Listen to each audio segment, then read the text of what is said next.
3 pairs, 3 categories: men, women, and next gen. 38 matches in 5 action-packed days. 12 men's, 12 women's, and 8 next gen matches. Wow. Ready. Pairs win points for their teams. Men and women earn 2 points for a win. Next Gen bank 1 point for a win. The 2 teams with the most points will face each other in the grand final for a chance to win 1.2 million euros. You're about to experience the most spectacular padel event.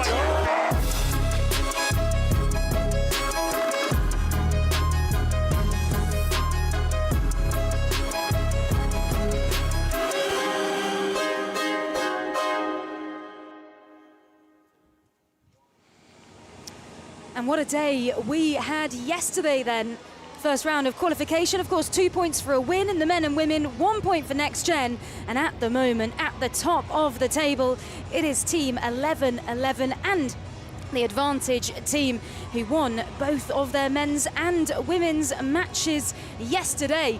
Without wins so far, 10 Padel and Rafa Nadal Academy. The 2 best teams will go through to the final on Sunday and a 3rd and 4th place playoff as well. And here is what's to come today. Alternating between men and women's matches, we start with the Rafa Nadal Academy team taking on the Hexagon team, then to the men.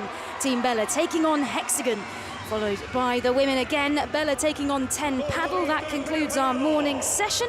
Then this afternoon, not before 5 o'clock, 10 Padel taking on 11-11. Women crew taking on RL9, and finishing off the day later this evening in the men, the Rafa Nadal Academy team taking on advantage. But here is the first match of the day. Rafa Nadal with Marta Ortega and the world #1 Gemma Triay taking on the Hexagon team, Alice Salazar and Carmen Goenaga. And we're about to meet our first players. This is Gemma Triay, world #1 with Marta Ortega. Not the best start yesterday for this pair. They lost 6-2, 6-3 against Ustero and Sanchez, but all smiles as they make their way out. Now, on to the court, of course, Gemma Triay, world #1 at 33 years old, the player originally from Menorca, plays and trains in Madrid, and Marta Ortega, ranked at #9 in the Fit World rankings at 28 years old, very much playing as if she's at home, the player from Madrid. And you can see there, it's good support on the coaching bench of the Rafa Nadal Academy team, the team headed up by Maribel Nadal, the sister, of course, of Rafa Nadal. And here is who they will be facing, making their debut at the Hexagon Cup this year, playing for the fans team, the Hexagon team, is Alejandra Salazar, the legend Alejandra Salazar, 40 years old, ranked 13 in the FIP ranking, alongside the youngster at 21 years old, Carmen Goenaga, the player from Salamanca, ranked at 17 in the rankings. An aggressive player on the left-hand side of this Hexagon team, who came 6th last year, facing the runners-up Rafa Nadal Academy. My name's Emily Kilner, bringing you the action for these first 3 matches this morning. And by my side, delighted once again to have founder of the Padel School, a fantastic reference for anybody picking up a racket, whatever stage in their paddle career, Sandy Farquharson. First up, yesterday, the opening day, fantastic start.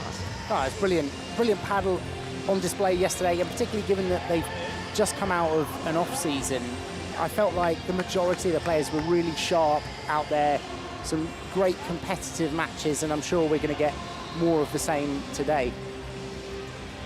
We certainly will, and it'll be interesting. I mean, it's not their debut, that's it was to be the men's debut in the Hexagon, but for the women, for Alejandra Salazar and Carmen Goenaga, they did play against the advantage team yesterday, lost 6-3, 6-3 in the penultimate game of the day. You've also got Gemma and Marta, who didn't get across a win. So both will be looking to get their first couple of points on the boards for their teams. Yeah, definitely. I think for both pairs, it was a little bit of a slow start yesterday. And I think, you know, part of that is getting used to the court, getting used to your partners. They're not used to playing with these combinations, also representing the team. They'll definitely want to prove themselves today.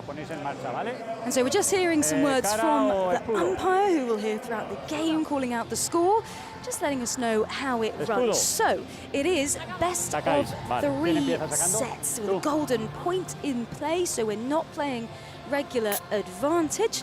We'll talk you through that as it happens throughout the game, and it is a super tiebreak in the 3rd set, which means if it is a draw, 1 set each, then we will go to a super tiebreak, which is like a regular tiebreak, but first to 10 with 2 clear points rather than first to 7.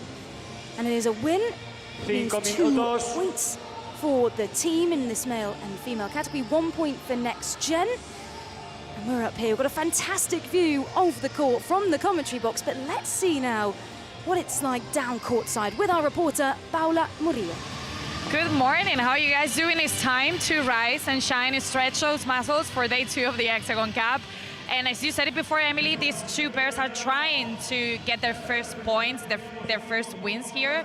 And you know what's the first step to do that? Is to have an attitude, to have a body language that says that. And precisely that was what Carmen and Ale were like spreading when they stepped on the court. They were dreamy and smiley. And then on the other side of the court, Gemma and Marta were more serious, more like locked in. You had to see them hitting up, how they were so focused on the ball. None of them want to miss this opportunity to add up 2 points for the teams.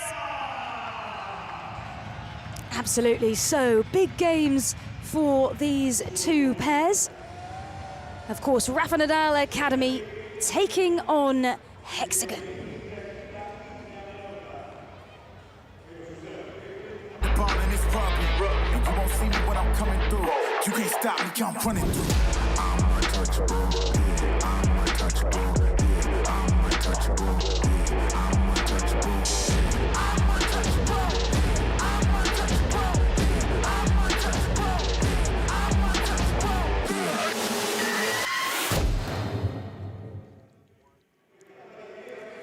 So, Sandy, 2 players who exceptional in terms of their rankings and on paper, but as we saw yesterday there, Geometry and Marta Ortega didn't necessarily gel in that first match that they had on court. Yeah, like you say, on paper, stronger in terms of rankings and stronger again today in terms of rankings, but so much of this is chemistry. And here looking at Marta yesterday, I just didn't feel like she got her best game. She was put under a lot of pressure from Andrea Ostero, the young player, the young lefty that she was up against yesterday. And I don't think she really hit her stride. And it also meant that her partner, Gemma Trio, who world #1, wasn't really able to get into the game properly, I don't think. And so much of that is, yes, it's, you know, synergies on the court in terms of the game, but a lot of it is like the chemistry as a pair, I think. And they played a lot towards Marta Ortega, as we saw, ranked inside the top 10 at number 9, and she's partnered alongside here current world #1 Gemma Trio.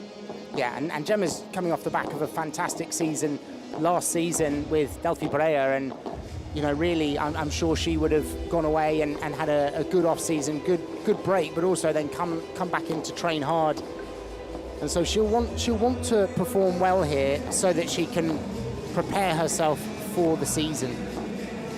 And she will be staying with Delphi Pereira this season, trying to retain that #1 spot, of course. And they're playing against a pair and somebody in Alice Salazar who knows exactly what it's like to be in that #1 position. So let's meet our players from the Hexagon team. I gotta levitate. I know my next win is the best one, so I tell them that I'm on to the on to the next one. On to the next one. On to the next one.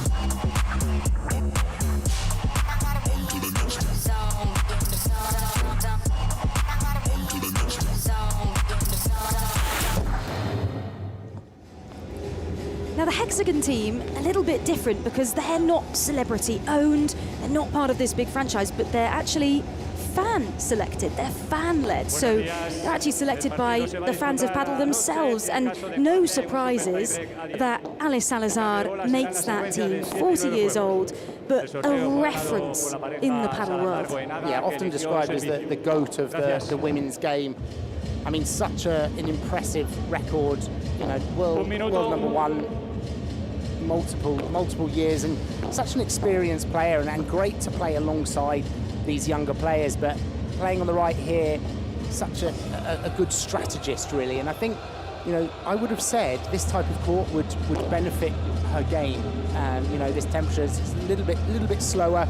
She's able to almost control the play a little bit more and help her partner, who is more aggressive, to finish the points. And of course, big year for Alejandra Salazar, as it will be her last year competing professionally in 2026, which I'm sure will be an emotional farewell, but she's very excitingly partnered with Ali Alonso, a young player, and now alongside another young player, just 21 years old, in Carmen Goenaga. Yeah, and Goenaga's another one of those players, we mentioned it yesterday a couple of times, that she's not afraid to go for the ball and attack the ball. She's got a powerful smash. I'd almost liken her smash a little bit to Sofia Araujo, and how she attacks that ball and goes for it. So if she is firing on all cylinders, then I think that combination of the two of them can work quite well. But a bit like with Marta and Gemma, so much of it is like being synchronous on the court and almost working together as a team, and not taking too much of the balls themselves and trying to work well together.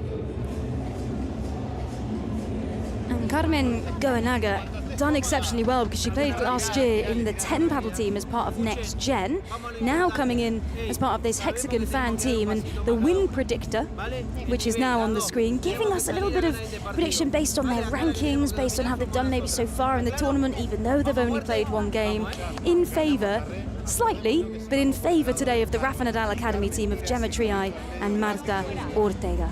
Yeah, and I think if you look on paper, it's the stronger team, like in terms of rankings. I mean, I think if you watched the match yesterday, you might not have gone for that. They didn't have their best game yesterday, but again, I think, you know, the pair here, Alejandra and Carmen, will have seen the match yesterday and thought they're in with a good chance here to get off the board for Hexagon. So they just get some final words from the coaching bench, and a reminder of how the tournament works then. 8 teams, celebrity-owned teams, are competing across the course of the week. They've each got 6 players, 2 male, 2 female, and 2 next gen. We're still in the qualification phase where every win matters to get points for your teams, and it's the top 2 teams at the end of the qualification on Saturday evening that will go through to the final, and then a 3rd and 4th place playoff as well. Best of 3 sets, golden point, super tiebreak. If it is a draw, 1.2 million euros up for grabs as the players make their way onto the court. In the Caja Mágica, a thumbs up from Gemma Triay, and it will be Alejandra Salazar to serve first. Tomen asiento y guarden silencio, por favor. Chair umpire just asking people to take their seats, and off we go. 15-0.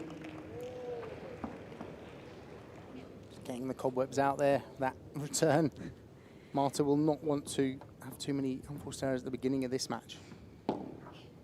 No, and now they've had a game under their belt, hopefully a couple of those first little touches or pieces of play, the nerves are a little bit more settled and they're a little bit more used to the court. Oh, no nerves on this shot from Carmen Goenaga on the cross-court bajada.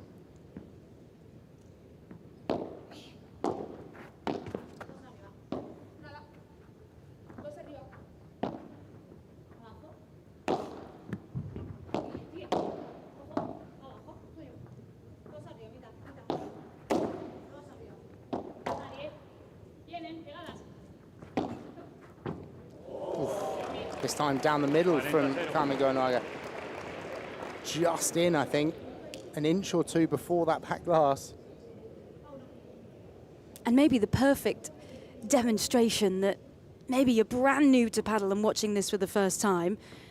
One of the most important rules has to hit the turf before it hits the glass or the cage.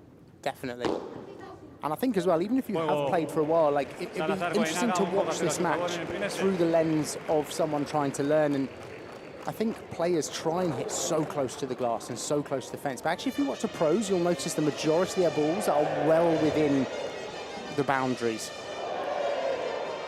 And we will have the possibility to video review for the players. And look at that energy in the crowd. That's Looks like awesome. another school, another school's visiting this morning, which is great to see.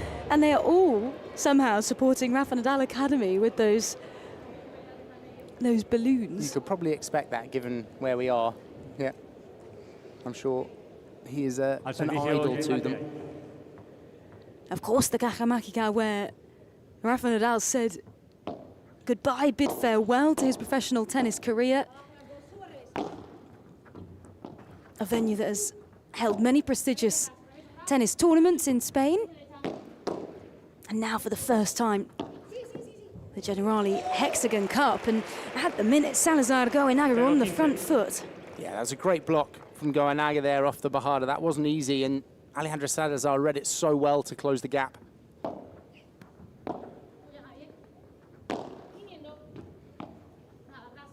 And 4 players on the court now who hold the racket in their right hand. Normally you have that more strategic, more defensive player on the right-hand side, and you can see this as the game progresses with Geometria Carmen Goenaga on the left. The more aggressive, more explosive players generally on the left if they're right-handed. And that's usually because for the right-handers, it means that they can cover that centre line with their overhead. Whereas if you are on the right side, that goes over your left shoulder. It's not so easy to attack, and that's often the difference. That's often why having a left-hander on the right-hand side can be such a benefit. Or as we saw a little bit yesterday, when you have a right-hander and a left-hander on the same team, miscommunication. Yes, sometimes. if you're not used to playing with each other, for sure.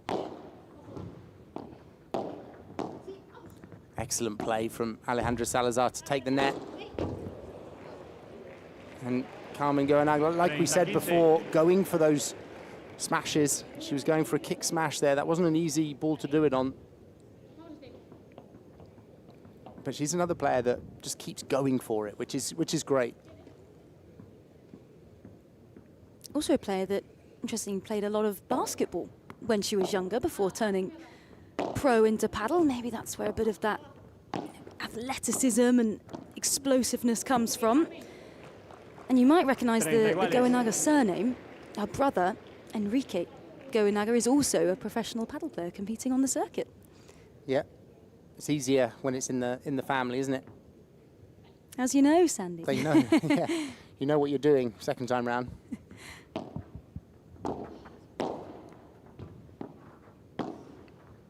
Great volley there from Marta Ortega. So much slice on that ball, making it very difficult, even for Alejandra to defend.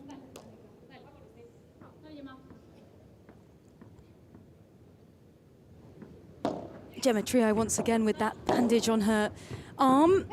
We see her playing with that all the time, so nothing alarming to worry about. Bit of support, bit of injury prevention. Sometimes you see players opting for a sleeve. You can see Carmen Goenaga there has also got a bit of support on that arm. It's quite similar to Gemma's. It's almost like it's a fashion statement. Goenaga is serving.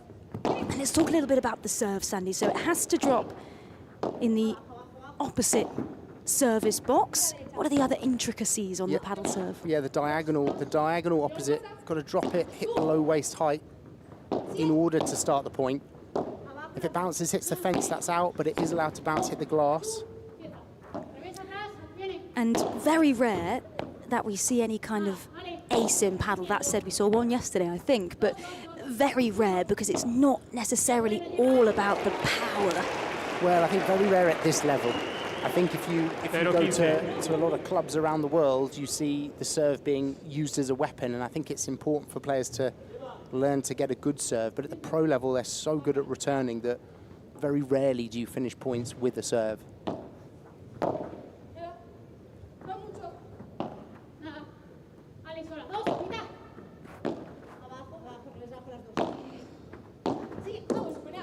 And that's a great play there. Nice deep lob to Marta Ortega, and then taking the next ball early to play fast down to her feet. And that there, a double-handed backhand from Alice Salazar. We don't see all players using that technique, right? But she had so much power coming through on that. Yeah, we often see it if the opponent hits a bouncier overhead, in order to bring it down with a bit of power. That left hand on the racket helps guide the ball down. It's not easy to do that with a single hand, and Goenaga just getting caught out a little bit there, trapped against the glass. We've all been there.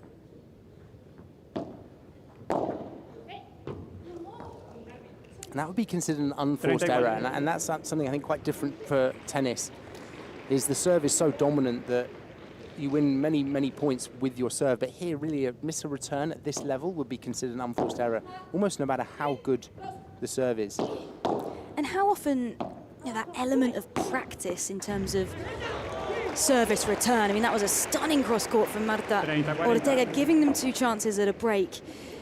But will players practice that element of service return in their training? Well, I think club players and recreational players absolutely should, and they need to build confidence at the back. I think even the pros will do a little bit. I remember the Master Final at Barcelona. I remember watching Chingalan, like Chingotto Angalan, practicing serve and return, just to get accuracy and range with the return. Hitting good lobs, hitting good accuracy. So, yeah, it is definitely practiced.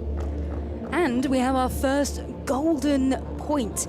So, golden point, if you haven't heard about it before, we don't play advantage and then carry on. When you get to juice, whoever wins this next point will win. And importantly, the opponents of the serve can choose who will receive that golden point. So Gemma Triay on this one chose to receive. And that floated out. Lucky there from Carmen. She was trying to be aggressive at the beginning of that point, and she just couldn't quite finish. You see there, it stayed in, and then just missed with that softer vibra to the corner. So a break for Triay and Ortega. But a relatively balanced start for both of these teams as they now head to the coaching benches. As we saw yesterday, 2 coaches on the bench for Gemma Triay and Marta Ortega. Carlos Pezzoni and Rodrigo Vide, both giving them plenty of advice. We hope the same advice. Yes, yeah, it can be easy to get confused when you've got 2 coaches, particularly when other players also start giving information. Turn direction here from Marta. Majority going down that line. That's to Goenaga.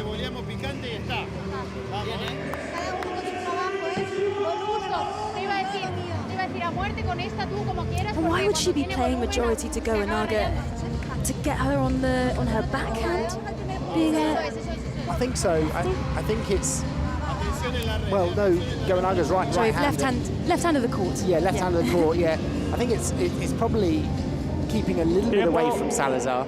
I think also it's very early days. Like, we're only a few games in, so to determine almost direction of play at this stage, it's early. Like you said, they're almost trying to feel their way through the match and trying to work it out.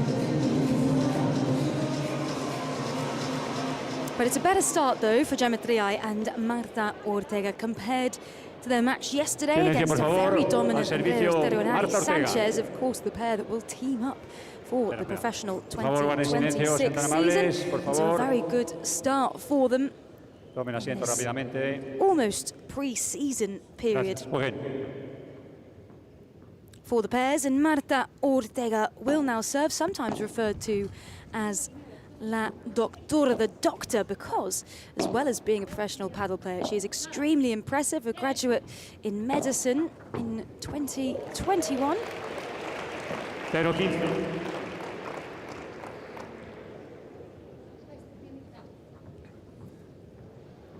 Beautiful bajada from Goenaga, straight down the center of the court. The bajada, that shot that you hit down off the back glass. She's iguales. Couldn't quite get to that one as she wanted in the corner.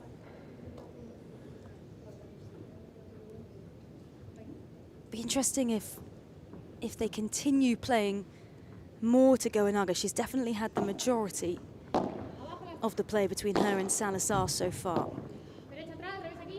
I mean, that will intentionally be a play because it will allow Gemma to get more involved.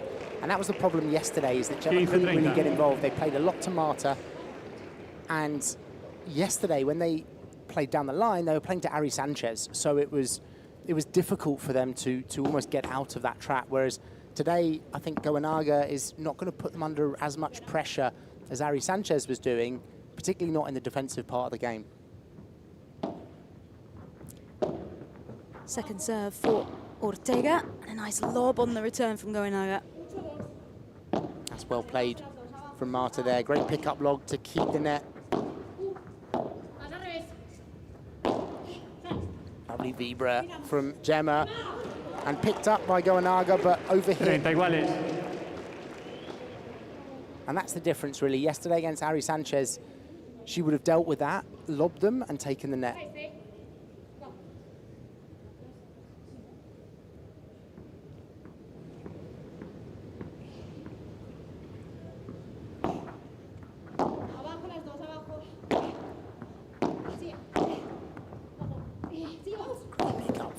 Salazar, and well read by Carmen Goenaga to take the net. And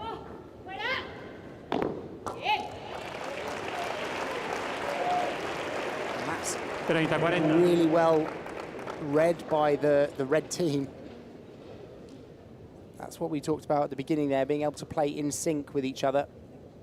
And Marta Ortega on that first one, though, on the replay, did adjust quite well off that cage play, because it kind of hit exactly between the cage and the glass, which is an incredibly difficult place to predict where that ball's going to bounce. Yeah, I think it's called the pico, is the terminology for that in Spanish. But yeah, I mean, she did well, to get a racket on it, and even just to get it in, because it did deflect in a very difficult direction.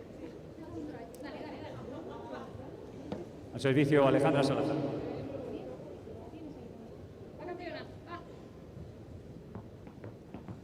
So 2 games all and a break back for Salazar and Goenaga. As we get back onto serve with Alice Salazar, who is a world champion 5 times, an 8-time Spanish champion. Actually played with her opponent here, Gemma Triay, for a long time.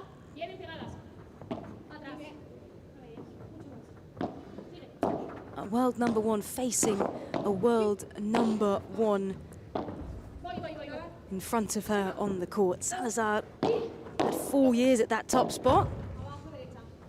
2009 with Carolina Navarro, 2016 with Marta Marrero, and then in 2021 with Gemma Triay, and with Triay in 2022 as well.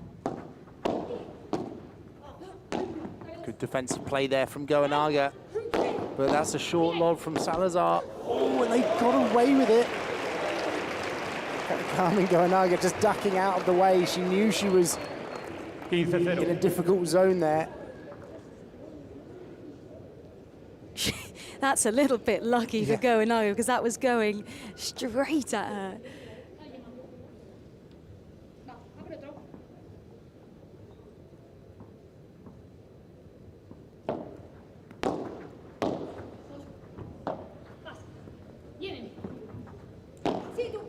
Lovely bajada there from Goenaga, and they've kept the net.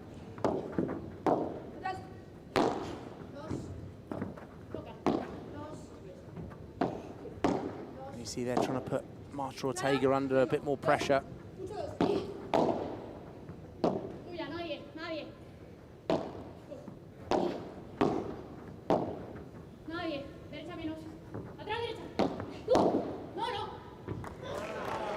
Lovely bajada there from Gemma Triay, iguales. finding that really difficult bit to defend down the centre line. A very evenly matched game so far. I think that's what they're trying to avoid, really, is that shot down the middle. Alejandra Salazar playing that lob, but if it goes to Gemma Triay's Vibra or it bounces and plays the bajada, she can cause them a little bit of damage. And they switch servers there by accident.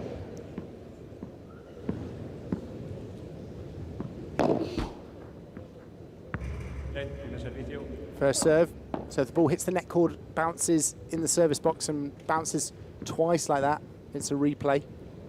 If that were to hit the fence after the bounce, that would have been a fault. There's that battle for the net. Why is that net positioning so important for pairs? Why we talk about winning the net, getting to the net, being there with your partner, a fundamental strategy of the game. So much of the court is so much of the point, is based around space and controlling space on your court and the opponents. And when you're at net, you can do such a better job of putting your opponents under pressure, like we're seeing Alejandra Salazar doing here. But when you're at the back, it's very difficult to finish points. And that's why really your objective from the back is to take the net. And then when you get there, then you've got to work out how you can finish that point. And that's why I often describe paddle a bit like chess in terms of, you know, moving your players into position. And we always often see both those players up at the net together. It's quite rare that you see, maybe a bit more like in tennis, the pairs split. Yeah. One up, one back. Is that something that you teach? So you're going up together, back together, always trying to stay in line? Or is there moments where you might say, actually, we're going to be a bit separate here? You see it more at the pro level that you would see a split, as one of them is maybe going through a transition zone to get forward or maybe on their way back. But you would always teach the club level or recreational players to move together, to move forward to net together or to move back together, because when you are split, you have a gap. And often the pros know how to cover the gap, but players learning don't. So it's important to really stick together if you're learning. So Salazar and Goenaga break back. They consolidate their break. It is a close first set indeed. Salazar Goenaga lead 3-2. And they'll both be getting some advice. Look at that bench for the Hexagon team. It looks pretty crowded. All the players down there, they've got the team supporting them behind as well. I think that's really difficult when you have so many people giving you advice as a player. I mean, really, like the players come off onto the bench having played that, probably with some of their own thoughts that they want to give to each other. And then maybe the coach is there as a sounding board and they can give their advice too. But when you have 3-4 people all chipping in with little bits of advice, it's very difficult to kind of take it on board. And that's often what we say as coaches is really the players can only focus on one or two things at a time. Yeah, we've got 3 people.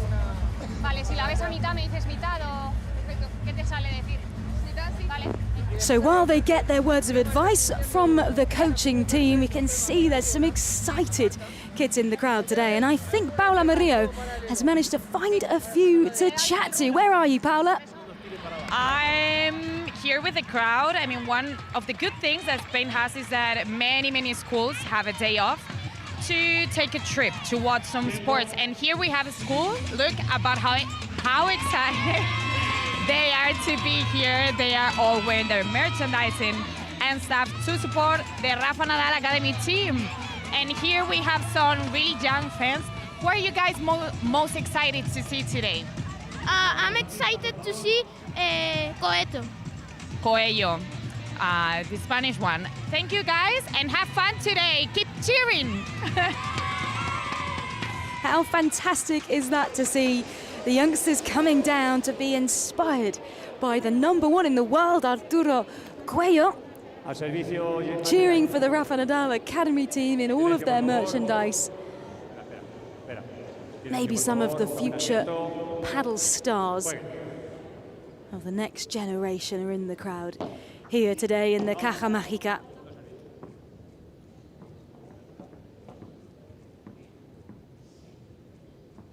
Gemma Triay is serving now, who took that #1 spot back in 2025 alongside Delfina Brea.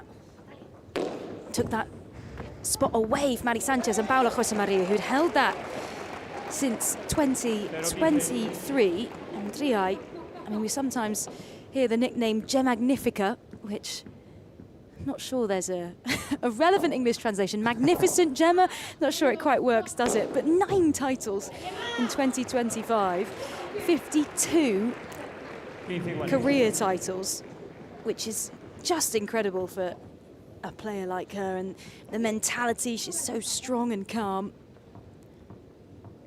That was a big smash from her there to bring it back to her side. You often see her playing the sensible overheads, but she has it in the locker to be more aggressive. Oh, what a shot from Alejandra Salazar, finding the gap down the middle. So quick to generate that speed. And you see the pros, they have such short takebacks and compact swings, making it easier to direct the ball. And you could hear there, abajo, abajo. There's good communication between Ortega and Triay. She was saying there, both of the players are at the back of the court and to play the ball low, abajo. Normally when they say at the back, it's usually to mean you can almost like, not relax on the shot, but you can play a less risky shot to the back so you can recover the net. And on the bench, enjoying a morning snack, Franco Stupachuk and Alex Ruiz. Stupa looking quite relaxed on the bench, which is not something that you often see. I think he's very excitable on the bench. He was well involved in the coaching yesterday as well. They've saved a couple of break points here, Triay, Ortega. This is a big golden point now. And Gemma and Marta did well to get back into this game now, and so winning this golden point is going to be important for them to level up 3-all. And Alice Salazar will receive the golden point from Triay.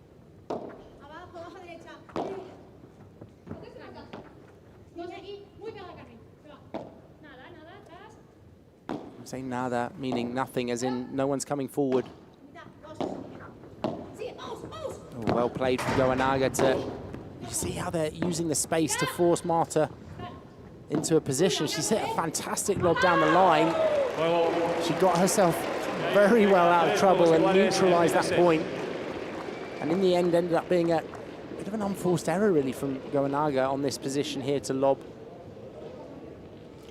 Yeah, you can just see, I mean, she looks frustrated on that lob because when you've got all the time in the world in that corner almost, when we talk about unforced errors, we talk about, you know, they've got the capability to be able to execute that shot. They're not in a load of pressure from their opposition. And it's frustrating. And it hurts more on a golden point. 15-0. Speaking of hurting, she just managed to clip Marta on the leg there. She mishit that smash. She definitely wasn't going for that angle. Wasn't intentional there. You can see an apology. And that's one of the loveliest things about watching paddle, talking about a lot of paddle, is that it's never intentional, that kind of thing, but you always see players apologising. There's always great sportsmanship, even when, you know, was it in or out? Oh, I don't know, we'll chat through it. Sometimes it can get a little bit heated. Of course, that's sport. That's the nature of competitive sport, but it is always in good nature. I think one of the best things for me about paddle, and having come from tennis and playing professional tennis, is the paddle is very honest and sportsmanship. And even at this level, if there's a point where the players are not sure or there's been a call and they will either give the call as they all see fit or they will play a let. And I just think of the number of times on the professional tennis circuit where you're traveling around the world, and trust me, that does not happen on the tennis circuit. It's very much out for yourself, whereas this feels like much more sociable. Two huge smashes there from the youngster Carmen Goenaga. The first one, the por tres, outside of the court, which comes out of the 3-meter high side of the cage, and then that one, a huge smash down the middle that came all the way back across the net. That was explosive and powerful. Very fast from game Goenaga. from them as well. They had the goal point, had the opportunity to break, and then it's really important they came out and stamped their authority on that next game.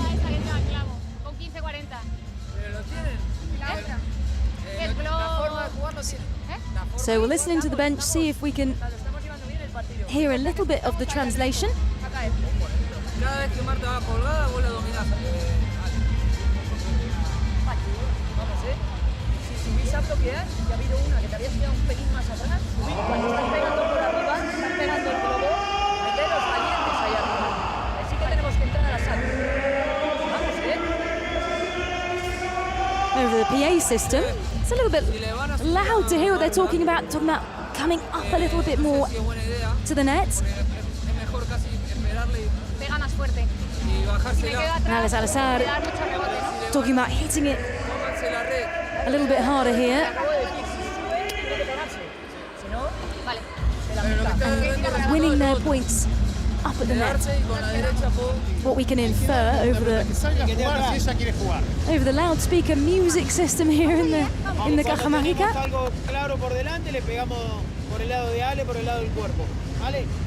And here Carlos Pozzoni saying to Triay and Ortega, you've got to play it more to the side of Alex Salazar, more to the body of Alex Salazar. That's what they were saying on the bench there.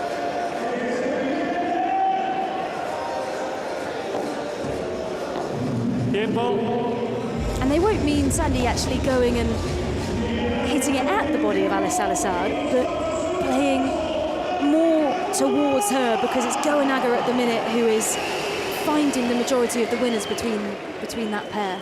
Yeah, definitely, and I think going towards the body doesn't necessarily mean you're trying to hit her. It's almost like when you go to the body, it means that they haven't got the space to swing accurately on a shot. So it is a good tactic, and it's by no means thought of as bad sportsmanship at this level.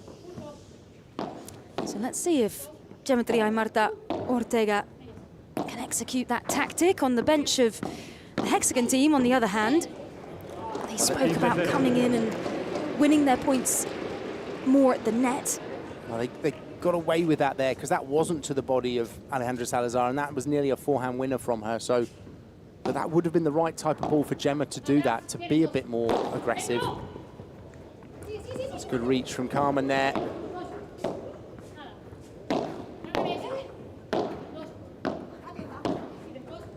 Carmen having a good game at the moment, being aggressive. Oops, and just as I say that, Commentator curse. yeah, it's the top edge of the racket. A great get from her on that first one, almost using the cage to balance.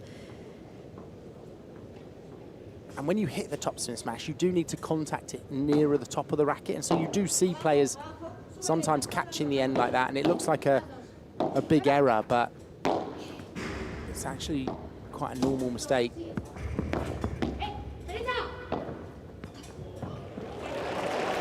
Beautifully floated down the line from the world number one.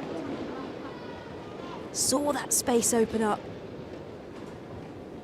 And it was nicely set up on that by Marta Ortega. How much of it is, you said earlier about chess, Sandy, building those points and building the strategy. How many steps ahead do you think these professional players are in their game? Well, I think every shot has a reaction, has a more likely probability, and I think this is the danger, is looking back at that point. Yes, Marta played a good point to set it up for Gemma, but they went for a drop shot and they brought Marta in, which was a little bit of a risk. And I think you've that's almost the difficulty of the game, is trying to put your opponents out of position without taking a big risk yourself. That was a nice, fast, flat smash from Marta, and for those of us in colder climates, often referred to as the winter smash there, that she's hit fast and flat. You can see not a lot of bounce. It wasn't a vibra because it didn't have the spin, but it's designed to come quickly off the back glass so your opponent can't chase it down. And the decision-making of these athletes, their brains are working at 1,000,000 miles an hour to think, like, what shot am I going to execute here? How am I going to do it? Is that what separates the pros from the amateurs? Well, I actually think it's probably the other way around, in that if I think about the amateurs and the club players, I think the ball comes and they have 1,000 different things that they're thinking they should be doing with the ball. And actually the pros have done so much drilling and condition training that they will have sequences where they will play the ball to this location, they will move to another location, they will almost play to probabilities, and that will allow them a bit of freedom of thought here. Like, this game for them will be very much tactical and the mental side of, you know, being focused and intense, you know, with their footwork and intense in the points. But I actually think that they're probably not thinking 1,000 different things. They're making a quick decision based on the game situation and committing to that decision.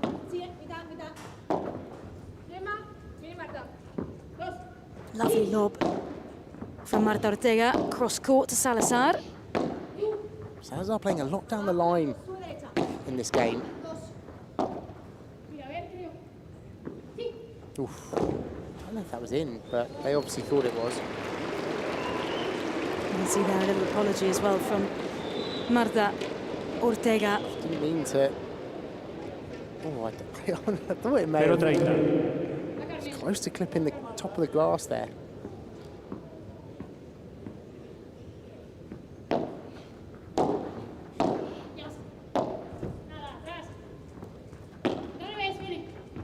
Really using the high lob here, Gemma.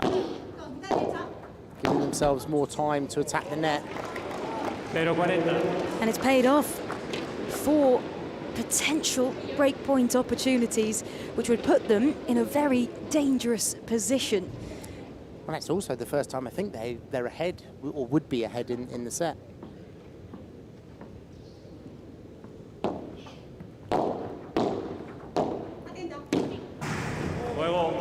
And they do, they get the break. Miss hit from Carmen Goenaga. And they will come out to serve for this first set, but it has been very close indeed, as predicted.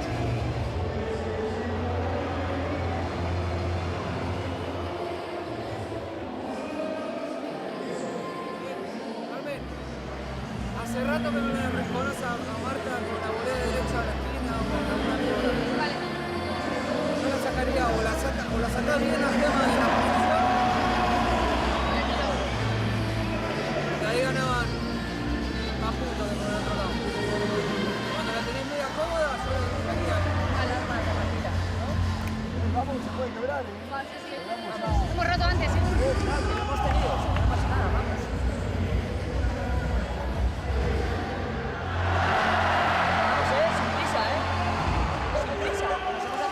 So how will Salazar and Goenaga try and turn this first set around?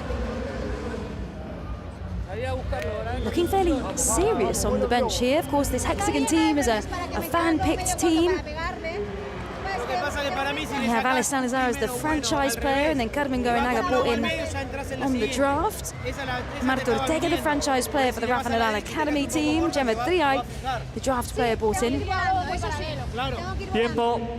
A much more animated bench for Triay and Ortega. They're two, well, Gemma Triay in particular is always very vocal on the bench, as she's normally alongside Argentinian Delphi Brea.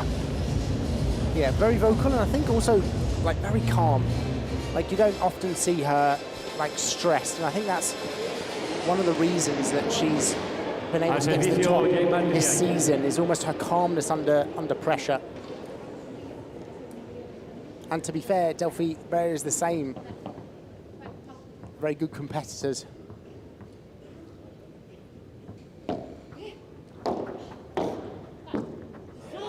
Great volley from Marta Ortega.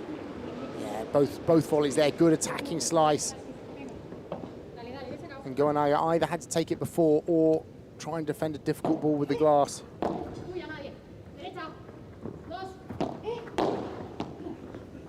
Sure, and that's out.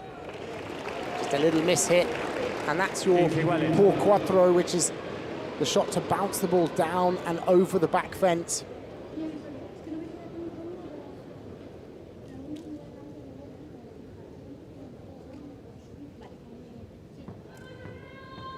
They seem a bit more animated today, Gemma and Marta. And I think obviously they're in a better position in this set than they were yesterday, so it's easier to be animated, but it just seems a little bit more intensity.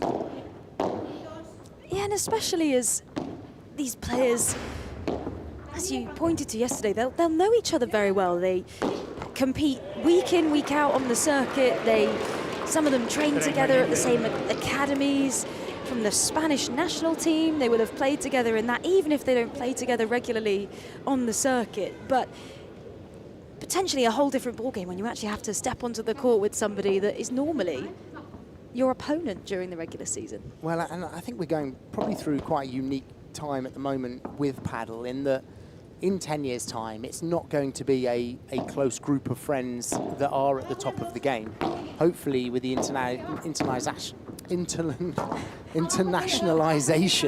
of the sport, it will be, you know, there will be more players from different countries, and therefore it's not going to be a friend group at the top. But right now, they all know each other so well. Teach me for using long words there, won't it? It's a tricky one. Yeah.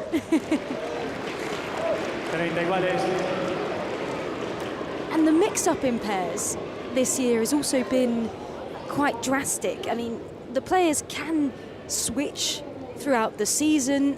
A couple of them have more long-term projects. A good example of that would be Ari Sanchez, Paula Jose Maria. But as you start a new season, there is always a little bit of a shake-up. And Marta Ortega being one of them. She ended the season with Tamara Ricardo, will come and play with the youngster, the prodigy Martina Calvo in 2026. But she had a mixed season in her pairings. Well, I think when you've got like a couple of pairings that are dominant at the top of the men's and at the top of the women's, the rest of the pairs feel like they need to almost find their other jigsaw piece in order to challenge their opponents. And that's why I think we see a switch. When we see a switch from the third or fourth pair in the world, we then see a ripple of changes throughout the other pairs, while they all try and get what's best for them in terms of partnerships. A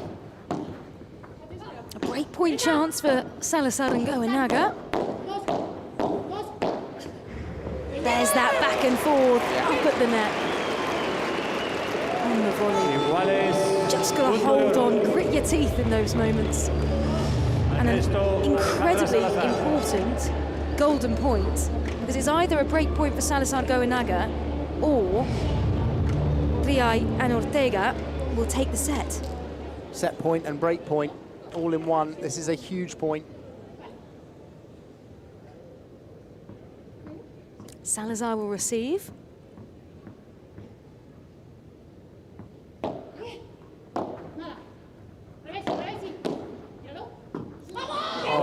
What an error from Goenaga there. She did the right thing. It was a defensive bandeja from Gemma. She got in a good position to attack it with a volley, but just floated long. What a frustrating time for that unforced error, especially golden point, set point, as you're right, all in one.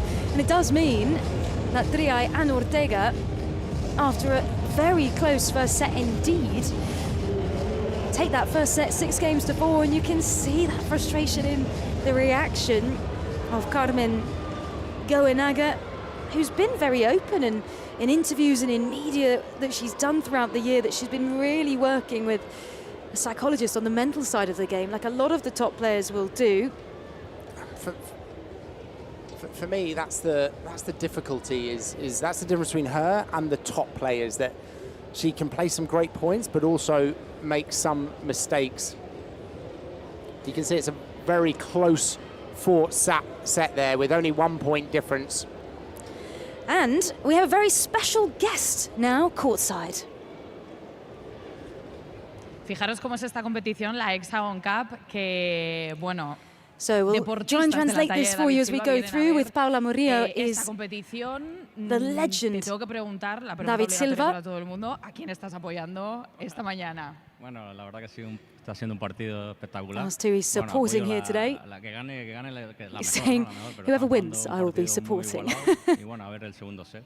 Te quería preguntar, Let's tú see what the hace second set aproximadamente holds. 3 años ya que colgaste las botas, más o menos, Ale Salazar dijo que este año iba a ser, esta Few years temporada iba a since he ser su última hung up temporada. his boots, talking here about Y Alejandra me gustaría Salazar que si being puedes her que last year un consejo que tú le competing in darías a otra 2026. Is there deportista anything que está that ya David cerca del Silva would final de su share with carrera her? deportiva, ¿cómo tiene que aprovechar este año, por ejemplo? How she Al makes the máximo, most of this ¿no? year. Cuando te queda poco, He's cuando saying, tú lo ves el final, give it hay que everything, disfrutarlo porque luego make sí the que es most of verdad it. que lo echas de menos.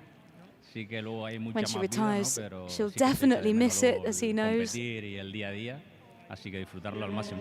And try and Pues enjoy nada, it as os much dejamos viendo as el partido. she Muchas gracias, can. David. Muchas gracias. Fantastic to see David Silva in the crowd with Paula Murillo in the set break as we come back out.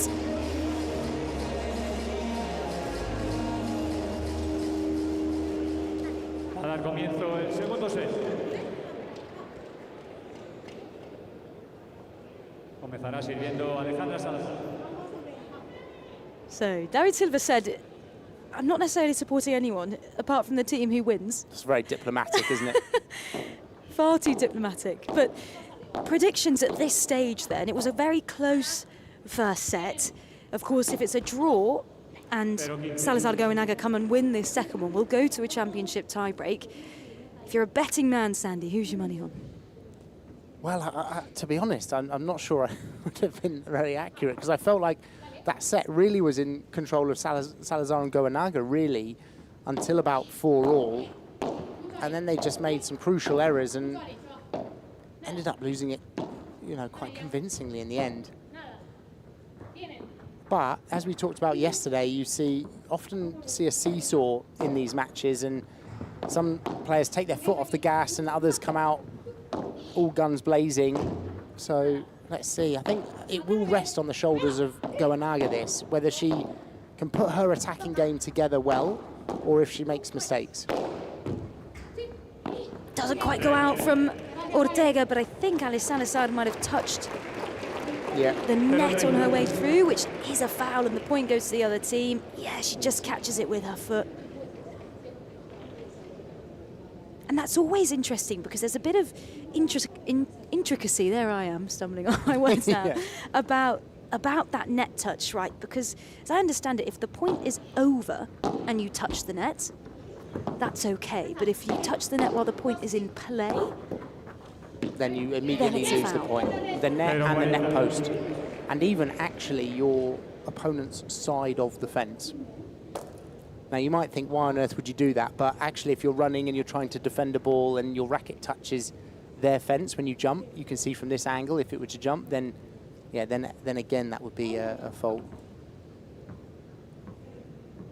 4 breakpoint chances. What a start that would be for Ortega and Triay.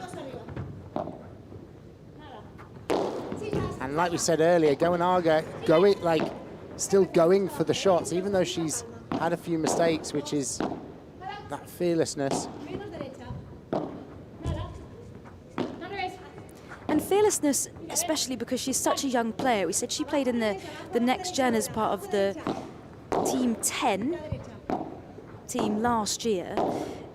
We're seeing a lot of very good up-and-coming youngsters on the scene at the minute as Ortega and Triay take that first game. But we kind of see quite a gap, right? We kind of have players who are 17, 18, 19, 20, and then you've got Gemma Triay at 33, who is number 1. There's a lot of fantastic young players coming through that are almost being mentored by that older generation. Well, I think particularly in the women's game, like I think we're seeing more of that in the women's game at the moment. That the youngsters are coming through, and they're these role models like Salazar and Geometry-I that are almost helping them through, and it works well because the older players want a younger, more aggressive partner, someone that might come through. And a good example is Geometry-I and Claudia Fernandez, almost the season before. So, you know, these younger players like Carmen Goenaga, and here you're seeing, you know, the smashes that she's hitting, and you see how aggressive she's being, are almost being mentored by these older players. And a good number of por tres, that's the side wall, those two, and a por cuatro out the back wall. And something really unique about the Hexagon Cup is that fact that they have the next gen part of the tournament that Carmen Goenaga played in last year, which is putting focus on the talented youngsters. So each of these 8 teams will have a next gen pair that alternates between male and female each year. So this year is the male next gen pairs, and they're all in the top 50 to the 150 in the FIP ranking, and they really keep that tournament alive, because on Sunday, of course, in the final, it could all come down to a very decisive next gen match, because it's the best of 3 and it'll be male and female first. If that's a draw, it could all come down to them. And I think it's great because you almost get your first glimpse of these players. Like the first time I saw Martina Calvo play was last year in the next gen, and then she's also had a fantastic Premier season as well. So it's quite a nice showcase for them, so that people get to see them and know them a little bit better.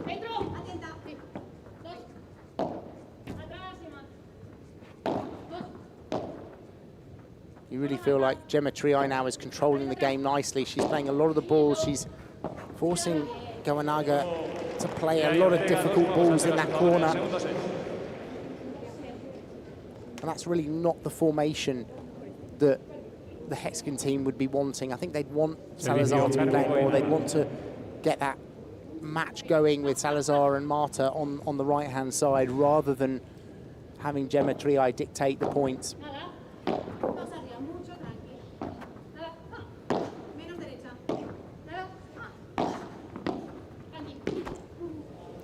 And a rare unforced error really from Alice Salazar, who is one of the most consistent and solid players. As we said, a mentor to lots of younger players as well. So much of the match is momentum, and it just feels like momentum is definitely with the Rafa Nadal Academy at the moment. Oof, right in that corner. Again, another one of those lobs that Marta has somehow managed to put a millimetre from the glass. And Goenaga is obviously struggling to return those in the corner. Is there anything that she could do to, I know, get better footing in that corner position when it's coming in so close from Marta Ortega, or is it just a fantastic shot from Marta? To be honest, it's lucky, really. It's mainly luck from Marta that it's managed to go so close. She will have hit that ball and not wanted it to go that close, and it's gone close, and really all Goenaga can do there is almost just scoop those out. And you feel like Salazar Goenaga have just lost a little bit of a spring in their step here, and that ball just floated a bit too much off her racket, and you could see Salazar didn't really stand a chance. She's looking a little bit frustrated on that right-hand side, Alejandra Salazar, I think. 3 breakpoint chances for Ortega and Triay, who have come out. Good blocks here from everyone now. And a lovely change of a volley lob from Salazar.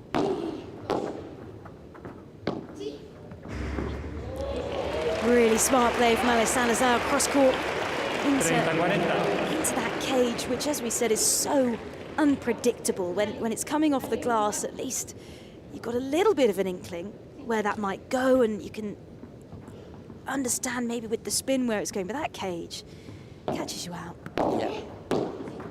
They use it so well, the pros, either with your rulo or the volley down. And another unforced error from Goenaga here.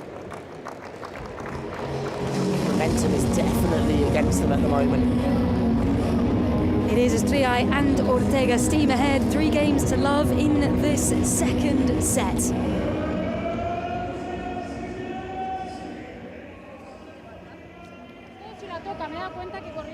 And the teams will be discussing through now some of their tactics. Let's get some tactics of our own.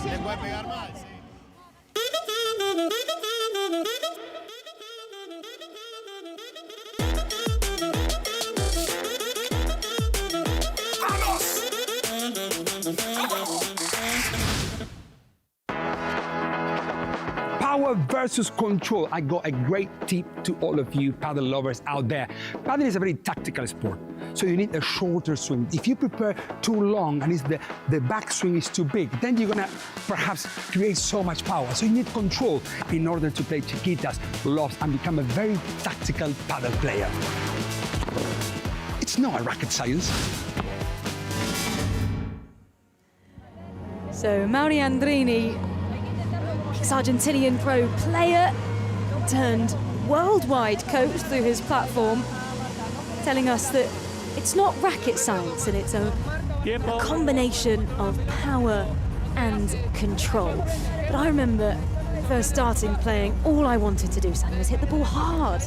Feels good, doesn't it? It does feel and good. It's the noise off the racket, and you know, all it takes is to hit one powerful winner, and then you think, oh, I found my new strength. You think, oh, I'm Tapia. Yeah, yeah, exactly. It doesn't help if you're watching Tapia. But I think players go through a bit of a journey with their paddle, and hopefully soon learn that actually it's more strategic. It's more around control and precision rather than beasting the ball and forcing your opponents to submit.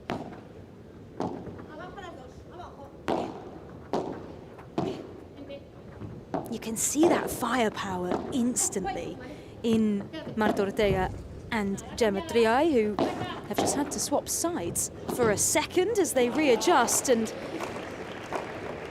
how comfortable will they feel playing on their non-usual side? Is it normal that a player would train a little bit on both sides just in case those scenarios happen? Well, I think we talked about it a little bit yesterday, in that it's important when players learn that they learn a bit of both sides, and so they understand what's required. And I think at this level, they won't be too uncomfortable, but they probably would try and find an opportunity if they hit a lob, for example, to switch back again.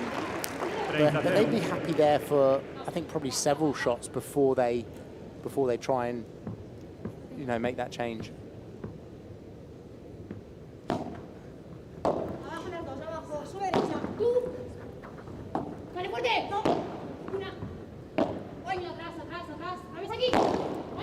Oh, an interesting smash there from Gemma. She didn't hit it where she wanted, but thought they were going to get away with it. But Goenaga read it well and put them under pressure.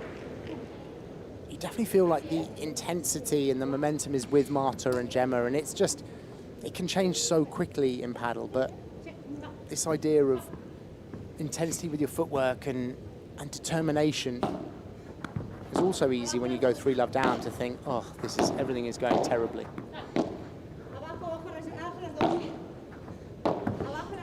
And Marta Ortega, she looks specifically to that point just a little bit more alive, a little bit more determined than she did yesterday. And good to see her being a little bit more aggressive as well on that right-hand side, which is working well in this partnership with Gemma Triay, much more today.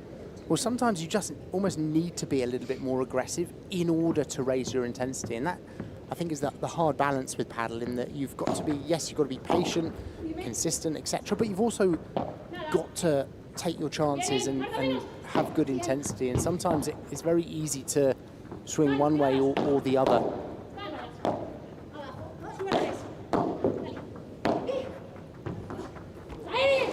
Great shot from Gemma Triay, right down the middle, so much slice on the ball. Stayed incredibly low. We'll get to hopefully see this rebound and how low that ball stays off the glass. There's not a lot that Alice Salazar can do to get under that one.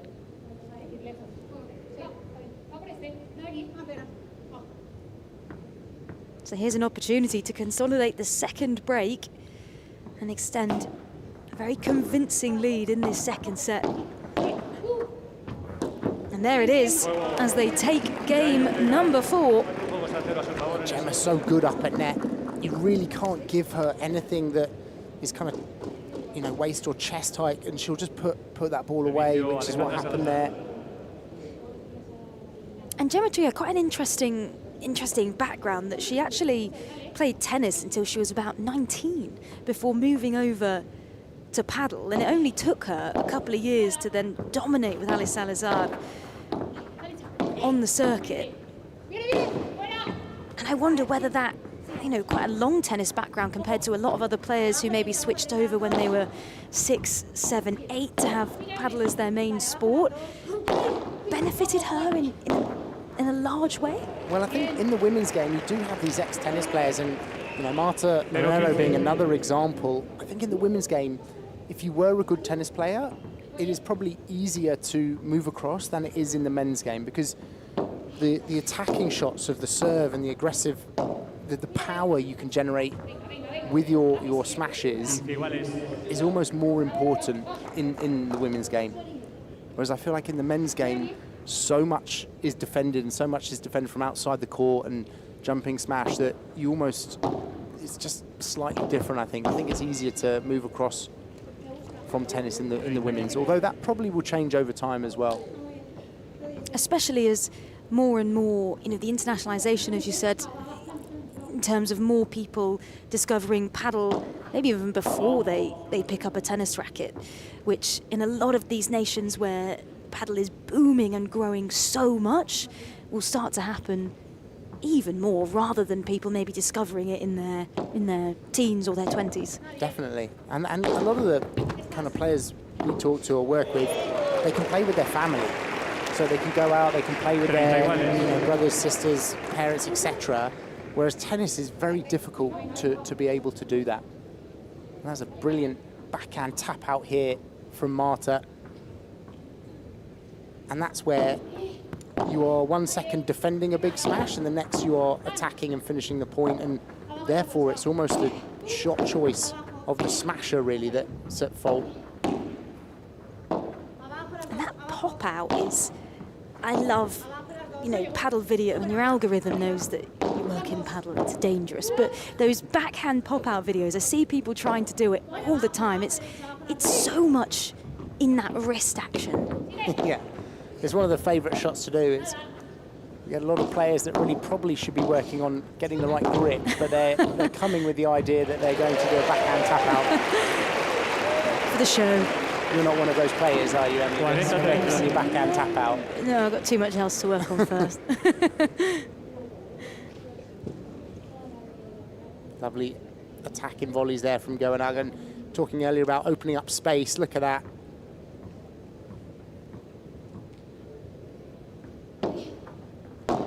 So can Salazar Goenaga get their first game on the board in this second set? A reminder, it goes to a super tie-break in a third set if they can come back and win. But what a save there, and a huge smash from Gemma Triay. A big golden point moment. Well, it's a lovely first one she set up there, and almost a combination between a bandeja and a vibra, termed a bandora, setting up the opportunity for the big smash. And this is a huge point now. This is pretty much a chance to get back in or game over.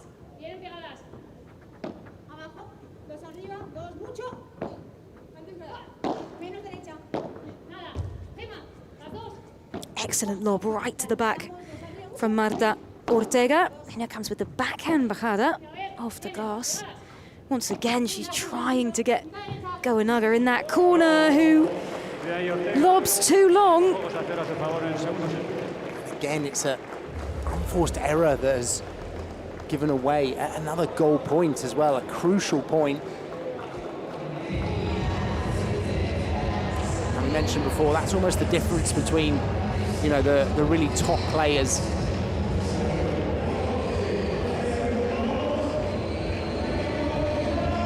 And so a break, their third break of the set.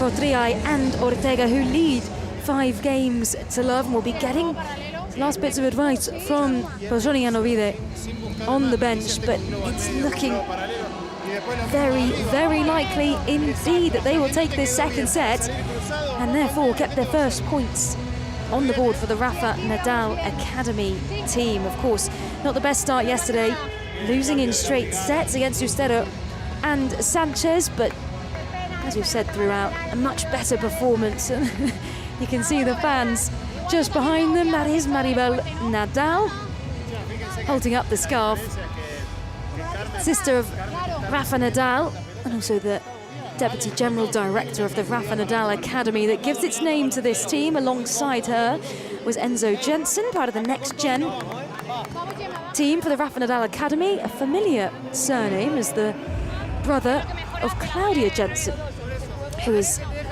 one of the players in this tournament, who is playing for the crew paddle team alongside Sophie Araujo, so another family affair.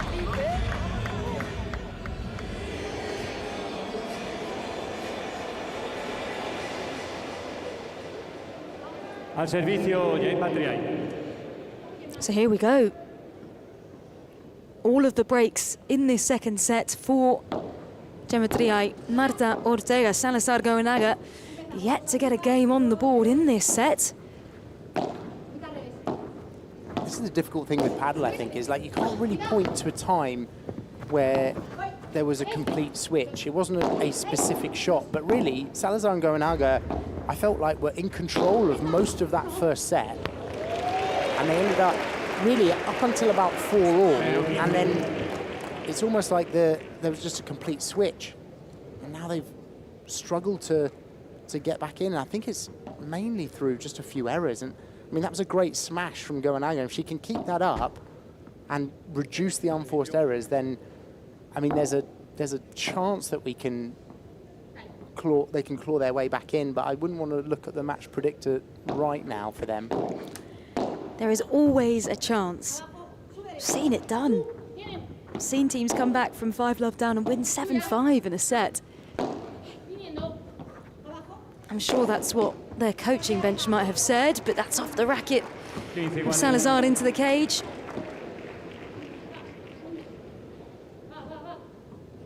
Manuel Nadal looking on, hoping to get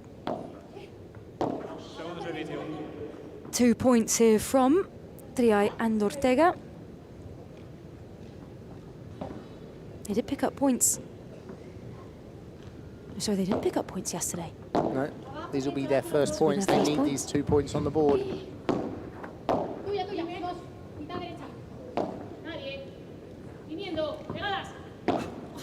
Oh, lovely shot there from Goenaga. She's very good off that back glass with the Bajada, able to attack. We've seen her attack all angles here, cross, middle and line.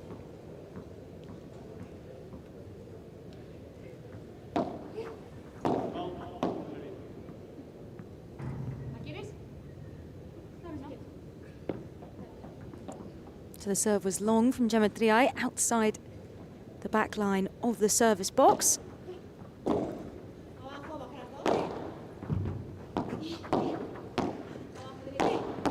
Great play from both Marta and Alejandra Salazar on this right-hand side. Lovely again from Gemma Triay, just showing how good she is in that net position. Can't give her any time. Just changing the direction at the last minute.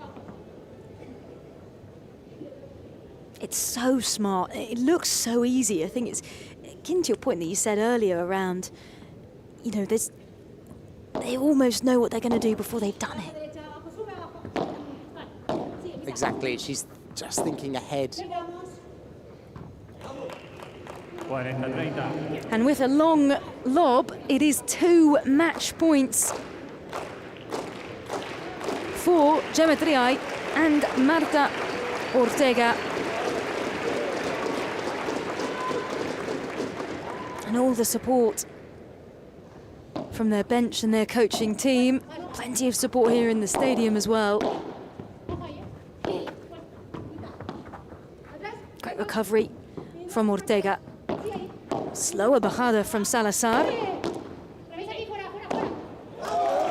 But in spectacular fashion. And the only way Gemma Triay was going to finish this game, it is out of the court and it is game, set and match to the Rafa Nadal Academy team as they come in and embrace their opponents now. A smiling Alejandra Salazar as ever as she greets the victorious Gemma Triay and Martita Ortega 6-4, 6-love. Great attacking play from them today. I really felt like they came out today, different players, more intensity, better synchronization as a pair, better chemistry. I think their games just work well together, and I just feel like Carmen and Alejandra just almost couldn't quite put the building blocks together. I think had they won that first set, or had they pushed a little bit more, they could have done, but wasn't the day for them. And look at that celebration. Maribel Nadal right in the centre, celebrating those 2 points. Stupa right in the action as always. I love how he's so supportive of the rest of his team. That's Franco Stupachuk there, who's playing on the men's team for the Rafa Nadal Academy. Let's take a look at that final point then. Grace and power from the world number one. Gem Magnifica pops it out the back of the court. I feel like this point really almost sums up the match there, where they were attacking so well from the front of the court, so well from the volley, putting pressure on and then creating a easy opportunity to finish. So Goenaga Salazar yet to win a game this year in the Hexagon Cup. And it's a victory for the Rafa Nadal Academy team. Picking up these points where every win matters as the teams play their matches throughout the week. It's all about trying to be in the top 2 to make it through to the final on Sunday. And of course, a prize pot, 1.2 million euros, split equally importantly between the men and the women.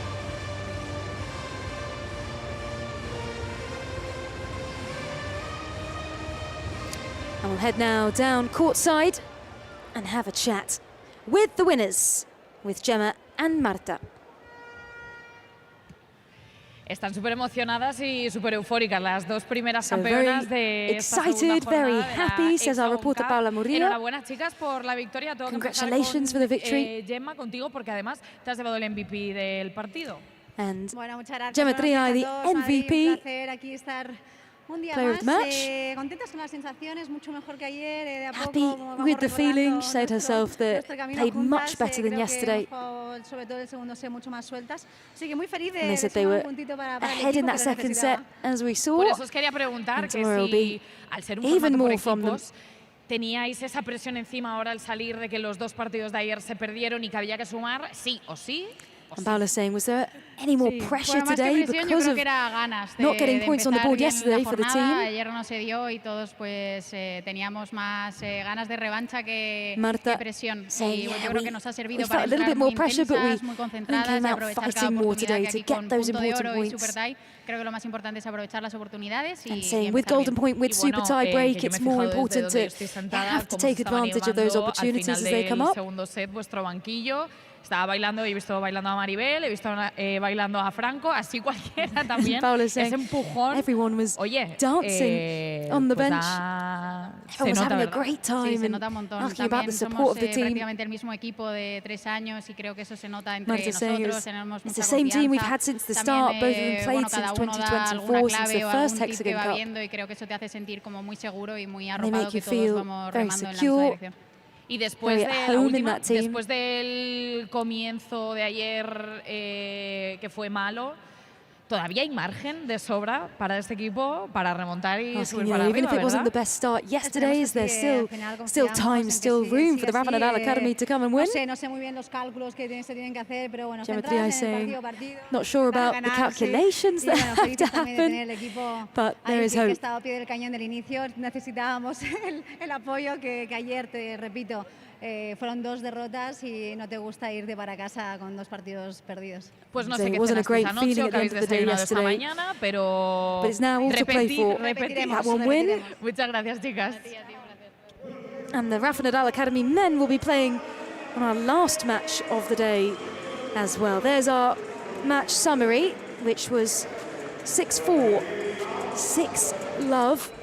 And you can see there in the total points, break points, consecutive points, golden point. I mean, everything here is in favour of Ortega and Triay.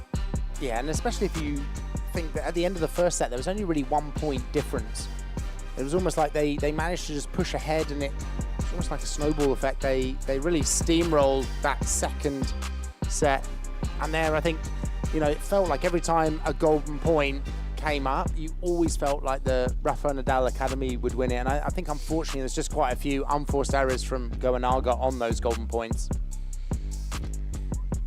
And so, with those points picked up for the Rafa Nadal Academy team, they cruise up into 5th place with 11-11 and advantage still in those top spots. The Hexagon team with the 1 point from their next gen win, but yet to win a game out of the male and female competitions. X10 at the bottom as well. They'll be on in our 3rd game of the day though for the women. And next up, Team Bayer taking on Hexagon. And that's the first match of the day. Done then, the first of 6. We're in for a treat next. We turn our attention to the men. It will be Team Bayer versus the men's team of Team Hexagon, followed by the women. They are taking on 10 paddle team. Thanks for joining us. See you back very shortly.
So welcome back to day 2 of the Generali Hexagon Cup 2026. And now time for our second match of the day, live from the Caja Mágica in Madrid, where 8 teams of male, female and next-gen pairings are battling it out on the purple court to make history here, take home that trophy on Sunday. And this is what we have coming up then. It is Team Bea with Arturo Cuello, the world #1, partnered with Edu Alonso, a late player brought in due to the injury of Coqui Nieto. And they are taking on the fan team, the Hexagon team of the youngster Fran Guerrero and the charismatic legend who is Francisco, as we know him, Paquito Navarro. Hexagon men playing for the first time, as well as the Team Bea men's team. They haven't played yet, so both of these teams coming to make their debuts on the court today, which is very exciting indeed, as the crowd has started to fill up even more for this second game, knowing what is about to unleash on the centre court, seeing the world #1 Arturo Cuello, El Rey, the King, as he is quite often referred to, alongside Tapia, Mozart. He is going to be a spectacle to watch. It'll be interesting seeing him play alongside Edu Alonso, ranked at number 18 in the FIP ranking, and Edu Alonso for this, brought in last minute to replace Coqui Nieto, has actually had to switch sides. He normally plays on the right-hand side, and he'll be playing on the left. And we're about to meet our players coming out onto the court, of course, for the first time for 2026 too, the Hexagon Cup. And here they come for Team Bea. Edu Alonso leading the charge, followed by the King Arturo Cuello, the world #1. At just 23 years old, the player from Valladolid spent his 3rd year in the world #1 spot in 2025 alongside Agustin Tapia and Edu Alonso, ranked at number 18 in the FIP world ranking. Last year as well, Edu Alonso had to come in to replace Tapia. So reserve 2 years in a row, reserve to call up with 2 #1s. My name's Emily Kilner, bringing you the commentary, and delighted once again here in our beautiful view of the court to be joined by Sandy Farquharson. Now, an interesting pairing here, Sandy, especially because they've been brought up last minute in Edu Alonso. But before we go into that, we will just meet our Hexagon team players. And this will be entertaining indeed. Wherever Paquito Navarro is involved, it is going to be exciting. So the Hexagon team, the fans team, led out here by Fran Guerrero, just 22 years old, but ranked at number 15 in the FIP rankings, partnered with Paquito Navarro. Following him behind at 36 years old, he's at 12 in the FIP ranking. And you know it's going to be exciting because Paquito Navarro is one of the most charismatic, energetic, probably fiery and creative players on the circuit. He's got quite a unique guitar celebration. He's got songs sung about him wherever he goes in the world. And Sandy, you've watched Paquito over many years. He's a fantastic showman on court. Oh, he's an absolute pleasure to watch. Not only is he so talented and creative on the court, but you really get the feeling that he's enjoying himself out there, and it's almost contagious, his enthusiasm on the court. And like you say, we see the guitar, we'll see a little bit of dance, I'm sure we'll see a few trick shots. And they're up against like Edu Alonso and Cuello, and Cuello at the moment is on supreme form, probably the best form in the world at the moment. And it's going to be really interesting today watching him playing with Edu Alonso, who, like you said, normally plays on the right-hand side, and again he's been called up to play on the left. and I can't remember who it was with last year, but this year, if you're playing on the left and Cuello is playing on the right, it's almost like you could play a bit more of a right-sided game, and there's probably slightly less pressure. All smiles then in the team photo as they come up and get the final words from the chair umpire. If you're just tuning in, we had a fantastic game this morning where Marta Ortega and Gemma Triay beat Salazar and Goenaga 6-4, 6-love.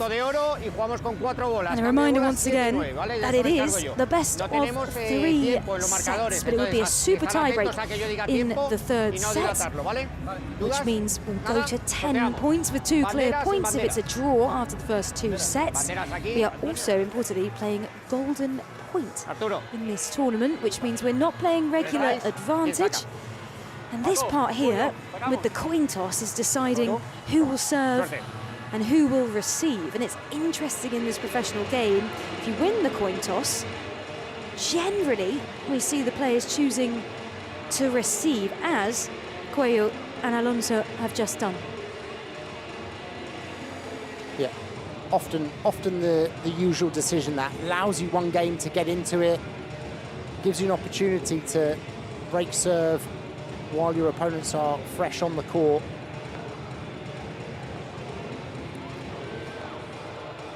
And they're just going into their final bits of warm-up. They will have had a little bit of time to come and train and get used to the court and get used to the atmosphere. But let's see what it's like down there then at the court with Paula Murillo. Oh my God, here the people is going wild. Just because Paquito just walked in, and you know, he is like a superstar here in Spain. Everybody just loves him here alongside his partner Fran Guerrero, who he will be teaming up for the upcoming season. But also Team Vela has its support here. I mean, these people are cheering for Team Vela. Obviously, Arturo Coello is making everybody so excited to see Arturo Coello alongside Edu Alonso. I have to tell you a secret about Edu Alonso. Yesterday, he broke a ceiling light with a football, so he better stick to padel. Well, we are glad that he is playing padel today then, Paula.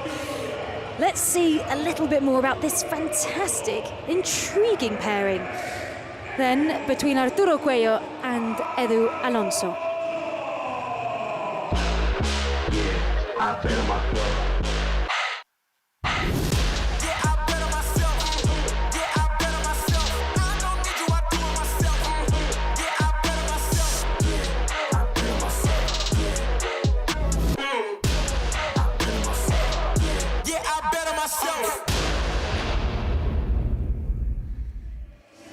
So, Team Vela from Puerto Rico, their owners Maria Esteve and Carlos Lopez Ley have brought this team together.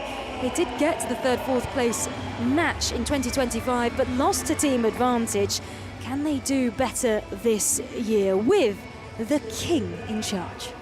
I love to watch Arturo Cuello, and I actually almost enjoy watching him more when he's not playing with Tapia, when he's playing with someone else, because you just really see the way he covers court and the way he's so dominant on the court. And it should have been Coquinetto by his side, and he plays great with Coquinetto, does such a good job with that. We've seen that quite a few times before, and it'll be really interesting to see how he does this with Edu Alonso. And like we said, usually plays on the right side, playing left today, but you know, very talented defender, very fast around the court, almost counter punches brilliantly within this. And I actually think it's going to be a great setup with him and Cuello. If he feels comfortable defending in that left corner, I think that, you know, they actually will make quite a nice pairing together. It will be interesting indeed, and it's great to see Edu Alonso coming in. He was suffered with a couple of injuries during the 2025 season, but had a couple of good results along the way, and will, of course, relish in this opportunity to play with Arturo Cuello. But now, let's meet the Hexagon team. I'm gotta levitate. I know my next win is the best one, so I tell them that I'm on to the on to the next one.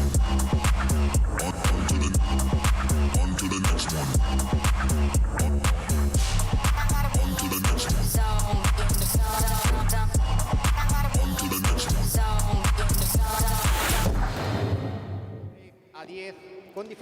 So that is the Hexagon team then, and the difference in the Hexagon team compared to some of the other teams in this tournament is that they're not celebrity-owned or celebrity-led. They are a fan team. This is the team that is for the fans, the players chosen themselves by people who love paddle, and so no surprises. Paquito Navarro is on the roster. I think he is a real fan favourite, and for good reason. Like, he's one of those players that you would say that he's the generation above, you know, age 36 there, but he still is so good at controlling the game, like really good strategist on the court, but also has all of the shots. Like, you know, we saw at the end of last season, he was on great form, able to attack from everywhere. And I think, and I always say this when I'm commentating his matches, but as soon as he brings out the guitar and gets a bit pumped up, you've got to watch out as opponents, because he can do some real damage. And partnered with Fran Guerrero, the youngster, again, we've talked about this idea of, you know, an older player with a younger one coming through, and Fran Guerrero is almost getting more and more accomplished as the seasons go on, having some great results. You can see they're up now to 14 in the world. He will be a good partner for Paquito here, I think. Able to set him up. Also can cause a bit of damage with his shots on the right-hand side. And not only a partner for the Hexagon Cup, a partner for the 2026 season. And after, you know, Fran Guerrero arguably had the best season of his career in 2025, breakout star with Javi Leal in that duo first, then went on to play with Momo Gonzalez and has been lauded as a major young talent. And perhaps Paquito can just help him, you know, one, build that confidence, because one thing that Paquito Navarro doesn't lack is confidence.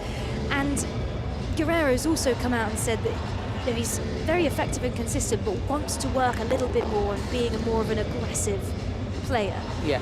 And so we might see that. Yeah, definitely. And I also think that Paquito is probably a very good partner. Like, when you watch him with different partners, you know, throughout the seasons, like, you feel like he is very supportive, but also allowing that player to play their game a bit more, to be more aggressive without being too tough on them. Great to see. I mean, we saw David Silva here earlier. We've got Raul Gonzalez as well. The mix between paddle and football is so obvious in the world now. Footballers playing and getting involved, using it as an extra part of their training, and also legends just coming and loving the entertainment and coming to watch. Yeah, I think we're seeing, particularly, you know, in the UK, we're seeing a big influx of football players taking up this sport, giving them another opportunity to be competitive in a different pitch. So here is the beautiful Hexagon Cup centre court. We're in the Caja Mágica, a place that is, of course, synonymous with tennis history in Madrid. A smiling Paquito Navarro, as welcoming as ever to the Hexagon team bench. There's that laugh. Nice and relaxed before the match, Paquito. He's always having a laugh. Forever a joker.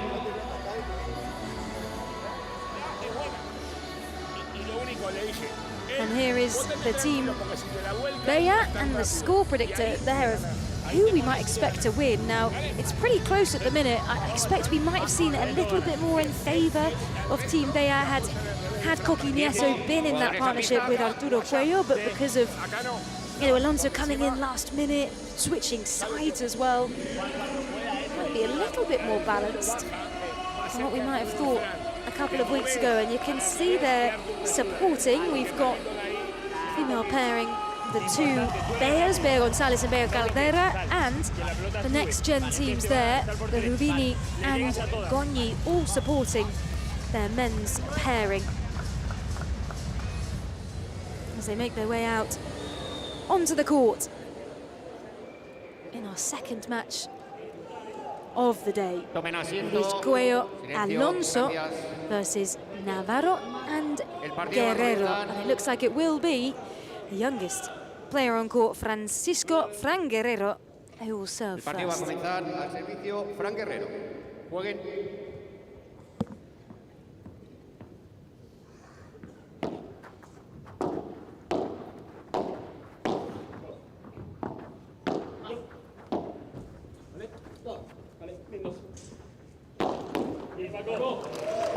There's that attacking bajada off the back glass from Paquito. His cuchilla, one of his best shots. Like a bullet down there. Not even Cuello could block it. You said cuchilla there. What's the difference, if we distinguish on court, between that main bajada and the cuchilla, which is knife, right, in English? Yeah, the knife. And I would almost liken the two techniques to the bandeja and vibra, really. Like the normal bajada off the back glass is hit a little bit more like a forehand volley or like the bandeja, whereas the cuchilla is hit more like the vibra, where you're really like throwing your racket at the ball. Can generate a lot more power, but can also be a bit more risky.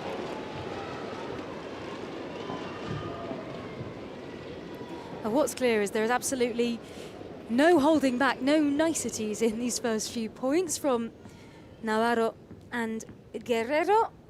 It should read Guerrero is serving. 40-0.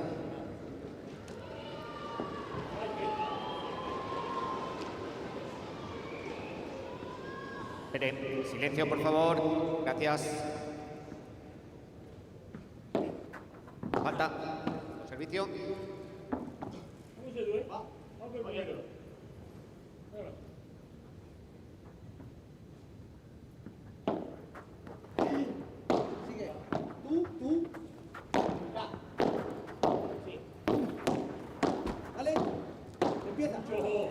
Unlucky mistake there from Edu Alonso, and he's got to probably be a little bit more aggressive than he normally does, being based on that left-hand side.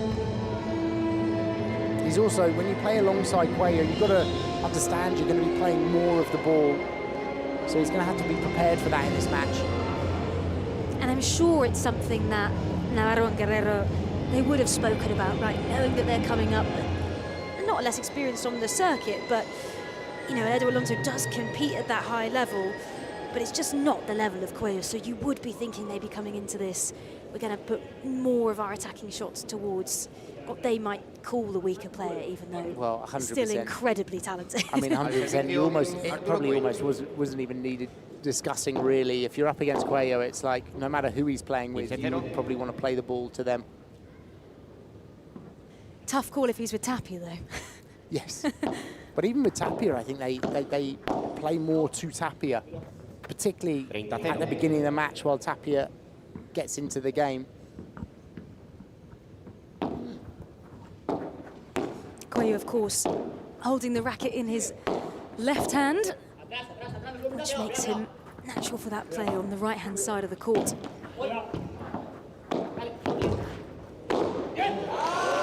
Por cuatro, the first of this game from Fran Guerrero. It goes out the back wall, called the por cuatro, out for 4 because it is 4 meters high out the back. It's great movement as a pair there. Fran coming across as Paquito covered him behind.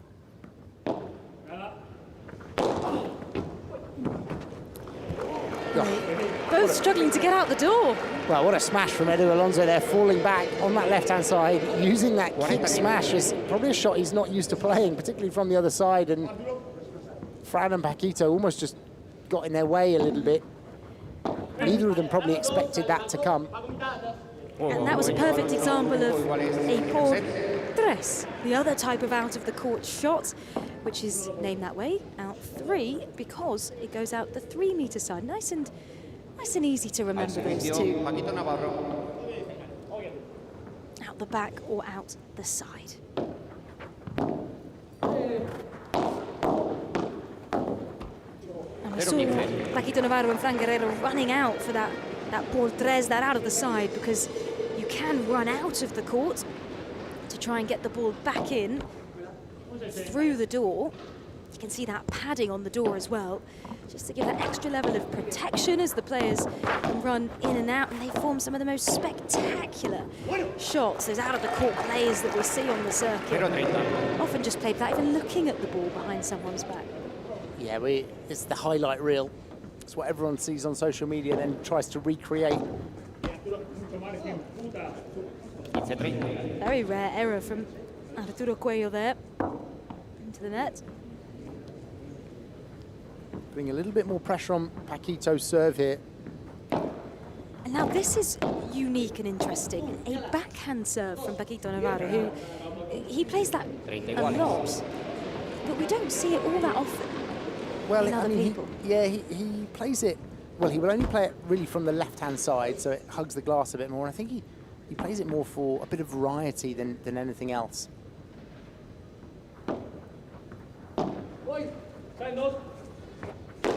Oh, Cuello's going to see that off. Yeah, didn't hit it cleanly enough, and you can see the frustration from Paquito there. And particularly up against de Cuello, like, you can see how much court he's covering at the front there. It's so casual. He almost put his hand on his hip, saying, yeah, I'm just going to pop this out. And it's a break point for Cuello and Alonso. If this is your first time watching paddle, maybe you've watched a lot of tennis, it's the same scoring. There we go, 15, 30, 40, juice. But perfect timing. Rather than having juice advantage, we have what we call golden point, which means when it comes to juice, it is whoever wins the next point will win. And here, Arturo Cuello chose to receive, but had the unforced error on the return of serve. And Paquito Navarro wipes the sweat away as they save the break point. Yeah, 2 unforced errors there from Cuello off the return, which is unusual for him. At the beginning of the game, he was really putting pressure on the net, but the Hexagon team will be thankful with those errors.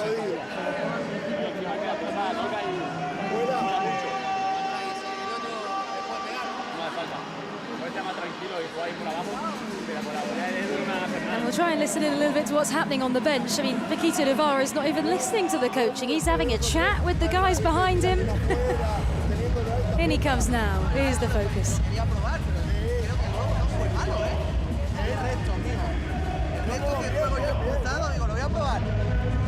Paquito saying, I'm not scared, I'm going to try everything in this game.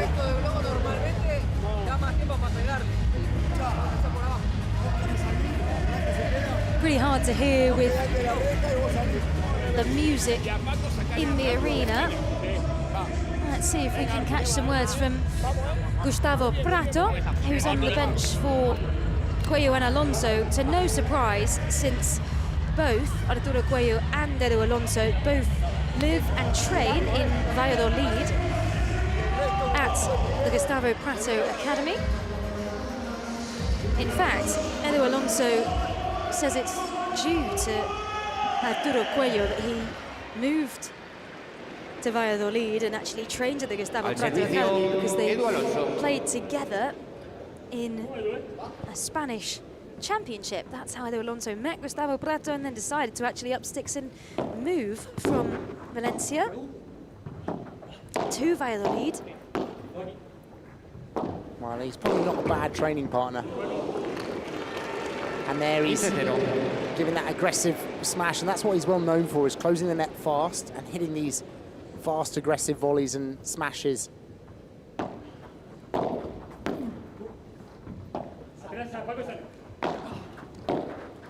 Bandeja down the middle from Edu Alonso, keeping hold of that net. Great reaction from Cuello.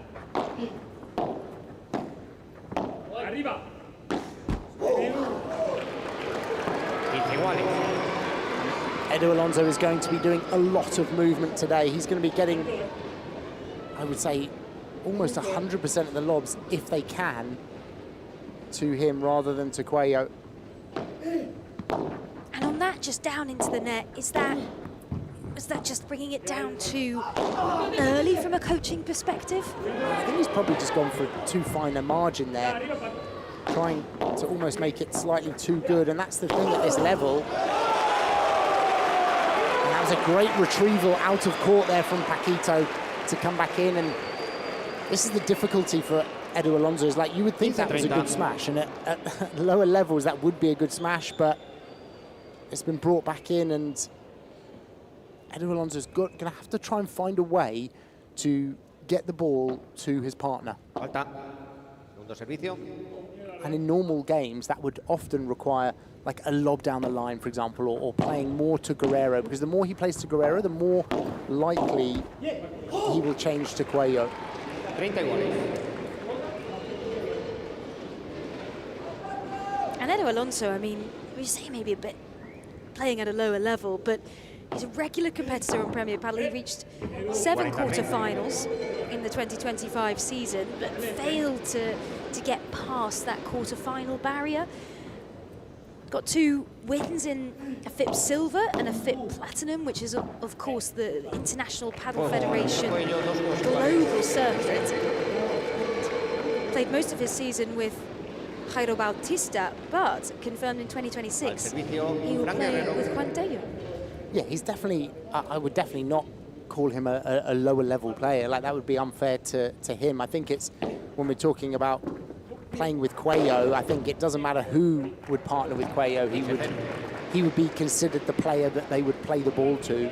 He's definitely, Edu Alonso is definitely up at this level. Falta, segundo servicio.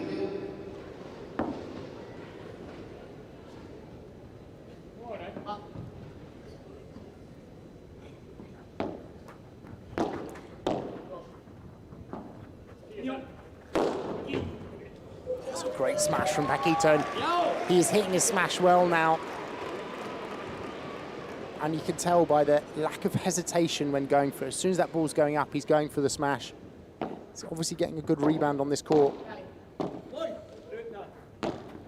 can hear him saying, to Fran Guerrero, he's saying, I've got it, it's mine, I'm coming.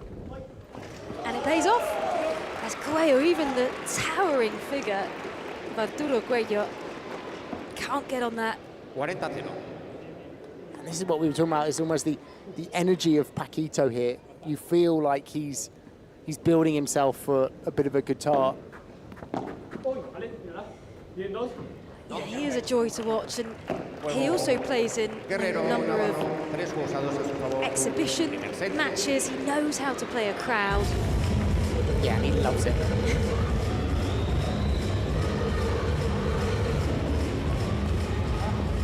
So no breaks, we're sticking on serve. From 3-2 to Navarro and Guerrero, and an ever relaxed, ever smiling Paquito Navarro. Porque Arturo pone mucho. Yo creo que sobre la dirección de Edu, tenemos que lograr un poquito más, And here we've got Paquito Navarro saying that we can play even more towards Edu Alonso because Cuello is so dominant at the net. Con un poquito de margen sobre Edu, que no está en su lado. ¿Qué quiere decir que sea como que lo fijaste bien? Sí, está fijando bien. Ahora podría dar un poquito más de lado, ¿no? Ese también. No tiene ninguno paralelo. Vamos a hacer un esfuerzo porque se adelanta a ver si vos. Venga, sí, venga. Dale, dale. Entonces, cuando va el globo acá o acá o acá. And Gustavo Prato with his notebook. Vale. Subí, movete, molestá y a ganar y andar. And he's talking to Edu Alonso a little bit here about how he's moving around the court, how he can go up a little bit more. I think that's what's coming across from this bench through the music. It's difficult, this, because the play, in order for him to make sure his partner plays more of the ball, he should be pushing up the court and he should be closer, and Cuello therefore can play behind him and cover that middle. But the problem is that's not how Cuello normally plays his natural game. Normally he's the one pushing forward and he's closer. So either they try and switch roles slightly and he plays closer and therefore Cuello can get more involved, or he's going to play more of the ball than his partner. And on the opposite side, you have the bench of the Hexagon team saying, let's play even more to Edu Alonso. So it'll be interesting to see how he tries to manage that a little bit more.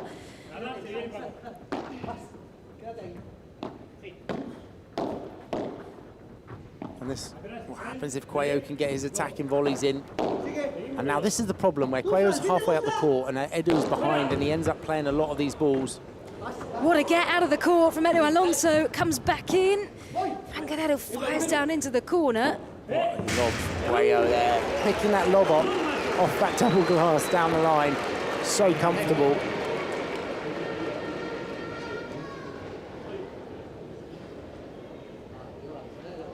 What a get from Eva Alonso, though. Reads it really well. Comes over the top of the cage. Of course, can either come back in over the top of the court or through the door. That's two ways of getting it back in when you retrieve that out of the side of the court play.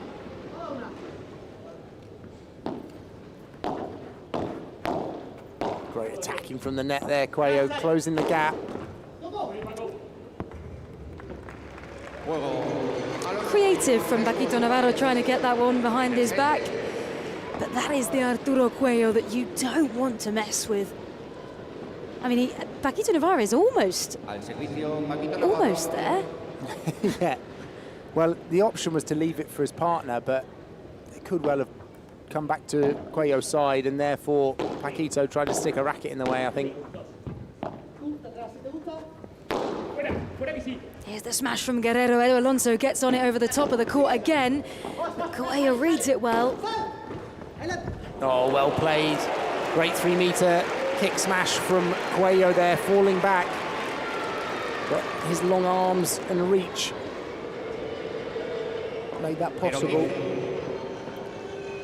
And it popped up, I think, into the lighting. Yeah. If that hits the light, then that's an immediate point for the smasher there, even if it is retrievable. And the ceiling the same. Right, we're lucky because there's nice high ceilings here in the Caja Mágica. Yeah. That would be considered an external object of the court. So agree, yeah, same with the ceiling.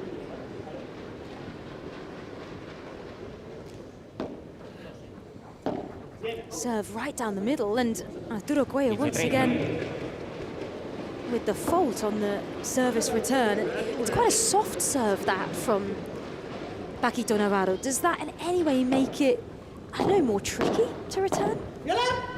Well, yeah, I don't think so. No, it doesn't. It's very counterintuitive, isn't it, that? Yeah, I think Cuello almost was just going for a little bit too much with the Chiquita there. And that's probably what he should be doing, sort of high lob cross so that he stays in the game. And that's almost how they have to play, I think, is lobbing to the corner of Fran Guerrero so that Cuello plays more of the ball.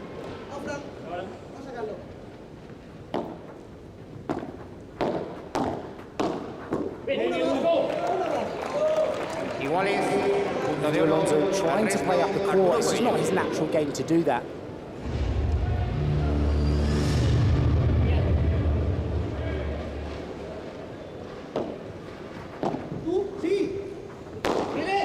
That's a big smash from Guerrero. What a reach from Arturo Cuello. Made short work of that. It was a great smash, but what a retrieval. Look at that. Look at the way he leaps into the air. It is so impressive, the power they managed to get on that jump. And if you follow any of these players on social media, it's as much time in the gym working on that strength and that power and that athleticism as it is on the court. But let's get some tips from our very own Sandy Farquharson.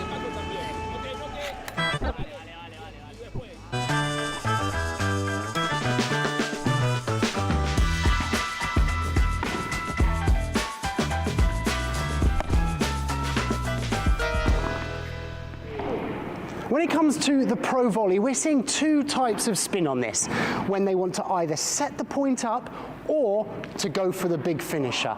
The first is when they hit the ball flat with the volley. So here you often see them hit the ball flat and it goes fast into the court. And the idea being that it hits the glass and rebounds really quickly away so their opponents can't get there in time. The second is with slice, where they come down and brush down the back of the ball.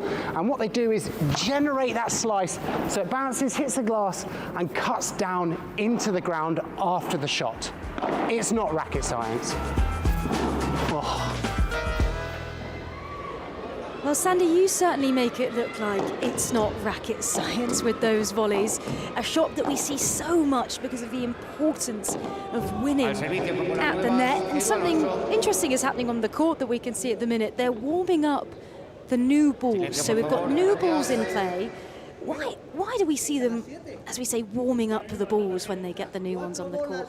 Well, they've just been playing with balls that have probably got a little bit softer, and now you open a new can of balls, and firstly they're going to be, you know, higher pressure, but also it's almost to get the air slightly out of the fur, so you don't see it slide as much when they go for the power. And the balls, special paddle balls, so a little bit different to tennis balls. Yeah, ever so slightly less pressure and ever so slightly smaller, making it easier to control the point in the game. Tennis balls would be, at this, well, particularly for these players, too fast and too easy to finish. And what a smash from Cuello there. Even though it comes off the side glass, still too far for Paquito, and he's having a laugh about it because Cuello didn't hit this perfectly cleanly, but just goes to show the power that he has on it. I mean, it's astounding how far he gets off the ground. Yeah, yeah. I mean, he's already got a lot of reach as well. Like you can see almost from this angle, like long levers, but to be able to jump and to do that at the same time, very impressive. You almost think in another life would have been an incredible basketball player with that kind of jump.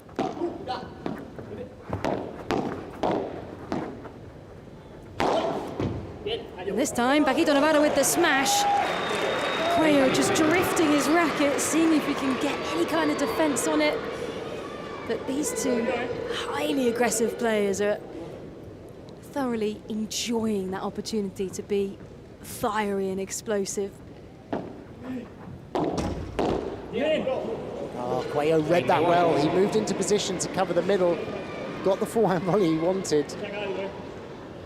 And we've just been talking about those volleys, those two different types on the It's Not Racket Science video that we saw during the break. As we said, I mean, you said time again about, you know, the difference between the bandeja, the víbora. Is it that kind of intricate detail as well on those volleys? Well, so much of it is to do with the intention of the shot. And when you talk about the bandeja and víbora, and it's the same with the volleys, it's the intention is so different, and therefore you play the ball different. You know, the bandeja really is to control the speed, to neutralize the point, to recover the net, whereas the víbora is more attacking, to either finish the point or set up the finish. And it's the same with the volleys. You know, are they set-up volleys or are they more finishers? And sometimes you do like that, where Edu tried to finish. And again, it's gone off the side glass, but this is not going to be good enough for Cuello this time. And just like that, Navarro and Guerrero break straight back. And then when you go for that attacking smash, and it hits double glass, like there it was side glass and back glass, it makes it easier for your opponents to get it back and to finish it themselves.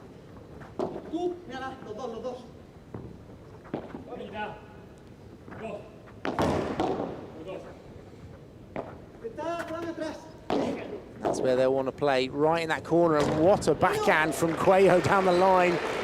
He's so good off that half volley backhand. Everyone wonders how he can play in that zone in front of the court, and he's so good at that shot. Able to control it, not only direction, but also height.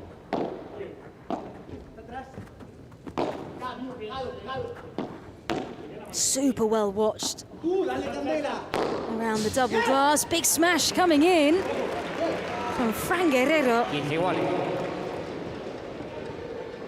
Said he's been working on that aggression. There it definitely is. He definitely has the power.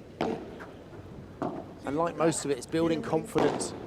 And that was a good víbora there. He knew Cuello was coming in. He knew he had to play it fast to the feet. And that's what he did.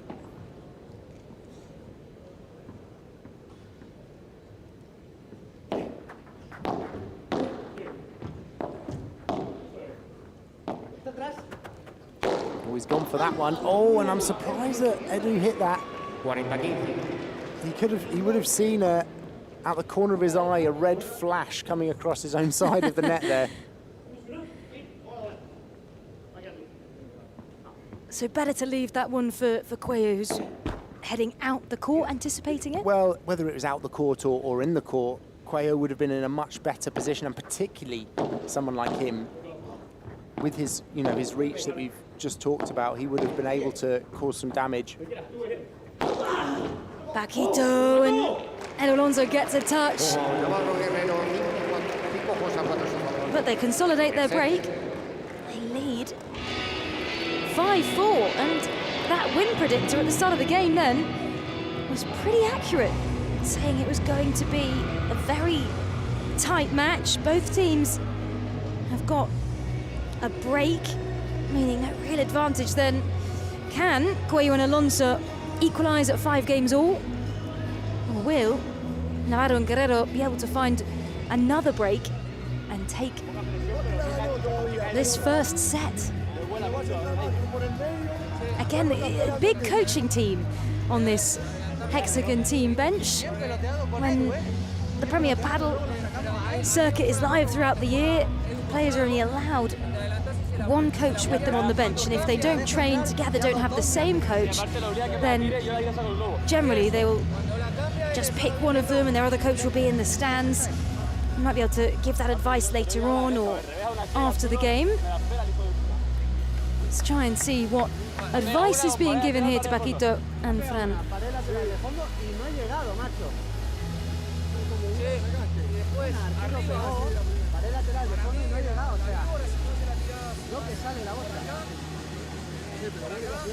And here's Paquito Navarro. We know he's exceptional in his smash, and he's had a couple of those por tres that have gone out of the side, but the majority of those big winners have come all the way back across the net. And it's so important on those back across the net that they're at just the right height, the right angle, especially against somebody like Arturo Cuello, who has that ability to jump up and get on the end of them. In the men's game, they're so good at running out of the court and finishing the point that that shot to bring it back to your side is really important.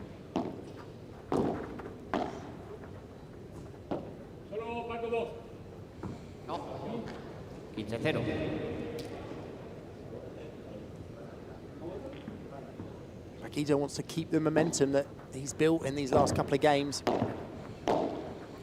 Look at that shot from him off the side glass.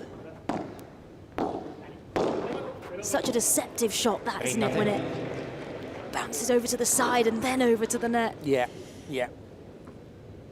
Doesn't catch them out too much at this level, but does at club level. And Paquito, they really want to keep away from that Cuello forehand, because he can either slice it or he can hit that chancletazo, which is the aggressive flat forehand.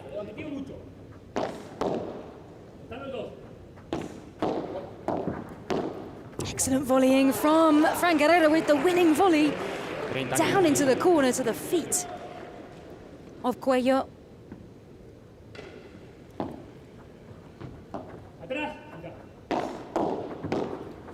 Great pick up from Paquito there. Through the legs as well. Keeping it to the backhand volley of Cuello, which is less offensive. I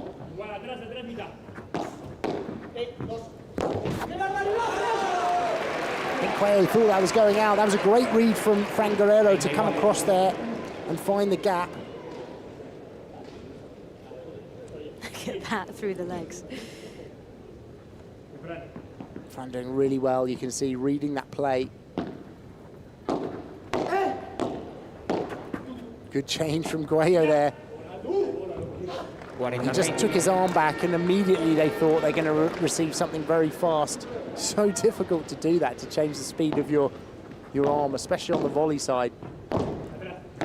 Paquito is really enjoying that shot into his side glass. Of course, one of the things that you can play, he tries on the right-hand side now and doesn't quite pull it off.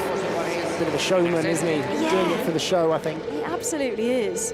And an important distinction here, you can use the glass on your own side, so you can use your back glass with that contra pared boast shot that we see. You can also use that little slither of side glass, but if Paquito gets this wrong and he hits it first, into the cage on his own side, then that would, of course, be a foul.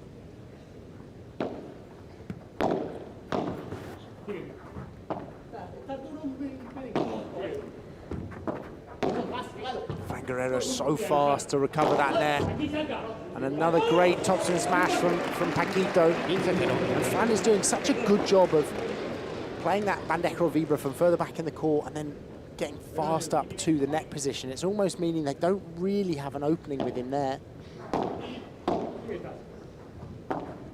think also one of the most impressive things about Fran Guerrero so far in this game, maybe count very, very few errors on his part.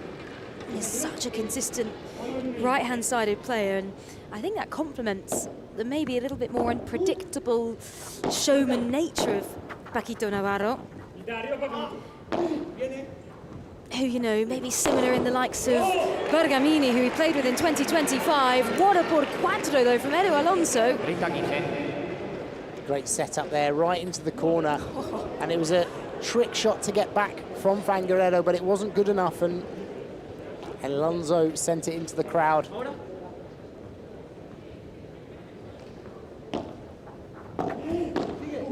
And speaking of Paquito's partners, of course, he finished that season with John Sands. They made it through to the finals. They made 3 finals in 2025, in fact.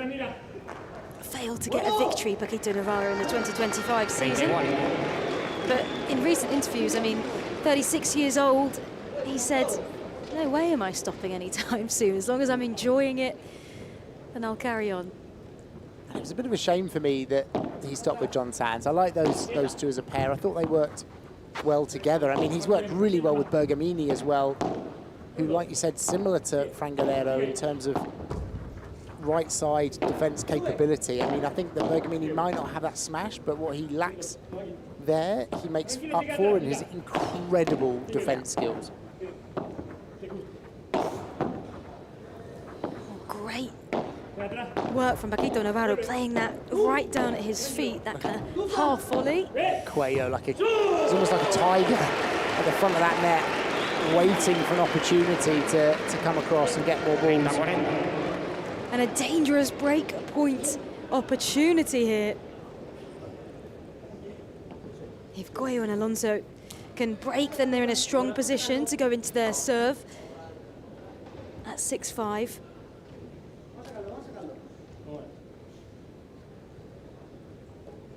If it is 6-all in a set, we will go to a regular tie-break, which would be first to 7 points with 2 clear points to take the win. That's a big, big smash from Arturo Cuello there.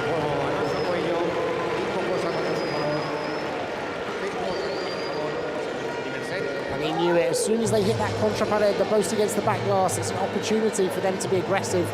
Look how far across Cuello came to take that.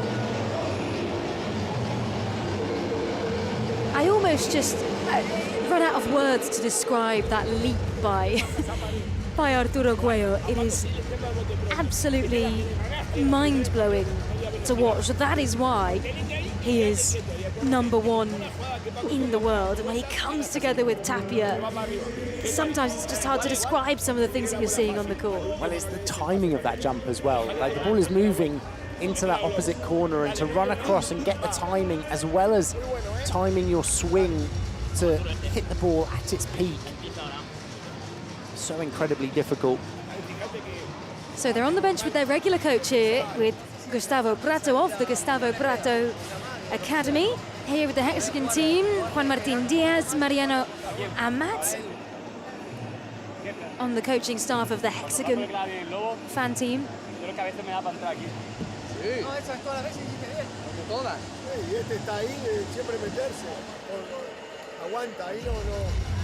And the words to Fran Guerrero saying, hold on. You've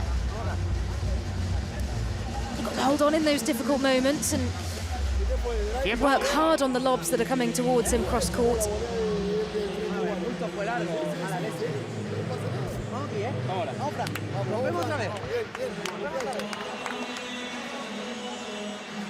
And as ever, words of encouragement coming from his partner Paquito Navarro, as much excitement from the groups of school children in the crowd. We spoke to some of them earlier down courtside with Paula Murillo, who spoke to some of the kids, and they were here.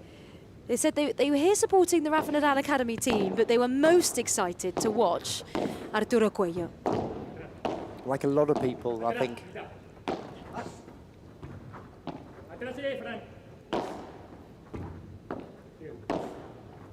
Good attacking from Edu, and that's what he needs to do, put them under pressure.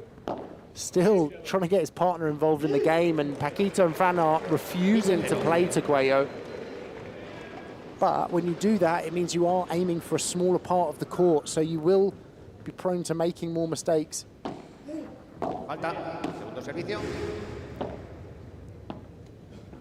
Yeah, it was quite difficult because the music in that break to hear exactly what was going on at the bench. For the Hexagon team, we heard them talking about, you know, just Fran Guerrero holding on if the play was going to come towards him a little bit more, and kind of working through when the pressure was mounting on him. Right now, it's all coming cross court, though, towards Paquito Navarro.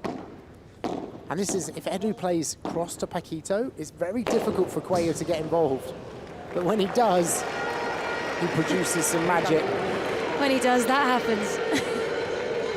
And the more he does that, the more they feel like, look at that lob. I mean, that is halfway into the other side of the court. They now start to think, oh, I've got to really lob away into the corner.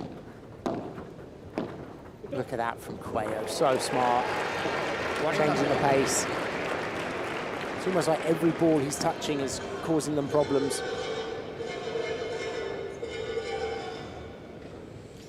And set point to Cuello and Alonso.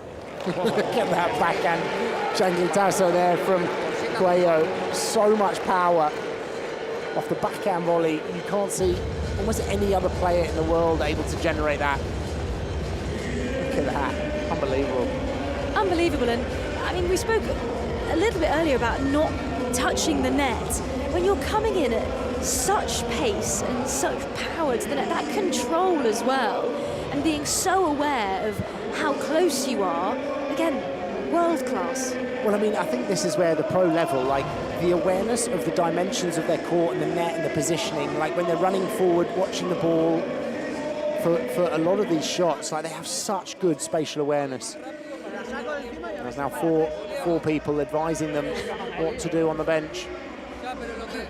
It's like looking up, and which face do I look at for a bit of advice here?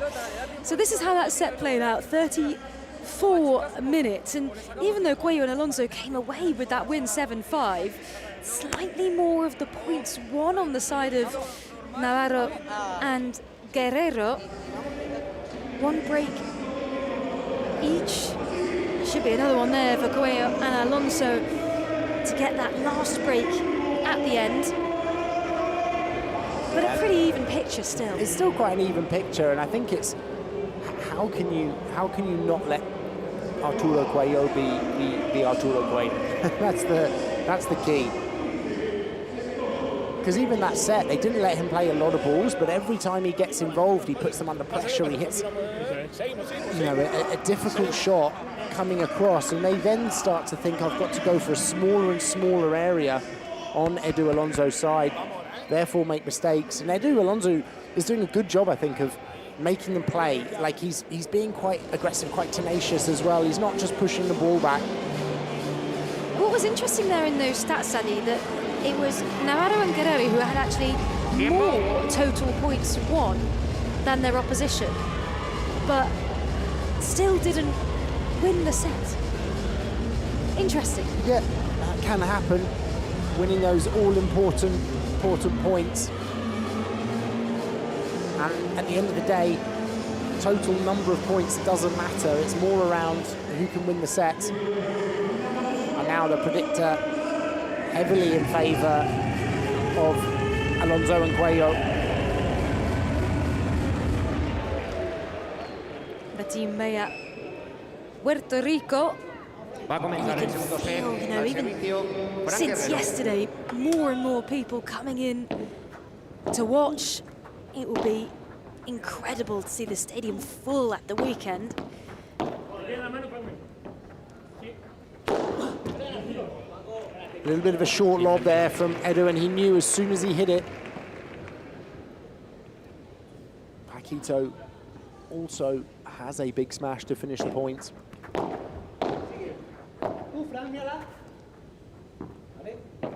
Such a Well, that's precise gone out. lob, but on that one is out. One from Edu Alonso was brilliant, really close to the glass. It's sensible to lob down the line as well. Falta. Segundo servicio. Let's talk about lobs. We see them all the time. They're such a big part of, particularly the pro game. Potentially need to be a little bit more in the recreational game as people kind of get used to that different style of play, being patient. But why is the lob a shot that we see so much at this professional level? Because it doesn't look the most impressive, does it? Well, it is something we see a lot at the professional level, and we probably don't see enough of it at the club and recreational level. But it is almost the big neutralizer, because if you can hit the lob well, it means that you're forcing your opponents back. It's the best way to take the net. But at this level, if you do hit a short lob, you may as well have made a mistake, because they will just finish the point. I think as well, as a recreational player, you don't realise how much the pros practice their lob. Like, it's in the majority of drills, you know. And we've seen this week a lot of the times when they start the match, they miss a couple of lobs at the beginning of the match, overhitting it into the glass to find their range. And after a game or two, they found that range, and then they're using that lob for the rest of the match.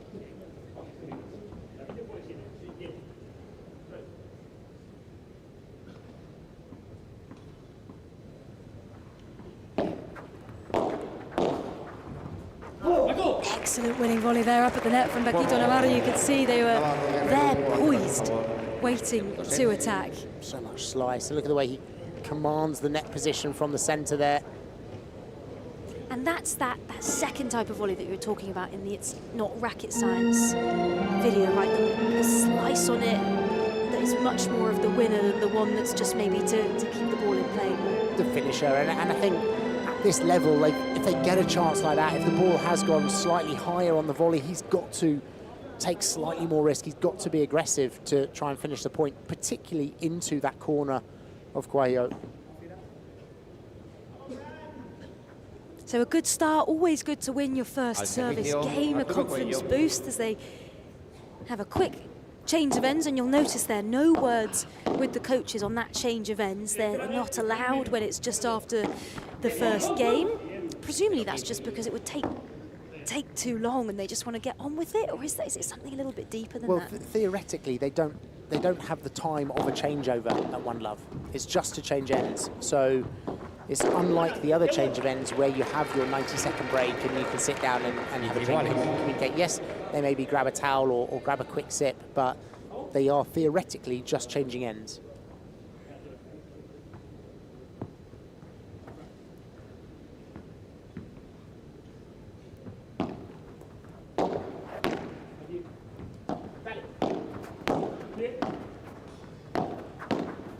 Trying to work his way in, and he's done it. Good defending from Edu here, defending down. And it's all for Edu Alonso. Paquito switching it up. Oh, that could be trouble though. Yeah, that decision to go to Cuello, but he's managed to fall over the net. They nearly got away with it. Oh, and he's so almost there. You can see him really trying to balance. Look at the gymnastics from Fran Guerrero. That's unlucky. A little bit there of that phrase that we see sometimes as, will that come across? No, it won't. That phrase of putting the player in the fridge, which always makes me laugh when we talk about that, yeah. when you're kind of isolating one player on court, and in this case, what we're seeing, and that was a an error on the contrapared post from Paquito Navarro is that putting Cuello in the fridge, not playing to him at all, and then when it does come to him, can it be sometimes a bit, oh gosh, I haven't hit the ball in 10 shots? Yeah, exactly, and that's what they're doing. And generally, it can be really difficult for a Cuello because you don't, like you say, you don't touch the ball, and then when you do touch the ball, often it's because they're attacking to you. But someone of his level, he's almost unfazed by it, and every ball he is touching is. If you notice, he's not trying to poach, he's not trying to force himself on the game. He's just taking the chance when he can.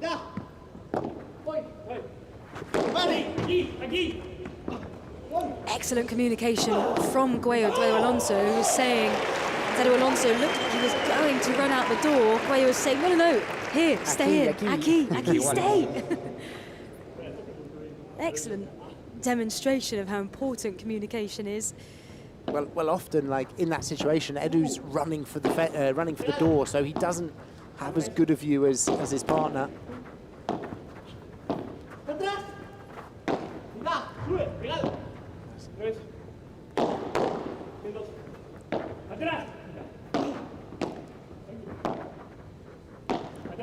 To Alonso, who's holding on well, that one into the net. They're having a bit of a battle on that cross. And that's how Paquito will want it.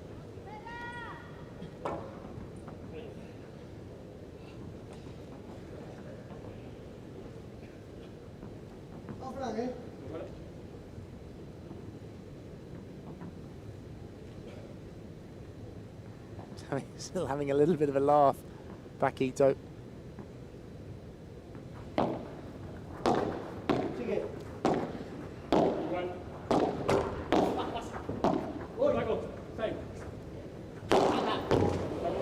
I think he knew he was so deep in the court there, and he knew Cuello was coming up. Like, that would have had to have been a inch perfect smash from him there to won the point.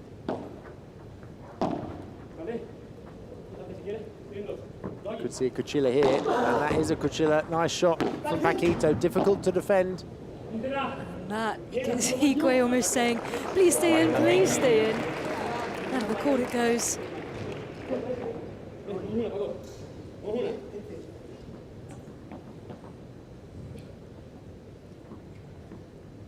Here's that backhand serve from Paquito Navarro. As it skips the net, it means it will be let. And that's going to go over Cuello. That's a great smash from Frank Guerrero there.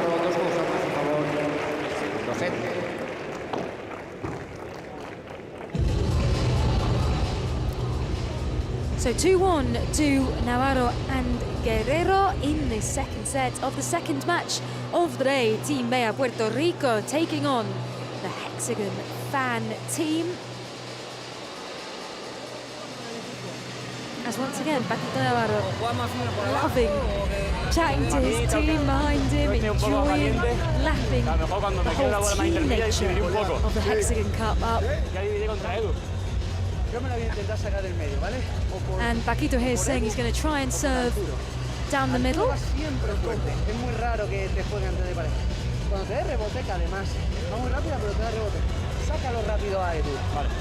And then he's saying when Arturo returns, do it quick to Edu Alonso or serve quickly over to Edu Alonso, but down the middle to Cuello. Yeah, we've seen a couple of mistakes from Cuello with that serve down the middle. I mean, I think that's almost the best option, because there he's probably most likely to lob cross court. And really what they want to do is get it out of Cuello's side as soon as they can.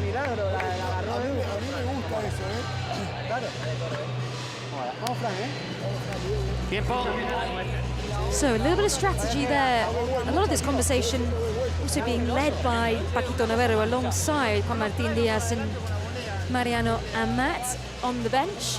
Not surprising, a player that, like Paquito Navarro, has been around for a long time. Interesting fact, Paquito Navarro actually won the first ever Premier Padel tournament in Qatar in 2022 with Dineno when that circuit first came to life. He had a long partnership with Dineno. He's also played with Ferecingotto for a time as well. And actually, I mean, you could go on about interesting facts about Paquito Navarro. He was world #1 in 2019 with Juan Lebron. And that was actually the first all-Spanish pair to reach that top spot. Before that, it always had an Argentinian player in there. And he sounds like he's played with half of Premier Tour. But over the years, that would probably be expected. That's a great smash from Edu Alonso there. And because players are so good at running out of the court, you've got to be really selective when you hit that 3 meters. This time, the fake from Edu. That's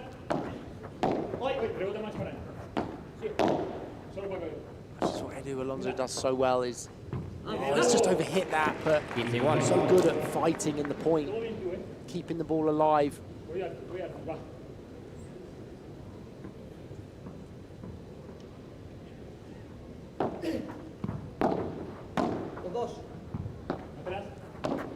Chiquita from Brangadero there. That's how they approach the net this time. But he could be in trouble if he plays that game against Cuello. Paquito was out in the right position and he was about to absolutely lash the ball through the door and hit the post on the way through. Oh, that is so unlucky. 30-15. That was coming through with speed. Had he hit the post and it bounced in, that would have been fine as well. So you can run out and hit it into your opponent's net, you can hit it into the post, but as long as it bounced in your opponent's side of the court. Not that he was going for that off the post. It always amazes me the angles that they can get those balls in when it comes through the door into the net. Muy bien, Fran. Very good, Fran. Says Paquito Navarro. It'll be interesting to see this pair evolve as well throughout the 2026 season as they team up. I hope they stick with it for a little bit as well. Like, I feel like they could be good, but it might be a team that does need a bit of time to get the chemistry right. And of course, the season almost ready to start. And in terms of those pairings, we do see quite a lot of changes throughout the season. I saw a really interesting comment the other day as that huge smash comes in, whether it would make more sense to maybe have a transfer window, maybe once or twice a year when players can switch, because a number of players have said, we don't really get long-term projects all that often, apart from maybe if you're in an exceptional winning pair at the top. I thought it was interesting. Well, what do you think, Sandy? To be honest, that's up to them. Do you know what I mean? If they want a long-term project, they can make it a long-term project. They're the ones deciding to change. And I just think it's where the sport is at the moment. And I think it's actually, to be honest, it's quite exciting having the change. And what it's meaning is they're having to force good chemistry early on. I mean, I almost liken it to changing a football manager for a football team, and if they have a couple of losses straight away and you change manager, you're almost not allowing the chemistry to build in the team. So we're back for another golden point. Of course, if you're just tuning in, the golden point is whoever now wins this next point will win the game. When he went for a change there, Edu Alonso, but it was read really well from Paquito, and Cuello's going outside. Very difficult, though, for Cuello to come across and take that, because he's got to run out the gate and then turn right and continue on. And that was the shot there that almost caused the problem, was the Chiquita that Paquito read incredibly well. And even with all the speed and the height in the world, Arturo Cuello couldn't get out to that one as Navarro and Guerrero celebrate that point, because it is a break as well. And they open the gap ever so slightly. The biggest gap that we've seen so far in the entire match. Al servicio con bolas nuevas, Fran Guerrero will serve.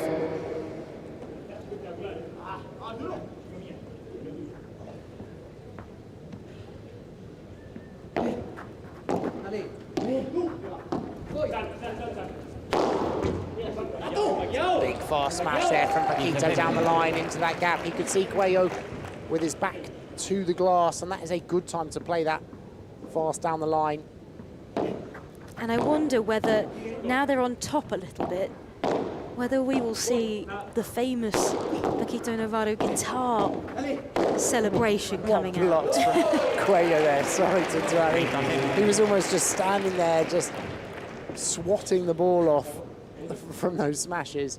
But I think you're right. We may see that guitar, because if they win this, it does set up that super tiebreaker, and Paquito needs to go into that absolutely buzzing. And of course, with Golden Point, with a super tiebreak, it does make the length of matches a little bit more predictable. It also, you know, if a team is on top and can capitalise on golden points, it can make games kind of come out quite different to if we were potentially playing normal advantage. I mean, I've seen some where advantage, you can have like 14 advantages in a row because neither team is able to win those 2 consecutive points. Yeah, and the feeling when playing it is definitely that there's almost no time to let up, because every time it goes to juice, it's a golden point, and every time it goes a set all, you go to the championship tiebreaker, and really in tiebreaks, anything can happen, so you don't feel, as a player, you don't feel like too relaxed out there.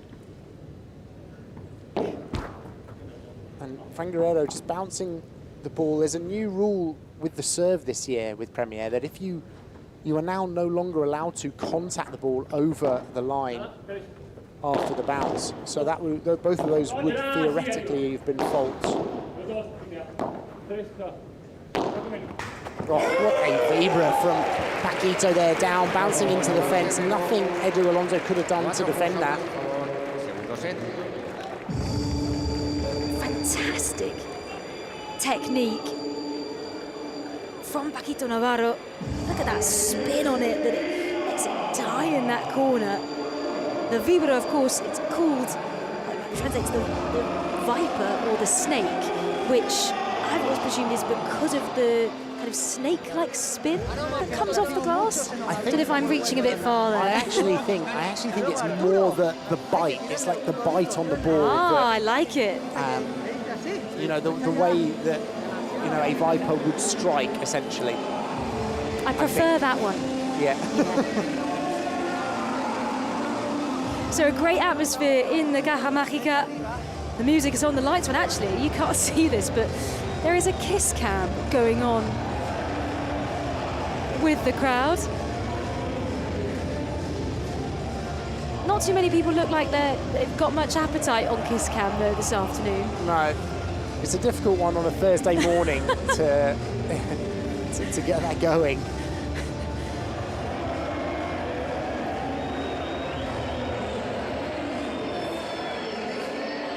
So the atmosphere is fantastic from where we are, but let's go and see exactly what it's like. What's happening down courtside, Paula?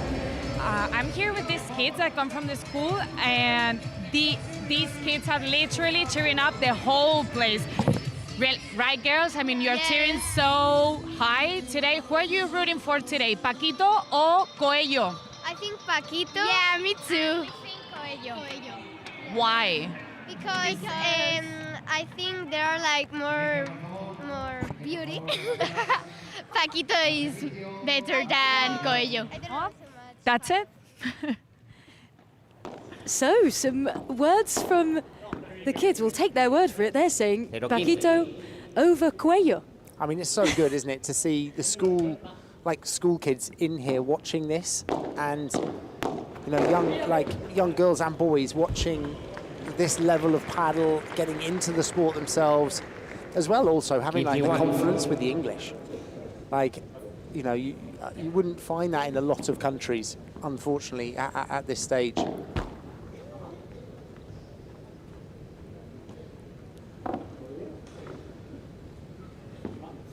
They're obviously children that like a smash, though, because if they're choosing between Cuello and Paquito, they are here for the spectacle.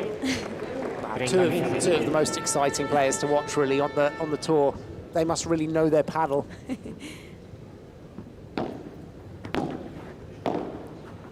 And we sometimes, get asked in these positions, why are majority of the top players Spanish, Argentinian? When are we going to see more countries enter into that top 20, top 10 in the world?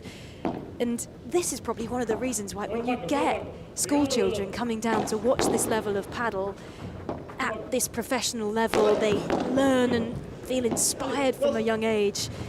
Also, they have those programs available to them where if they say, I'm 5 years old, but I want to be a professional player, there's those kind of talent pathways available to them. Oh, well, there's hundreds of thousands of kids in Spain and Argentina in the game, playing paddle and enjoying paddle and part of academies and programs. And countries are getting closer. Using someone like Italy or Portugal or these countries, they are getting closer, but the rest of us are a long way from that. What do you think the next, I have to ask you what the next kind of country would be to get into the top 20? I mean, we've got Spain, Argentina, obviously, Portugal on the women's side, Brazil on the male side, as well in that top group. Probably missing a few there, but in terms of maybe other countries in the world, where would your bet be? Well, I think when you say that it's Brazil or Portugal, it's the odd one. Like, it's not like you can't possibly say they're consistently producing top players. So I mean, I think probably over the next 5 to 10 years, we're going to see the odd one from countries. But until we consistently see other countries coming through, I mean, I think it's going to be a while. I think probably, Italy seems like it's doing really well. Their junior programs, the way they're coming through. I think you're also seeing countries like Portugal and France, coming up. But again, you've got to remember the boom for paddle in Spain and Argentina was in the 80s and 90s. So us having They've got a couple of years us on having us. our boom in 2025 and 6 is, quite a lot later. It's easy to forget that, isn't it, when you're in this huge excitement of the growth of the sport, that got a bit of catching up to do still.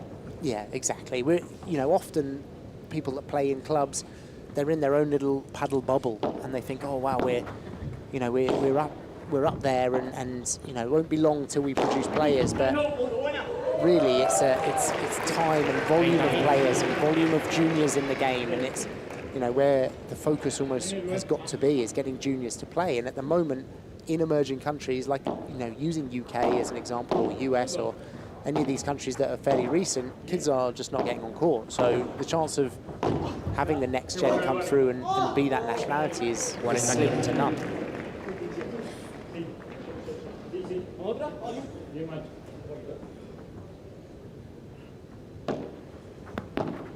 Paquito and Fran really taking this second set by storm, and there's a big smash from Cuello.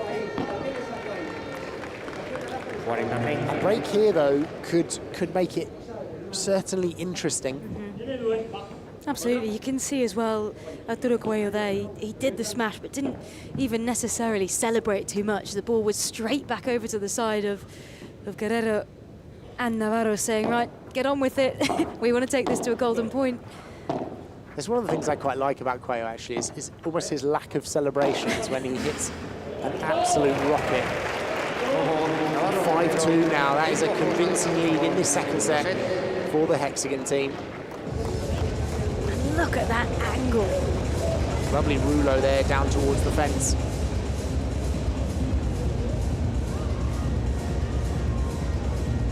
And determined on the face of Paquito Navarro. Question for Cuello and Alonso, can they turn this around? Will we be going to a super tie break? We saw one in our second game yesterday, in fact, when it was in the women's crew taking on 11-11. That went to a super tie-break. That team 11-11 won 11-9. Quite fittingly that they won on the number 11. And this, the return direction of Fran Guerrero. I'm actually quite surprised it's so even. I Yeah, would me have thought, too. I mean, I feel like the direction of play has been the vast majority to Edu Alonso, which would be down that line for Fran Guerrero, but it almost looks like he's played more to Cuello, which is surprising.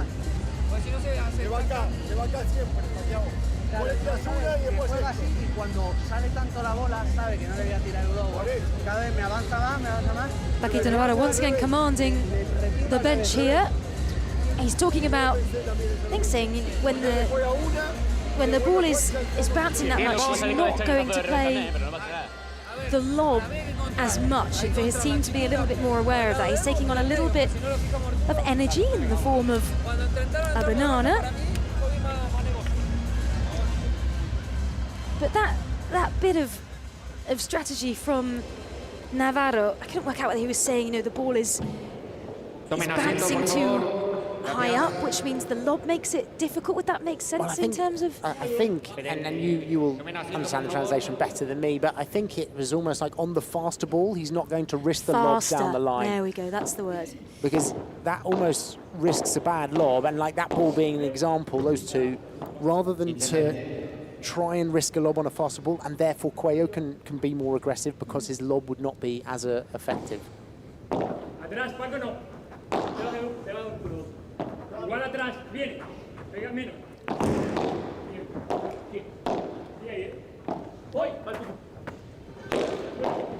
Oh, great block from Edu there. Look at that reaction from Fran Guerrero.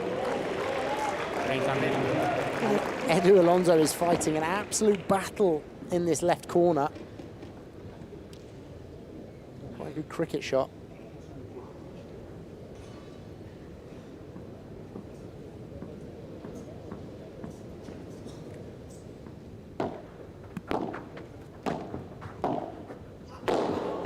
Yeah, well played there. Oh, great pickup from Fran Guerrero. It's dropped in. The point's still alive. Navarro and Guerrero have switched sides for the time being, as Navarro had to cover that side of the court as Fran Guerrero went out. When will they try and switch back? Didn't need to. What a great lob down the line there. Unforced error from Edu on that side. Fran Guerrero did such a good job to get this.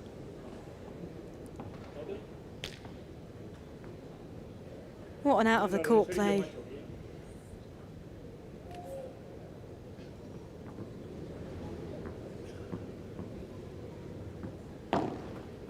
I loved watching Guerrero and Javi Leal's partnership during the season. They were one of the biggest breakthrough pairs. Javi Leal is playing for Team 10 Padel. There was a time when people were comparing that smash of Javi Leal to the likes of Cuello, a future star of the circuit, for sure. Yeah, there's a few smashers out there, Leal and Augsburger, and the thing with the Cuello is that he just does it such a high percentage of the time. He's never going for risk. And I say that as he goes for a backhand Changitasso that Fran Guerrero was on the end of, and that was risk. But generally he doesn't, you know, when he goes for it, he doesn't take a huge risk.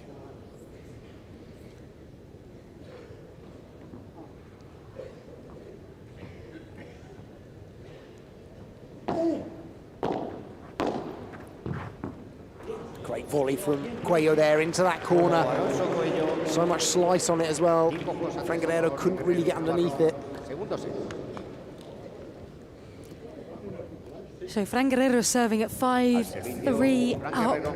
They win this game. We will go to a super tie-break rather than a full third set, which is first to 10 points with 2 clear points and a good start.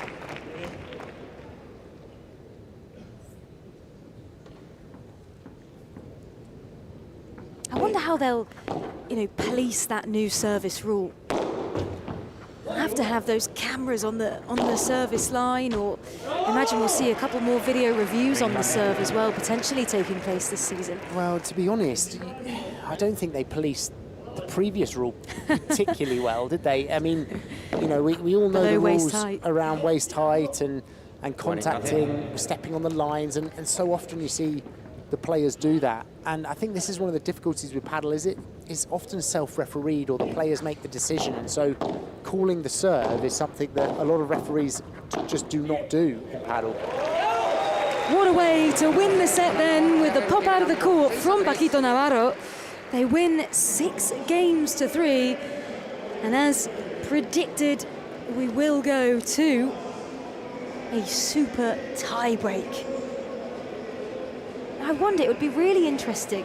We'd have to go back and trawl through some stats to see if it's better to have won the first set or the second set when you're going into a super tie-break.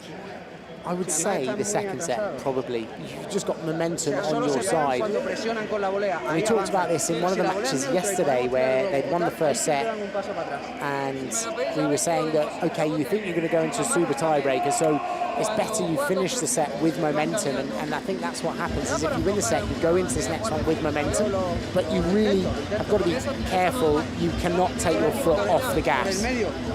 And now, looking at the prediction of 50-50, it's very even, and well, a set all you would expect it to be even. So much of this is really resting on Edu Alonso's shoulders in that left-hand corner. Is, you know, can he play aggressive enough to put them under pressure and force them to play more to Agüero? So actually a pretty similar second set to the first, just slightly shorter by 2 minutes. Again though, more of those points won by Navarro and Guerrero. This time clear to see, because they did come out and win that second set. Música, por favor.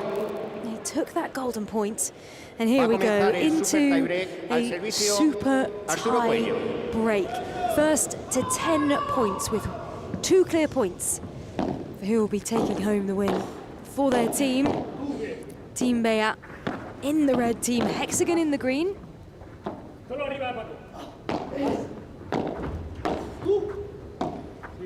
Ooh, just gone out. 1-0. Trying to play the fast lob over Edu Alonso, and like we said, these first few points are really crucial for them.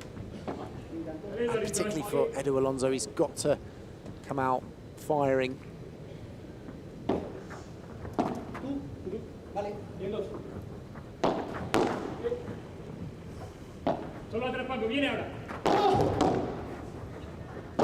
It's a good volley, an awkward speed for Edu Alonso to deal with into that corner.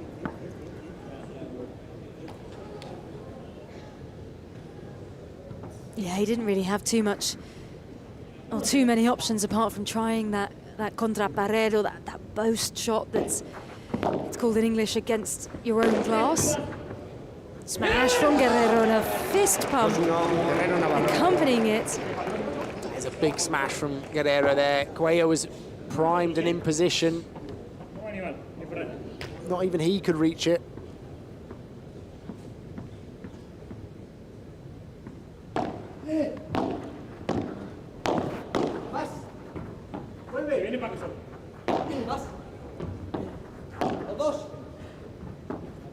Oh, tried the Chiquita. He was far back in the court on a low ball. That would have been a difficult shot to go for it, but probably felt like he had to break the rhythm somehow. Now, I don't want to jinx it, Sandy, but we were saying yesterday, you know, it has to go first to 10, it has to be 2 clear points. I'm not sure I've seen a super tie-break up in the 20s yet. But I think, just pause that thought, because Paquito Navarro seems to think there might be a reason for a video review. Well, the question is, Paquito was going for one of his preferred shots of hitting it against the side glass. And the question is did it hit glass or did it hit fence? See here. Tough angle to see that one. Tough to call. But I think the reason they stopped is they heard the fence. Like, because usually when it hits the fence, you hear that kind of rattle.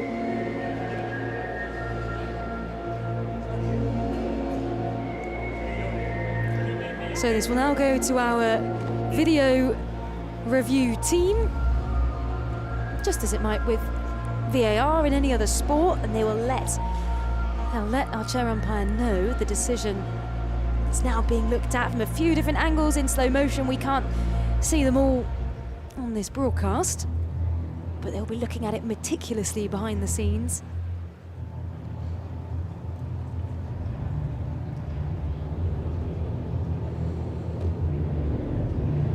And a pause in a big moment in this super tie break.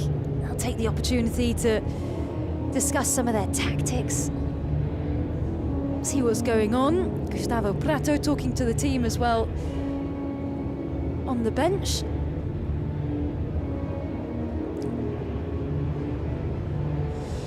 So here's the point again.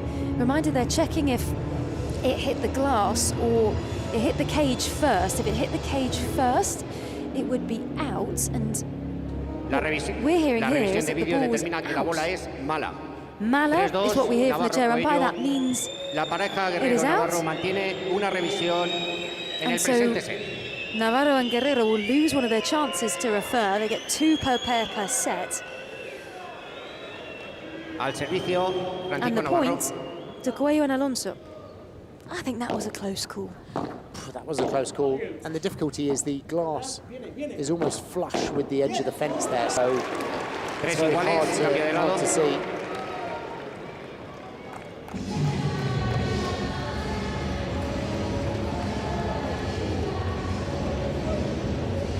Usual error from Cuello. He read that direction, covered the angle.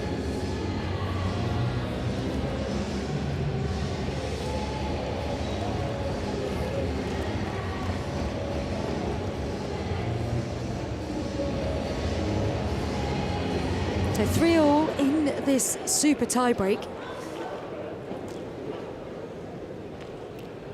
Who will be able to find a gap, give themselves a bit of breathing room? Navarro, just as he said in one of the bench breaks that he wanted to serve down the middle to Cuello, who earlier on in the game was having a bit of trouble on that return.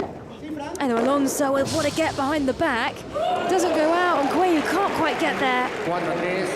Bit lucky on that for Fran Guerrero. He knows how lucky he is as well there, because it came off both the fences in the corner, and Cuello would have snapped up anything that came out a bit more. Cheeky smile on the face of Guerrero.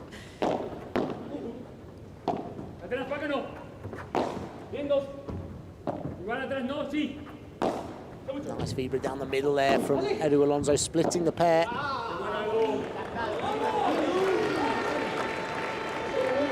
You can actually hear the sigh almost from Fran Guerrero as soon as he'd gone for that lob. He knew it was going out. And again, there's two unforced errors on the bounce for Guerrero, which means Cuello Alonso go ahead for the first time in the tiebreak. And even though this is to 10 points, you definitely don't want to be giving freebies away.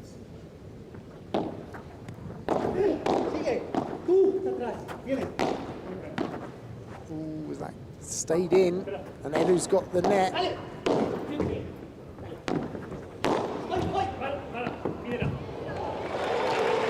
think Cuello said he touched it.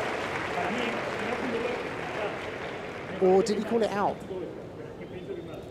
Let's take another look at that.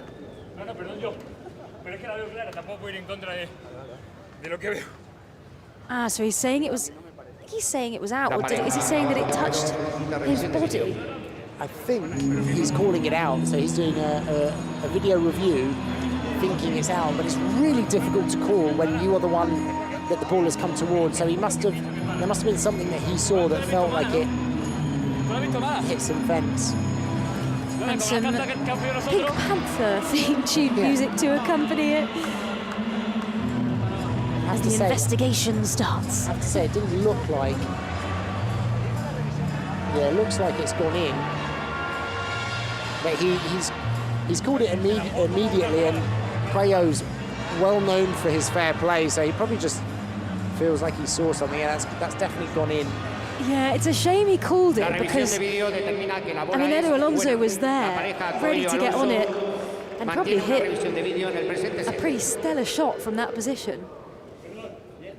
And he's just said, perdón, he said sorry. Again, that sportsmanship shining through. And 5-all. Well, that's bounced up, and Agüero is going to get there. As it comes off the top of the court. Oh, and that's going to be snapped away by Agüero, but is still in the court. What a point unraveling. And it comes down to Fran Guerrero, who does manage to get it out of the court. And he got away with that because those smashes there, it was, Agüero was there, but he couldn't really do much other than just push the ball back in.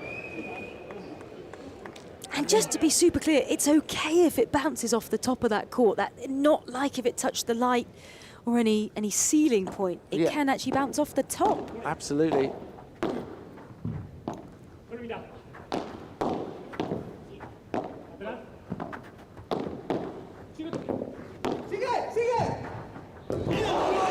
Fran Guerrero doing a great job earlier in that point, but just couldn't deal with the angle from Agüero. And again, every touch from Agüero causing problems.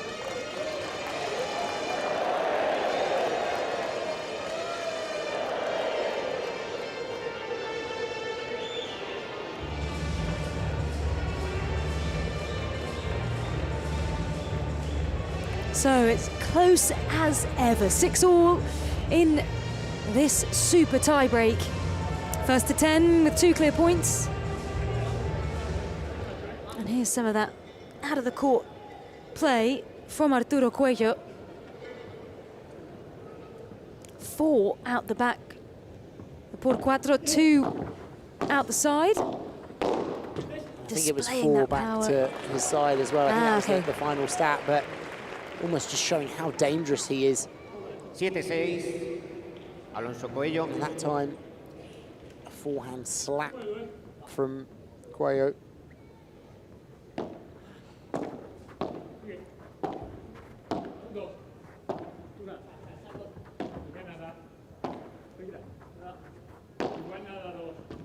Patient overheads from Paquito there, and well played Edu Alonso to get into net here. What a shot. Behind the back boast from Paquito Navarro, who somehow keeps the ball in play. And that's a great example of patiently attacking. So easy for your adrenaline to go up and to feel like you can finish the point, but look at this from Paquito. A true showman. What a treat we're seeing out on this court. The magic of the Hexagon Cup, bringing together the best players in the world all week. A super tie-break, 8-6 lead, Cuello and Alonso.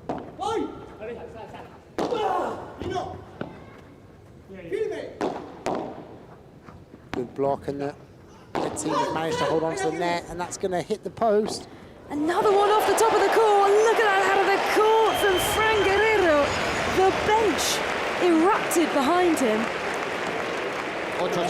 He did so well to position himself as well after the bounce. It almost gave him more time though.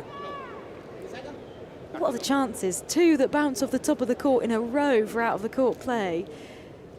And that bounces down and then into the net. That's exceptional from Fran Guerrero.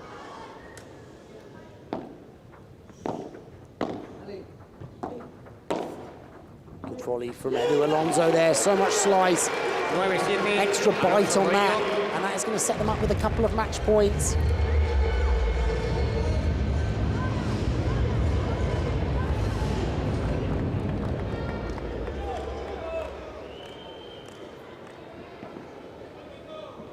Silencio, por favor. Gracias.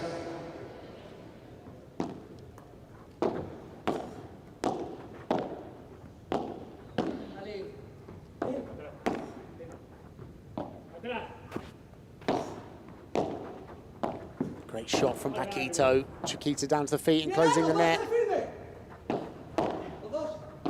Edu Alonso's doing a great job here, and again off the side glass, and that's not going to be good enough against Paquito.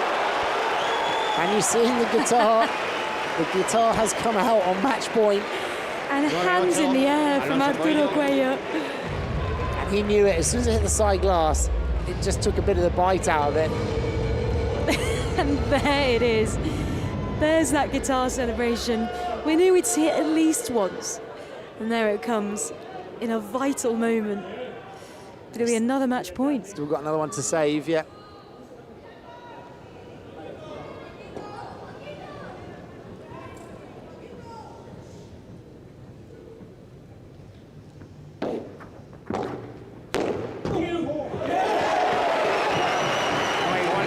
And with a diving, not quite sure what to call that shot from Fran Guerrero. Awkward looking, like Shangri-Tasso there, really. Almost like he fell over during the shot. The Superman theme tune, very appropriate. So 9-all. 9-all, they've saved two match points, Navarro and Guerrero.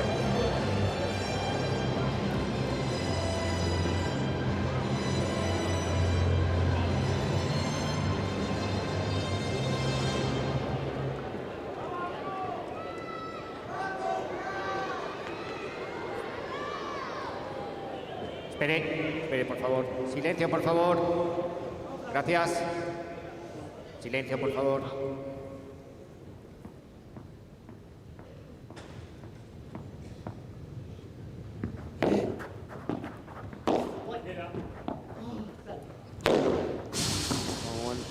Cuello's going to be the end of that. Unfortunate to hit the fence. The fence obviously doesn't have as much power as if it were to rebound off the glass, and therefore set up for Cuello.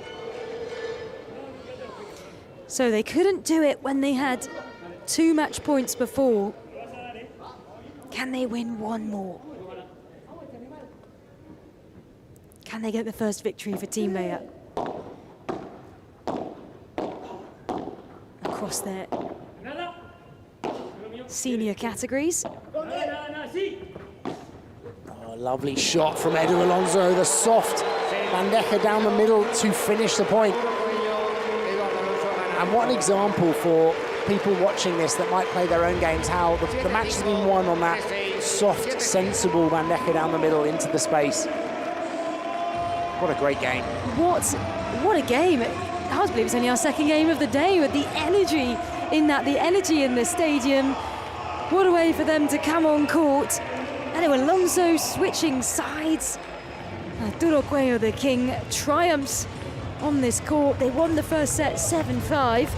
Momentum was definitely in favour of Navarro and Guerrero in the second 6-3, and then they come out, they win that super tie break 11-9, and they take 2 points for Team Bea on their debut in the Hexagon Cup in 2026 as they embrace the team.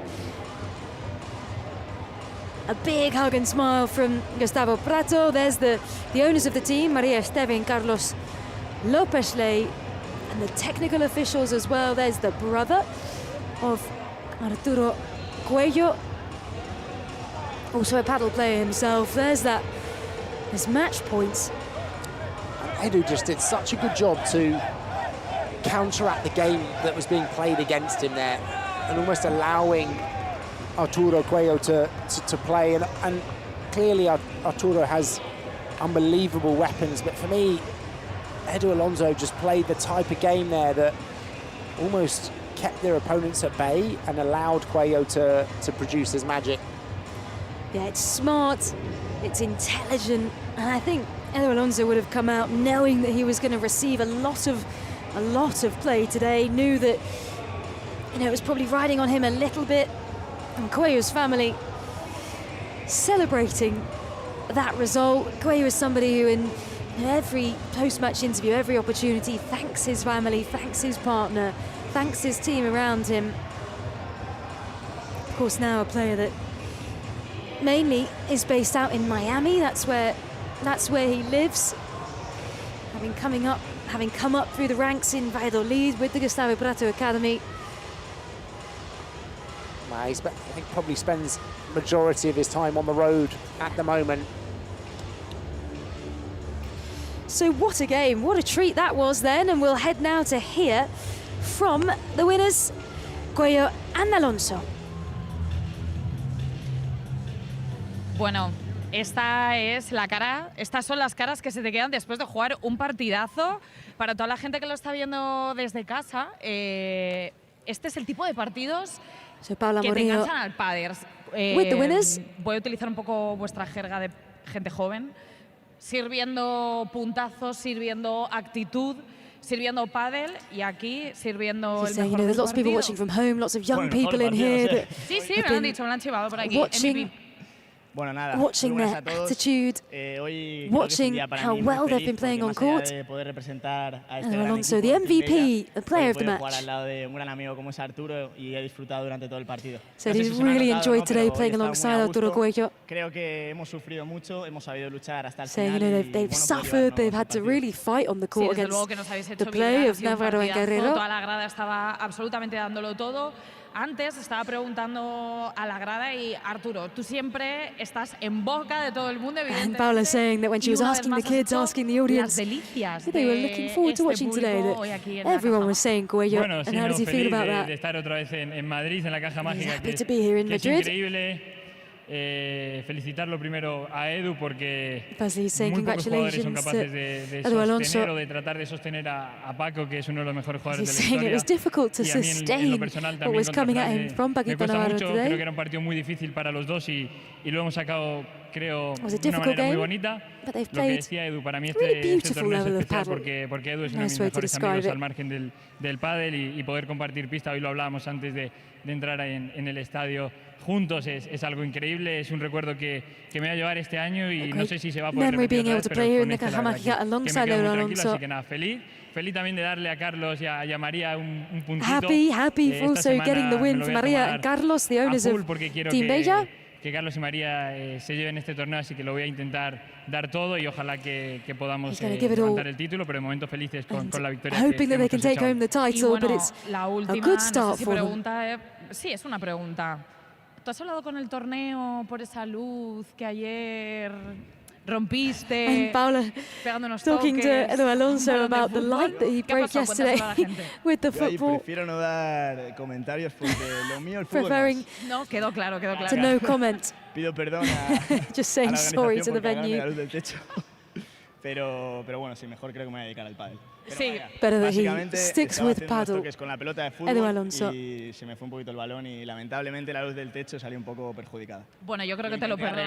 Lo intenté arreglar, pero no hubo manera. Yo creo que te lo perdona la organización, Arturo, por si acaso tú contrólale para la próxima. He's pardoned by the venue after that spectacular performance. Por esta victoria. Gracias. Gracias, chicos. So a tough-fought victory for Arturo Cuello and Eva Alonso, an 11-9 win in that tiebreak, but exceptionally close across the board. 1 point in it, really, and that almost shows it as 1 point towards the Hexagon team. So the Bella team actually won one less point, but still managed to come through and win the match. That just shows you how tight it was. So a very, very tight match, and if you enjoyed that, well, there is plenty more to come. We've got Team Bayer coming back again after this. And they will be taking on 10 paddle.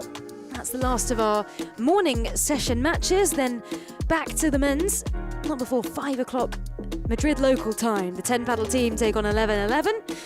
Then back to the women, crew paddle. Victorious yesterday will take on RL9, who also won their first game yesterday in the tournament. And our last game of the day with the men, Rafa Nadal Academy, taking on Advantage.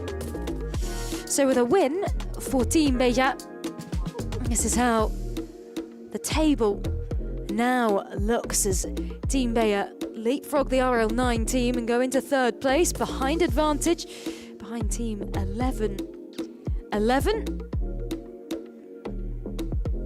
And of course, the first 2 teams will go through to the final. But important also that placing of 3rd and 4th place, because they also get a chance to play on Sunday in the 3rd and 4th place positioning.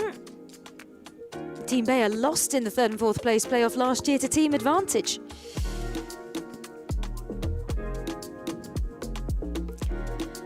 So what a game then, as Team Bayer take the victory in the super tie-break. There's only game 2 of 6 of the day. There is plenty more action coming up next. So Sandy and I will say goodbye for now, but we will be back in just a few moments with the women. Bayer taking on 10 paddle. We will see you back here very soon.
Well, welcome back then to game number 3 on day 2 of the 2026 Generali Hexagon Cup, the 3rd edition this year in the Caja Mágica in Madrid. 8 teams battle it out to take home the trophy. We witness greatness unfold. This is the 3rd of our 6 matches that are taking place today. We just saw a victory for Team Bayer in the men over Team Hexagon.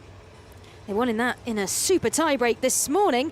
It was straight sets for the Rafa Nadal Academy team against the Hexagon team. So 2 losses for Hexagon so far, but now our attention turns back to the women of Team Bea women taking on 10 paddle. That will conclude our morning session, and then we're back at 5 o'clock local time for the afternoon session. And here is who we have coming up. What a treat. We have double Bea for Team Bea Puerto Rico, Bea Caldera and Bea Gonzalez. And in Team 10, they are facing Claudia Fernandez and Tamara Icardo as we get ready to meet our players. Here they come. First up, Bea and Bea, the ever-smiling Bea Gonzalez with the Red Bull headband on, partnered here with Bea Caldera, both 24 years old. Got Bea Gonzalez at number 5 in the FIP World Ranking, the player from Malaga. Bea Caldera ranked at number 17 in the FIP World Ranking, player originally from Valladolid. And they are coming together to try and get a consecutive victory for Team Bea in this morning session. Of course, Bea Gonzalez, one of the standout pairs of the 2025 Premier Padel season, who fought hard with Claudia Fernandez all year, getting 6 titles, including the Barcelona finals in December. But 2026 will be extremely exciting for her. She partners with Paula José María. And here is who they will be facing. For Team 10, led out here by Bea Gonzalez's now former teammate Claudia Fernandez, the 19-year-old Niña Narraría, ranked at number 5 in the FIP World Ranking. And she is alongside Tamara Icardo, ranked at number 10 in the world at 30 years old. Icardo from Valencia. Claudia Fernandez will certainly feel at home in the Caja Mágica, a player from Madrid. And as we said, Claudia Fernandez now facing Bea Gonzalez, her previous partner in the 2025 season, and confirmed that Claudia Fernandez will now go on and play with the Portuguese player Sophie Araújo in 2026.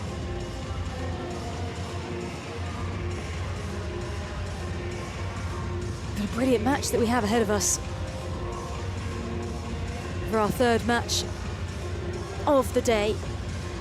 2 powerful left-hand sided players in Bea Gonzalez and Tamara Icardo, 2 extremely clinical and consistent players in Bea Caldera and Claudia Fernandez. As we get some final words from our chair umpire, and just a reminder of how the match will play out then. It is the best of 3 sets. The first 2 will be regular tie-break sets. If it's 1-1, it will go to a super tie-break like we just saw in the men's game before this. And we are playing golden points. So not regular advantage that we'll know familiarly from tennis, familiarly from the Premier Padel circuit of 2025. Of course, it's all changing in 2026, but for this tournament specifically, we are playing golden point, which means when you get to deuce, it is just whoever wins that next point will win the game, and the receiving team can choose who they want to receive that golden point. And once again, my name is Emily Kilner on commentary with the fantastic technical expert, the coach, the educator, that is Sandy Farquharson.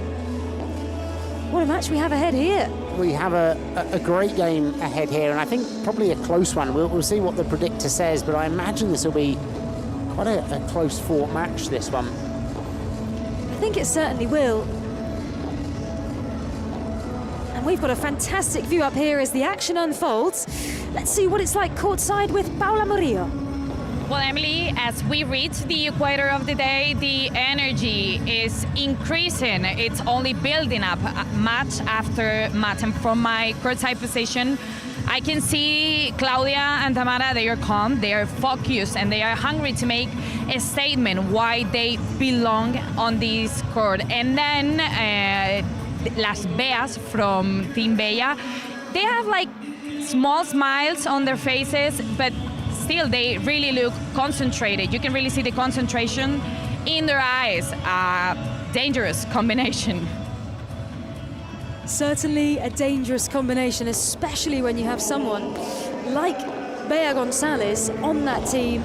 She has a fantastic smash. That left-hand-sided player is also extremely charismatic. One of the most loved players on the circuit, with that big smile as well. But here they are, Bea Gonzalez and Bea Caldera.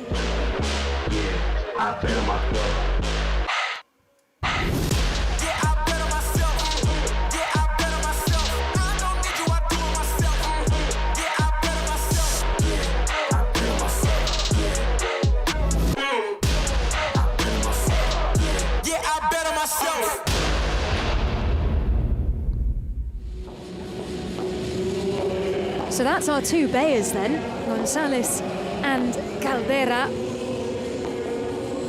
What's your thoughts, Sandy, on how this pair will come and play together? Well, I think the match will really be dictated by your lady in shot right now, Bea Gonzalez, and I feel like that with all of her matches throughout the year, is that she can be such a force on the court if she's moving well, playing well, being aggressive. Her attacking shots are effective, and she has such good weapons, and she's so fast around the court. She can really dictate a match. So the question is are we going to get that form of Bea in this match? And if we do, she's going to cause real problems for her opponents. And really, her partner, Bea Caldera, her job will be a little bit like we just saw with Edu Alonso playing with Cuello. It's, can she be steady enough? Can she create the opportunities for her partner to finish? She's a tenacious player herself, likes to almost set up the points, and that's really what her job is going to be today, I think. So it'll be interesting to see how these guys then gel on the court. You've got Jorge Martinez there that we can see chatting to Team Bea. Let's see what's up with Team 10. I'ma keep winning. You can try to save yourself, but you wanna go play yourself. You can try to save yourself, but you wanna go play yourself. You can try to save yourself, but you wanna go play yourself. You can try to save yourself, but you wanna go play yourself. So, Team 10, a team led by Loic Ferry and Pierre Gasly. Now, this will also be an interesting one, not only given, the context behind Claudia Fernandez facing Bea Gonzalez on that kind of in front of her on the court. You've also got Claudia Fernandez, La Niña Maravilla. She's only 19, thrust into kind of this world professional stage, and she doesn't appear 19, does she, in the way that she plays? Well, she had such a great season with Gemma Tria, really, and she almost got thrust into the spotlight, like you said, and the way she plays, she's just so calm, like on that side, like her game, she's so good defensively, uses the lob really well, able to slow the game down and control the speed of the game, as well as being able to come forward and be really punchy with the volleys. So she is an effective right side player, and the left side player, Tamara Ricardo, again, I would say one of the more steady left side players, can play the more aggressive shots, but generally is a little bit steadier. It's just whether they are going to be able to finish the points. That's my worry with this team, is that they will be very good at setting up the points, but will they be able to finish them effectively? And I think that's a little bit what we saw with Tamara Ricardo in the 2025 season. She played a lot of that with Claudia Jensen, who, as you said, both very good technical players, very consistent players, but struggled to get those big winning shots. And then again, when she ended the season with Marta Ortega, we kind of saw similar. They would reach a bit of a blocker when they got into semi-finals, and then couldn't quite break that barrier to get through to finals. Well, that's really the difference. If you look at the top pairs, you've got Bea Gonzalez, who can finish, Gemma Tria, who can finish the points, Paula Jose Maria can finish the points. And so when you come up against them and you aren't able to do that, your only real way is to lengthen the rallies, and therefore, you know, if your opponents play well, it's not easy for you to finish them off. And we just saw the win predictor on the screen there that was ever so slightly in favour of Bea Gonzalez and Bea Caldera. I imagine for that very reason, the ability to finish those points, because if you look at the ranking, you've got Bea Gonzalez and Claudia Fernandez, who are both joint at number 5 in the Fit World ranking. Next you have Tamara Ricardo at 10, and then Bea Caldera at 17, so all inside the top 20. But again, I mean, none of these matches we've had a win predictor that is 70% one way at the beginning, because they are all close matches. When you're all inside that top 20, we've seen those big pendulum shifts. Anything can tip it. Well, exactly, and also we've got the top players in the world, and they've all been spread evenly across the teams. So I don't think we're going to see any huge swings in that predictor, especially before the match starts. But I think a lot is going to be down to, like we said, Bea Gonzalez and what type of game she plays now, and if she's on form this early in the season. And of course, the big story that she will be teaming up with Paula Jose Maria for the 2026 season, which, if you're talking about potential pairs that might be able to dethrone Gemma Tria and Delphi Brea from that #1 spot, they could be contenders. Yeah, and that's got to be a really exciting prospect for her. I mean, Paula Jose Maria is obviously someone who's had that time at the top, and again, a slightly older, more experienced player. I think really they could be a very, very exciting pair to watch. So Jorge Martinez on the bench. We often see him on the bench with Delphi Brea and Gemma Tria, also often on the bench with Federica Chingotto and Alejandro Galan. And Timea, once again, they're opting here for a calm, just one person on the bench. And Jorge Martinez actually yesterday picked up an award for best coach at the Spain Padel Awards. So congratulations. Yeah. And this time we got, looks like Maxi Gabriel and August Silingo on the X10 bench. Oh.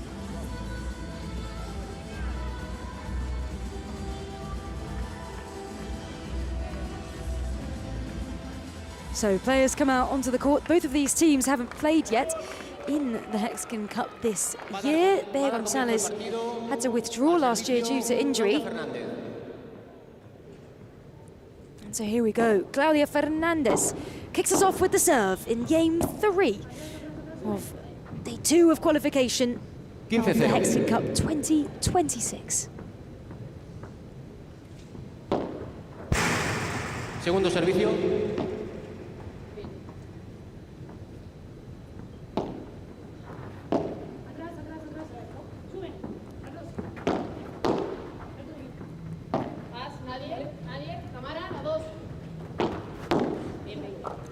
Nice angle bajada there from Caldera down towards the feet of Ricardo down that line. Segundo servicio.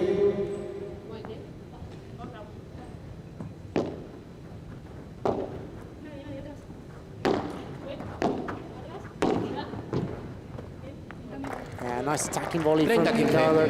And you feel like the 4 players are just trying to warm up a little bit. Yeah, we've seen that a lot. I mean, they get a couple of minutes of that warm-up time before they actually get into the full game, and that's normal in most of the tournaments throughout the year. They have a photo, they have a coin toss where they choose who will be serving first, and then they go into those couple of minutes where they actually warm up against your opposition, which at the beginning, when I first started watching padel, it was very interesting that you warm up actually against the people that you're going to play against. Yeah, I suppose from tennis, I never really saw it as any different. I mean, a new rule now for the warm-up from this year is that it's going to be 3 minutes instead of 5 for Premier, which actually makes quite a big difference in that you literally have, well, you're going to have 40% less time to do that. So hit a couple from the back, hit a few volleys, hit a couple of overheads. So it's really important they have a good one off the court. And that is a big smash there from Bea Gonzalez at the beginning. A short lob, which gave her the chance. You don't see a lot of short lobs from Claudia Fernandez once she gets into a match.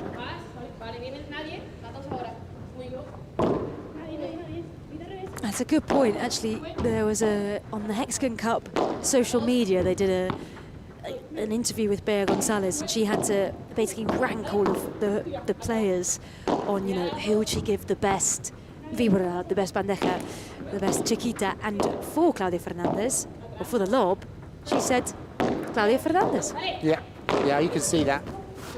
I would agree with that. 30-0. Almost changed the direction on the forehand volley there from Caldera. Came off the side of a racket almost into the side glass. Caldera, a player who spent her 2025 season playing with Carmen Goenaga, who we saw play in the Hexagon team this morning with Alice Salazar. They've confirmed loosely, but very likely if they end up not playing together again in the 2026 season. They're one of those longer term projects. That's nice to see. They got to their first final in the Bordeaux P2 on the Premier Padel Tour this year.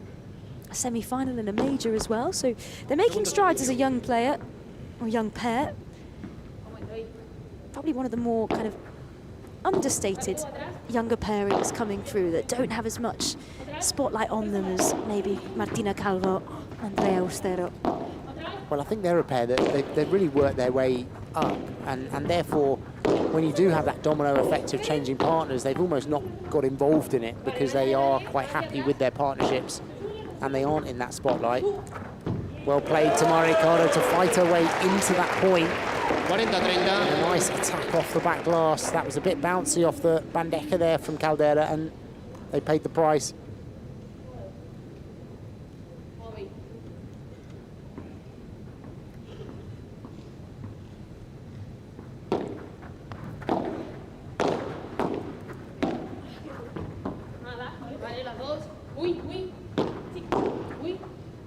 Nice bajada there from Caldera.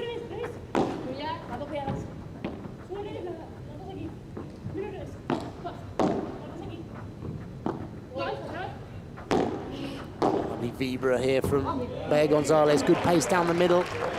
Juego Caldera González, un juego iguales, primer set. And how do you think they're feeling at the moment? I mean, Bea and Claudia had a good season in 2025 together, Bea Gonzalez and Claudia Fernandez. 6 of those titles went out on such a high in the Barcelona Master Finals at the end of the year.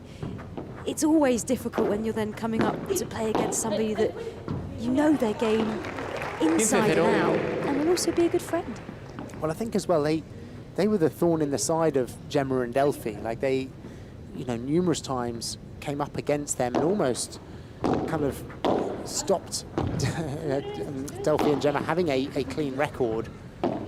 But I think they will have grown up training together, playing tournaments together, and like I said earlier, like everyone at this level, at the moment in the game, where the game is, will be a friend group. So they will know each other very well. They will know their opponents very well. So I think it's, they will just get on with it, I think.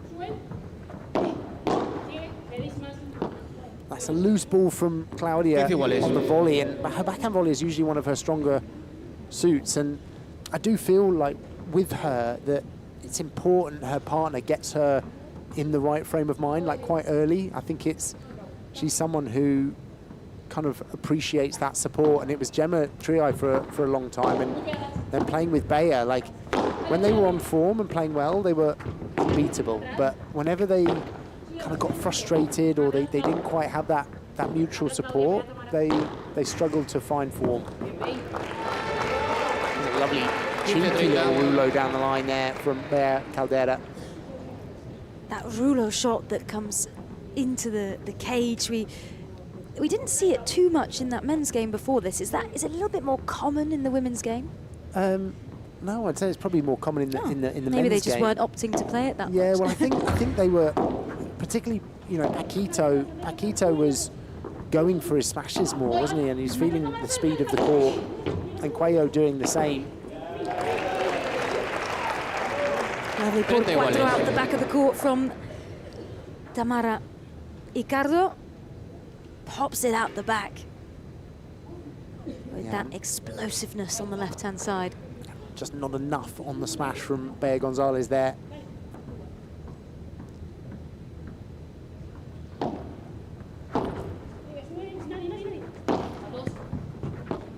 Spandecker down the line, setting up the one to attack. 40-30.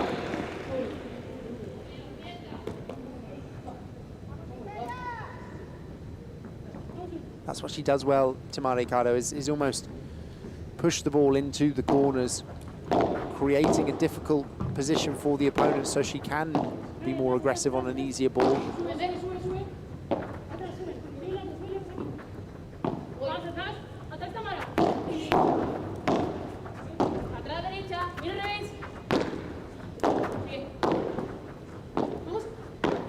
Great attacking play from Bea Caldera there. That ball just sat up a little bit off Claudia's racket, and the partner paid the price.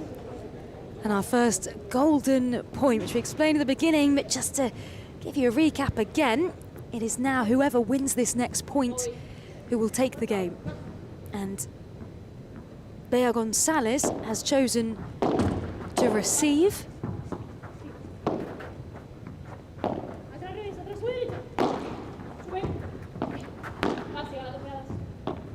Good lob by Caldera, trying to force Claudia Fernandez to the back of the court. Lob down the line.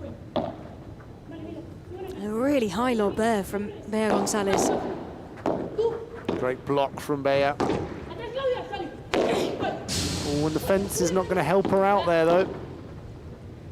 She really went for that one, and it didn't quite come across, but they've got away with it as Ricardo opted for something a little bit softer. Can feel the intensity in this point. Great defending from Claudia Fernandez in this corner, even off the fence.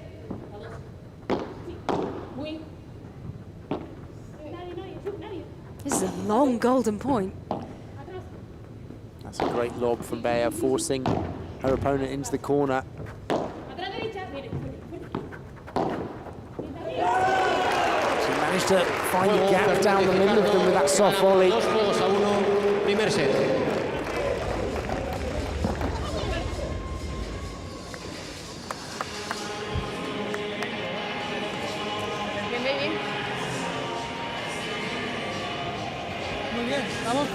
So some fantastic play there on the court. And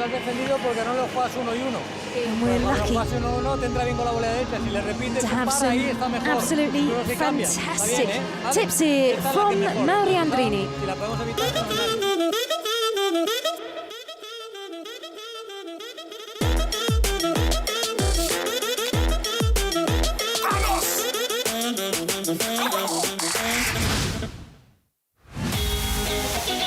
The importance of the non-playing hand in paddle is as important as the playing hand. First of all, because it helps you keep in the racket position properly and protects your elbow.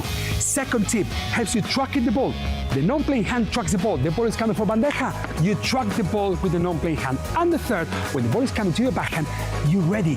You're ready to pull back with the non-playing hand and then push forward with the playing hand. It's not a racket science.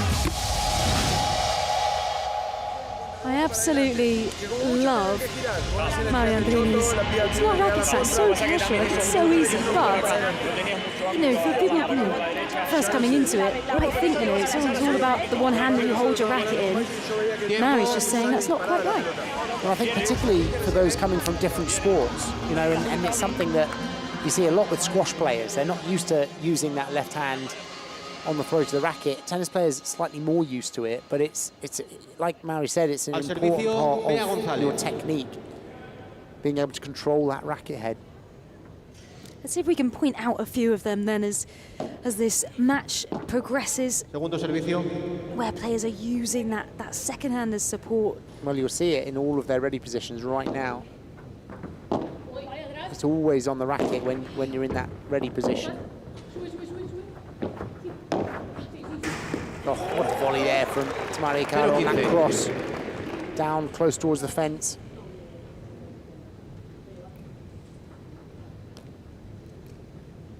There we go. A perfect example from Tamara Ricardo.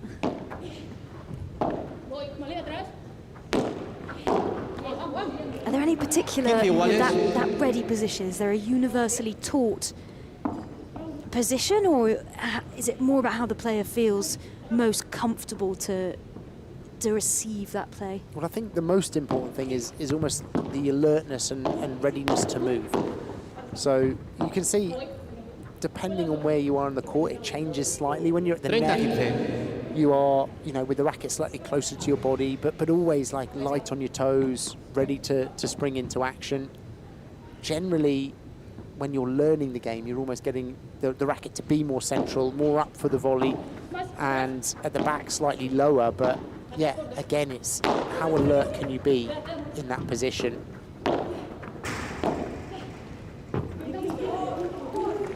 Iguales.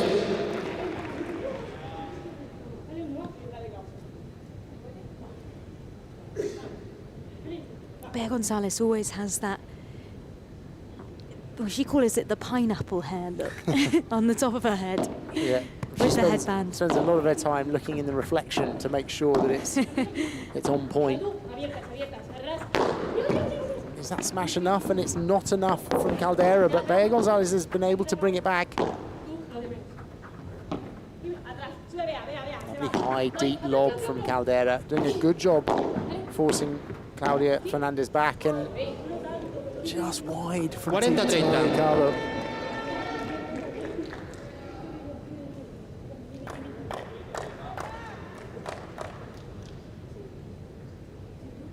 And there's a good crowd in the Caja Mágica, obviously a new venue since the first edition of the Hexagon Cup in 2024 was in the Madrid Arena in 2025, and there were loads of groups of school children here this morning, which was fantastic to see. Big fans of Arturo Cuello, to no surprise. But this is the Caja Mágica, a venue that is synonymous with Spanish tennis history, that place where Rafa Nadal bid farewell to his career and make history on Sunday. But right now, a golden point. Tamara Ricardo is receiving.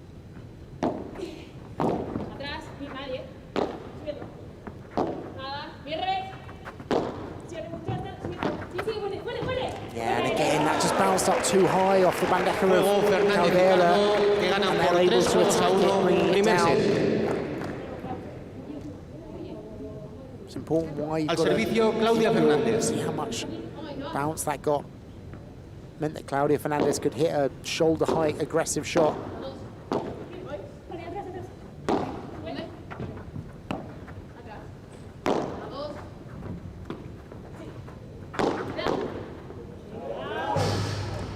And Claudia Fernandez being exceptionally aggressive over on that right-hand side.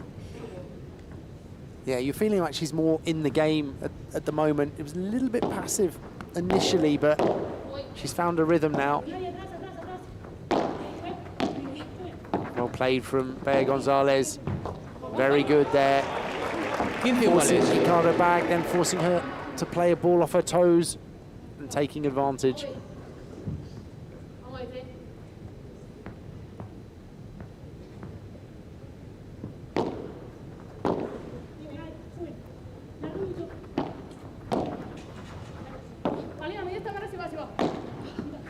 Cross-court battle between Gonzalez and Ricardo. Switching it up down the middle, now over to the cage. Great play from Bea Gonzalez. Look at that for reaction. Well played, Gonzalez, because I felt like Tamara Ricardo was in control of that point, but just until the last minute, until that last block.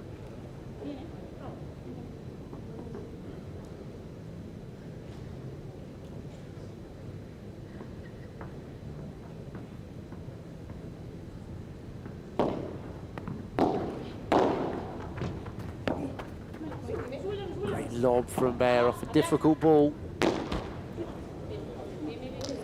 30 iguales. Yeah, Caldera's having a little bit of a tough time at the moment. A few errors creeping in. Bea Gonzalez doing her best to help, but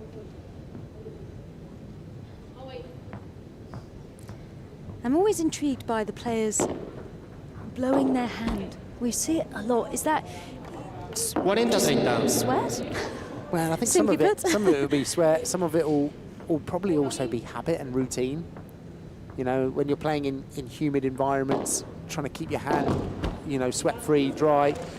Juego Fernández Ricardo, que ganan por 4 juegos That a 1, combined with primer set. the wipe against the glass as well. Yeah, yeah. Again, bit of habit and bit of help. So it is Ricardo Fernandez who have a convincing 4-1 lead in this first set. What's the atmosphere like then down by the court, Paula? Hello, I don't know if you have seen them throughout the tournament, but just as well as in tennis, padel has ball kits like Marco. They are here at this court. There are 4 of them, one at each corner of the court, and then on the other stadium there are another 3. So they're a team of 8 children that are here picking up those balls that get out of the court. What can I tell you about them? They are all paddle players. They play at their clubs, and they aim to be one day like they are their idols. I have talked to them before, and they told me they are excited, delighted to be here because they get to be next to their idols.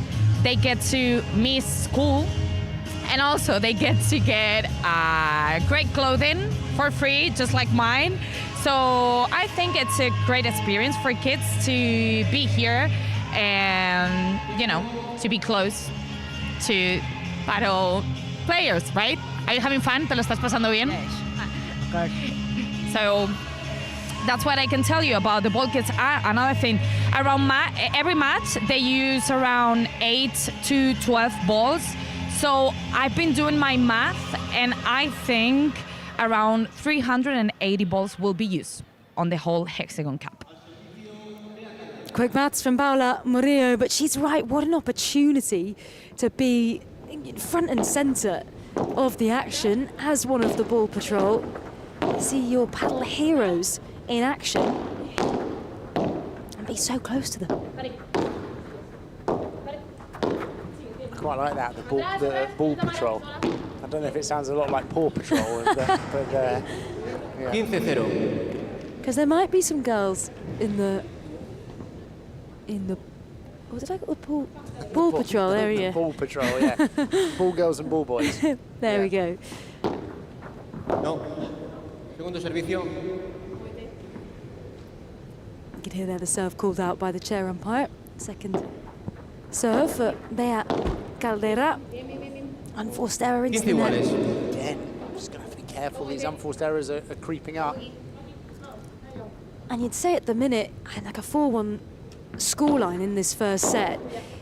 Yes, Fernandez Ricardo are playing very well and a high number of winners. But Caldera really the player on the court. The most unforced errors. Not quite found her rhythm with Bea Gonzalez just yet. And then when you're facing that on Tamara Ricardo. Yeah, and I think Ricardo and Fernandez are just doing their jobs really, which is making them play, putting them under pressure. And at the moment, they're just cracking a little bit under pressure. Like Bea Gonzalez, I feel like is trying to get into the game. She's trying to put them under pressure, but they almost just feel slightly disjointed as a pair. And Caldera, as another example of an unforced error, she's just making a few too many of those at the moment.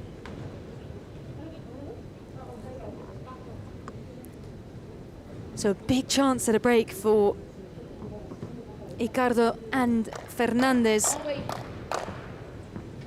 That would put them in a very strong position to take a really quick first set.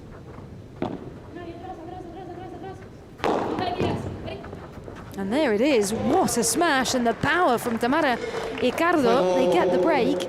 Fernandez Ricardo, que gana What a start for this pair. 5-1. Yeah, you definitely wouldn't have predicted that. from the beginning. Al servicio, Tamara Icardo. And Tamara Icardo will serve for this first set for Team 10, the team owned by Loïc Ferry, who is a French business and also the owner of the French football team FC Lorient, and Pierre Gasly, of course, the Alpine F1 driver. Team 10 will be looking to do better. They came 5th last year with 8 points. Tamara Icardo is having a good game at the moment, being more attacking, more offensive than I think she usually plays, which is suiting her.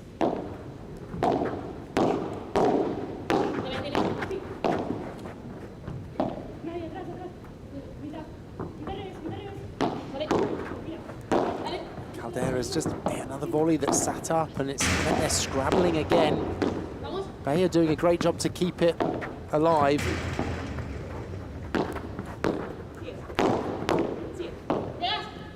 Oh, what a drop shot from Claudia Fernandez, and a great pickup from Caldera there to keep in the point. Great variety in the shot selection of Claudia Fernandez. That's just it. Out. Even I went to say an out. It's just bounced out, I think. One of the best points so far, I think. Look at that intuition from Claudia Fernandez. It's such a fine line, and she reads it so well. It was a close call though on that one.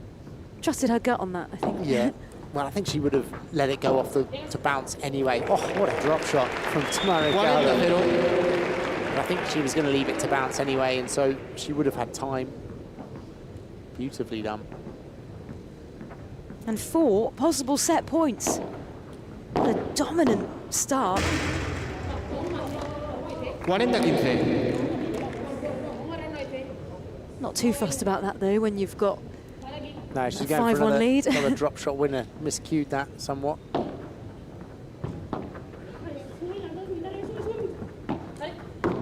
Nice, down to the toes there. And that's 2 tricky shots that they've lost 2 set points on. Why is it so tricky when it comes right down to your feet like that for Claudia Fernandez? Just because it's so low and when you're close to the net. You've got to hit up. That's the key. That's why they use the Chiquita, is forcing your opponent to hit the ball up to go over.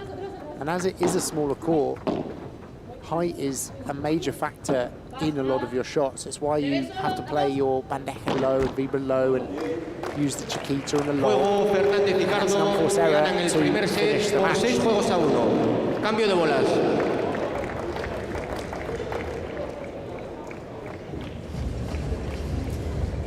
So, a fantastic start for Tamara Icardo and Claudia Fernandez.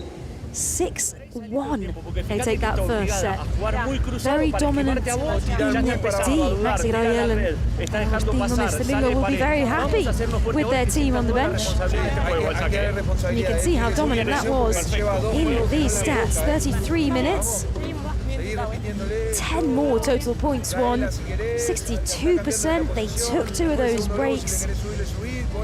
Really a clean sweep across the board, including those 2 important golden points for Fernandez and Icardo. So it'll all be down to González and Caldera.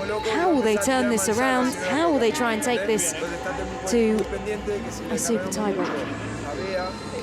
And I think their only way to do that really is to come out and be aggressive, and Caldera can't afford to make as many mistakes as she made in that first set. And maybe for her it's playing more lobs down the line, it's maybe trying to get Icardo to change to Bea González a little bit more, but I think probably it's just a little bit of, a little bit more intensity. I'm here just looking at the winner shots with Bea González in yellow and Caldera in blue. Real spread over the court there.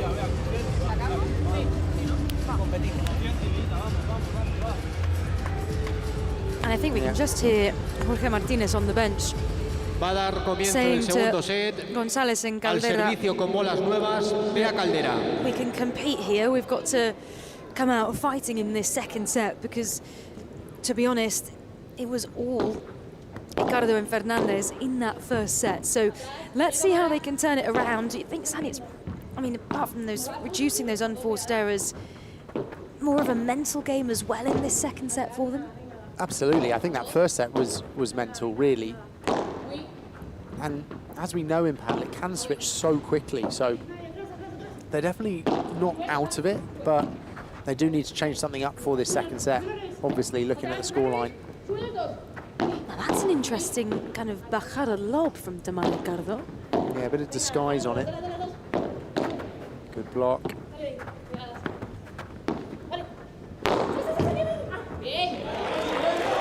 And I think Bea needs a few of those. She needs a few of those shots to almost gain confidence. Like, I felt like that's what the first set was. It was lacking in confidence on her side.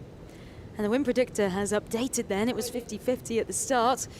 We're a little bit in favour of Team Bea. It's now gone, obviously winning the first set, in favour of Fernandez and Ricardo. If they can keep up how they played in that first set, 15 iguales. then it could all be theirs. And of course, it's their debut in the tournament. They didn't play yesterday on day one of this qualification round. They might be even more pumped to get their first couple of points as the men are then following them. And they can hopefully stick around and watch. Game after this is the men of 10 paddle taking on 11-11. 15-30. Bea González just ducking out of the way of this fast bajada. She nearly managed to pick it up off the fence. Tamara Ricardo really attacking the ball at the moment. Yeah, it's really great to see. As we said at the beginning, probably didn't quite find her right partner in the 2025 season, and this is showing that, yeah, maybe even just played it a little bit safe, or has gone away in the pre-season period to think about how she can become a more effective left-hand side attacking player. This is certainly showing that that work is being done. 30-40. Frustrating error for Bea González there. Just when you feel like she was attacking it nicely. And she will feel like she can't afford to make any mistakes. Great block again from Ricardo off that Vibra from Bea González. She didn't hit that terribly well, but the point is kept alive. Oh, and that's gone off the top. Is she going to be out in time? No, she's not. Iguales, punto de oro. And a golden point with the flashing lights in the stadium to accompany it. Al resto, Claudia Fernández.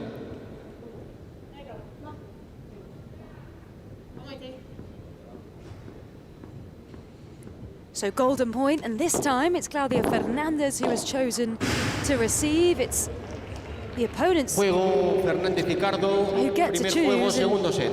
That unforced error cross-court on the backhand from Bea González, who, you know, understandably looks very frustrated in her game at the moment as they've let Ricardo and Fernandez take this early lead. What will they be able to do on the bench? With Jorge Martínez, of course, they're not allowed to talk to their coach in this first changeover, as we discussed earlier. It's much more of a grab a little bit of water. It's more of a change of ends than anything.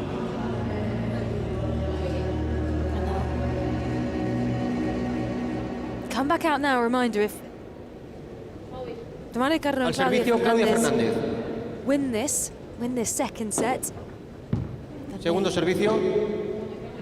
get the 2 points for Team 10. It's 2 points for the team if they win the male and female category. It's just 1 point if the next gen team win. It does mean that next gen can be decisive in who ends up qualifying for 15-0. the final. Bea González tries to react through the legs. And you can just feel here that Fernandez Ricardo are the ones who look more relaxed. Look like they're enjoying it a little bit more in this match, and it's looking a little bit more stressed, more stressful on the side of Gonzalez and Caldera. Really high lob from Gonzalez. Nice and precise to the back of the court.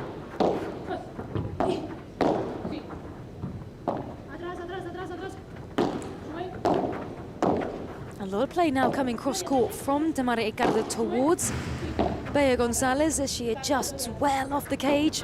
But that's a miss hit from Bea Caldera. 30-0. And a little bit of the story of this match so far, where Fernandez and Ricardo are very happy playing these long rallies, because it's Caldera and Gonzalez with the errors.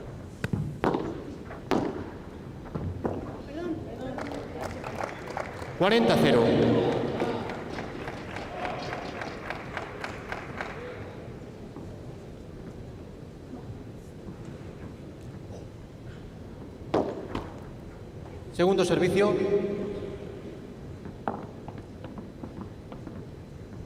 Second serve for Claudia Fernandez. Goes down the middle, so the middle of the box. Good blocking from Tamara Ricardo there. 40-15. She's doing a great job up there of holding that net position.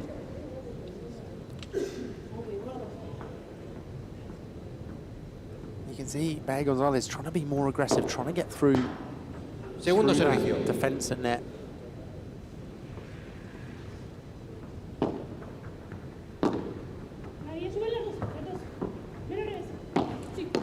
Lovely angled bajada there. This time soft. Luego Fernández Ricardo que ganan por 2 juegos a 0.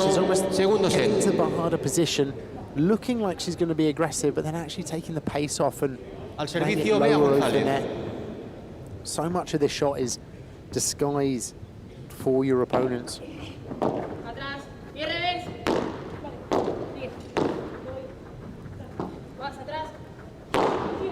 When is she going to be in trouble again with that shot, Caldera? And they've lost the net because of it. And a lovely soft volley down the middle from Tamara Ricardo. And a little bit of a communication breakdown for that one. And it almost started with that smash from Caldera, which just allowed their opponents to take the net position. That's a bit of a to me to you shot down the middle. Yeah, yeah. 0-30. And it's a difficult one, particularly with new partners. Once you've played with someone for a while, you tend to build up a bit of a rhythm. You tend to understand what they're going to take, who's going to take that ball down the middle. But with new partners, it has to be a bit more calling of yours or mine.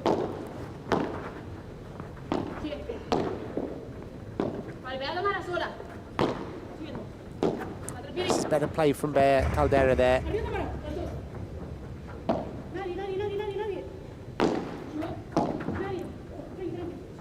Lovely lob from Gonzalez.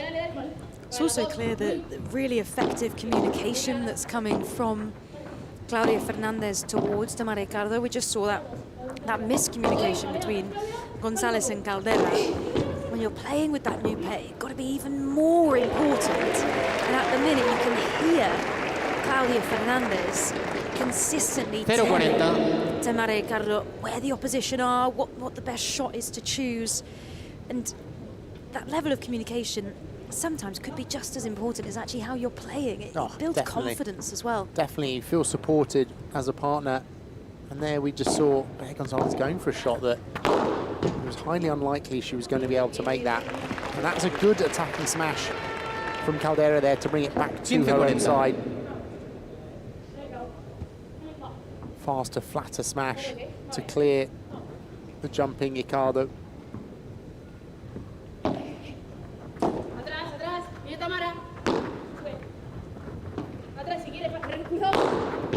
And again, another fast, flat smash, and she's doing a good job. If the lob is short like that, she can step in, she can hit that aggressively.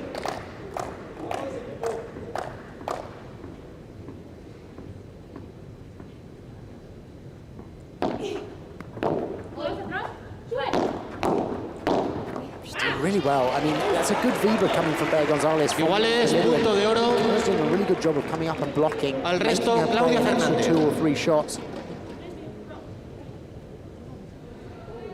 But a great comeback in that game, and looked like Fernández and Ricardo were well on their way to a second break in this second set.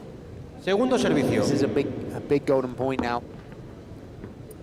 3-love, 6-1 3-love would be a mountain to climb. Oh, and got right into the body of Claudia Fernández there, and just made it awkward enough for her Caldera, to miss González, the block. Fernández, Ricardo ganan por 2-1. Segundo set.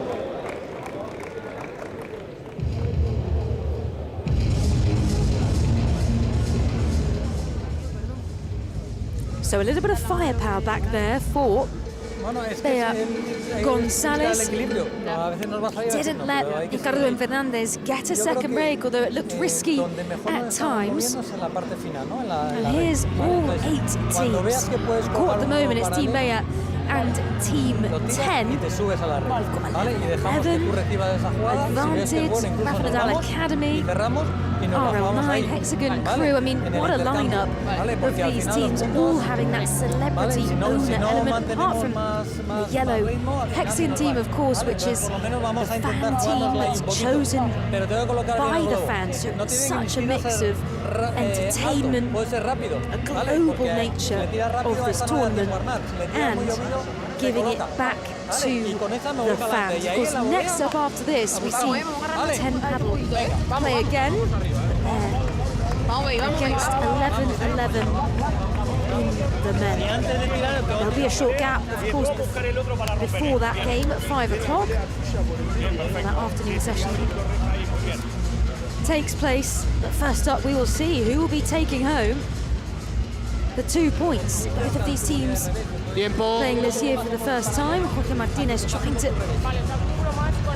give some guidance over to the 2 Beas in the red.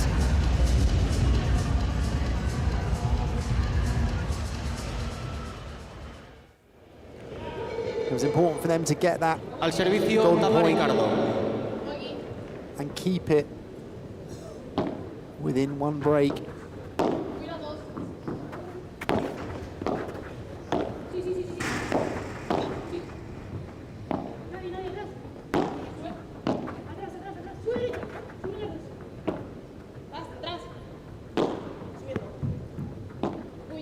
Nice work on the lob from Fernández and Ricardo. As we said earlier, Claudia Fernández celebrated as one of the best lobs on the female circuit. Right straight down to the feet. And she was out of position there. I think she probably thought the ball wasn't coming in that direction. She's obviously a right side player on that left side, just somehow got tangled up and in the way.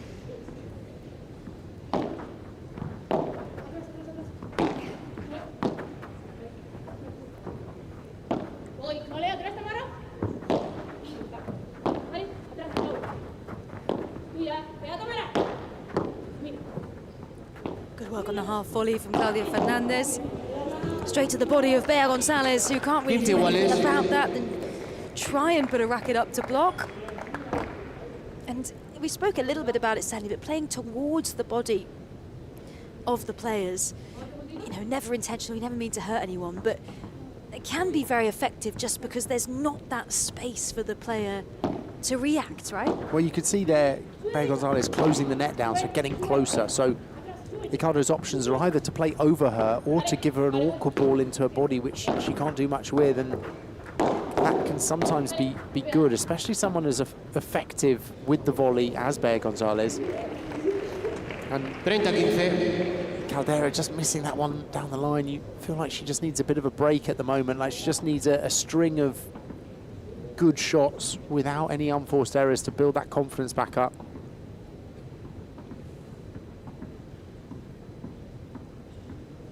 And Bea Caldera, she's been talking about the pre-season that she's been doing on her social media with a couple of paddle media outlets, and she's openly said one of the biggest things she's really trying to focus on for the 2026 season is being more consistent. And you can see that in her game, that maybe compared to the other 3 players on the court, she's probably just not quite there just yet. But obviously very self-aware if that's what she's looking to work on. Yeah, absolutely. And I think that almost makes the difference for her. Were she to try and break inside the top 10, it's got to be, more consistent, more pressure. Because, if you look on her cross court with Claudia Fernandez, like, Claudia will go all day. Like, she will keep that rally going and going. Is such a consistent player, and to compete at the top, you're going to need to be able to do that.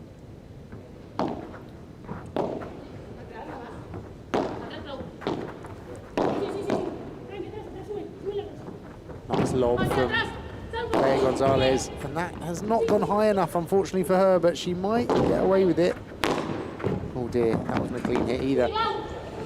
And it continues, though. She gets away with it because Claudia Fernandez is caught all over the place. Iguales, punto de oro.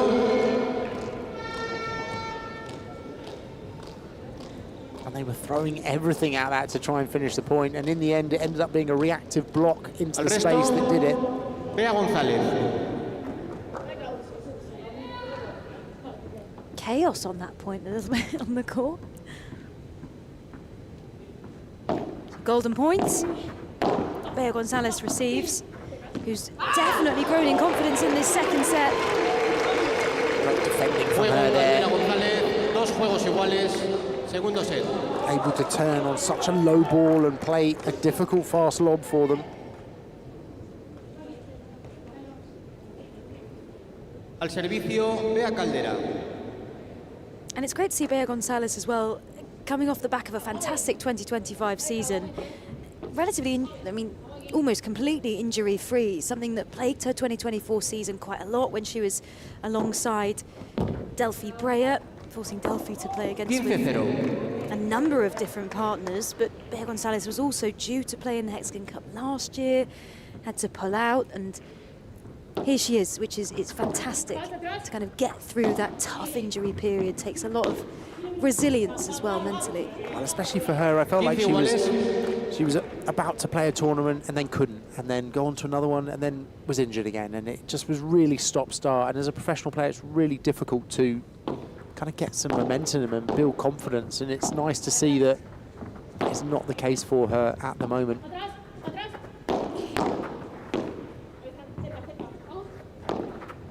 Lovely Chiquita there from Claudia Fernandez, and great pick up off the fence. Did the hard work.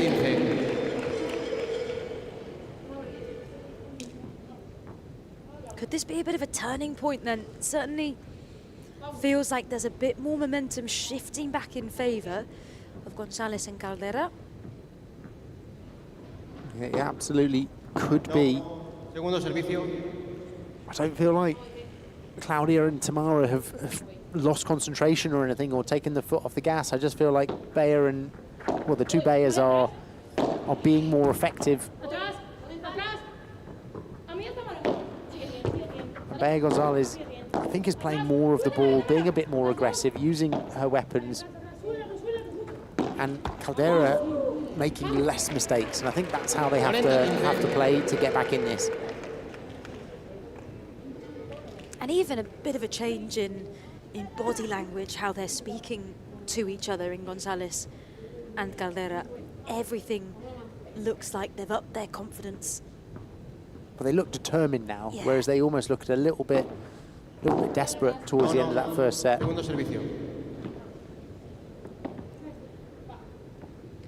Caldera struggling a little getting that first service in.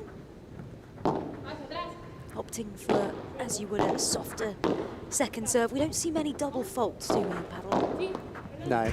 Although we saw one from Paula Jose Maria yesterday, which is very unusual, but there shouldn't really be a need for a double fault, as, like you say, the second serve you tend to just put in play.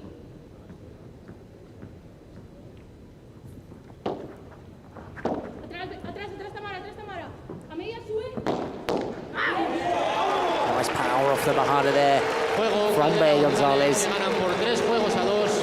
to a great position. Look at that, the leg comes up, the whole body goes into it.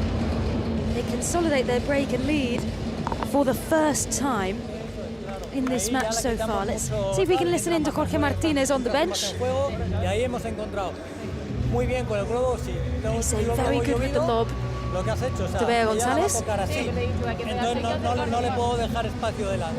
And they're saying you can't leave space, you have to come together up to the net. Now is the moment, he says to Bea Caldera.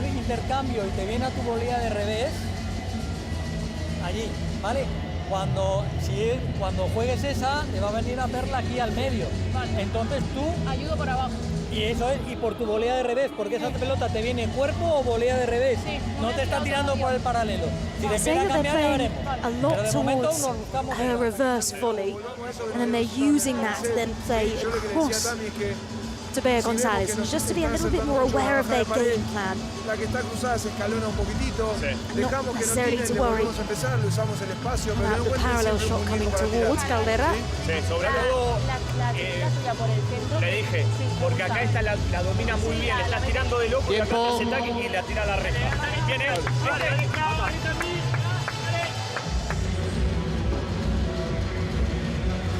And even Maxi Lauriel, Agustín Silvio have noticed on the bench there that Al servicio, Claudia Fernández. Certainly picked up their pace. Especially they were talking about the lob of Bea González and how well she's now playing that.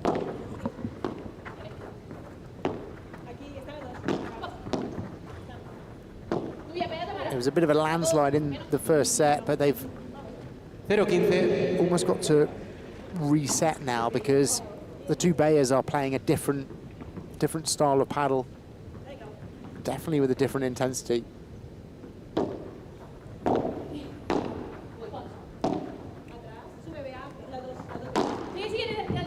It's a great fast bandeja from Claudia Fernandez, but they managed to keep the net.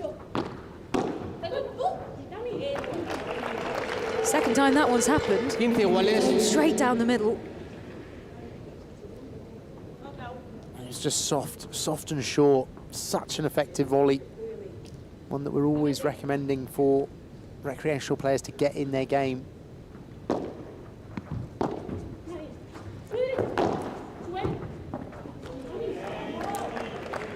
Nice feeder on the cross.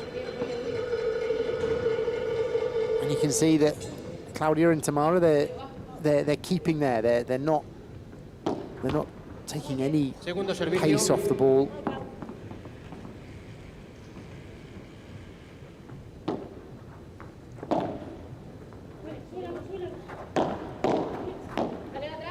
Great block from Bea González, giving her no time to react. And that's one of those tactics: high lob, close the net, because on the high lob, it's difficult to be aggressive. You end up having to play a bandeja, and therefore it's easier to block it. And is that why we tend to see on the return of serve, a lot of the time, that being a lob, kind of between the lob and a simple kind of ground stroke, we might say? Well, I think the pros use the lob a lot off the return because really the objective is to take the net. So if you can lob from the start and take the net straight away, then why not? But they also are able to hit accurate lobs off difficult balls, and that's why, as an amateur player, if you're using the return and you're going for the lob and you hit short lobs off that, then it's just not worth going. You're better off just blocking your return down and waiting for a better opportunity for a lob. So here, the momentum is swinging toward González Caldera. If they can take this break, then they have turned this second set around. They were down 2-love, managed to bring it back, and there we go. 4-2 to González Caldera. Down to a few errors as well. Tamara Carter and Claudia making a few errors now, getting a little bit more frustrated.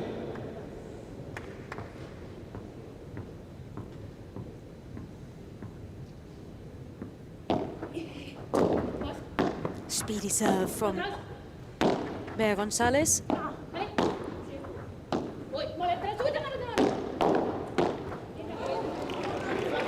She was in the right position there. waited for Gonzalez to hit the fast Vibra, got a floating ball, and she was in the right place, just didn't execute.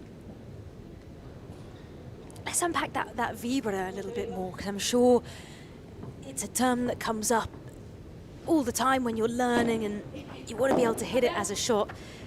How does it then differ from kind of a more regular overhead bandeja? So bandeja, I mean, almost going to the intention of the shot. The bandeja is softer, slower to neutralize, really. It's a defensive overhead, so it's played to recover the net. The Vibra is more aggressive. You are throwing the racket faster at the ball. You're trying to create side spin around that ball, and therefore used more as a setup or potentially to finish. Well, we're seeing it used a lot by Bayer here to create an easier ball. We'll see another one there. There's a Vibra, you see, like almost to try and set up the point. That's a top spin, and that didn't go out, so she's in trouble. Bayer thinks she may have touched the net. Is that what she was looking at?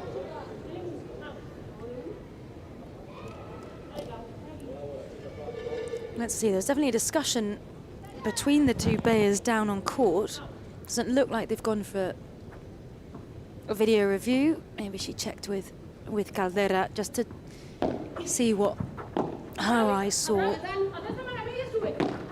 Lovely change of Bajada there from Bayer Gonzalez. It's the first time she's gone down there, and Claudia Fernandez was covering the middle as that was the more likely option, but at the last minute changing the racket head to open up the angle. Beautifully done.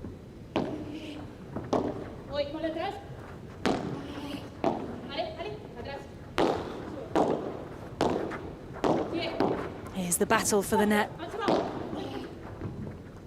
Gonzalez Caldera won it first, but the lob is forcing them to the back.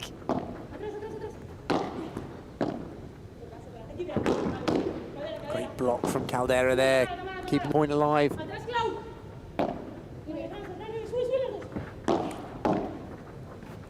Again, using that tactic of the high lob and block. Again, high lob this time. Gonzalez staying back, and a soft bandeja down the middle from Ricardo. Oh, and that is unlucky for Bayer Gonzalez, because she was right there and that skipped on the net. Off the bajada from Tamar Ricardo. Let's take another look. It is such fine margin. You can see Claudia Fernandez just say sorry a little there, but a break back for Ricardo and Fernandez.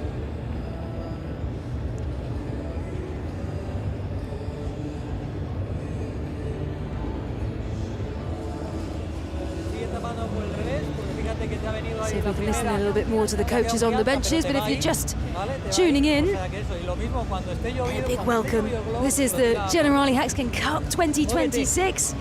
8 teams are battling it out. They've got 6 players each across male, female, and next gen. We're at the Caja Mágica with this beautiful, unique purple court. And we've got 4 players well inside the top 20 in the International Padel Federation ranking out here on court at the moment. Ranking points collected from the different tournaments that the players compete in throughout the year, whether that's FIP tournaments, which go from bronze all the way up to platinum in terms of their ranking points you can get and their importance, and then of course the World Premier Padel Tour, where you have a range of P2s, P1s and majors, which come with, again, a different level of significance, prize money and ranking points. That's how players accumulate their ranking points, which then give them that world ranking. We've got 2 players at number 5, Bayer Gonzalez and Claudia Fernandez, joint at number 5 because they were together for the 2025 season, so played in exactly the same number of tournaments and got exactly the same results.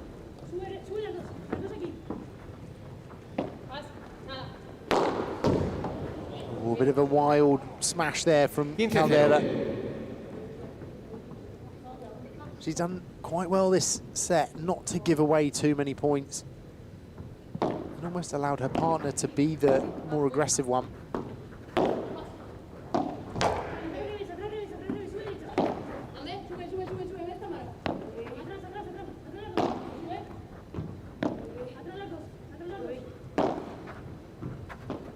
Nice control from Tamara Ricardo there.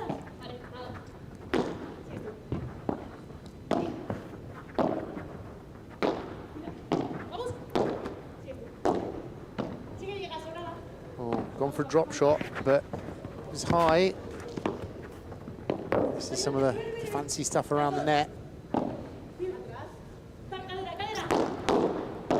Great block from Caldera off a difficult V-runner through the legs from Bayer, and is she going to be able to reach it? She's not. What a show from Bea Gonzalez, though. I mean, what a show from everyone on court, in fact, during that rally. Drop shots here, there, and everywhere. It's one of those frustrating ones. Bayer knew where it was going, and she was running after it, but can't quite catch it up.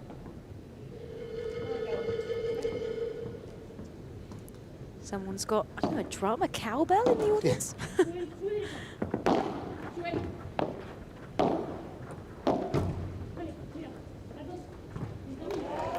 Just long from Gonzalez. 40-0. It's really been a set of ups and downs for Gonzalez and Caldera. They won 4 games in a row to then be up 4-2, but this is looking likely that Fernandez and Ricardo will be able to come back and equalise. Nice disguise fake from Ricardo. Bounced up a little bit much, but they've still been able to take the net. And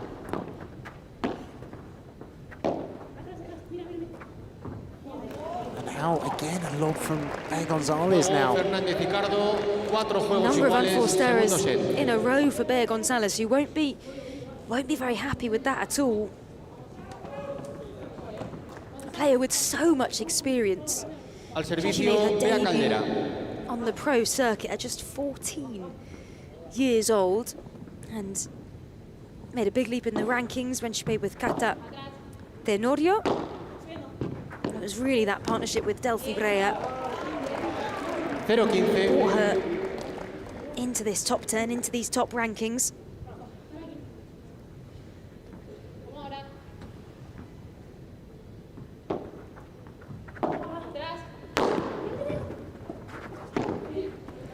Por 4 from Tamara Ricardo, who's really stepped up her aggression a little bit more than what we're used to seeing from her. What a shot out of the court. Again, another warning that if you are going to go for your smash, it's got to finish the point, or you can see what happens if it's not good enough.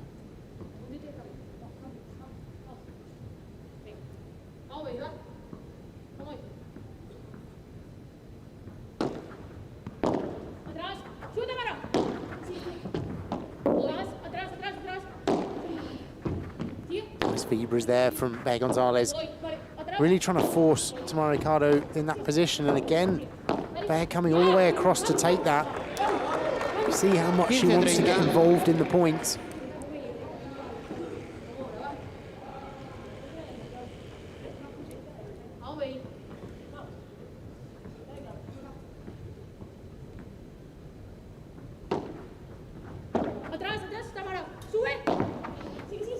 Nice fake there from Bea Gonzalez. Covering really 3/4 of the court with the overhead when they're lobbed. And Tamara Ricardo having to go to that boast, that contra pared against the glass shot that, I mean, I've always known it as a bit of a last resort shot when you're facing away from the net, but sometimes can be effective, you know, if it is the last thing you can do to keep the play going, as probably Tamara Ricardo found there.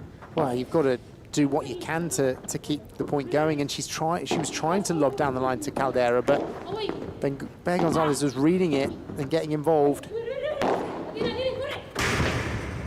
Oof, and did she hit that? No, I think she said she didn't. 30-40. She was in the position to, but I think actually it was a ricochet off the fence that, yeah, she didn't quite hit it. No, and into the fence as well for her shoulder. It's all part of the game. It's like cage fighting. I don't know, in the Barcelona finals, one of the most amazing things I've ever seen in December was Agustín Tapia climb the cage.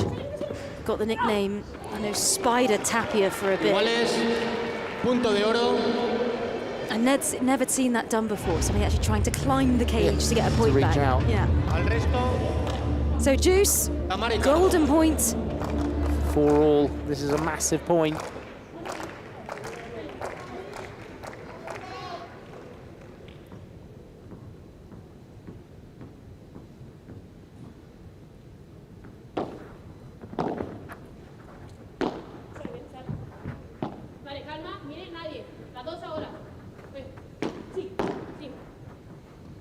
And you can hear the communication on court. It's saying calm, as they know as much as we do, Sandy. This is a huge point. Can Tamara Ricardo get there? She tries to go. Oh, she does Stays as well. in. Wow. They're putting Caldera under pressure here. A lot of pressure. But she's holding on. But she can't hold on enough. And there was only so much that Bea Caldera could take in that moment. But this from Tamara Ricardo off the side glass. That's pretty magical. Yeah, and that just stayed in as well, creating a really awkward bounce. And so, as we said, a hugely important golden point for Ricardo and Fernández to win. Concentradas ahora porque no tenemos nada, nos queda un juego, hay que jugar bien este juego. Lo que hicimos recién, sin apuro, en el momento elegimos bien lo que vamos a hacer. Si viene el globo muy alto, como ahora. So what could be the final chat on the bench with Gabriel and Silingo.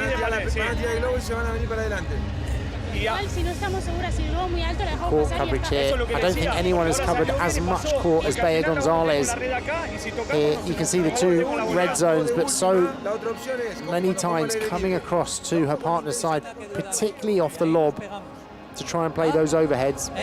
Vale, venga, que estamos ahí, estamos al lado, estamos al lado. Venga.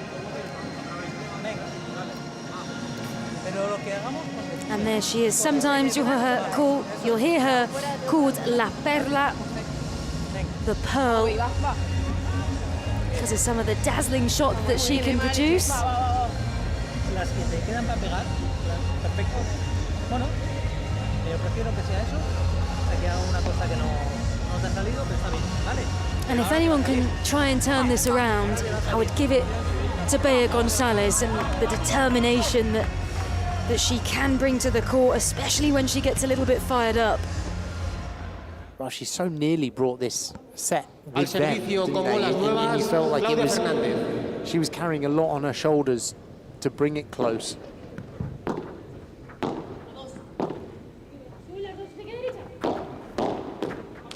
Yeah, great read from Bea Gonzalez again there. That bandeja from Ricardo just floated up a little bit too much, and Bea Gonzalez was on top of it.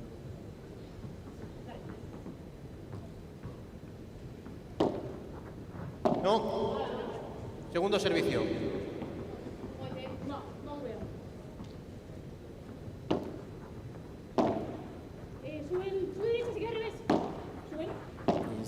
In that high lob. Oh, and a miscommunication there. I think Claudia thought Tamara Ricardo was going to come across and play it, and then at the last minute realised it was hers. I think that's the first one we've seen between these two players, Ricardo and Fernández, so far. They've communicated really impressively for a pair that just coming together for these kind of tournaments. There's only a few pairs that will be playing with their partners for the 2026 season here. But now, a shift back towards Gonzalez and Caldera, 4 potential break points. And Bea Gonzalez has played a very good game here. Using that high lob effectively. You can see Tamara Ricardo's not super confident underneath that ball.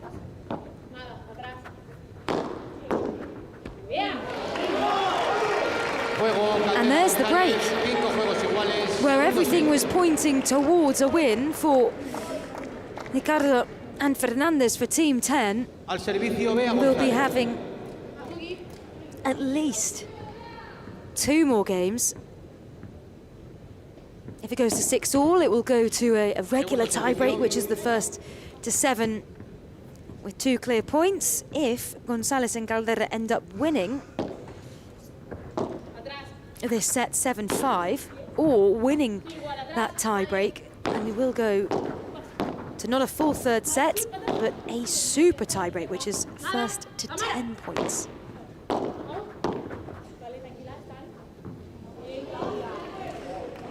They're going for a difficult shot there, a lob volley off a ball around her ankles.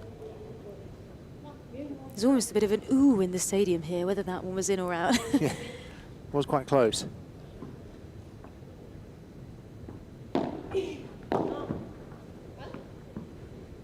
Was called out by Segundo servicio. Tamara Ricardo. You could just hear the no as the ball came across. Confirmed by the umpire.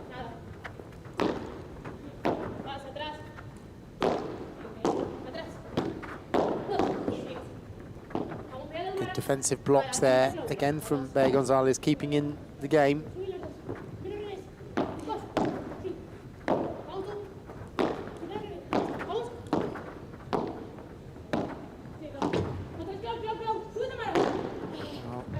Changed her mind there, went more Rouleau. Again. Pierre Gonzalez doing a fantastic job. She is dominating this play. If anything, she's exhausting Ricardo and Fernandez, getting them running everywhere. There's that fight for the net. Fantastic reaction from both, eventually into the net from Gonzalez. Pierre Gonzalez is doing a great job, making them work really hard to win these points. Just a bit unlucky there off that last one. You can see the frustration in her eyes.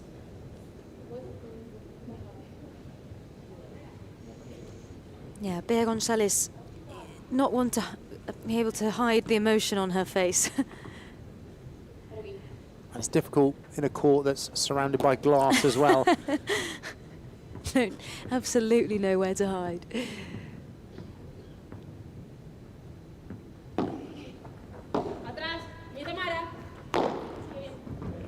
Nice Weber into the corner from Caldera, but Claudia Fernandez so good at dealing with it. Oh, and again an error from Caldera there, just overhitting her lob. And this is a seesaw second set, isn't it? One team's got momentum, they get a break now. 4 potential break points for Fernandez and Ricardo. As the teams look on, there's Javi Leal, sat next to Agustin Gomez, the coach.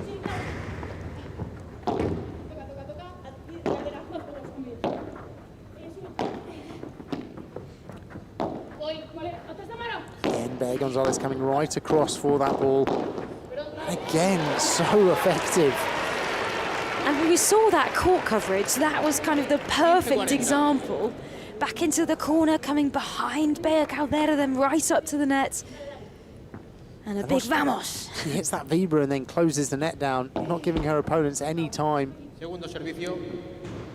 You just feel if Caldera could just make more balls, then they're in a good chance to take this set.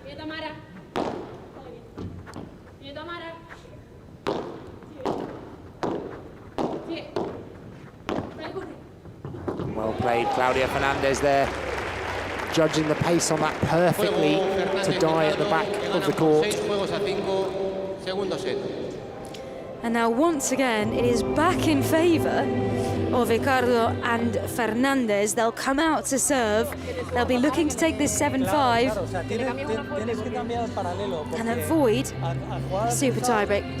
Let's have a listen to Jorge Martínez.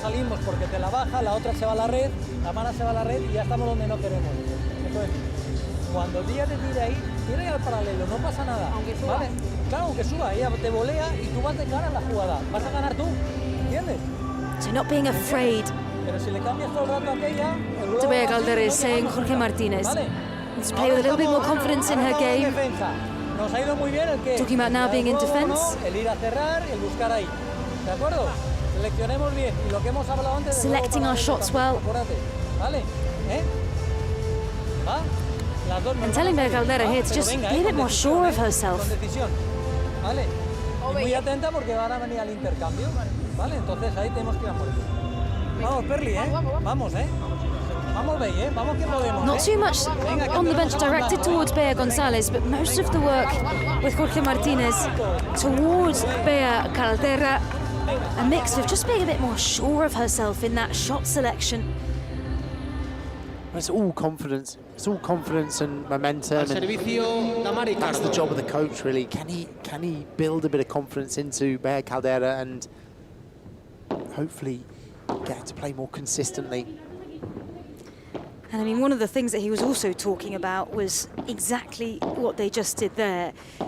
Not being worried when they're having to defend at the back of the court, but trying to get up as quickly as they can. And I think particularly he was talking to Bea Caldera, trying to match how quickly and how effectively Bea Gonzalez is getting up to win the net. And if they can do that just a little bit more as a team, then let's see what they can do to try and challenge Fernandez and Ricardo, because that was beautiful. Bea Gonzalez showing us how it's done with the Portres out of the side. Lovely kick smash there. See the ball jump off that back glass. Wasn't an easy ball to deal with either.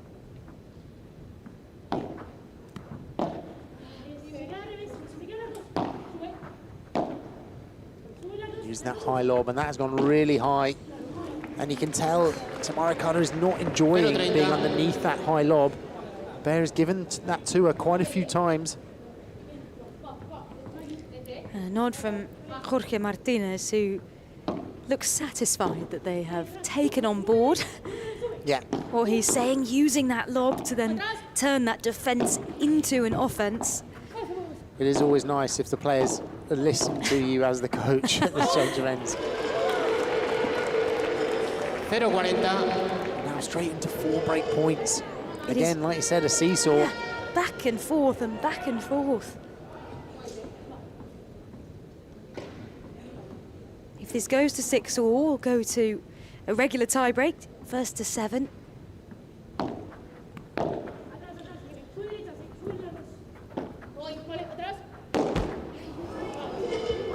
That was the ball. 15-40. That's okay, they've still got a little bit of a cushion here, a few more break points. And that's what Bea needs to do, is come across and be aggressive with that Vibra.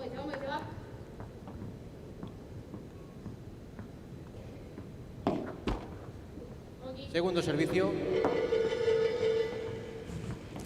The cowbell going off. Knows how to heighten the tension, somebody.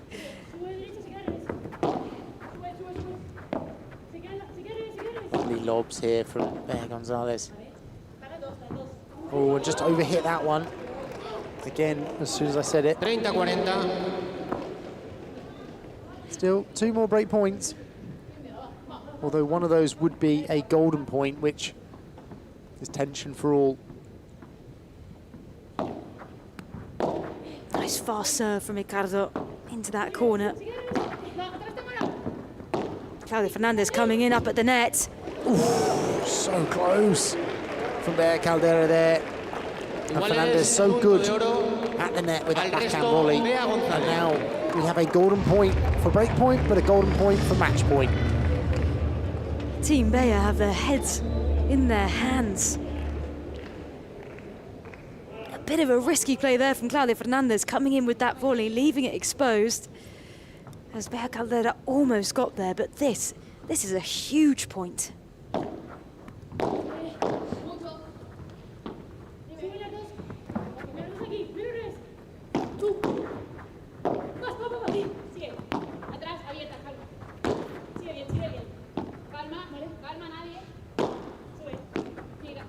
Miss-hit from Claudia Fernandez, but they've still within this point. That's a very good lob.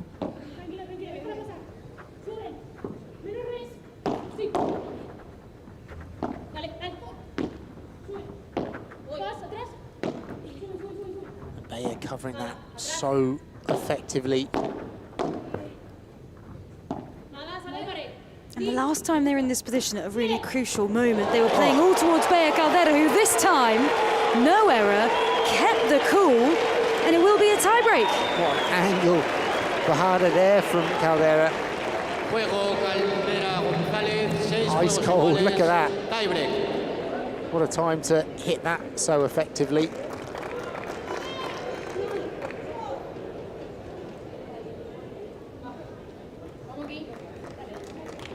Al servicio, Bea Caldera.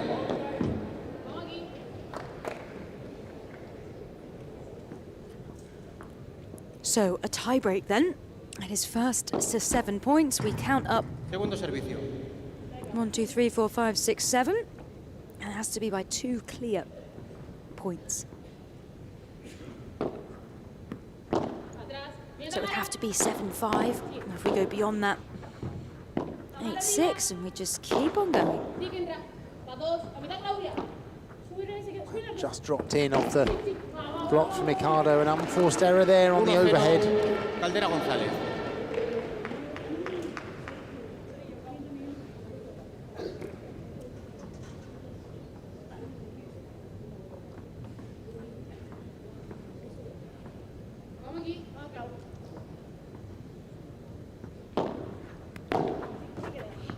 A bit unlucky on that return there. Again, it was one of those fast serves from Claudia Fernandez.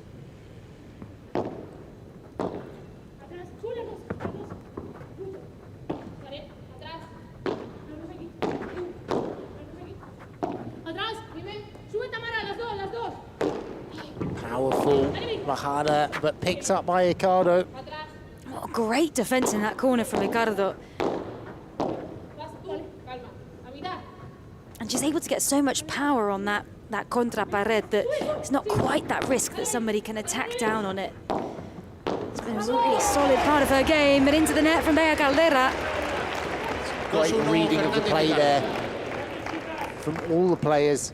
This is that fast bajada into the corner that was dug out very well.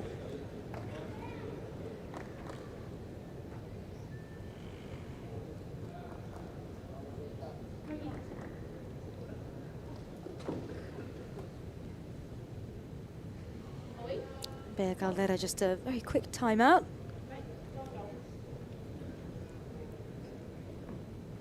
And Bea González bounces the ball to serve. And I think it clips the net on the way through. So it will be a let first serve.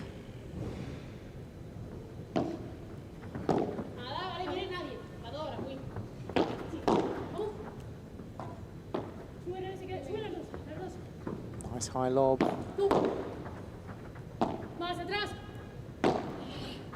And again, one of those effective vibras in the corner there.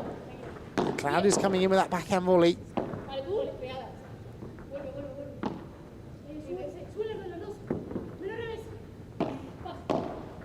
Oh, what a shot from Bea there. She read the angle bajada really nicely and was able to play an angle herself off that backhand volley in towards the fence. And really interesting there, Sandy, because you could hear Claudia Fernandez telling Tamara Ricardo to play to the backhand of Bea González. Okay. She was saying, play to her reverse, play to her reverse. During the point? She was talking to Tamara Ricardo, telling her, you're coming down on this bajada, play to the reverse of Bea González, which is interesting. Yeah. I wonder why. You don't often hear that. You don't often hear players telling each other where to play. Normally they're providing information and the player makes up their mind.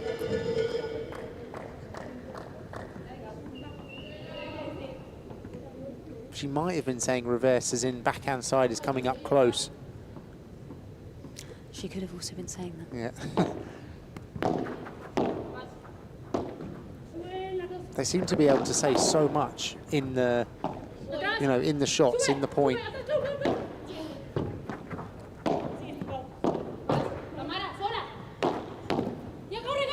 What a shot from Tamara Ricardo. A little bit of luck, but she will definitely take that with that drop shot out the door. Tres iguales, cambio de lado. And a change of ends. Let's look at that again from Tamara Ricardo. Do you think she meant to do that? No. It was a reactive volley, and if she did mean to do that, that would have been a very high-risk shot, which is not something she's particularly known for, but she will take it. that facial expression says it all, really. Oops, got away with that. And the apology as well. She apologised for it.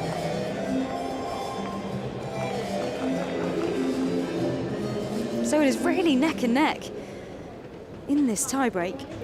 Of course, if Gonzalez and Caldera can get through and win this, we would go to a super tiebreak, sometimes called a championship tiebreak in the third set, which would be very similar to this, just first to 10 rather than first to 7. Change of the rouleau from Tamara Ricardo there. Nice powerful vibra from Claudia Fernandez. Oh, the block from there, you don't often see that.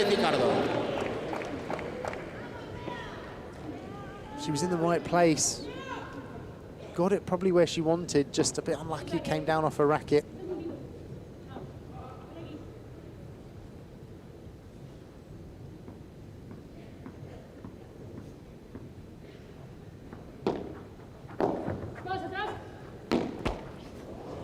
Oh, another mistake from Bea Gonzalez, and in fairness to her, she's been almost flawless throughout the match in order to even give them an opportunity to challenge like this.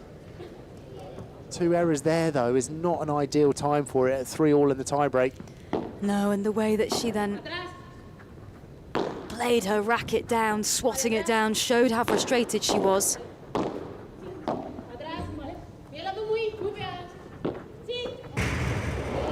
And it isn't match point yet, but it will be now. It is now.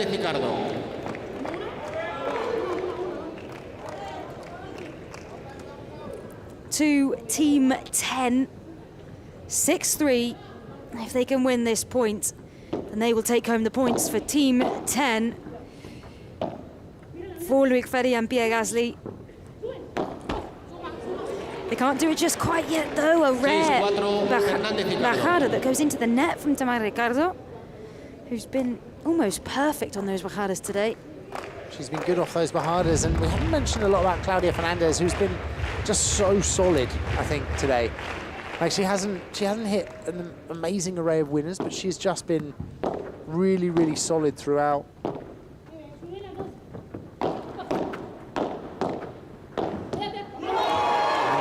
Fantastic play to finish it off with. Ricardo there attacking at net. And a sterling effort, I think, particularly from Bea Gonzalez to try and bring themselves into that match. Bea Caldera didn't have her best day, I don't think. A few too many errors and just couldn't quite build the confidence, but a great match nonetheless from the 10 team.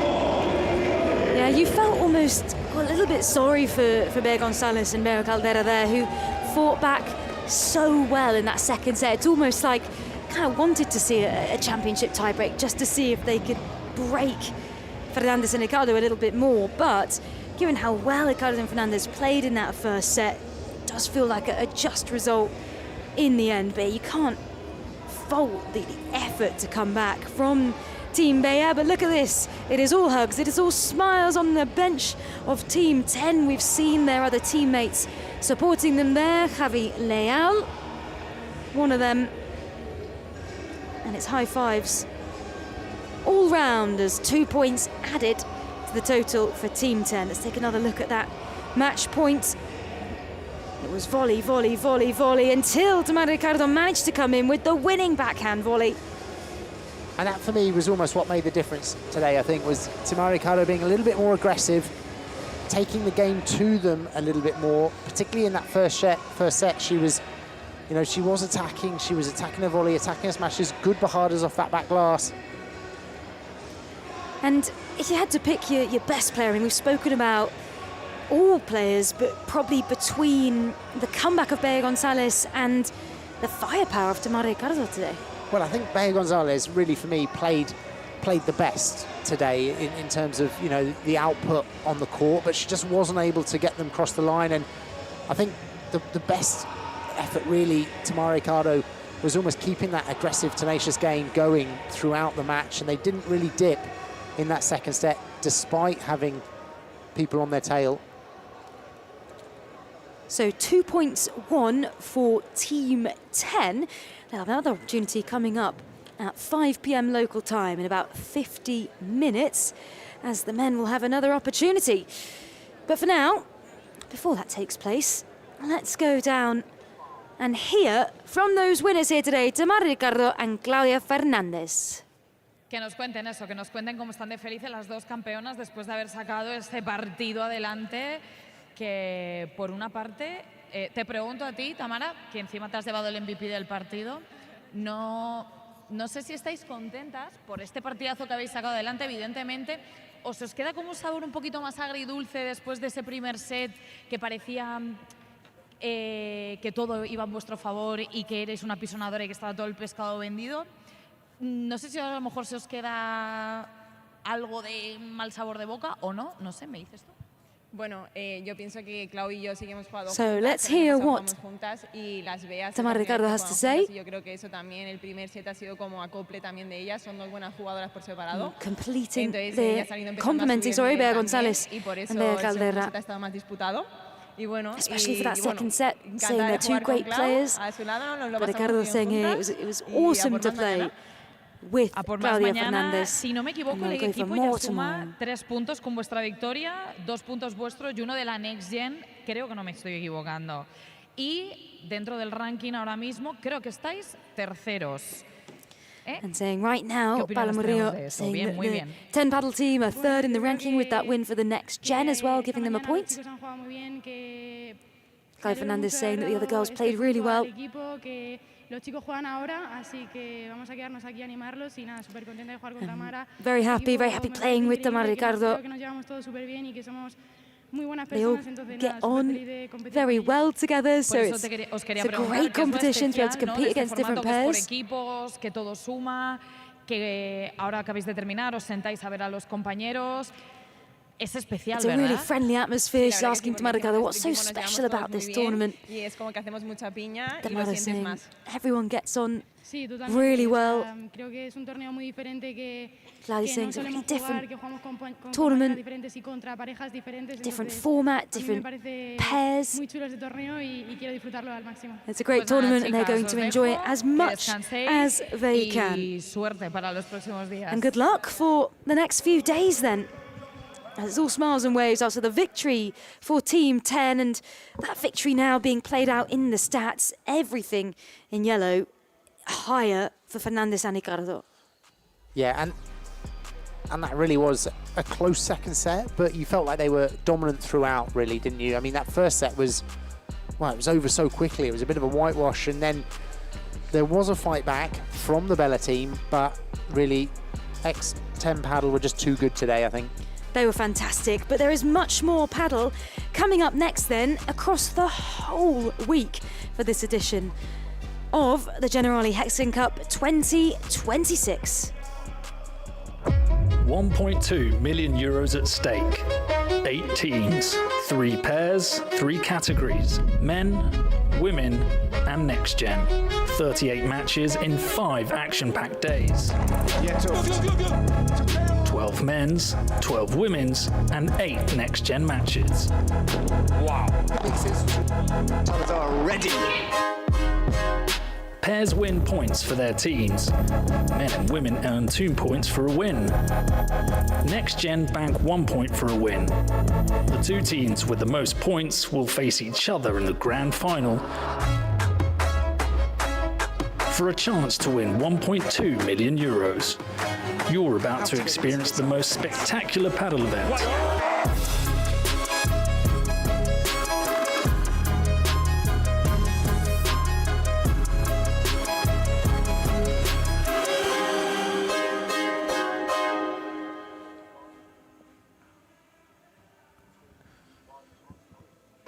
So a brilliant game that we've just seen then, but we already had 2 fantastic ones this morning. This first, the Rafa Nadal Academy taking on the Hexagon team. Here's that match point, Sandy. And this was a great performance from Gemma and Marta here today, especially after losing yesterday. They've come back into this. And look, the pop out from Gemma Triai, and that was really good attacking play, both from Marta and Gemma, in order to capitalise on that match. And it was a good first win on the board for Marta Ortega and Gemma Triay after their loss on day one. It was a much needed win, and then that took us into our second game of the day, which shifted over to the men. But there's that pop out again from Gemma Triay, beating Alice Salazar and Carmen Goenaga of that Hexagon fan team. A good confidence boost after yesterday. Definitely needed from them, and it was good attacking play from Marta. I felt they were much more in sync, and then a nice comfortable tap out from Gemma Triay. And here's the second match of the day, Team Bella against the Hexagon team, and this was really a fantastic match all the way down to the wire. And Edu Alonso appropriately winning that with a soft bandeja down the middle. He played a fantastic job alongside Cuello, who, I mean, as per usual, was so dominant on the court. And a big moment to go down to a super tie-break as well. Beating Paquito Navarro and Fran Guerrero. And this one then, the one that we just saw play out, it was neck and neck in that second set. Neck and neck in this tie-break, in fact. It was really, and after the first set, we didn't think it would be close, but this second set changed our minds. And again, attacking play from Tamara Ricardo. We talked about that throughout the game, how she was being aggressive and tenacious, and it was a style that we think suits her, and she did it to win the match. And so with that victory for 10 paddle team, and 2 victories this morning, one for Rafa Nadal and one for Team Bayer. This is how it's all playing out then. 11-11, stick at the top with 5 points in total. Closely followed though by the Advantage team. Team Bayer come up into third with 3 points. Crew Paddle in second, and so far Hexagon and 10 at the bottom, but 10 Paddle will advance with another win just then in the women's game. So 10 Paddle will come up to be in 4th position after that win for their women's team. And of course, 10 Paddle are following on from this at 5 p.m. here local time. The men's 10 Paddle team take on 11-11. Then Crew take on RL9 with the women.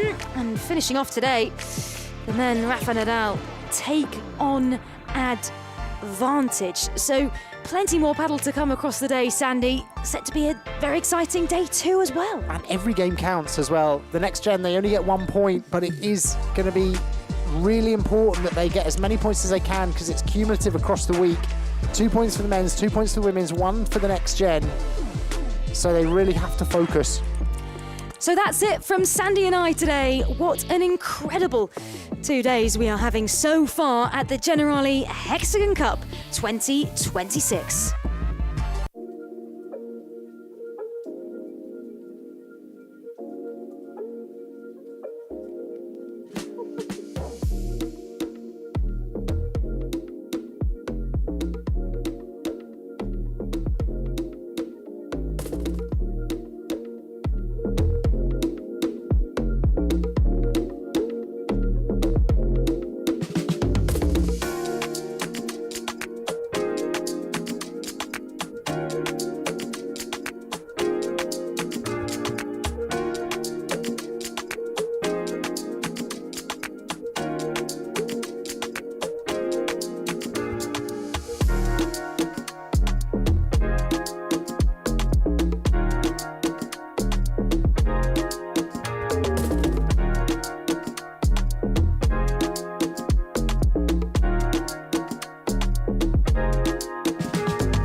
Hello and welcome to the Caja Mágica in Madrid, in Spain.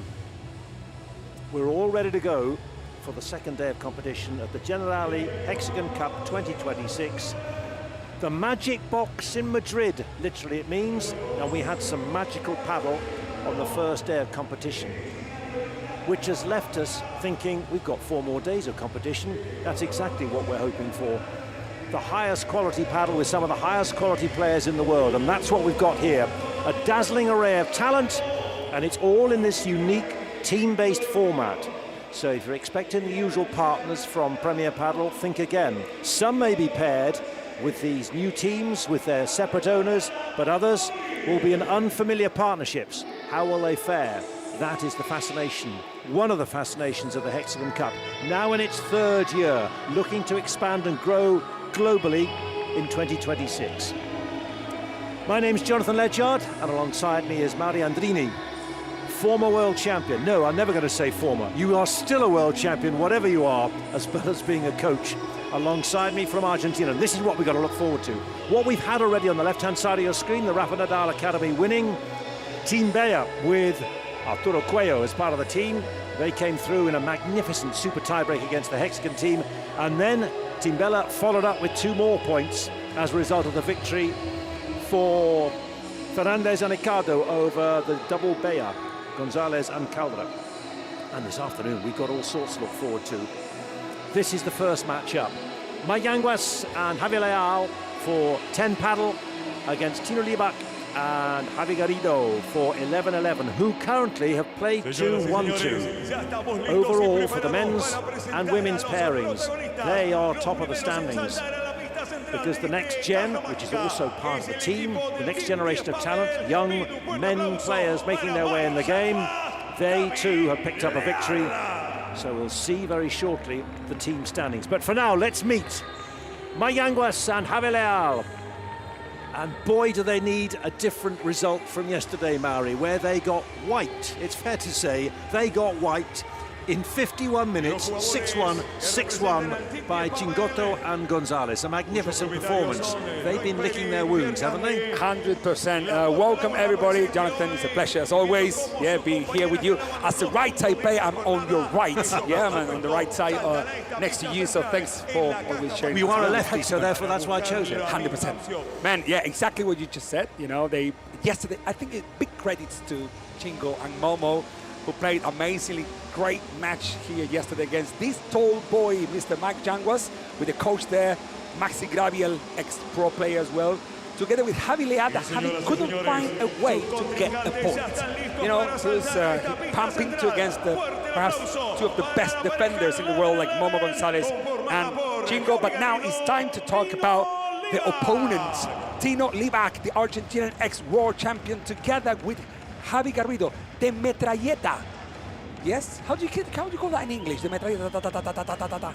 That sounds very worrying to me. I'm just going to keep it gun simple. Machine. Oh yeah, a machine gun. Yeah. It's a machine gun. Exactly. That's how we call it Garrido, because it's a machine gun. Well, he was very good yesterday. Javi Garrido and Tino Libac. 7-6, 6-3 against Ruiz and Stupacek for the Rafa Nadal Academy. And they were the losing finalists last year. That's how good Garrido and Libac were. They were absolutely on song, and I don't think I've seen Garrido look as happy in a Hexagon Cup environment for over the last 3 years. He was absolutely cooking. It comes from something else, and I will tell you a little bit more kind of advanced, I would say. We'll look forward to it. Yes, because last year he had perhaps the worst year of his entire padel career.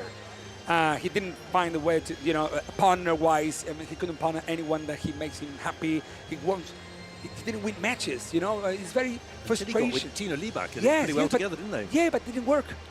He played didn't work with many of the partners. And it was because of him. He says that he was not feeling 100% confident. And the last 2 tournaments of the year, he was starting to feel like a little bit better. So the Hexagon for him, it's very important, because it's like, how would I start the year in 2026? Like 2025?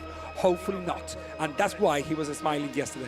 And this is what's so significant about the Hexagon Cup. It's not part of the Premier Padel season, but this is a big event when so many of the top players are here. It's a chance to develop the match sharpness before the Premier Padel season starts next month in Riyadh in February, just a couple of weeks away. So for Javi Garrido, for Tino Libac, this is a big chance, as you say, to build momentum, to carry into the season. Yes, there will be different pairings. Yes, there'll be a different environment. The heat, the court will be different. But if you've got confidence, you can take on the world. 100%. There was also Willie Laos, ex-professional player as well. All the people from South Africa were watching us. Willie Laos is living in South Africa. He's based in South Africa now. He used to play with Bella 2 tournaments, winning amazing tournaments. Willie Laos, great player. So big respects to him as well. Fernando Bellastin, one of the greatest players ever. King Bella, he used to be a partner of Mario Andrini, the Argentine embassy traveling around the world. So, we're ready now for the toss. And it's always fascinating to see what the decision will be, to serve or to receive on a court which they only just getting to know for the first time yesterday. Perfecto. Pues venga, Juan se encarga de hacer el sorteo. ¿Qué pedís? ¿Tenéis número o letra? Number or letter? No, Número.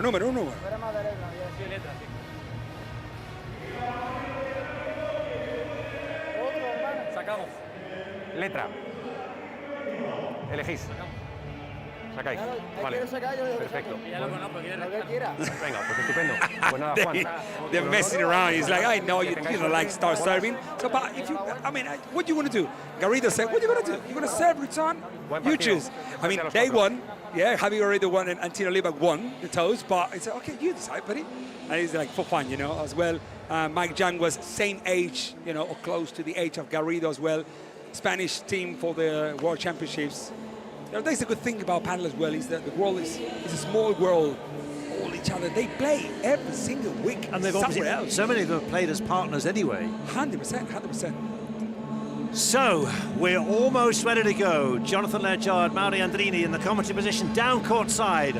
First, good afternoon to Paula Morillo. Paulita. Good afternoon to you, and good afternoon to everybody here. Everybody knows that here the energy is about to grow even bigger than it was this morning. You know, I spend 99.9% of my time here on courtside, and what I can tell you is that Tino Libac and Javi Garrido were warming up, looking really concentrated, looking sharp, looking aggressive, ready to give their team the second win, for them to win the second match of the tournament. And then on the other side of the net, Mike Yanguas and Javi Leal, those are really focused. I mean, no smiles, just getting into business. A few minutes ago, they were receiving the last orders, tactics, techniques to put on the mat by their coach. So let's see what happens here.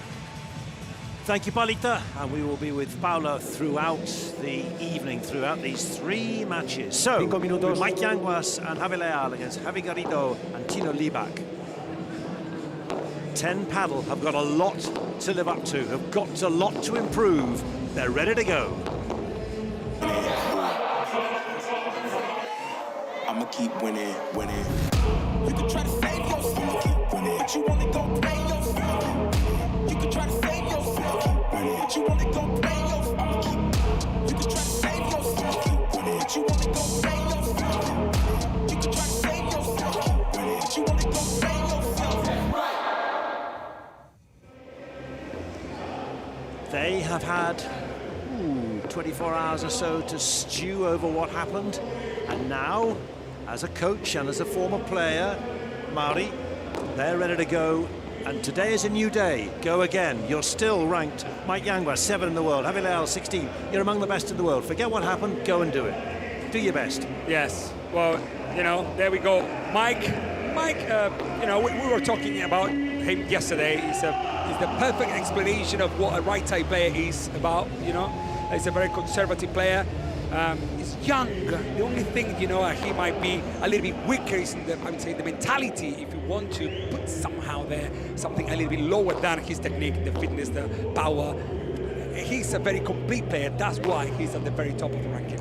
But that's why, it's very interesting you pick that up, because that's the one thing he knows he's got to improve. He's got to step up. Whereas this man, Javi Leal, has got so much about him, energy and passion. Yes. But the consistency is what he needs. Yes, exactly. But he plays on the left side, which, from the tactical point of view, it doesn't matter much. That's why Mike Yanguas needs to be more consistent, more tactical, more partner, I would say, with the partner, in order to give players like Javi Leal the chance to, even though by doing unforced errors, doesn't matter because they got also more winners. Let's meet their opponents then, from 11-11.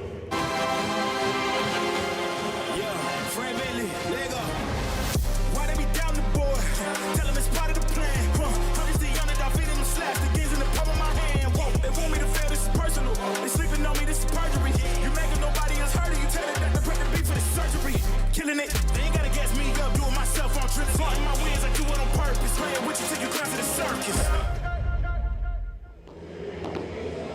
Javi Garrido, ranked 22, 25 years old. Tino Libak, ranked 44 in the world. There's the two coaches there, Mati Marina as well, ex-professional player. When World Padel Tour used to be, you know, the main circuit, World Padel Tour, long time ago. Mati Marina was one of the best players, actually, as well, now coaching some of the top players as well. Together with Will Laos there, we have Tino Libak. With 20 years old, he has already done good things, you know. Perhaps the highest one was winning the World Championships last year in Qatar against Paquito and Mike Jangues, actually, with Lewis Burger. You know, we're going to have a great cross call with Mike Jangues because they are both Vibora players. You know, is the future. Now, Bandeja is okay. Viboreja is a kind of Vibora and Bandeja, but these two players are masters by playing. When you Viboras. say that, what are you talking about? What in particular is the technique that you're talking about? Yeah, that when your opponents play a lot, then you decide perhaps to go for more steady shot with the Bandeja, and these two, Tino Libak and Mike Jangues, they don't prefer to go for steady shots. They go more for winners like a Vibora shot. The one who doesn't go for a Vibora is this guy, Javi Garrido. That's why we call it the gun machine. Machine gun, because actually the nickname comes from Dineno, because they used to play together, and Dineno in one interview, he said, man, you're like a metralleta, you're like a machine gun. So a very powerful player. I think the match is going to be much more interesting than the version we watched yesterday from Mike and Javi Leal. So they were never given a chance to settle. If you missed it, try and just on demand find it on YouTube, because they were quite sensational. Chingotto and Gonzalez, some of the shots were out of this world, and we're not just saying it trying to hype it all up. There were some extraordinary. Even Mauri Andrini was impressed by some of the shots. They were brilliant. I was with Chingo like 20 minutes ago. I was there. I was with him, and I said, man, you feel very, very comfortable there. Very comfortable there. Cyclists there, have a look. Alberto Contador, thanks for coming to watch the best padel in the world at the Purple Heart of Padel, as I like to call it. You love that. You just love the colour of the court, don't you? And you'll be seeing why he loves the colour of the court, Mauri Andrini, because we've recorded various items about explaining padel in a different way, so that if you're new to it, or even if you know it and you think you know it all, you might just learn a little bit more, even more, from Mauri Andrini. But we've already met David Villa, great Spanish footballer, playing World Cup winner, European Championship winner. He's here. Sergio Agüero, of course, is the team owner of Crew Padel, and we're going to see them in the next match. Let's tune in now. Let's see what Javi Leal is worried about. Cream on his legs. Tiempo, 2 minutos para el comienzo del partido. Que salta y eso. El que le viene tan atrás no pega como que pega levantado. Claro, pega para afuera, pero no le hace levantar como para adelante. Okay, interesting. The coaches are talking to, like, don't be afraid, because they say that his smash, Javi Leal's smash, will work better than Garrido's smash in this court. This tip is quite advantage, I would say, because the way that Javi Leal kicks the ball, you know, makes the ball to take higher after the rebound of the back will take much higher than if you play flatter, smashes with power like Javi Garrido. That's what they say, man, just start playing as you wish. Don't be afraid to play lobs to Garrido, and let's see how he does it. But when they play lobs to you, don't hesitate. Go for it, because your smash in this court will work. They needed to pump him up a little bit, because he looked lost, it's fair to say, because Chingotto and Gonzalez were on another level, well, 2 or 3 levels to be fair. They lost 6-1, 6-1, Leal and Jangues. It was, and at times as the camera focused in on his face, you could see him thinking, what do I do? What is this about? So just to feel at home, to feel comfortable, go and play your game, see how it goes. Rediscover what makes Javi Leal. The other thing we noticed about him, as he cleans his hands now, is he spent a long time wrapping some tape around his grip, and then in the middle of the match he changed it again. So you just wonder, was he really happy? What were things in the right place? Maybe he's got himself sorted this time. Tiempo. Jugadores a pista, por favor. We all know whatever sport you play, you've got to be comfortable with your clubs, with your boots, with whatever you're going to do. Man, and if you're remember not, Rafa Nadal, like doing rituals, 120 different things. So, and people, you know, I mean, I'm not a coach expert because I learned the sport. I played this sport for many years. And actually, you know, when I think about the rituals, you think about if Rafa Nadal did those things on court, imagine off court. The way that the Friday before the tournament, Roland Garros, you wearing that T-shirt and not talking to that person, but talking to the other person, send the message to a friend, but not to the mother. Man, big rituals to big players. So, first serve, Javi Leal goes into the net. 10 paddle against 11-11. We've got lots of numbers on court. Who's going to get the best numbers, the better numbers of these two to win this match? Match 4 on day 2 of the Hexagon Cup 2026. 15-0. First point to 10 paddle. They'd love a few sets. Oh, what a pickup! What a pickup! No! What a pickup by Libak! What was that? He's smiling like, well, I just put the racket there, you know. But I always say, you know, some people say, wow, you were lucky. Nah, you know, okay, take that. But even if you play a lottery and you win the lottery, you're lucky. Yes, but you have to play the lottery.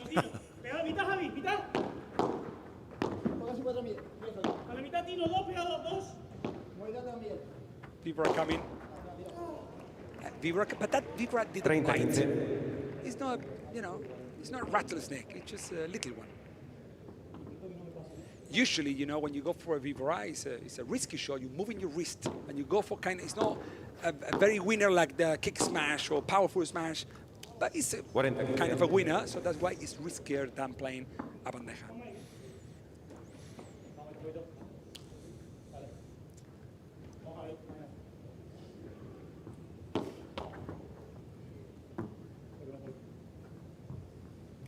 Calm, subdued beginning, but this is big for Yanguas and Leal, particularly Javi Leal. Hold serve, first serve of the match. Here we go for it. That's what the coach is asking him to do. And it's actually what I told you since the very beginning of the match. And he's already asking to people, you know, to cheer for him because he needs this. Right, they've already equalled what they got in the entire first set against Gigoto and Gonzalez with one of his trademark smashes. Exactly, that's the word. It's his own smash, you know, his own technique for that shot. And even, I mean, for example, that's what the coach said to him. If Garrido would play that shot from that far, perhaps he put the ball, bring it back, and they would have reached it anyways, you know? But you know, as a coach, you're trying to pump the tires of your players, and you pumped 100%. It perfectly. 100%.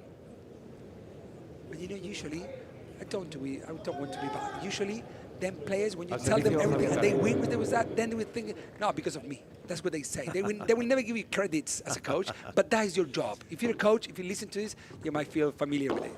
You've been a player, you know all about that. Yeah, 100%. World champion, junior world champion, you were there. It's all about me. Whoops. Well, I will tell you something now about the body language of Mike Yanguas.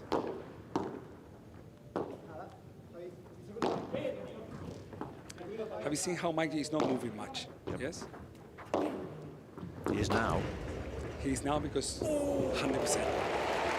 Well, think about Argentina, we got, you know, Mike Yanguas, and in Spain, same age, world championships and everything, and the youngest generation was Tino Libak, Mike Yanguas, and Tino Libak in the Argentinian.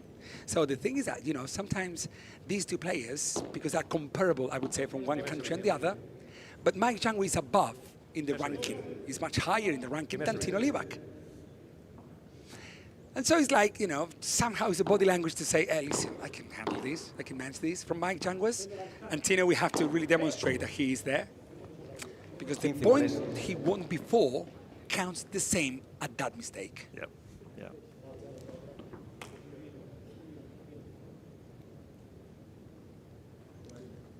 This may not count towards the Premier Padel season, but this is a mighty warm-up, and if you can start to develop a sense of form, you can feel the rhythm coming, which is what Javi Garrido would love to think is coming his way after that opening fixture. Very impressive against Ruiz and Stupacek. And we're going to see Alex Ruiz and Franco Stupacek later against Martin Denenio and Juan Teo in our final match advantage against the Rafa Nadal Academy. Yes. Because this is all about teams. Every point they score in terms of victory, 2 points for a win, goes towards the team table. Oh, my word. Garrido! Take that, Javi. Yes.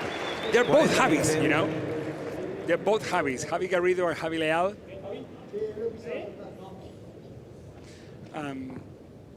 Yeah, Garrido twisted his ankle a little bit.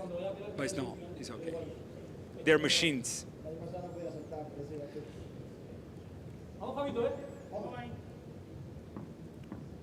We've already had 2 retirements because of injuries in terms of in the build-up, Coque Nieto and Pablo Cardona. Long, hard season ahead as padel develops more and more around the world. Pressure from Garrido, from one Javi to another. An unnecessary Anfos error there from Javi Leal. He knows that I mean, every time he misses a shot, it counts like for his head double. If you understand yeah, no, what I mean. I get that entirely. He has to know that he cannot miss those shots because then perhaps he misses 3 other shots just because that mistake. We saw that a lot against Chingoto and Gonzalez. Exactly. He knows it, so he... Vibra.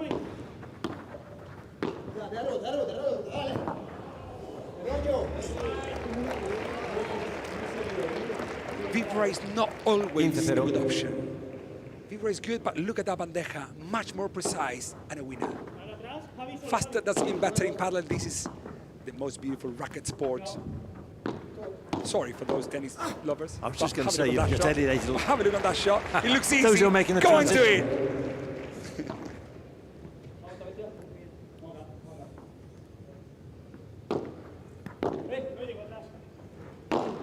That's the Vibra down the middle.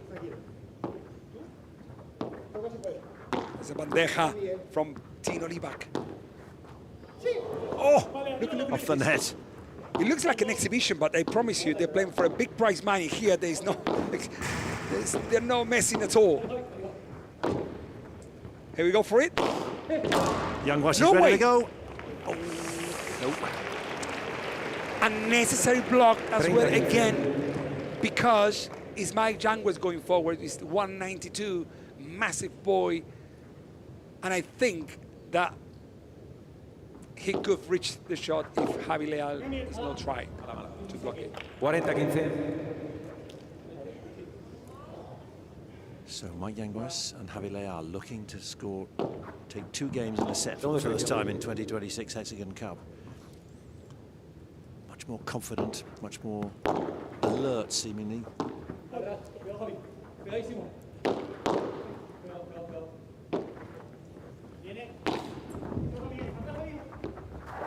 Great angle. Oh, no way. No, how did he do that? What a lob.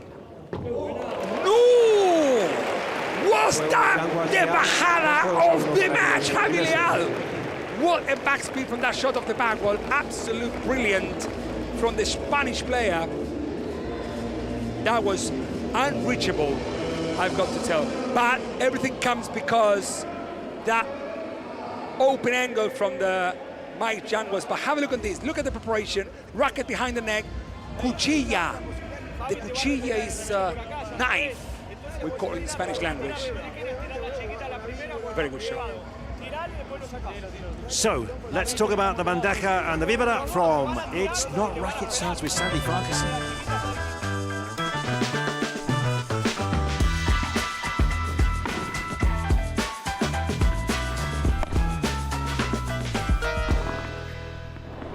when you come to paddle, the overheads and smashes can get confusing. So here we're going to talk to you about the difference between the bandeja and the vibra. Starting with the bandeja, you're in a tray-like position, the arm is up here, and it is a defensive overhead, and you are playing that ball with your chest as the prime mover, going through, opening into the court. For the vibra, this is a more attacking shot. You get the racket behind your head, there's a bit more elbow extension, and you throw your racket through the ball, brushing around the court. This is the aggressive shot. It is not racket science.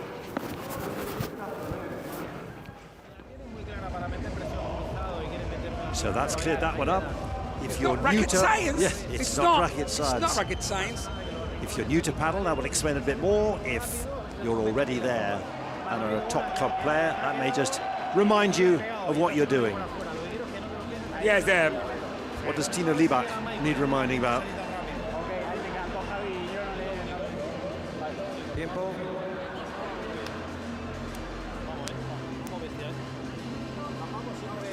He was playing with King Bella last year when he was involved in the Hexagon Cup.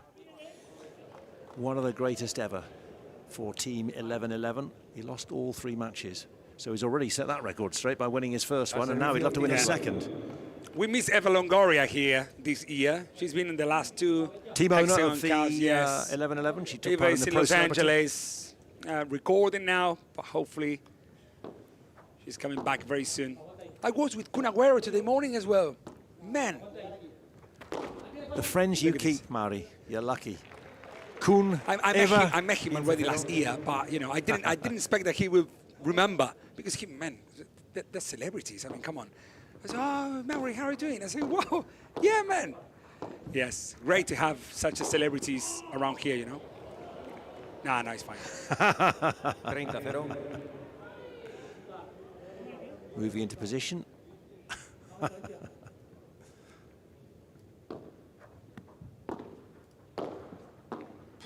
What a power. Oh, my goodness. You knew what was going to happen there. That's it. That was right on a plate.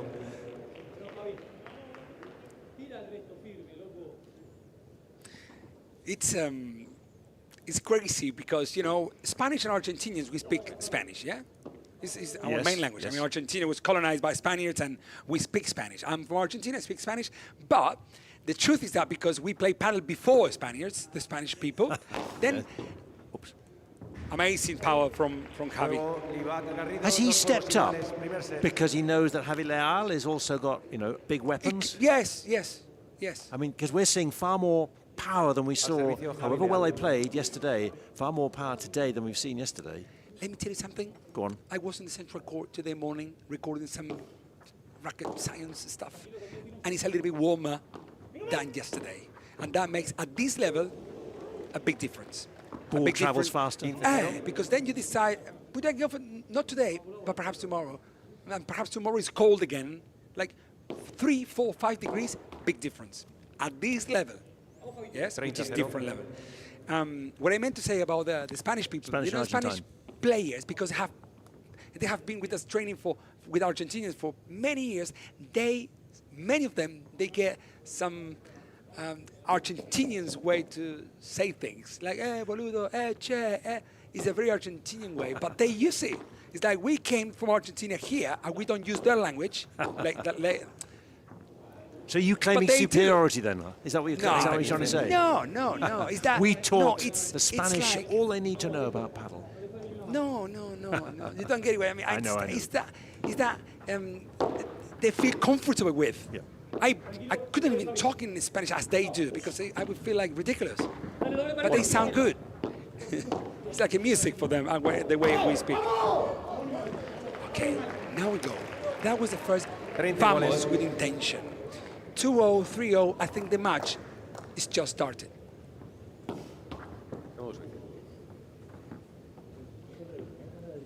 They were like warming up a little bit, and now it's like, hey, this point is very important.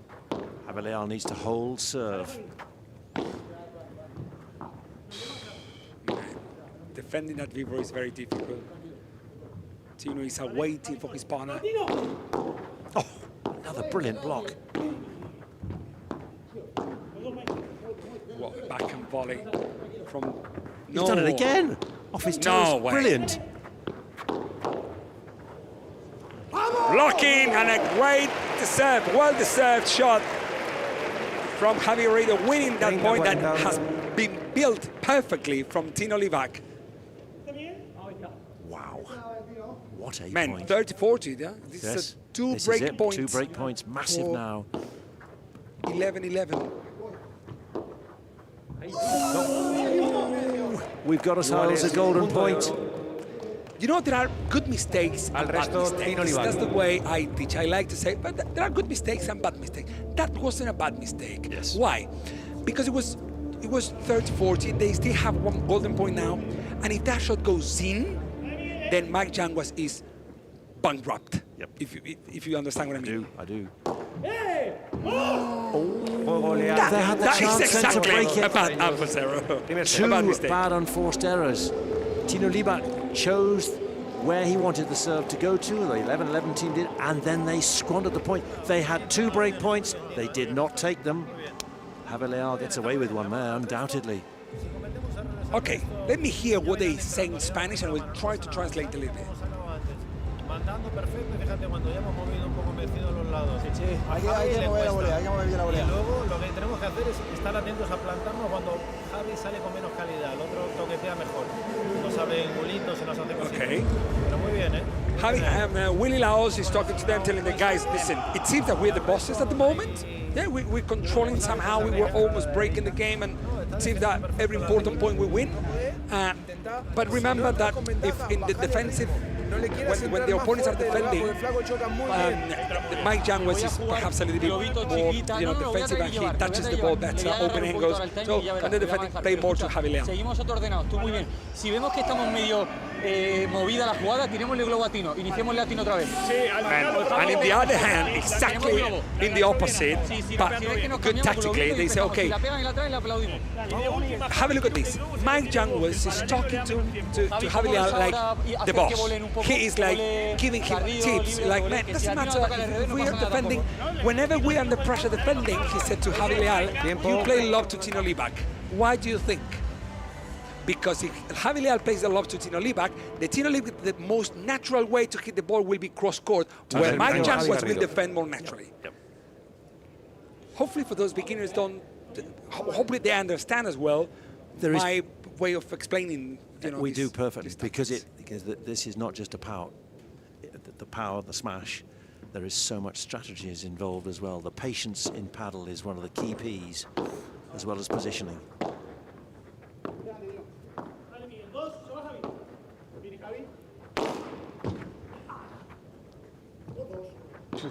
Great awareness by Javier Leal to move out of the way and then do that. No. No, man. No, because I don't know how players now. I know that, I'm 41, but I used to compete 6 years ago, and we didn't have these kind of shots. Like, Bella, Juan Martin, some of those, but Mati Diaz, Costa Gutierrez, they didn't have these kind of reactions. I don't know if these juniors, these kids are training reactions home, if the PlayStation helps them, or what? Yeah, no, gaming undoubtedly helps those reactions. You look at Formula 1 drivers, that's what they all learn, and that's how their great skill is. And they've got to have huge reactions when they're driving Formula 1 races, Formula 1 cars. That's a mistake there, unforced again by Tino Libac.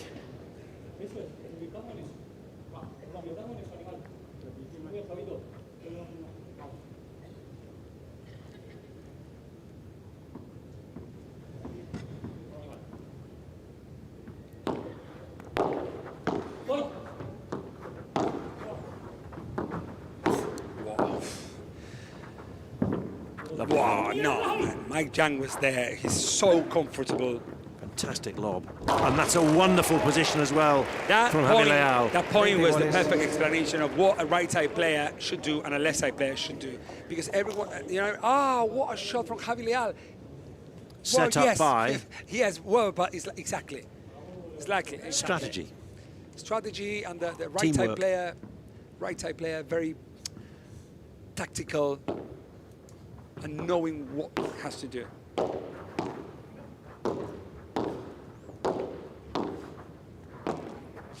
Well, too many shots down. I mean, I know why I believe the coaches might told them, hey, listen, guys, don't play many lobs because they're comfortable in their game or something.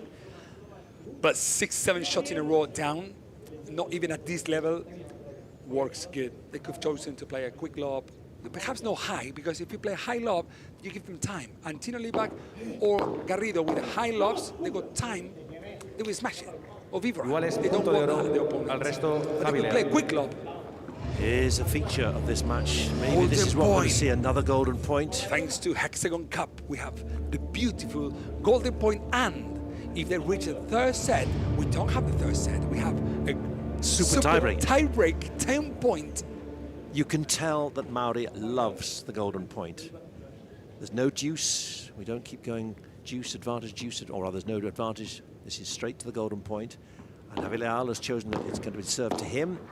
Yanguas now having to move quickly. And the next point will win this game. Wow, what a defensive. Whoa! This is the misunderstanding from Mike and Javi Leal. They've played amazingly great that point, but when it came to the very easy shot, because actually think about, look at that. If we've left that ball bounce, Mike Janguas was there to play another great lob and start leading that point, but, you know. So they can't be separated. 6 games played, each has won 3, each pairing. 15-0. Important game. The 7th game of each set. Oh, again, supreme control by Tino Libac.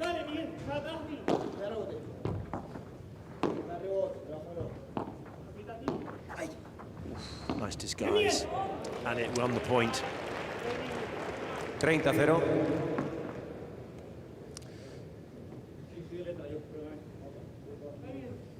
Sometimes we see mistakes like this one. That actually, it isn't.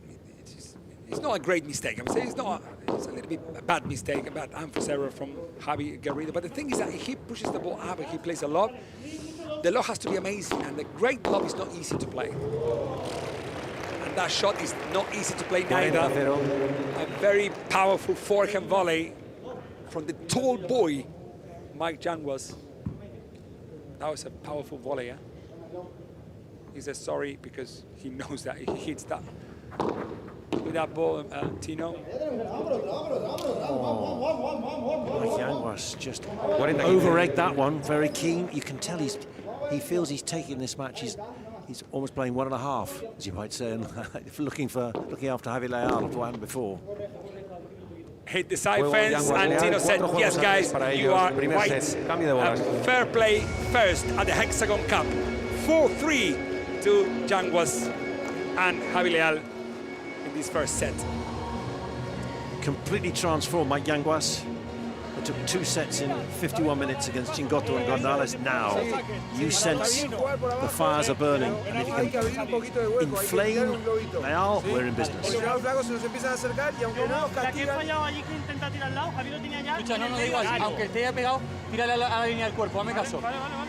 Entonces, cuando tengamos un poquito de tiempo, abramos cancha. Los errores que nos han dado, whenever let's defend, but that's exactly what I told you before, like 7 shots down. It's not good business. Like, whenever you have a little comfortableness in the shots, I mean, you feel a little bit comfortable, play a lob down to the player's position. I mean, they're not asking to play but a quick shot, you know, pushing them to exactly like push a lob, into a corner, like a lob, but not down to the player's line, in line with the player.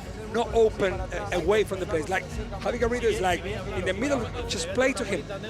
You know, as, let's see what they do. It's like give the ball to them, they decide.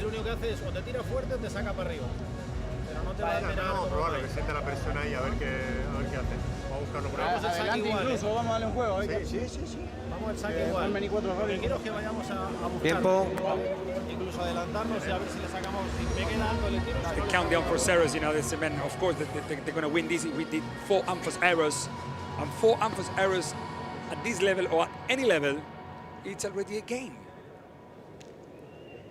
And padel, it's a sport of adversaries. It's not. Al servicio con bolas nuevas, Tino Libac. Winners. I mean, the Vivera is not going to give you a match.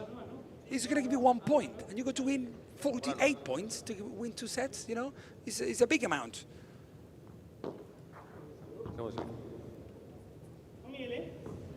So Libac looking to hold serve. Yanguas and Leal looking to break clear. 5-3.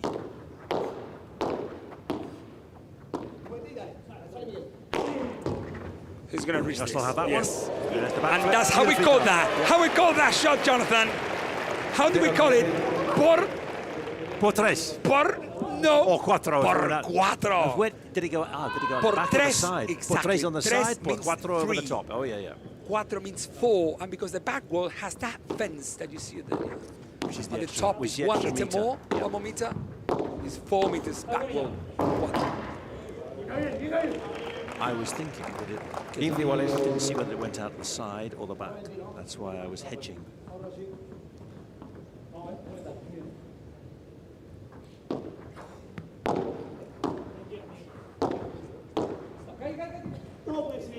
Oh, beautiful backhand volley. I mean, actually, it's one of his strengths of Tino Libac is the backhand volley and the Vivera. And actually, if you think about it, it makes sense. Because for the Vivera, here we go, a little bit more advanced tip. You change a little bit the eastern forehand, the continental grip to a little bit eastern backhand grip in order to produce the side spin the Vivera needs. So that's why usually players who have a good Vivera usually have also a good backhand volleys.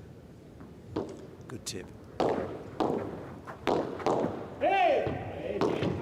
Unless they block, like now. Because blocking the volley, no. Offensive with the volley, yes.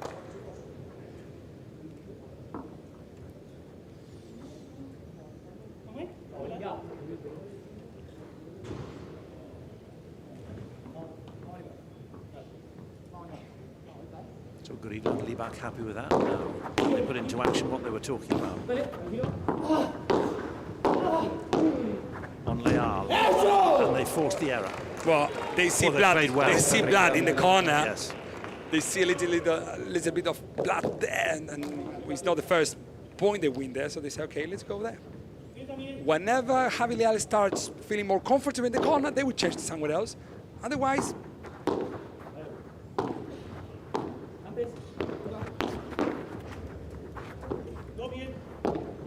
again now to the middle. Oh man, clever one. Clever one.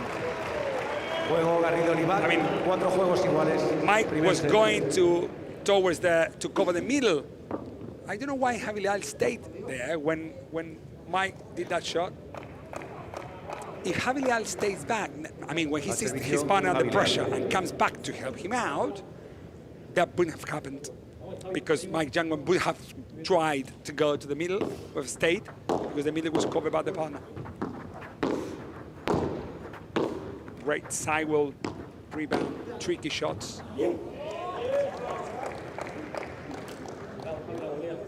Every point is being fought for. Every point is contested. No one is running away with this one.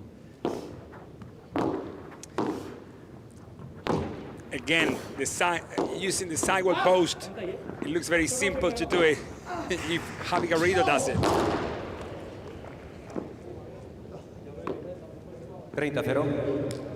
30 love is very important for all, depending on the player. If there are players who play more with the result, you know, with the scoring, sorry, like Javi Leal, for example. Javi Leal plays with the scoring. Like he's losing 5-2. He worries. Yeah, it's like he loses 6-2. Yeah. He's not a kind of player like Martin Dineno is losing 5-2, and you never know. He can come back. So the 4-0, it's an important game for all padel players because if you win, then it's 5-4, and you are 1 game to lose the set. It's not the same like 2-0.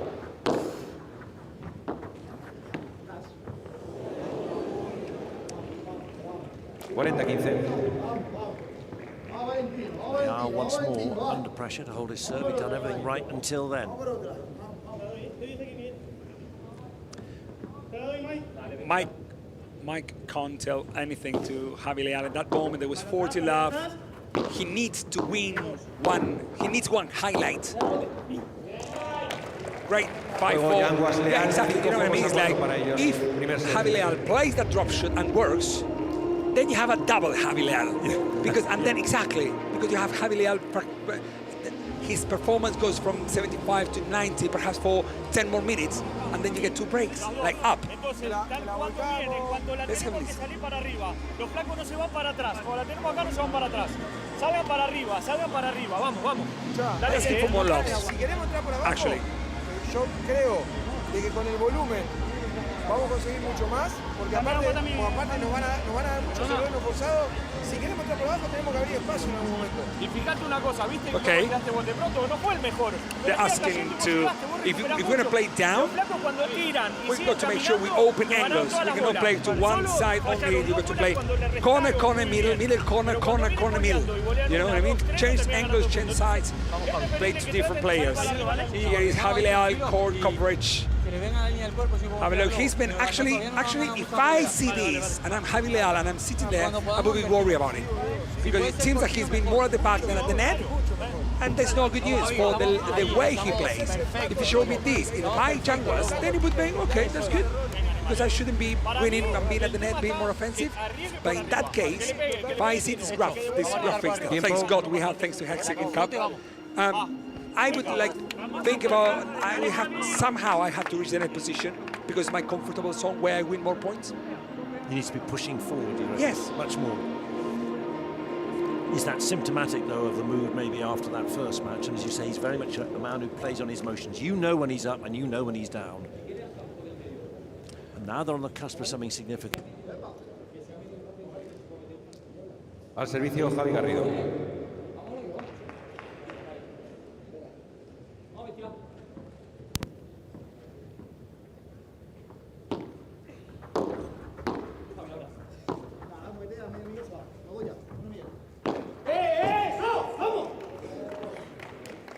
0-15. Love 15.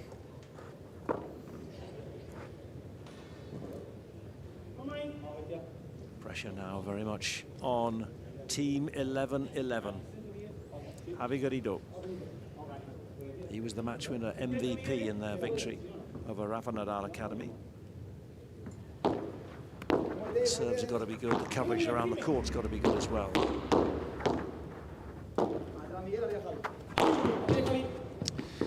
Oh, lovely backflip by Javi Leal. Oh, he's got that one too. Yes. Now 30, important point, that's what I told you. You know, it's easy to play the 2-2. Oh, you got a break, no worries, it's 1-1, 3-2. But 5-4, not everyone plays the same. Because it has a little bit more pressure. And players know it. Last 30, 2 points to get the first set to Mike, Jaguars, and Javi Leal.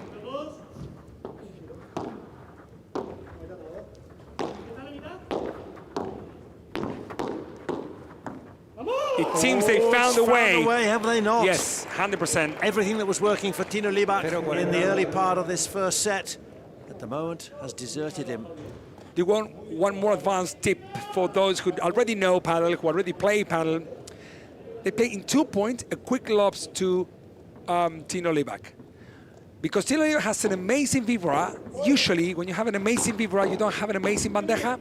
So when they play quick, you force him to play either a smash that didn't work because you need a longer preparation. 4 set points, and that's why that is they it. Got the first set. Whoa, 6-4. Not happy. No, Jaguars Leal. They were down and out within 51 minutes in their opening match, but they're very much in it. Let me tell you, I think we've got a long match to go. I mean, for sure, Tino Libak and Javi Garrido will not say, oh man, that's it. No. I don't want to say anything, but super tiebreak, you got it all over it. Yeah. I don't know. We'll have a bit Hopefully, of that. That's my wish, perhaps. Para mí, Javi, equivoquémonos haciéndolo bien. Sí. Démosle hacerla bien y fallarla. Yo creo que está bien lo que decís. Yo creo que está bien lo que decís. Pero no es equivocarte haciéndolo bien. Es darle la posibilidad de que los flacos... Perdona, me he expresado mal. No, entiendo lo que decís. Pero I'm listening to to the coach and and the players talking. They say, okay, let's how do you translate this to English? It's like let's do a good mistakes. Like if we lose or if it's because we did a good mistakes. Don't try different things that don't really work, and and we know what it works and what doesn't work. And actually, that's why perhaps they won this with 30 points in total, won against 23 from these two guys, the opponents, Tino Libac and Javi Gorrito.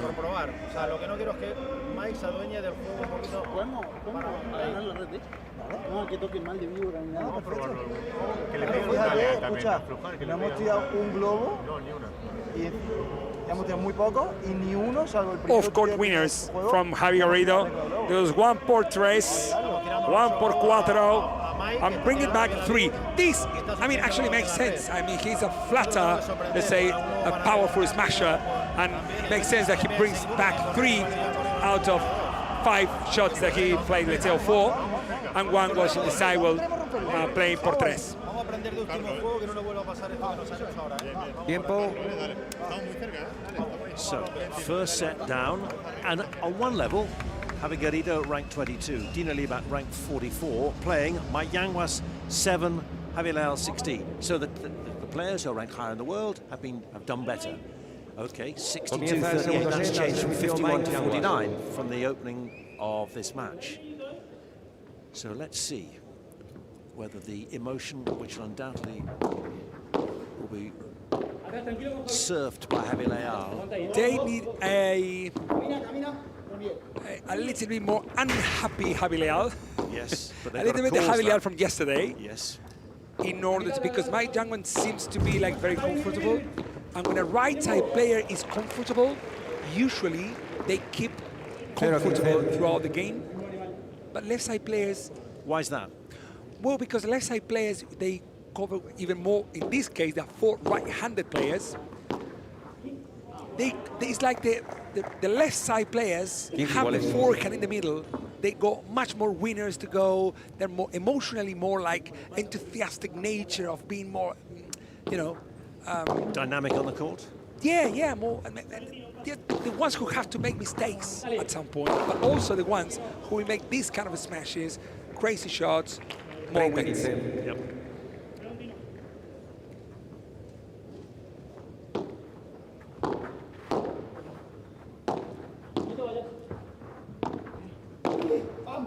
This is what they need, you see. Look. Listen. Did you hear? Oh, yeah. Vamos. The vamos and vamos and vamos. There are different moments. If I'm saying, guys, sorry about those who have just started to watch paddle today, but those who didn't, it's paddle. It's a matter not only about playing a good smash or it's not only a good bandeja, it's also knowing when to do what. And in this case, if Mike Yanguas makes a mistake, look, if Mike Yanguas makes a mistake, they're not going to be vamos, because they know from Mike Yanguas, he doesn't care, he's comfortable. 30-40. But Javi Leal, they need Javi Leal to go down. That's why when Javi Leal makes a mistake, they go. Vamos, let's go, there. Do you follow me? Oh, absolutely, and it's working. It's working, because at the moment they've got 2 break points.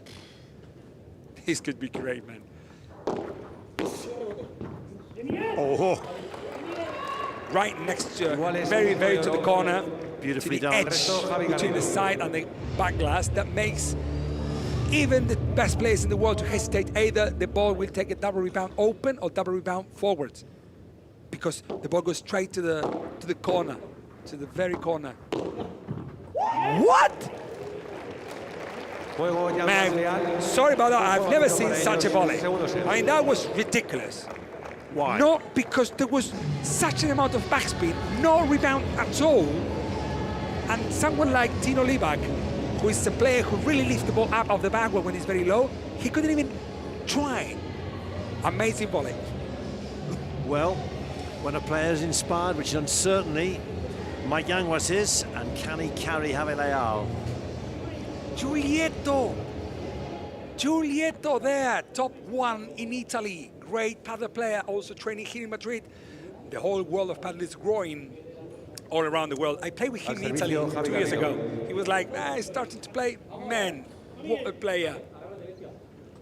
Are you still giving him a few little tips, or has he moved on?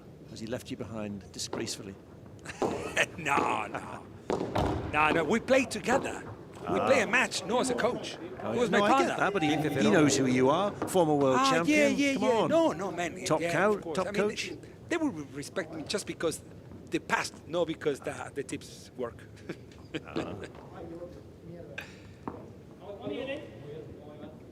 They almost break, but they didn't.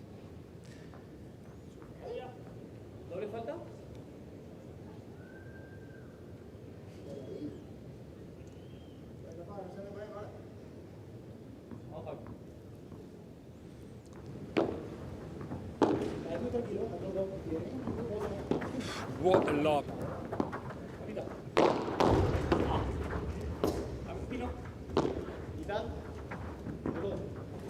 It's a great lob by Lovren.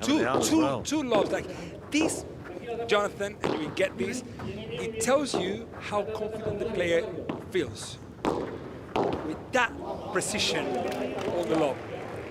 30-0.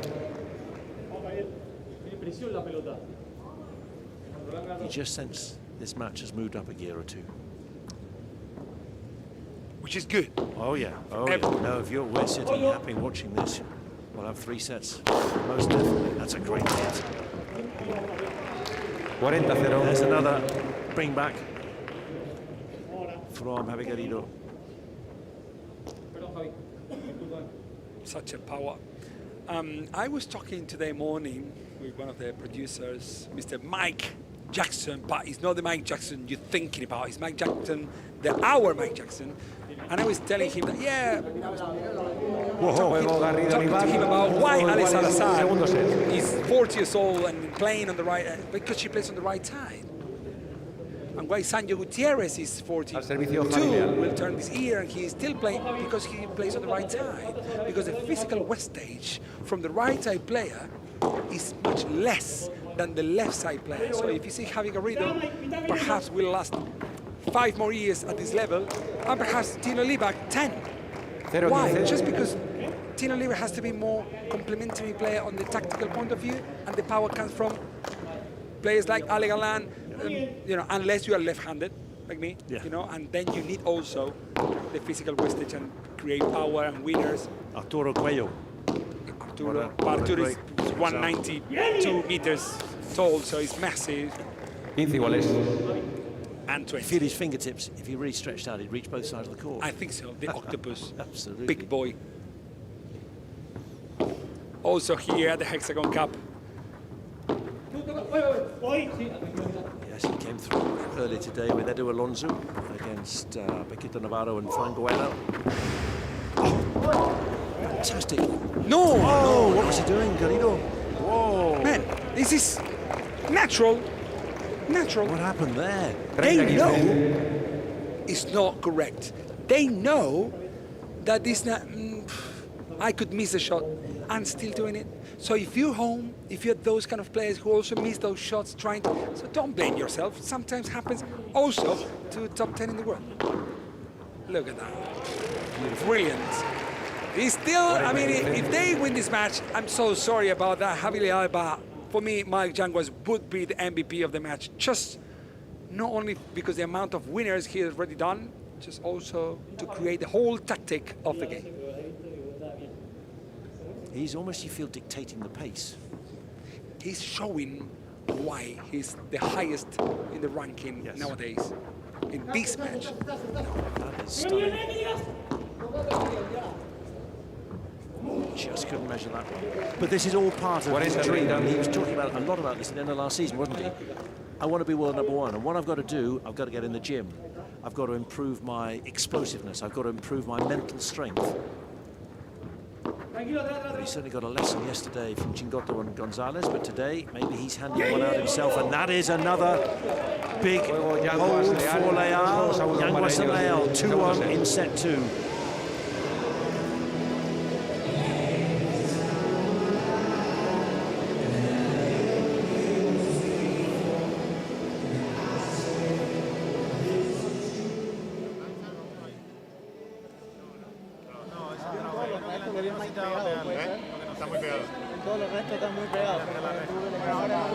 talking and telling the opponents are very close to the net, so we need to push them back. So let's go down to Paula then, who is there courtside, our reporter Paula Morillo. How are you reading the two different teams at the moment? Because you can see how they're reacting as this match has developed. Hi. Yes, from courtside, what I can see is that both teams are now really focused and talking. I can hear them from right here, not because I am far, but because the music is so loud in here to keep people cheering up throughout the whole match. I see both teams relaxed, but in a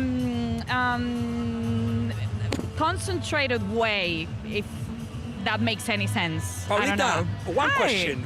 Sure. This is Mary here. Listen, which team you see as a team, the full team, is more supportive? Like, 11-11 or advanced? I mean, which team is more supportive down there?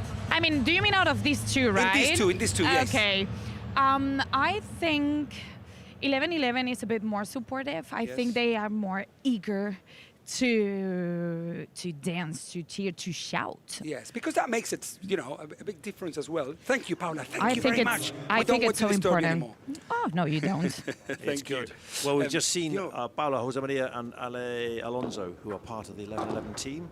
They won their match against Araujo and Claudia Jensen for the crew team yesterday, which is why 11-11 are top of the standings so far. So this is a big match for Garrido and Libak. Imagine if they were to come back and win in the super tiebreak. 2 more points, they would stay top of the standings. 30-0.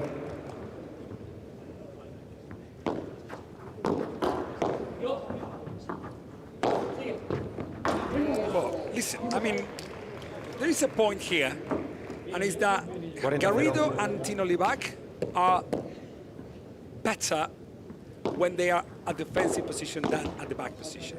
Yeah, so it's clearly, at least in the second set, because when they serve, both times they were 40 love, and then went 40-15 or something, but 40 love straight away, and then they won easier than the opponents. The thing is that they're not reaching the net position comfortably. They're not reaching the net position comfortably when Mike Jambos or Javi Leal serve. So that is the question, guys. Or we sorted out better loss. I mean, if I were the 11-11 team, the coach would say, hey, Tino, Javi Garrido, or we play better lobs or better chiquitas. That's the only concern, because when we reach the net position, we're better. I'm not going to tell you anything when we're at the net. Look, they reach it now. And for the average, they should win the point. Oh, not now, because they're back. Okay, they did. Good news. But at least they tried it. They can win either or beat at the back or with a transition from back to forward. Yep. But not from the back all the time. That's why they got to just execute one good lob. Those beautiful paddle shots we have in the sport of paddle, like this one. Pushing your opponents to an uncomfortable bandeja, or to take this decision. Almost Tino Libak reaching.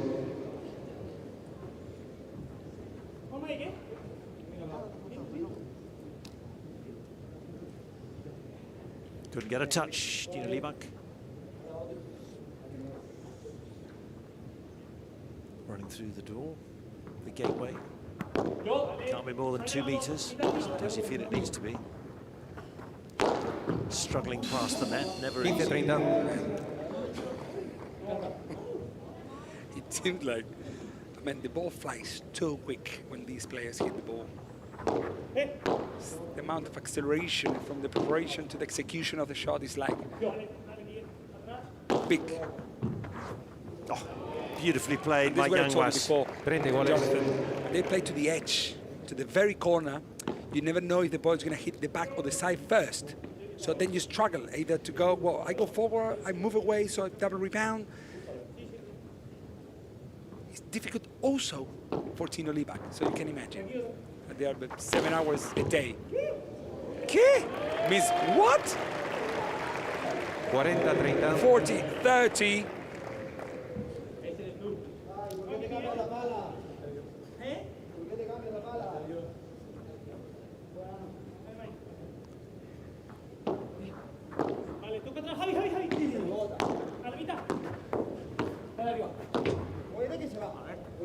isn't the communication between partners. You know, when they played it over to Mike Yanguas, Javi Leal said, Javi, because Garrido was coming forwards. So Mike Yanguas has to know, because if Mike decides to play in parallel, then Garrido will block that shot. So that's why the communication in padel is as important as the shot itself. Another great pickup by Libak. So look at this. Spectacular! It's not por cuatro. It's por seis. 6 meters behind the and that's how good the point will feel as well. Look at that. Look at that. What, man? I promise that wasn't not even 6, it was 12. We got like 25 meters height. Amazing. The Caja Mágica. Yeah, the magic box. Well, there was a magic shot, and that's given a break of serve against Mike Yanguas.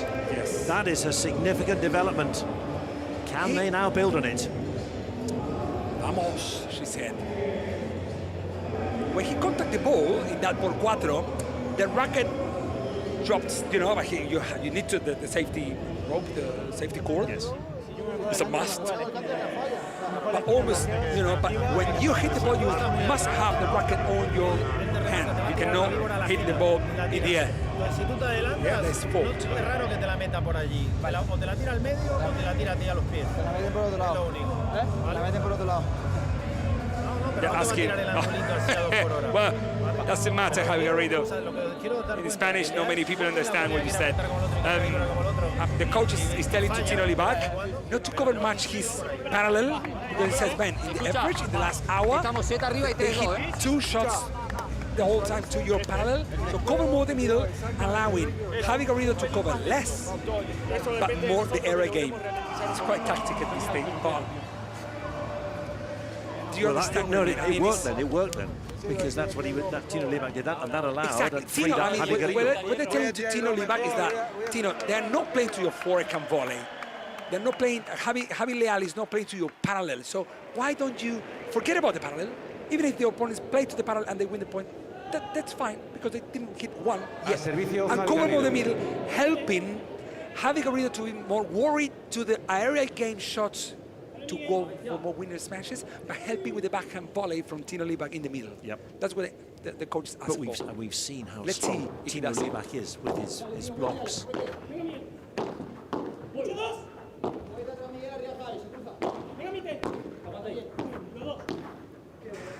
What a shot! What was that? Just a very good shot. Look at that beauty, open forehand volley, straight into natural. the fence. When the ball is coming close to your forehand, naturally would go straight to Tino Libak, but he opened. It's very difficult. I mean, don't copy this home, but no home in the padel court.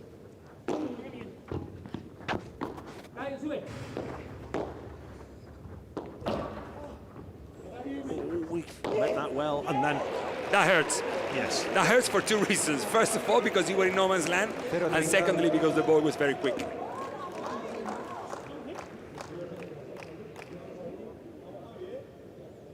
You can sense that Yanguas and Leal want to bite back, break back as quickly as possible. Do not let Garrido and Libak open up a 2-game lead, because that could carry on 6-4. We're level at 1 set all. Might be Eva Longoria watching this match. I promise you, she is, for sure. She just texted you? No, I texted her before, and she said, Mari, I'm not coming. I swear to God, man. They're laughing, you know, Sammy is laughing. Yes, and she said that she couldn't come. I promise you. In America. She speaks Spanish, man. She's Eva Longoria and Dani Hamides are the 2 owners of Team 1111. Pierre Gasly, Formula 1 driver, and Loïc Perry, the president of the French football team Lorient, own 10 paddle. And that has gone long, hasn't it, from Javi Leal. Just overcooked that.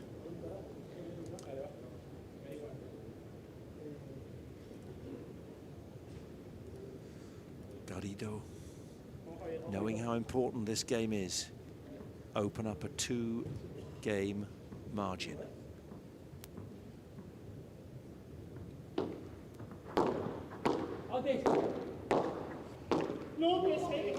And that Good is back out. another Good double. coming back, huh? Yep. Very good coming back, because it was a very tough moment. If they break and then they get a break back, then it's tough to manage, you know, and it's not an easy task then to win the second set when you go the last break. Looking for a hat-trick of errors from Javi Leal. They got two in a row. That's too long with that serve. Hey, man, listen, have it what just happened. The ball was out, but Javi Leal had already in mind to play in parallel, because already Javi Leal saw that Tino Libak is covering more the middle because the coach asked to. You see? Now they played. So now they found they tried to find the gap to there. They couldn't. Because that is the thing that makes you as a clever player. So I can think on a tactic, but if you play so many lobs, I will stand a little bit more back in order to play more comfortable bandejas. If you don't play any lob, I will stand a little bit closer to the net so you don't play chiquitas.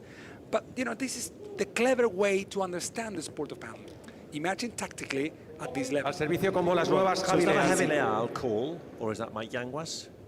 Or the two of them working together? Do you see what I mean? Is Leal deciding that, you know, we've seen what Tino Libak has been doing, so therefore we need to... What, the first one who reads this tells to the partner.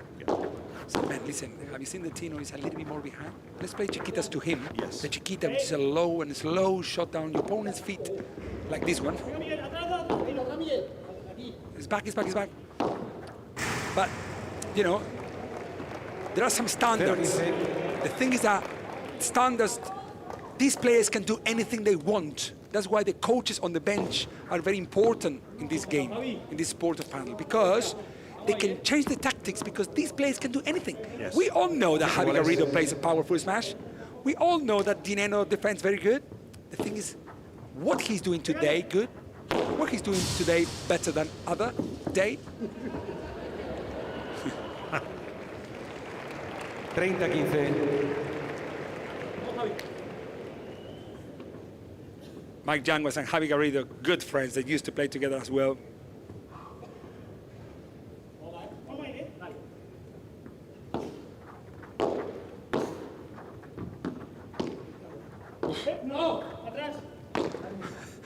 Me, Javi Leal said, me. No, said Mike Yanguas. No, that's mine. 40-15. Jonathan, I told you, we have a match. Yes. Oh, yeah, it's a very good match. Hopefully they go to the super tiebreak, so it gives me some credit. As a coach level, this guy knows who he's talking about. Yeah. Although I'm not. Well, this is the important thing is, let's see, can Garrido and Libak maintain this promise? What a power hit that was. Shot? That is not a bajada. That is a super powerful bajada from Mike Yanguas. Have a look at that, have a look at that. Man, that's a smash. It's not a bajada. Amazing shot from Mike Yanguas, the young top player from Spain. Now 4-3. He said he wanted to be more explosive. That seems to be working. All those hours over Christmas in the gym. Cuando ha visto la que estamos en locura de que nos cambiamos por acierto ellos, tírame un globo para el latino, que le pegue, lo que han dicho ellos. Again. O sea, vamos a tirar más globos. Whenever you feel uncomfortable, go up to Tino. Don't feel comfortable playing cross court, so just relax there. Rest, you know, with your shots down the line. So Tino will play to me. Sabemos que si lo enganchamos no va a salir. Hay veces que no sale, no pasa nada. Siente tú con el saque de ellos si da para tirar bote pronto el resto por abajo. Los dos lo hacen subir los pies. We serve, they just say, you know, the half volley shots when they come down to the feet, just don't try to play lobs, just play down. You know, that's exactly what they said. And let's see now what Tino Libak has been hitting the ball back after the serve, like the return direction. Have a look. He got cross court. You know, he got Mike Yanguas and playing a little bit more shots. But it might make sense because with the first shot, with the return of the serve, you know, it's not an easy shot. People underestimate the return of the serve in padel because they serve underarm. No, but it's not an easy shot to play. So you prefer to play to the right side player, who is a little bit less offensive player, I would say, rather than playing a difficult shot to the left side player who might go for more winners. That is why perhaps we got the 44% of the return of the serve to Javi Leal, who is more offensive, and more shots to Mike Yanguas. Beautiful V4. He's going out, he's going por tres. Oh! No, no, no, look at that. What a great play by Tino Lima. That's what I was getting excited about. Sort it, got it. Jonathan. Jonathan! Oh! Jonathan! Look at this point! Hexagon Cup is bringing the best point, the highlights moment. Por tres inside net. If the ball bounces only once, then you can carry on playing. This is paddle, the most spectacular racket sport, at least nowadays.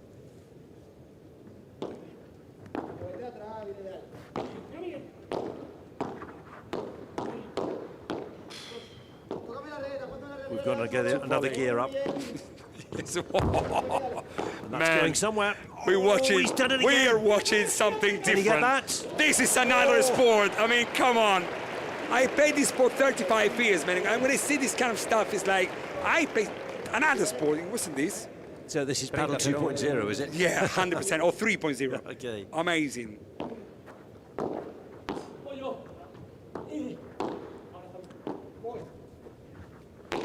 He's gone again for it. He missed it a little bit. Yes, he did. And there's a Portres. Portres. He needed Very that. confident. Mike Yanguas. 30-15. This is a question to the production. The MVP has to be to the winner, yes? I mean, if someone loses, I can still not choose. It's the MVP. winner, yes, it's the winner. Is the winner. Ah, man. It doesn't matter who wins, who loses. I think Mike Yanguas has done an amazing job. Like already now, which is already... You want them to share the award, is that what you want? Yeah, it could be. So we got 3 of them. If they 40-15. And if Mike Yanguas wins, perhaps we're lucky enough to ask the questions. Perhaps one question in English. You can tell Paula to him. He speaks very good English, Mike Yanguas. So you say, hey, Mauri is asking you to at least say hi to the English speaking community as well. He'll say happy. He'll say as much as you want if he wins, I'll tell you that. It's been a great performance. No, it didn't quite work out. That was out. 40-30. For Garrido and Libak, just overcooked that one.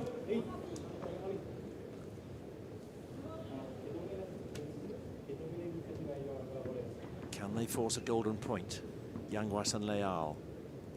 Don't want to go 5-3 No, down. segundo servicio. That's too long. And with second serve.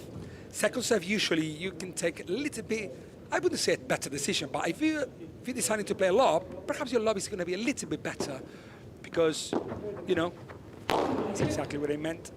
That's but good enough. Not good enough, exactly. Juego Olivac. 5-3. 5 juegos a 3 para ellos, segundo set. The comeback is still on. Al servicio Mike Yanguas.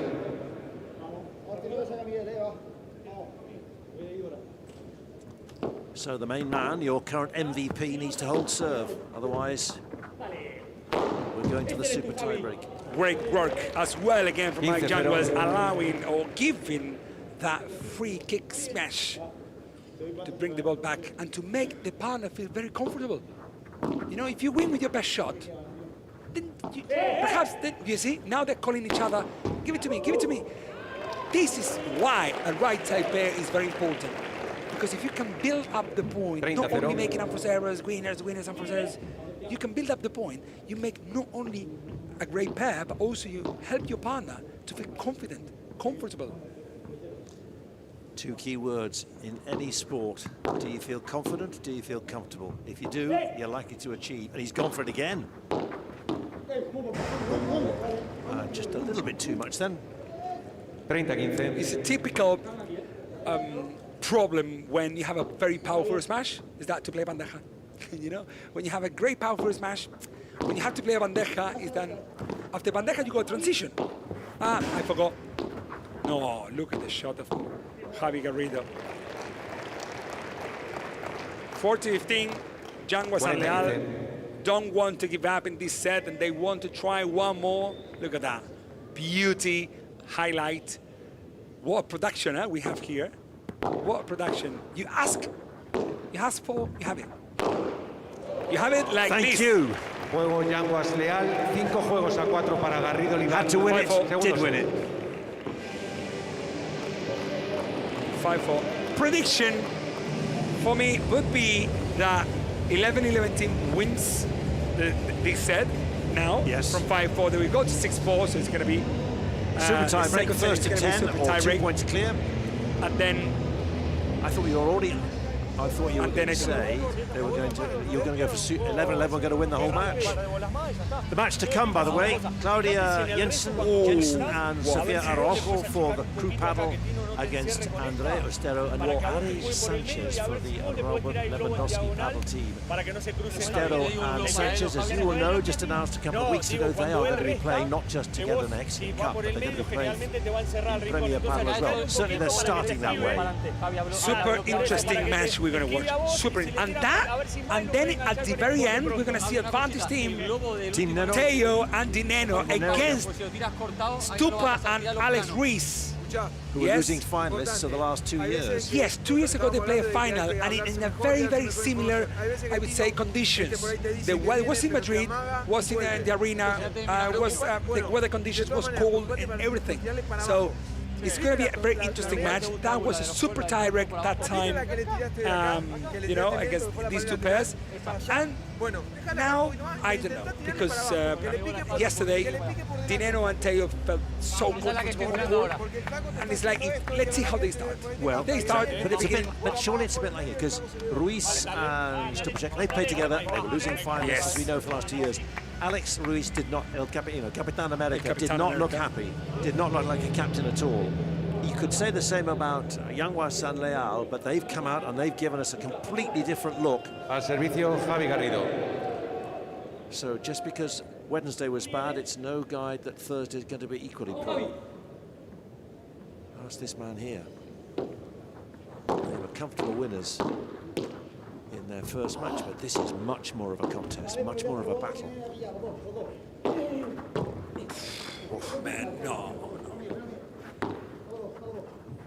Oh, goes back to what you say, where's the bounce? How's the turn? No, but the bajada he played here in Libac, the recovery with the lob. I mean, yeah, padel 2.0, as Jonathan said before.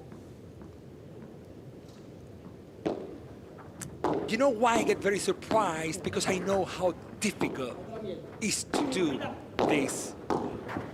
And even more in a stadium. But it's not rocket science or racket science. It's not rocket science. 15-0. So Leal and Yanguas know they've got to win this game to level at 5-all for Garrido and Libac. It's all about holding serve and leveling at 1 set all. A problem there. No, that was out. I think it was out. Yeah, it was. Slightly the other side. Well, but the problem there comes from the Tino Libac's bandeja. Because it was, it was weak for this match. Yep. You know, bandeja was great, but no, if you have a Mike Yanguas in front of you. Primer servicio. 15:30 alarms on. Yes, especially when the first serve doesn't work as well.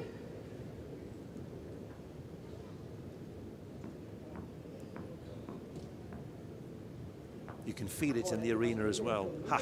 And there's another betrayal.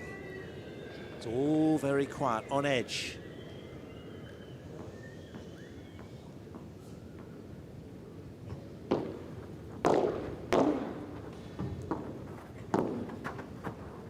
Aguanta ahí. Vuelvo contigo. Aguanta, sale. Aguanta, didn't aguanta, and look at that amazing shot. No way! No way! Unbelievable. Man, the ball was going por tres, and Javi Garrido took it before. This match is something else. Perhaps we're watching the match of today. We don't know. We don't know, but the only thing we know is that Javi Garrido played the shot of the match, running outside the court and winning the por tres. It's not por tres. It's an amazing recover from the Spanish player. Watch about this. Look, Here he goes. This didn't work. recovered by 15-40. Javi Garrido.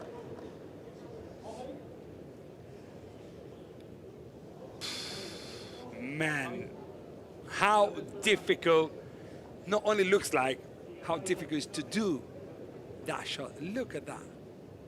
Not even looking at the court, really, Man, until the last minute, and somehow getting his bearings right. I think they should be on their feet. That was a brilliant performance. No, segundo servicio. Goal production as well. It's amazing to be able to watch the highlights that quick, within a second, exactly where the players hit the ball from outside, from inside. Man. 3 break Thank you, points. guys. Yeah, fantastic TV production, but also fantastic play. So, pressure really on Javi Garrido now and Tino Libak.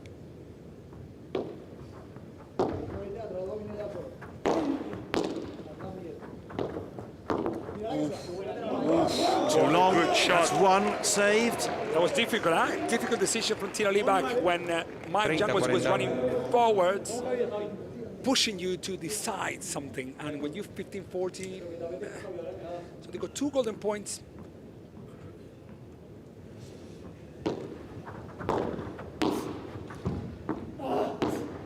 Oh, it's gone. We're level, 5-all. So we still don't know if we go to a super tie with third set, then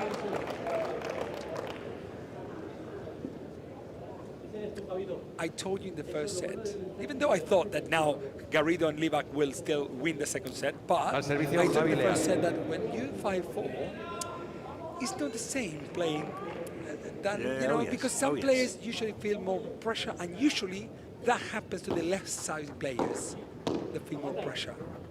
And it's because they have to win point. And they're not. Or lose point. And I always say, you play winners, but if it's not a winner, it's a loser. Very true. Too long. The hero.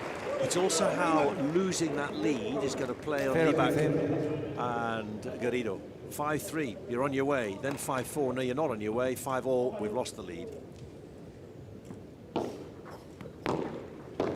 Be a big hole for Javi Leal if he can do this. A backhand. No, no. That should have been put away. They've got a second life. And that's gone too long. Never giving up. This is padel about until the ball does not bounce twice. You just carry on, and carry on, because you never know if Tino Libak will be there. You know why we call it Tino? Because it's called Valentino. Oh, yeah. I thought you were going to tell me something deep and meaningful. No, it's just because, you know, it's Maurizio. Okay. It's like... Oh, yeah, we can all do that. So it's like Jonathan James. No, I'm joking. You try, I'm not answering. Good kick, winner, smash from That gets that one out of the system. Trying to rev himself up. Imagine if they break now again, man. It's a very dramatic end of the match, you know? But he does love to live on his emotions, doesn't he? Yeah.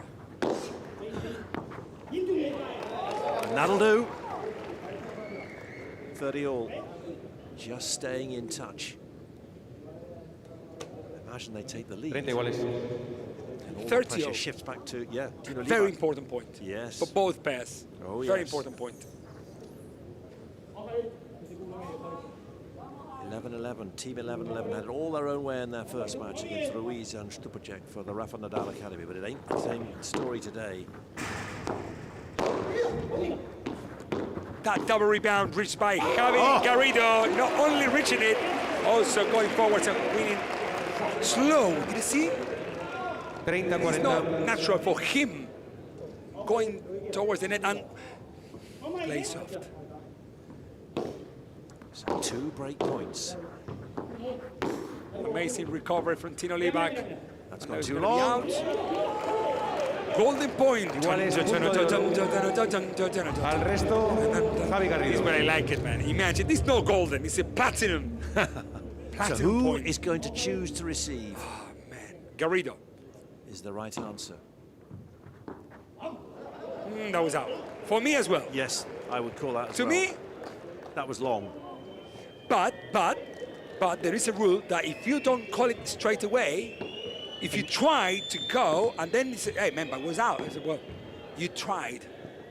If you understand what I mean? Did he? Did So he call it? He didn't seem to. He didn't you can seem challenge to. if you didn't do any movement to try to reach the ball. Do you understand the point? Yes, I so, do. but because, Garrido solicita revisión de vídeo. okay, they gave it to him. They gave so and he will get a lead, I believe, because I think the serve was out. But I think the umpire was hesitating either to give it or not because he was like, man, you tried. He played the ball. And what about if you play it back? Yeah, you don't call it? No. You don't challenge it? Yeah. So So there's a point review. Here we go. Yes. That's long. For me, it was long. Yes. Well, that seemed to convince. That seemed to confirm it. It's true that the motion of the, the body language of Javi Garrido wasn't like really, really trying to return that serve. It was like kind of halfway back. He didn't hear the no or fault from the umpire. That's why he's calling. And Javi Garrido already knows as well it was out. That's why he's already positioned to serve. This is a body language that I can tell you from here because I was there and doing the same thing. Well, we've seen 2 replays, and they seem to me and you to be conclusive. That was no in. What? Men. Men, be careful, huh? With this camera. Man, I think it's in. Bueno. La revisión de vídeo ha decidido que es buena, in. There we go. It's in. It's in. So all what we said is bullshit. It's not good. So this is game 6-5. 6-5. They turned it round. 5-3 down, 6-5 up. They did. It's only 3 games, but very important games.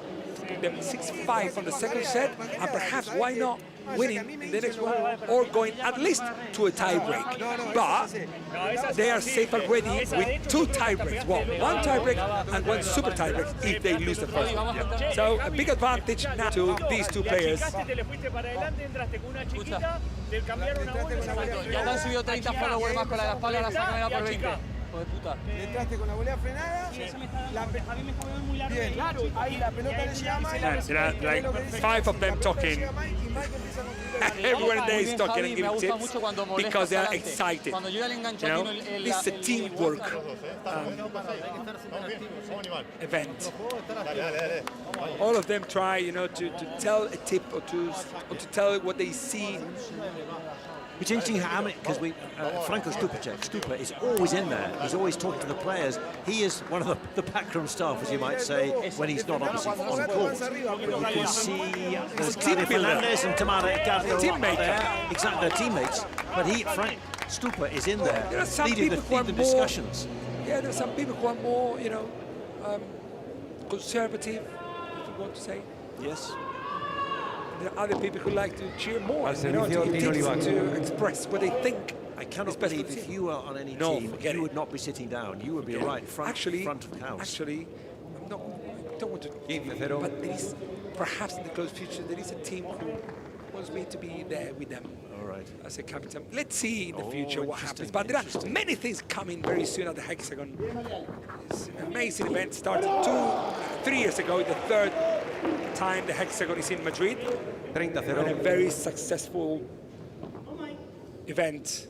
The very first event of the year with all of the top players in the world in the 20x10 purple. Look at that! Did you see that shot? Yeah, I did. My jaws just picked up. Oh, Javi Leal. Trying those delicate. My chance was Javi, come on, man. Look at that, look at that. Quite brilliant. But we're always, that's natural the standard. At some point, that shot like turning. Who's going to take that? Leal. Because it's pushing you the ball towards the direction. Amazing lob again from Javi Leal.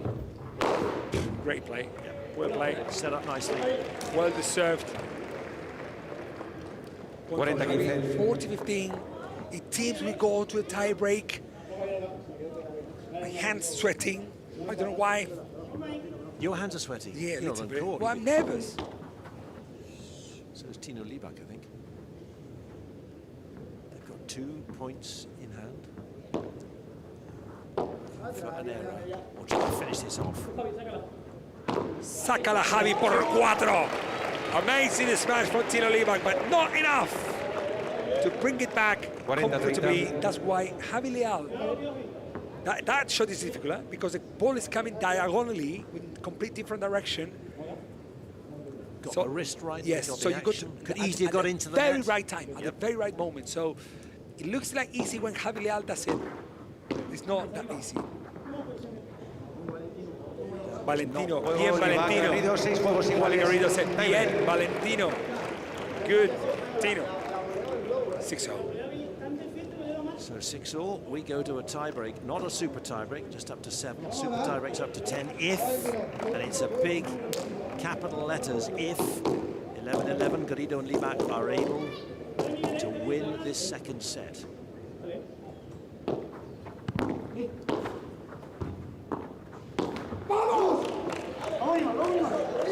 Vamos from Javi Garrido. 1-0, Garrido Libac.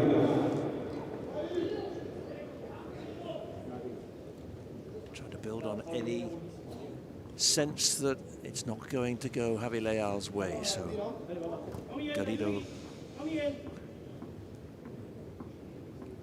looking to maximise any discomfort. That's a great serve, and that's maximised in true style. Garrido Libac.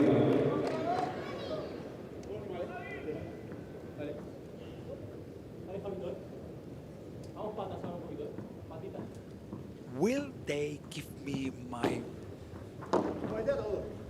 third set super tiebreak? We're about to find out. A lot depends, I think, on Javi Leal. It's not gone well, and Javi Garrido is inspired. Just reeling off the points. 1, 2, 3.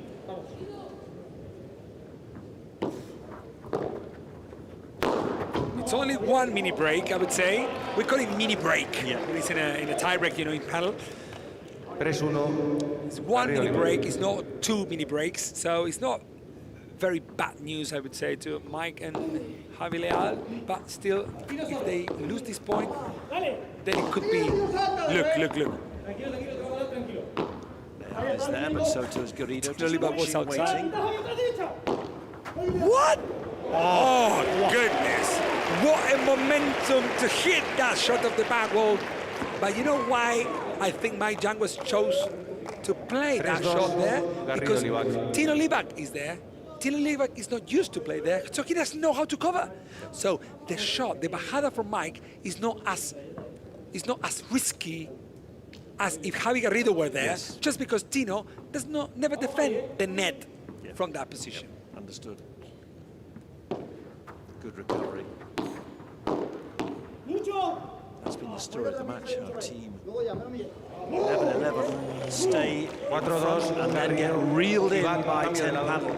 4-2, 6 points. We change sides now. It's fantastic Caja Mágica. Building up to your favourite point 7. So the 7th point is always the game changer, you're saying. Come on. Well, the 7th game. Oh, you're changing your tune. Oh man, no, I never told you actually. Actually, it's the first tiebreak that we commentating, I think, in this Hexagon 2026. It is. And all right, I'll give you that. It's a 7th game that it could be a game changer. I thought it was going to be Maori's Magnificent 7. 4-2, and one more to go to put that gap even bigger to 5-2 to 11-11 team. Yanguas and Leal knows what's at stake. They can finish this match if they can close the gap, and he's doing everything he can at the moment. What a match! What a great angle as well to watch this from. It's not crept over. A little mistake there. 4-3. Not very helpful, I would say, because they had a little mini break, but now the mini break is back to Mike Yanguas and Javi Leal. Let's see how they can sort this out.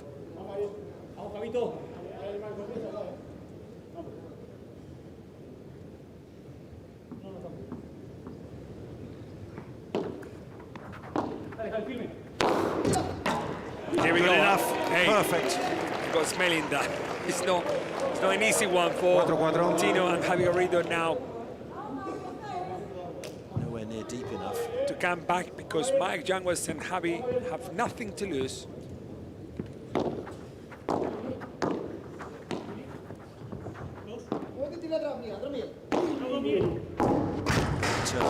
Mike You know, Yanguas, Tino that's Libac, good enough. Tino Libac, usually, he's a hero. I would just give you a little thing. In the World Championships last year, he played the decisive point with Lewandowski against Mike Yanguas and Paquito. In the tiebreak of the third set, of the last set, the third set, there was 3 hours match already in the middle of Qatar. I was there next to them, and Asburger got injured. So, but he said, I will play anyway. So, Tino Libac was the hero of the match because they won, even with his partner injured on court, walking like this. I don't know how to say in English. Like hobbling. Asburger and Tino Libac covering the whole court and won the match and won the championship. So now it's kind of the same. What he did, the return of the serve, going forward, the vibra he played, it was a game changer. That's why they now have the chance, perhaps, to win this set if they win the next 2 points.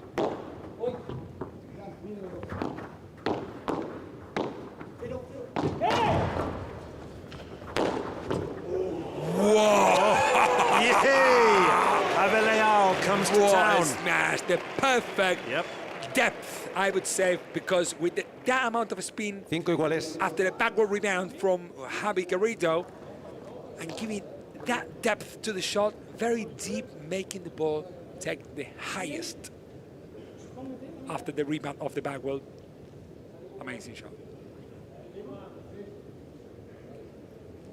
So, those kind of players, when that ball comes there, they don't even know where they are playing, which kind of tournament, which point they're playing. If it's a tiebreak, super tiebreak, 15-40, they just go for it. 6-5. That's yes. Brilliant smash, and then a very bad Amphor's error. Well, no man's land. 6-5. Yeah, Is set point for this Garrido and Libac. There we go, and here we have what I was waiting for. The super tiebreak. Yes, 10 points coming. We are level. We're going to know in the next 10 7-6. minutes who is the winner. Yes? We're going to tell you, we're going to make you say who's going to do it. But that was, again, Abelleao. I told you 1 hour ago. Brilliant smash, and then 2 errors, and suddenly the match has turned again. So what do I need to know? Come on, you were just about to say. No. I told you like an hour ago that I think I'm smelling kind of a very, it could have been that, they lose in 2 sets, but yes, I think it's well deserved for Tino Libac and Javi Garrido. They tried a lot. They were playing better at some part of the game, but unfortunately they have Mike Yanguas in front of them, who's playing an amazing match. So let's see how they can sort it out now. Now it's very close. You can tell only 4 points different. And it's consecutive points. One is impressive that there were 5 points in a row. I don't know when it was that, but it shows perhaps that moment that Javi Garrido. That set took longer than the 2 sets that yesterday Yanguas and Leao played against Chingotto and Momon Gonzalez. We've been going for nearly 2 hours, 1 hour and 3/4. Paddle at the highest level.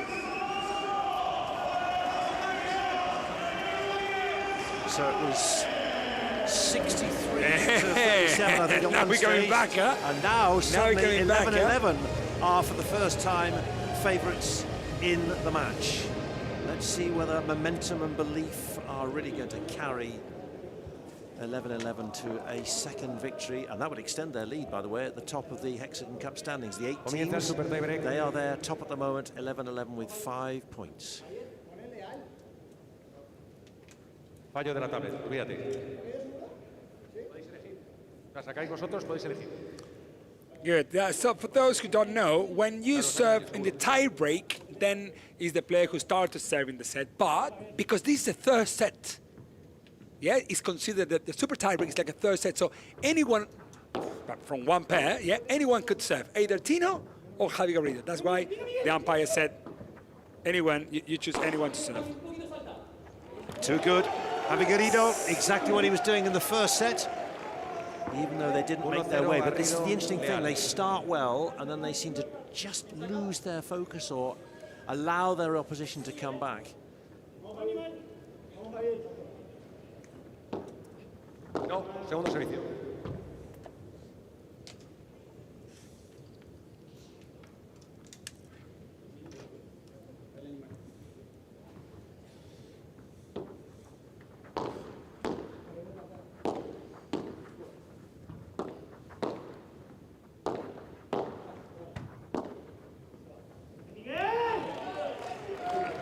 Too long, Tino. Puzzling. Yeah, but it's strange, I would say, Anfo's error from Tino Liba. I mean, with a forehand lob down the line, missing it. But in the super tiebreak in the third set, first tournament of the year, anything could happen. But he knows that bajada down the middle could make the difference, and it did. 2-1, 10-pointer, no 7. 10 points, that's what we call it, super tiebreak. You'd like this everywhere, would you? I think it's going to be the future. That's my opinion, you know. It's my personal opinion where padel goes. Imagine if we have, sorry, we got a third set, a full third set, and the third set goes to to tiebreak. Perhaps we go 1.5 more hours. Yes. It's going to be 3.5 hours match, which is interesting. It's nice, but it's not even good for the players. If you understand what I mean. Yes. It could be like the final of the tournament. Dos iguales. It's to 3 sets. It looks like LeBron, this player. Juan LeBron. Yes, yeah. Looks like. 2-2. It couldn't be any more equal. I mean, 1 set all, 2 all. Impossible to be more even. It's set 0, 2-0. Oh.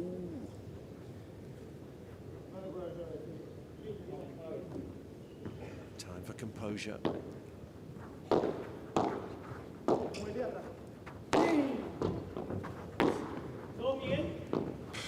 What a defender.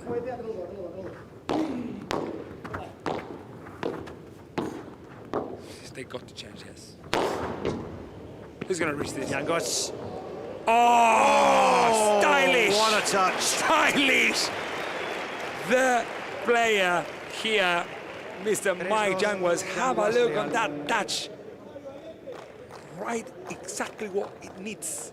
Javi Garrido has been so good at those big smashes, but it wasn't quite high enough, as we've said. Javi Leal might have done that. Yangos, what a touch, and that is big. 4-2, that's changed it. Yes, 4-2 has changed size now. They may have another change, perhaps, in the very close future after 6 points in the tiebreak or super tiebreak. Pairs change size. It's 4-2, little advantage to Yangos and Leal, but it's a super tiebreak. I mean, here's where everything ends.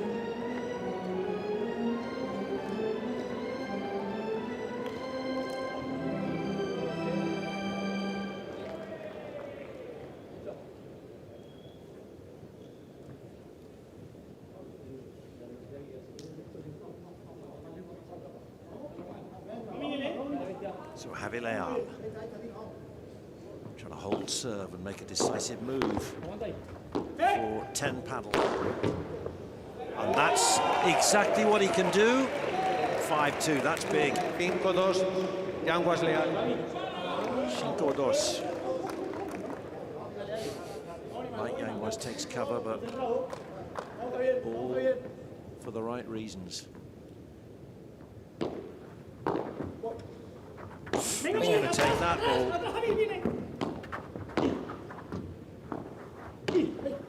Oh my goodness. Tino Libac, how these two, Mike and Tino Libac, what are defenders, what are game tactic creators, they can change the game. So as I said yesterday as well, it was a match, I don't remember which match it was, but the left side players are the ones who will decide. I think it was Ali Salazar against Delphi Brea.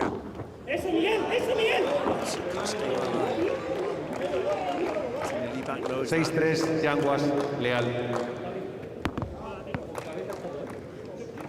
We had an earlier super tiebreak with Arturo Coelho and Edu Alonso coming through against Paquito Navarra and Fran Guerrero. Fran Guerrero, Yes. 11-9. What, on a super tiebreak? Yep. Third set. Super tiebreak. Oh, it's crept through. So There you you might go. say, well, 7-3, that's it, it's finished. Not in the super tiebreak. No, No, no. First to 10 or 2 points clear. Too long backswing in that preparation when that volley had so much backspin on it. That's why he missed the shot. No chance now. It's 8-3. It's a big difference. On their way. And I think, you know, I think it's Yanguas, actually, I can't tell, you know, but it's like what I wanted at that point. I think because just to make Mike the MVP of the match, if they win, because he very well deserved. But I will give him the MVP if he wins, if he speaks English after the match. So Paula, you have to make sure that you ask at least one question in English for the all English-speaking audience. Do you want to choose what question it is? You almost make it dependent on whether he wins the MVP.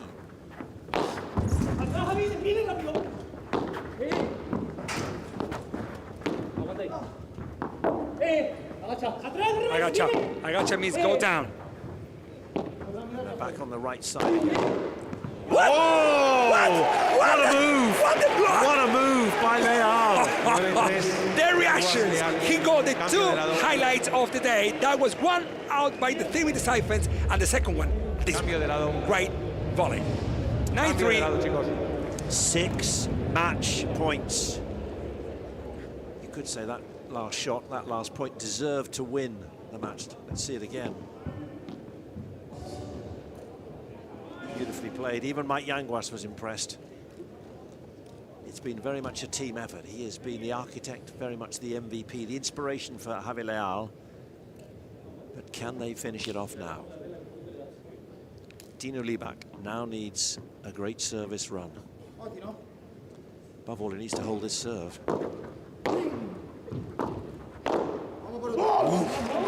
That'll do. We'll try. 9-4, Yanguas, Leal.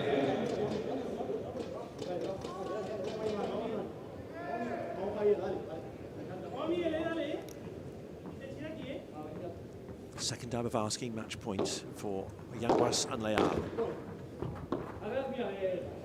There we go. And that's the answer. Here we go. They've done it. Very well done. They were swept aside by Chingotto and Gonzalez, but they've come back in style. Mike Yanguas, Javi Leal, taken in the super tiebreak against Javi Garrido and Tino Libak. That's more like it. Magic Mike.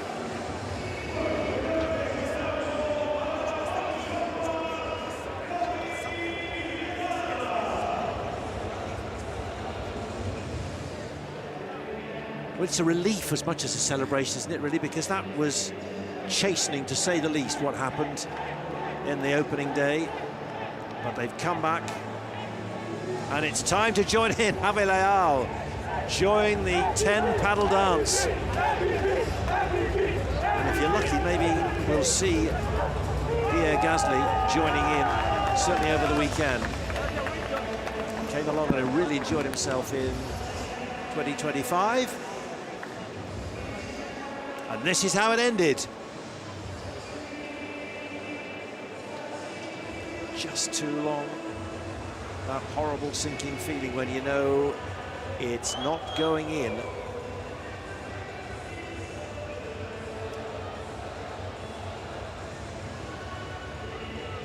So for 10 paddle, what a good day Thursday's been, because we had Claudia Fernandez and Tamara Icardo coming through against Bea Gonzalez and Bea Caldera 1-6 or 6-1, 7-6, and now Mike Yanguas has come through.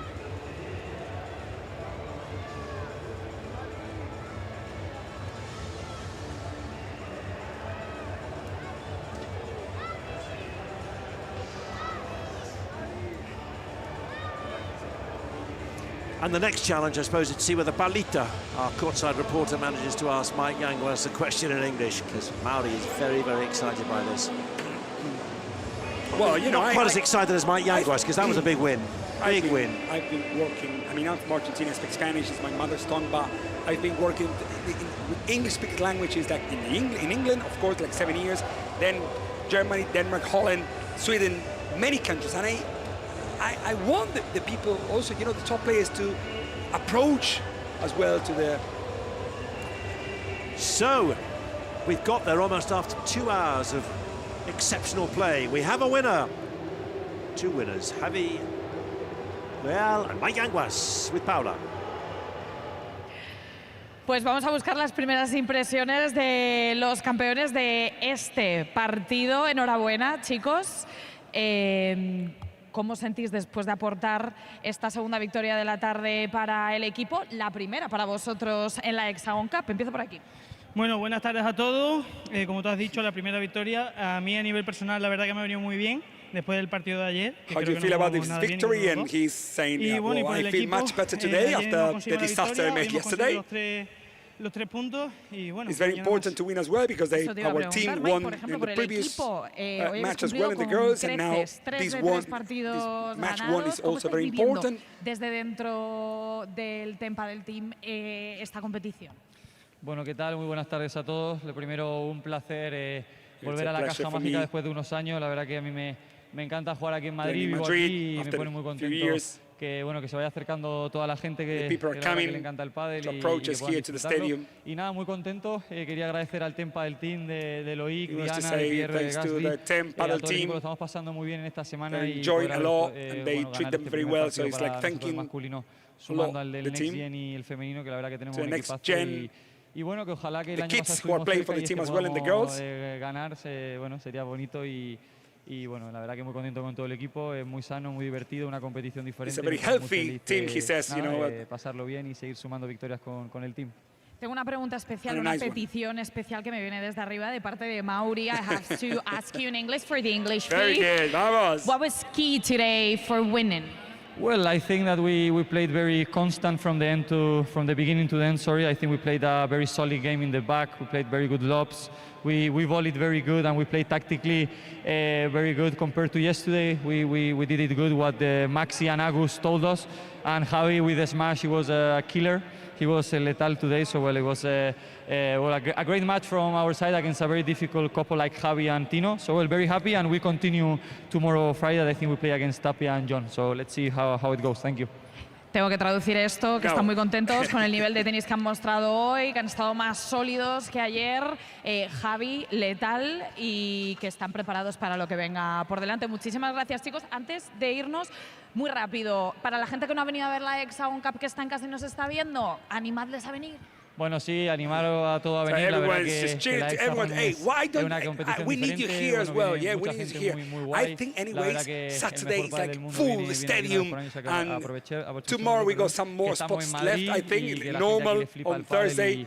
We might have a couple of thousand people today watching, but the stadium is massive. So Saturday, Sunday, we were everyone here. So if you're wherever you are in the world, we are waiting for you. This fantastic Caja Mágica in the heart of Madrid, beautiful city in Spain. Gracias, Polita. Are you happy now, Mauri? You got your question in English. Good answer as well. No, I just also to show, you know, and I think that, you know, that he's very precise. I mean, I love to hear what they have to say as well in English, so they can share the thoughts of the match more precisely to those who understand the level that these players play. Not beginners, intermediate plus advanced level players might understand what Mike Yanguas just said tactically and why perhaps they won this match. Have a look on the 79.1 against 70. That shows how close the match was. You know, just only few points perhaps in the super tiebreak and the tiebreak. And just here we are. One break point out of the 7 that they had, taken up by Javi Garrido and Tino Liebach. So, this is what we've seen so far. Wins for the Rafa Nadal Academy, Team Bella, so they've started well, but a big win for 10 Paddle. Let's see whether Advantage can follow up later, and then Crew Paddle with Sofia Araujo and Claudia Jensen against a really top pairing of Ari Sanchez and Andrea Ustero for the Robert Lewandowski 9. That is the match next on in match 5. And after 4 matches of the 6 played so far today, this is how the standings look. 11-11, remember, had the chance to escape. Well, they didn't. Instead, 10 Padel have joined them on 5 points. Team Advantage can make a move later on, and then let's see how Araujo and Jensen do, playing for Crew Padel to increase. It's building up nicely, just the second day of 4 days of competition before we head to the finals. So, we've got a massive match there, a real thriller between Yanguas and Leal coming through in a super tie-break. That set the standard. What have we got to come? We've got Team Crew against the Rafa Nadal Academy. That's all to come from Jonathan Ledgard, Mauri Andrini and Jonathan, and from Barita Barrio. We'll see you shortly.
Good evening.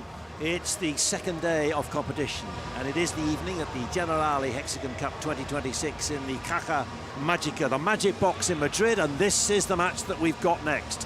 Match 5, Claudia Jensen against Sofia Araujo, Andrea Ustero and Ari Sanchez for the Robert Lewandowski number 9 paddle team. So Team Crew, the defending champions from 2025 against RL9.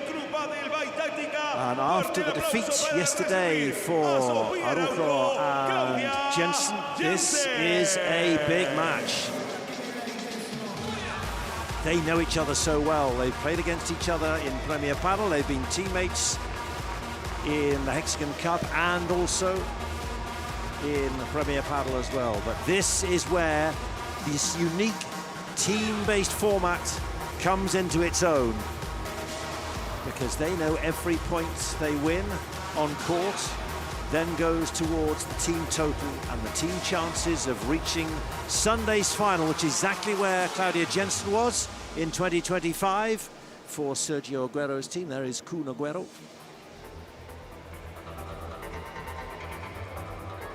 They lost their match against Paulo Jose Maria and Ale Alonso in the opening day of competition. Lost in a super tiebreak, 11-9. Sofia Araujo is ranked 7 in the world, Claudia Jensen ranked 11, and they're up against Ari Sanchez, former world #1 with Paulo Jose Maria. Magic Ari coming out with Andrea Ostero, coincidentally not a teammate for the Premier Padel season in 2026. And Andrea Ostero, as you will know if you're familiar with padel, was very much Sofia Araujo's teammate for the second half of 2025. So there's a lot of familiarity, a lot of links. They were successful. They won the Bordeaux P2 event and then went on to reach semi-final after semi-final after semi-final. Magnificent.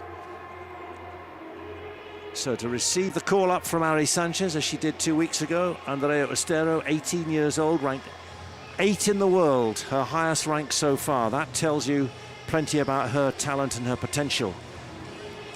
Seen by Ari Sanchez as a way back to get to regain her world #1 position.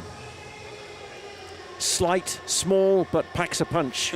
A lefty like you, Mari. 2 left-handed players score against 2 right-handed players score this match. Interesting match, I've got to say, because Ari Sanchez and Ostero won yesterday easily, I would say, against Gemma Triay, current #1 in the world, but playing with Martita, who is not her current partner.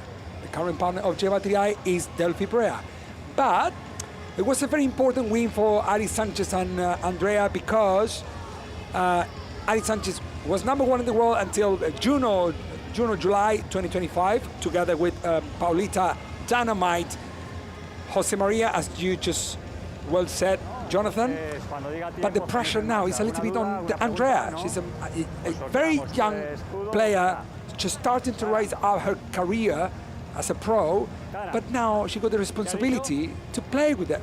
Just ex-#1. But she's shown it already, how the way she played with Sofia Araujo in the last, well, 6 months of 2025. 100%. Maybe, okay, the demands a world #7 as opposed to a world #1. There is a difference. You will know that. We can all see that. But you know, it's the way she has just seemed to rise to every challenge presented to her. Andrea Ostero has been mighty, mighty impressive. And what a smash! Yeah, I love it, because she's like, you know, like Javi Leao, but in the female side, you know, it's like she doesn't care. You know, she comes in, she enjoys. She's not even 50% developed already as a player. You know what I mean? So, yeah, it's important. Yep. Well, we'll see how this match unfolds, because as much as the commentary, we've also got a reporter courtside. Let's say hello again to Paula Morillo. Hello again. Well, here we have like 2 different case scenarios with these 2 teams. Ari and Andrea came with confidence after their win yesterday. They already know how to manage this stage. They already know what it feels like to win in here. And on the other side of the coin, we have Sofia and Claudia that need to win. They're looking forward to turn things around and to bounce back and make a statement here at the Caja Mágica. So we have like 2 different sides of the same story. We'll see 2 moods. We'll see who wins. Fantastic, Paula. Very good recovery of a recap of what we're going to watch here. We just watched an amazing first match. I think we're going to have as well a very important and beautiful match as well, because we got two lefties, as I told you, and so we're going to have a few highlights as well here, as there are we're about very to see spectacular players. Claudia and Sofia meet Team Crew.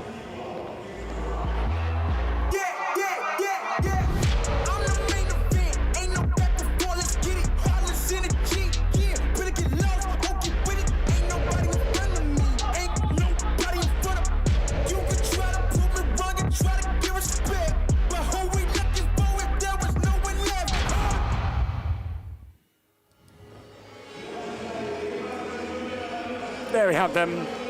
Claudia Jensen, the Argentinian player who has a brother, Enzo Jensen, and also her father, Christian Jensen, ex-professional Argentinian player as well. There we have right-side player, of course, covering the middle with her forehand side as a left-hander player, 20 years of age. Yeah, not many titles, I would say, yet. It's not an easy task for her at the moment, but he's been always there. It's a pain to play against her. She's a very it's a very good defender, and also as a lefty, she also can attack many of the overhead shots like víboras, or even though sometimes porteres.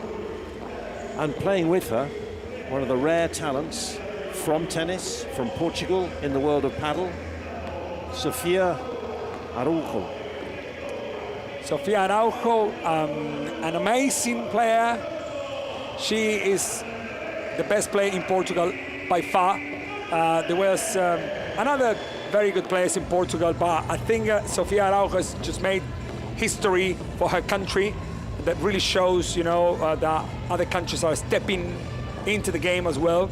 And she has an amazing, powerful overhead shots like rulers as well, but mainly por tres, por cuatro, and powerful smashes to bring the ball back. So it's a very danger player when she is at the net position.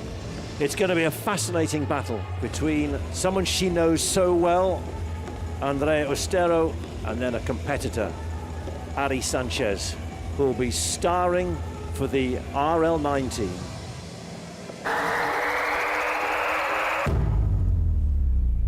Taking it minute by minute, becoming the hero I came to become. Know when I do it, I do it, I do it. I ain't gonna stop till it's done. Can never fool me, I got all it takes. I'm gonna stick to my guns. Never be losing my cool, I'ma stay where I am when the rest of them run. I'ma be burning to the ground like a flame.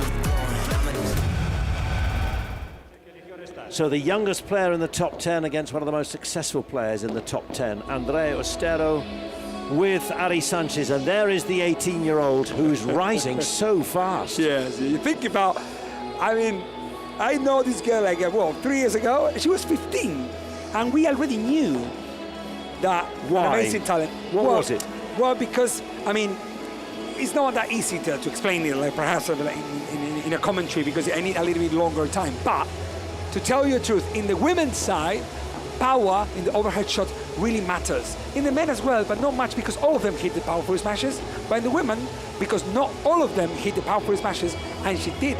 And she has an amazing overhead shot. Then, you know, as well as defensive, but, you know, everyone defends good. But the overhead shots, not many of the women can smash very hard, like, for example, Gemma Driai, or Sofia Araujo, or this beautiful little girl like Andrea Ostero. And alongside someone who has been known as Magic Ari for so long, with Ortega and Paulo Jose Maria, being so successful and so creative. Yes. He's, and so determined. Yes, 100%. I mean, you cannot be #1 in the world in anything if you're not, like, unique, you know. And Ari Sanchez is the magic, we call her the Magic Ari.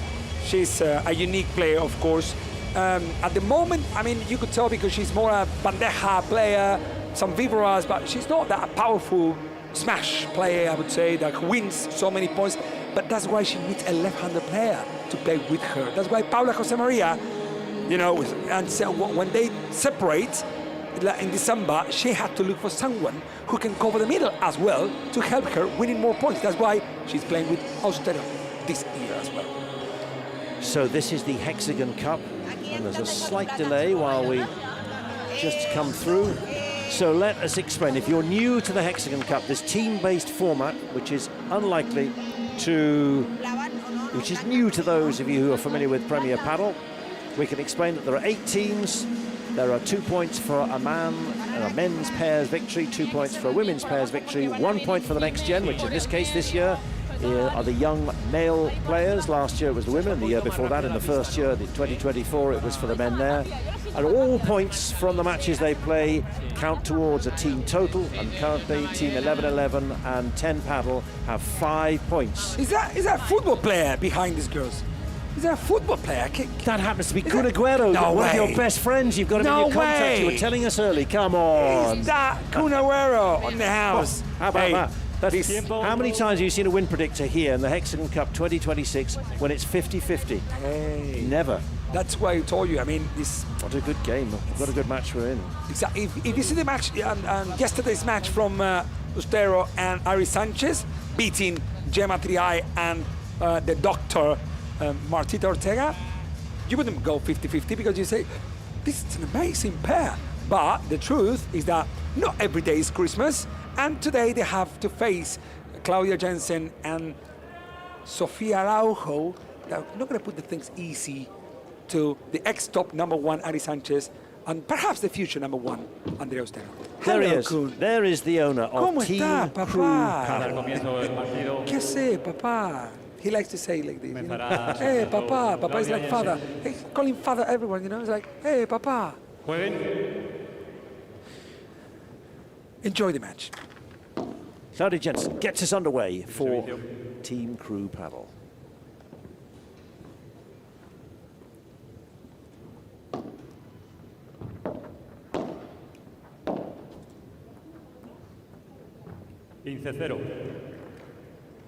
Just too long from Ustero with that lob to the back court.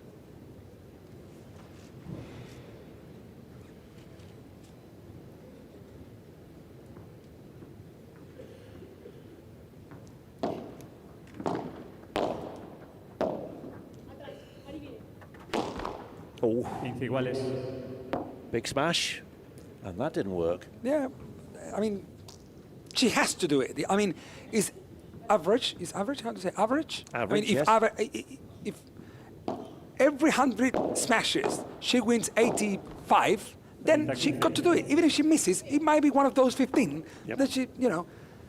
Always good to get the first one in. But the thing is that when I see players, like more beginners, intermediate level players, that they see every 100, you miss 85, why do you still doing it? And why don't you try some bandeja shots? Don't try that shot. Beautiful shot. It's a different level. Just relax and play a bandeja. So easy. Keep calm and play a bandeja. Keep calm. Yeah, that's good. We should make a t-shirt. What a lob. Sí. And that's why she goes por tres. Great reach. Fantastic play. From Claudia Jensen, but, you know. 40-30. The magic of paddle. I think it would have been easier for Claudia to play with a forehand rather than turning and playing with the backhand shot. But anyways, from here, from the chair, from the commentary box, it's easier to play. Another powerful smash, another portraits, another Ustero shot! Oh my goodness. The future today. So it's a golden point, win the first game. When I saw that 3 years ago, already, I mean, she's not hitting the ball por tres now. I mean, she's been doing this for like already 3-4 years. And now she has got better in defensive, better positioning, better. That's why he's reaching higher level, not only the smash. Here we go again, and this is what's going to be a regular feature, it seems, and she's done it again. So she did by 9. I mean, 3 by 3, 3 times por tres. Tres means 3. That's why. Over the 3-meter side wall. Por cuatro is over the 4-meter back wall. And she's not the tallest, is she, Claudia Jensen? So it's not as easy for her as others to reach. Actually, you know, if Ustero has to choose, she can also choose either por tres or to bring the ball back. Because if the ball comes high, or high enough not to let Claudia Jensen to reach the ball, that she's not that tall, you know. It's like the chingotto from the women's side. Well, Servicio Ariana Sánchez. So former world #1. Looking to make it 2 wins out of 2 with Andrea Ustero. And that is the tidy first point. Did you see that backhand? Like soft. And with the backhand, she tried to make the ball bounce. And when the ball reaches the highest point, then the ball has to reach the side fence. That makes a very difficult shot for your opponent. 30-0. Mol. Just let me. I live in Barcelona. Of course, as I told you before, I'm from Argentina. But many Argentinians came to Spain, where padel was growing massively years ago, and I was one of them. And I live in Barcelona, but in Barcelona they speak Catalan. Yes. I got 2 kids. My kids speak Catalan, and I don't understand. So,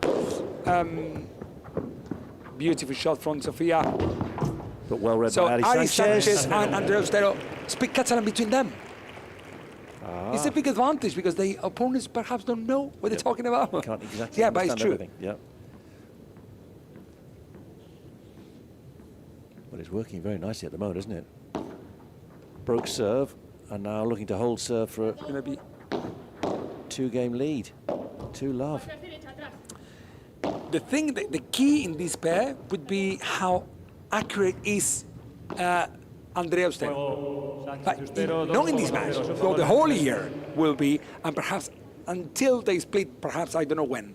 But if they don't split, whenever they play together, as they will do in the 2026 in the Premier Padel, will depend more on how Andrea Ustero is playing, how she feels, how she's performing, because Ari Sanchez plays usually 90 to 95% accuracy all the time. You will never see Ari Sanchez losing 6-0 because of her fault. He's a kind of player who is very conservative.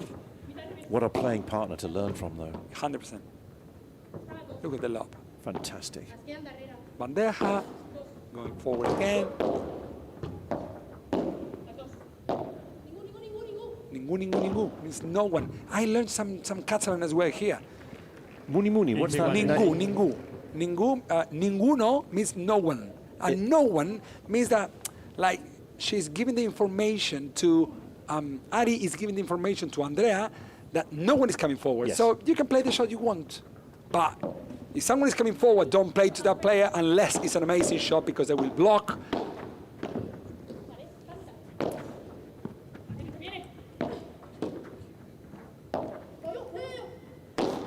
What a shot from Ari Sanchez, asking Andrea Ustero, 15-30. leave it to me. Let me play that powerful bandeja cross court down to Sofia Araujo. We might have so many Portuguese people listening to us because every time I talk to someone in Portugal, they speak very good English, but also Spanish. I mean, they speak all the languages. 15-40. What a fast start this is by Sanchez and Ustero. 3 break points. Man, they're so confident at the moment. Ari Sanchez and Andrea.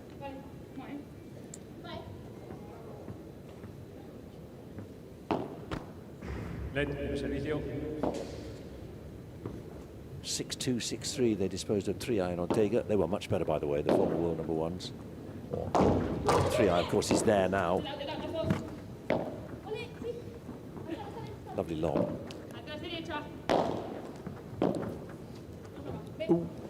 A rare error from Andrea Ustero.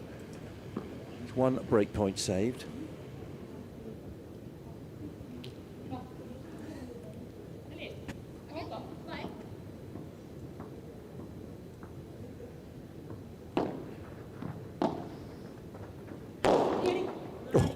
Iguales, punto de oro. Al resto, Ariana Sánchez. Ari is calling it.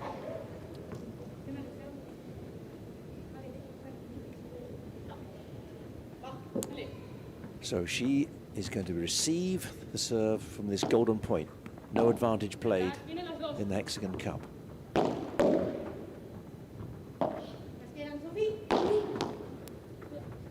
Important point. Could be 3-0 or 2-1, and it's going to be 3-0 because that powerful smash from Andrea Stero made the crew team in a little bit troubles at the moment. Let's see what happens. So, that is an impressive start by RL9, Robin Lewandowski 9, Sanchez and Estero. 3 games up against Crew Paddle, Arujo and Jensen. Now, we've been talking a lot about Bandeja, Vidora, Chiquita. Some of the terminology in paddle can be confusing, but there is Mari Andrini here to do just a little bit of jargon busting for you.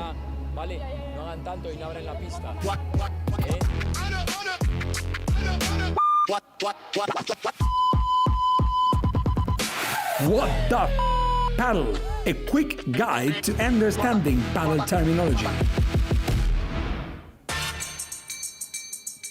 The bandeja, which means tray in Spanish, gets its name from the way you hold the racket, high, open and stable. It is a defensive overhead shot used when you are at the net position and your opponent sends up a lob. Instead of power, the focus is to control the game, your position, and the rhythm of the point.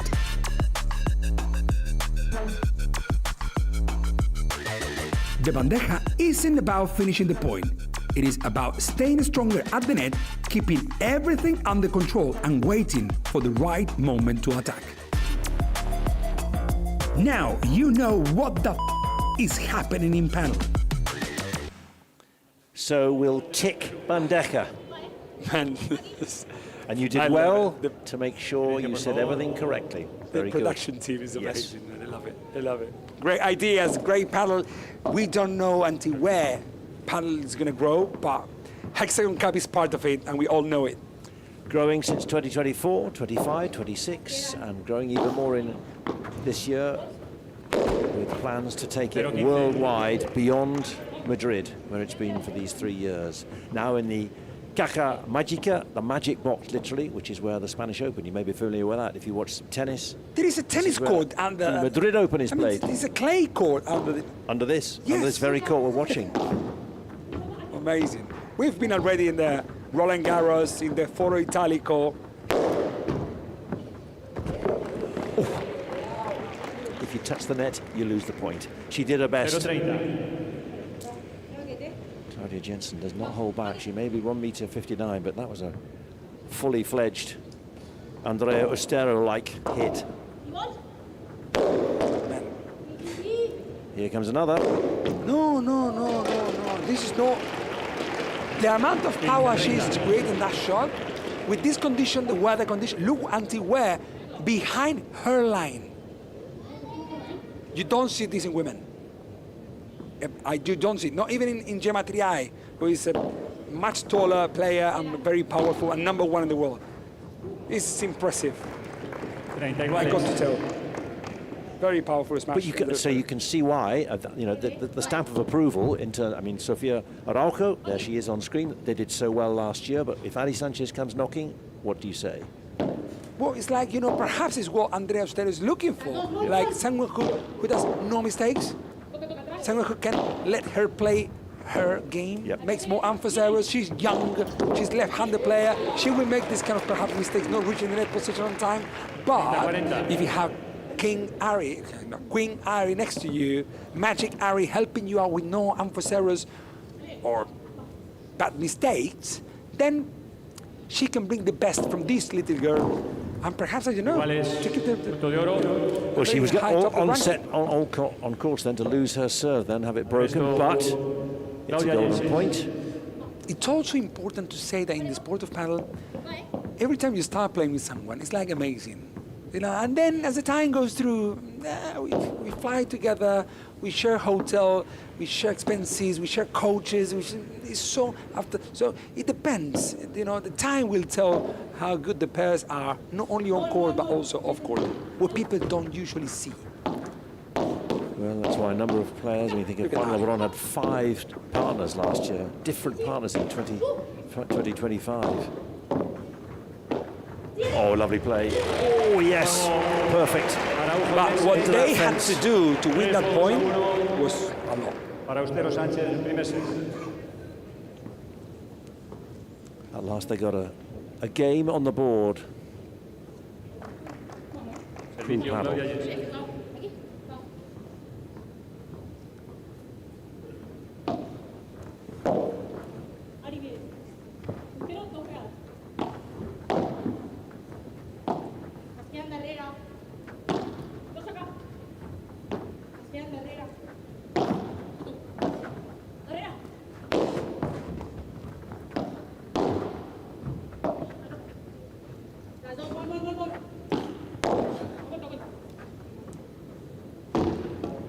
That's a difficult boast, and it doesn't come off.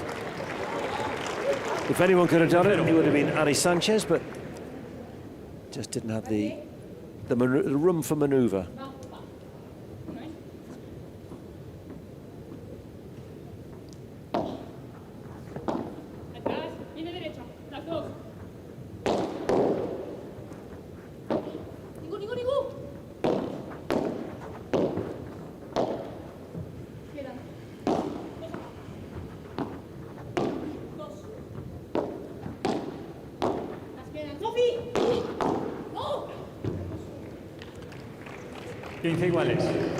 Sofia Araujo frustrated with herself, getting the block too much, too powerful.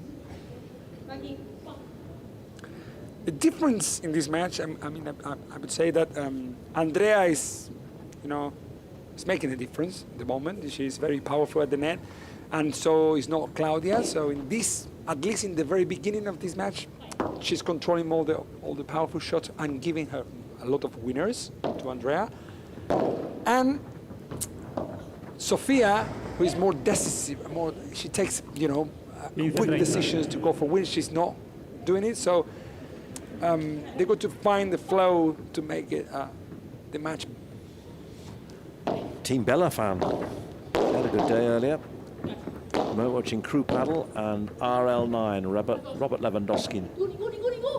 Loves his paddle, does the Barcelona Poland striker now. Claudia Jansen. Oh, wow, yes, an amazing lovely shot from Claudia Jansen from outside the court. After an amazing kick smash por tres from Andrea Austero. Look at that touch. Magnificent. Look at that. Beautiful. Fede Giangotto would have been part of that, part of the Crew Paddle team. Do you remember yes. the one before I told you why she's playing with the backhand? She could play with the forehand. That's what I was actually talking about. Made perfect it's difficult sense. to describe for me how, but sometimes thanks God it gives me the reason of why.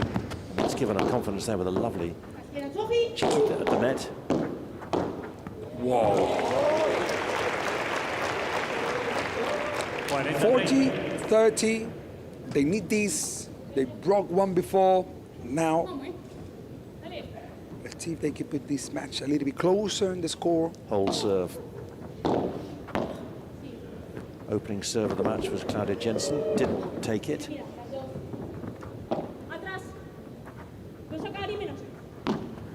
Oh, beauty. Down the line. Down the line, or a Scottish friend of mine has to the lane. To the lane. That shot amazing from...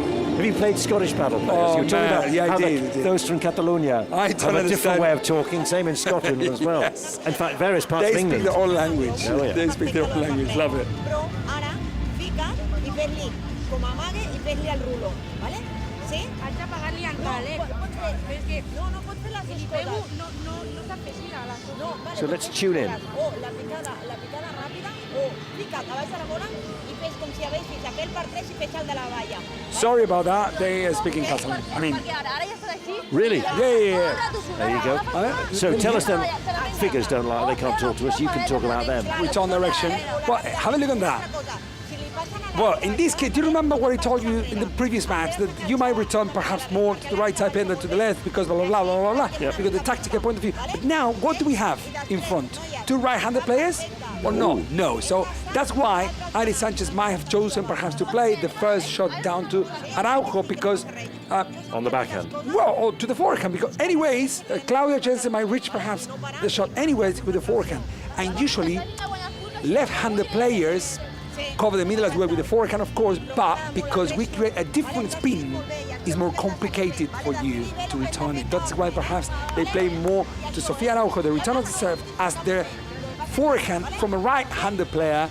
It makes more natural the spin to, you know, to defend it. So it's a very different look to the scoreboard at the moment. From 3-love in favour of RL9, Sanchez and Estero. Crew Paddle have come back. Swinging. Holding serve, breaking serve. So this is a big challenge.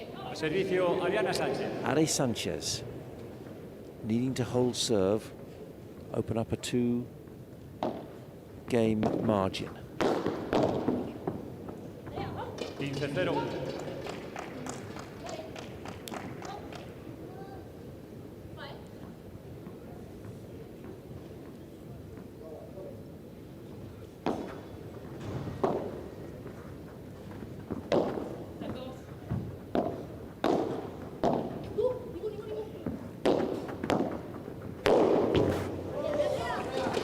No further questions. 30-0. Ustero unloads.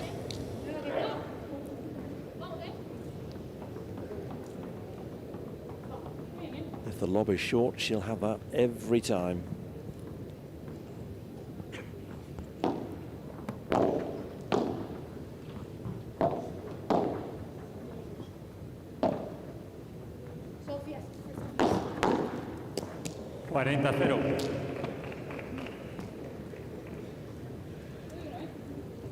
Seem to catch Ustero there. Not Ustero, seem to catch Araujo, sending it in fast and low as Araujo was making her way to the net.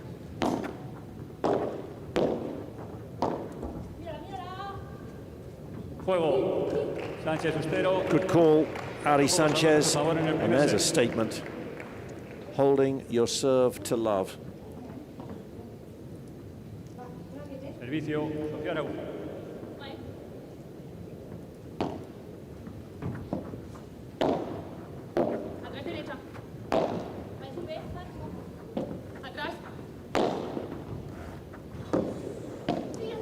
Oh, what a shot from Andrea there. That wasn't a good decision from Sofia, just because the position of Ari Sanchez. Ari was already at the net, so, you know, it's very easy. Ari did 2 steps to reach that shot, so that's why padel is about decision making. It's about, the smash is good, yeah, it depends. If your opponents are at the back, that shot makes sense because Ari was at the back defending, so then you can go strong, hard. But if Ari was going forwards, perhaps Claudia Jensen decided to play softer to the middle, or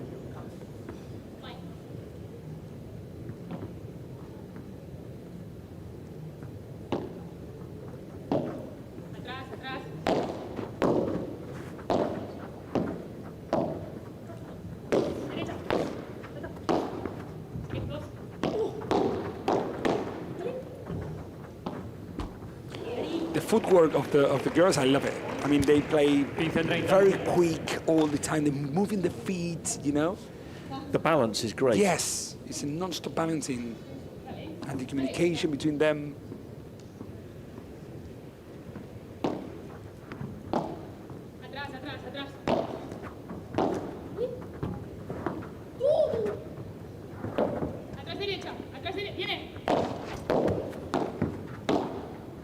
Oh, a rare error into the side wall.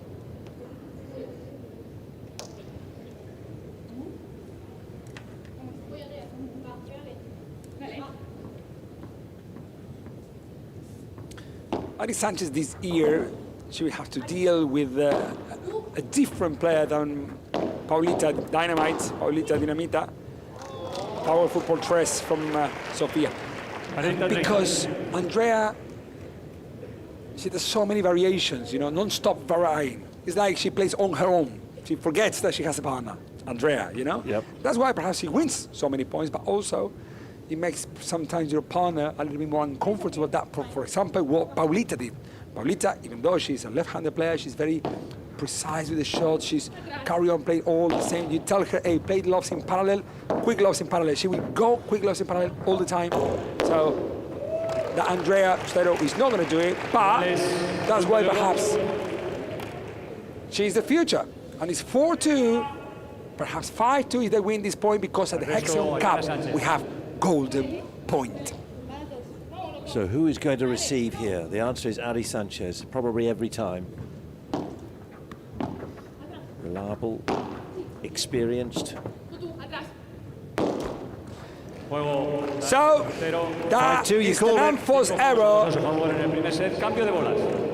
for the crew team, and unfortunately for them, they're losing 5-2 with the two very comfortable players like Ari Sanchez and Andrea.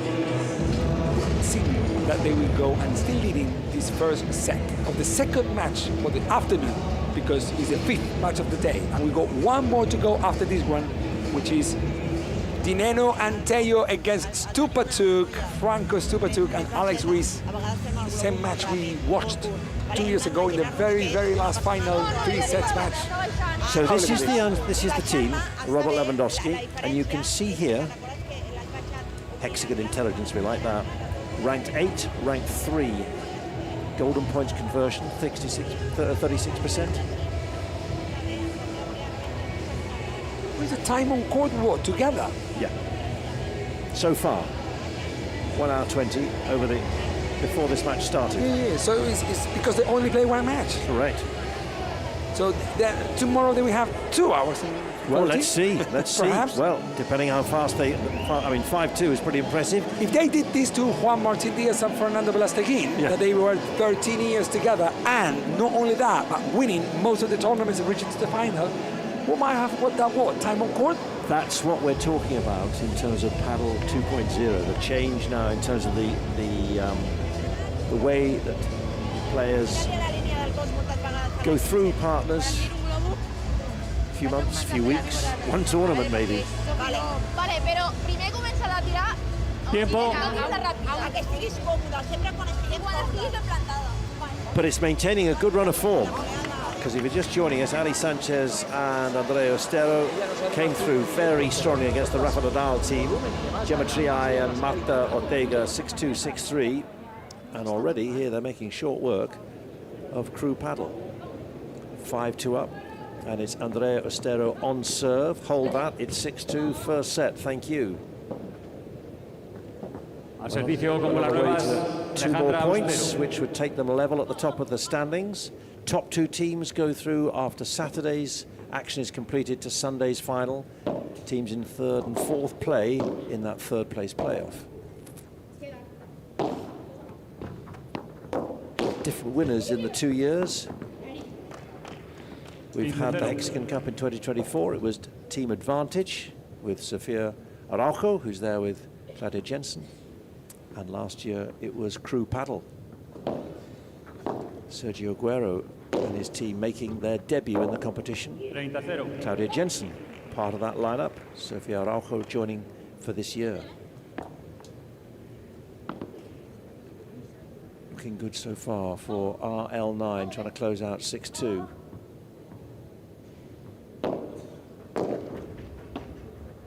Beautiful, beautiful. 40-0. That's how you do it. If you're keen on paddle, keep watching Ari Sanchez. No. Mando servicio.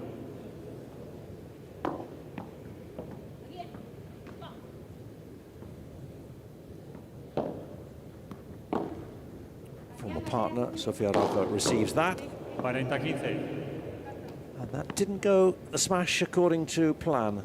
Needed Andrea Ostero to do that one. But still 3 set points. I don't know what they will have to do with their skills in order to come back for this, because it doesn't seem that Andrea Ostero wants them to come back. That's why it's 6-2 to this team.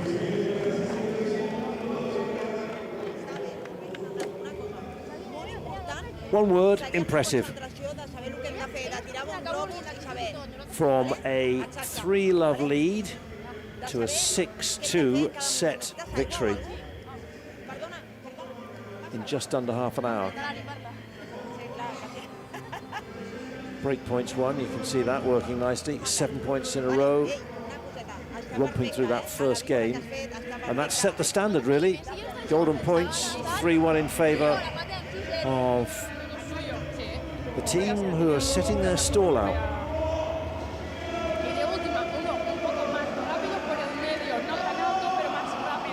In fact, for Ali Sanchez, interesting to note that victory against Tria and Ortega was her first win in the Hexagon Cup. Drew a blank in 24, drew a blank in 25, and yet she was ranked #1 in the world, which is why this team environment with a different partner, a different dynamic. Court coverage from the left-handed Argentinian player Claudia Jensen. We see that she's standing more in the transition area rather than in a, in a defensive zone or in a very offensive zone for a longer period of time. So, well, that's actually what the coach is telling to her. You can stand wherever you want, but it has to make sense. Don't be. Actually, is what the coach is telling her. To these women. Like, you can be whatever you want, but make sure that you're in the right position. If you're not comfortable to go to the net, just stay back. So it was 50-50 before the game started. It's not too bad. 65-35, you can understand that. Like Djokovic said in one interview, not too bad. Do you remember? It was the Italian journalist saying, Mr. Djokovic, you won the Grand Slam. And not too bad, he said. It was so funny. He's still in contention as well, isn't he, in the Australian Open? Remarkable. Okay, there we go. Let's see what happens now. She was in the right place, that made sense. Yeah, 100%. You're right. There we go, Chingotto. There we go, Kun Agüero, Momo Gonzalez.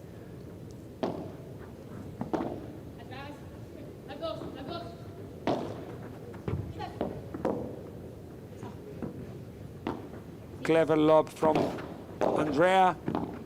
What a shot! No, you got to be kidding me. What Ari Sanchez just done is incredible. Ooh, beautiful shot. Only few players in the world can do this. Just watch this. How about that? How many more shots? You don't not even train facing this. the right way. You don't train this. No. It just happens. Quite brilliant.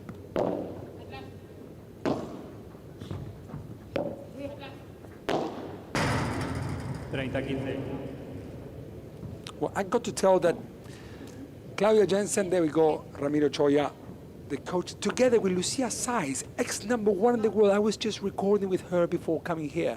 She has an amazing bandejas. And Ramiro Choya is the current coach of Paquito Navarro. Not in this tournament. Paquito Navarro is here, though, of course, with the Hexagon team. Yes. Lost today against Arturo Cuello and Edu Alonso. Oh, that's the sort of error you cannot afford, and she knows that. If you've lost the first set 6-2. Sometimes it's not because you're not playing good, it's because your opponents don't allow you to play your game. And so, Every point so precious. Oof. She was tempted to take that, wasn't she, for the smash instead? Beautiful touch. Fantastic, yeah. The fake smash Yep. of Claudia Jensen.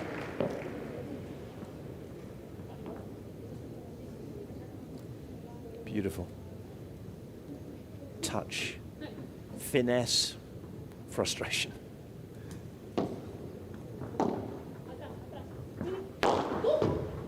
Of course, here we go, and of course, Andrea Ostero will put this ball por 4, por 5, por 6. Easy to read it was for Andrea, and now we go a golden point. The first golden point, the first break point. Again, I would tell for Ari Sanchez and Andrea, they want to carry on with the same way as they did in the first set. Oh, look at the lob. Fantastic. Vibra. No. Okay. See you tomorrow, she said. 1-0 break point. She didn't hesitate. That's what only #1s can do. When you say she didn't hesitate, what do you mean by that? I mean, she didn't hesitate. I mean, it was a golden point. Yes. I mean, look at the currency of that shot. Yep. It's like you go, what, 10 centimeters from the back glass and for the side glass? Look at that. I mean, who wouldn't play that shot unless you're 5-1 up in the, you know. Anyways, we could tell that she was comfortable. We could tell that she's winning 6-2 the first set. She didn't risk match. Anyways, she didn't do it because of that. She did it because she knew that ball would go there and it's going to be a point. Confident. This is a sport of feelings. A servicio, Ariana Sánchez. De bajada.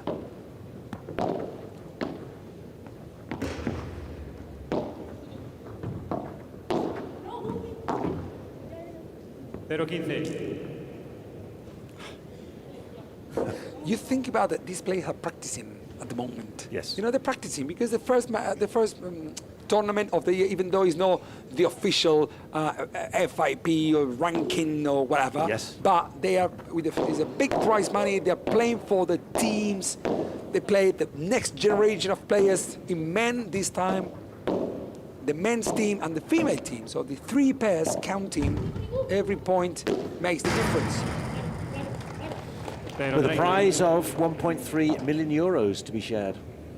Yes. They can share some with us, so we can, you know. I will take nothing. I will just watch and admire. This is an interesting challenge then.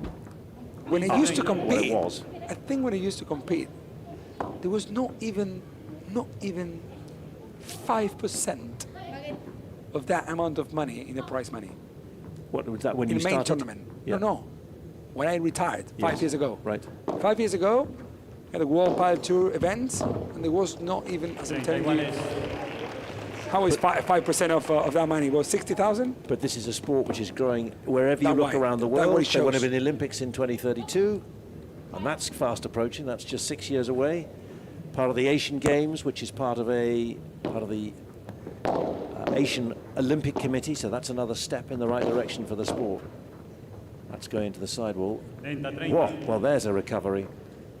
Love 30 down, and now... Unnecessary position again from Claudia Jensen there, when you know that Andrea will play that rulo down to your feet, and if you stay on the no man's land, the ball will come down to your feet, making you uncomfortable. If she were at the back, would feel a little bit more comfortable, because she's afraid that Ustero hits the ball por tres. That's why she's almost on the way. No. Second serve, 2-0. This match goes quicker than what I expected, actually.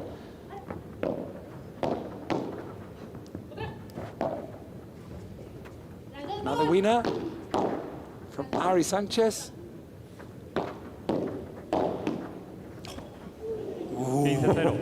Looking for the tape, just a drop on the other side of the net.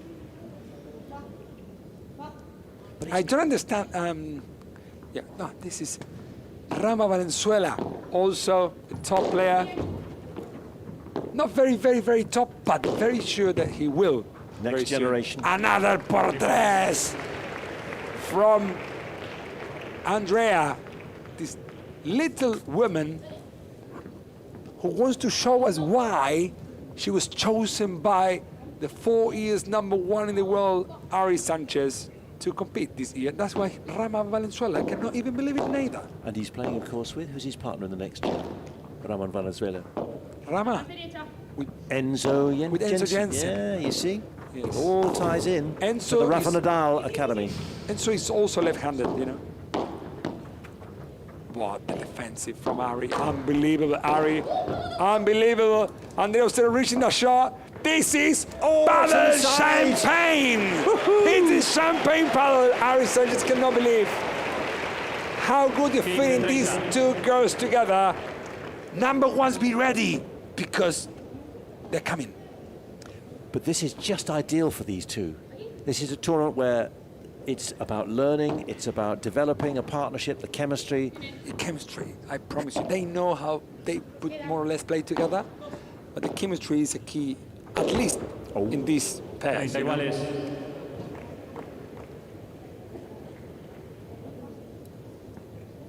women are very emotional, I would say. But What, you're not? No. But you could tell. You know, if you're a coach and you're coaching one of the girls, I mean, a team, and you say, hey, your bandeja is very good. The other one is watching you like, what, mine is not? I said, no, yours as well. But, you know what I mean? But they're very loyal, much loyal than the guys. The guys that just, I got a call from someone who's 1 point above the ranking of my partner, so we go with it as well. So it's nice to have a girls' team to coach. 40-30.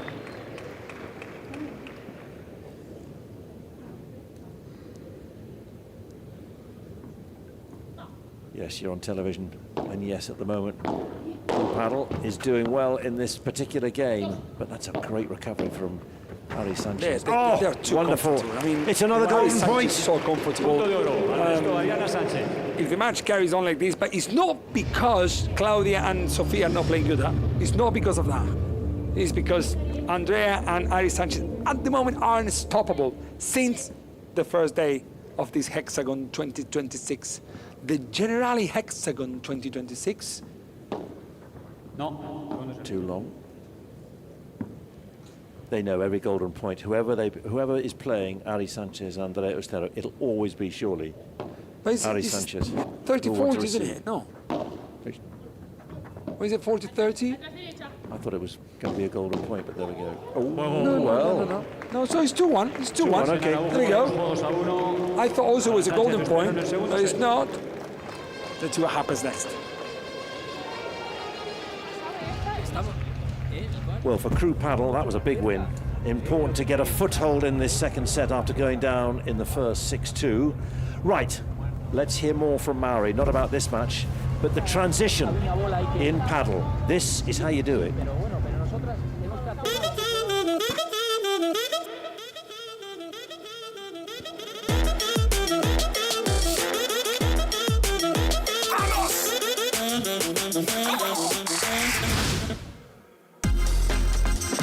Transition from the back of the court and forwards. I will give you some tips that will help you out massively to do this transition, because sometimes I see players rushing. They play at the back and they try to go to the net all the time, going forwards and backwards. Give yourself time, relax. You can have the Chiquita shot that help you out, the Chiquita beautiful to help you out, reaching the net position on time. And also the greatest shot in the sport of paddle, the lobs. The lobs will give you time available to reach the net, because when you go forward, split step, and you reach the net position, this is the golden rule, because you own the net.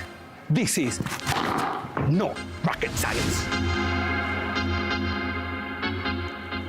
We didn't get a golden point, but we got a golden rule. The golden rule. You reach the net position, you become the king of paddle.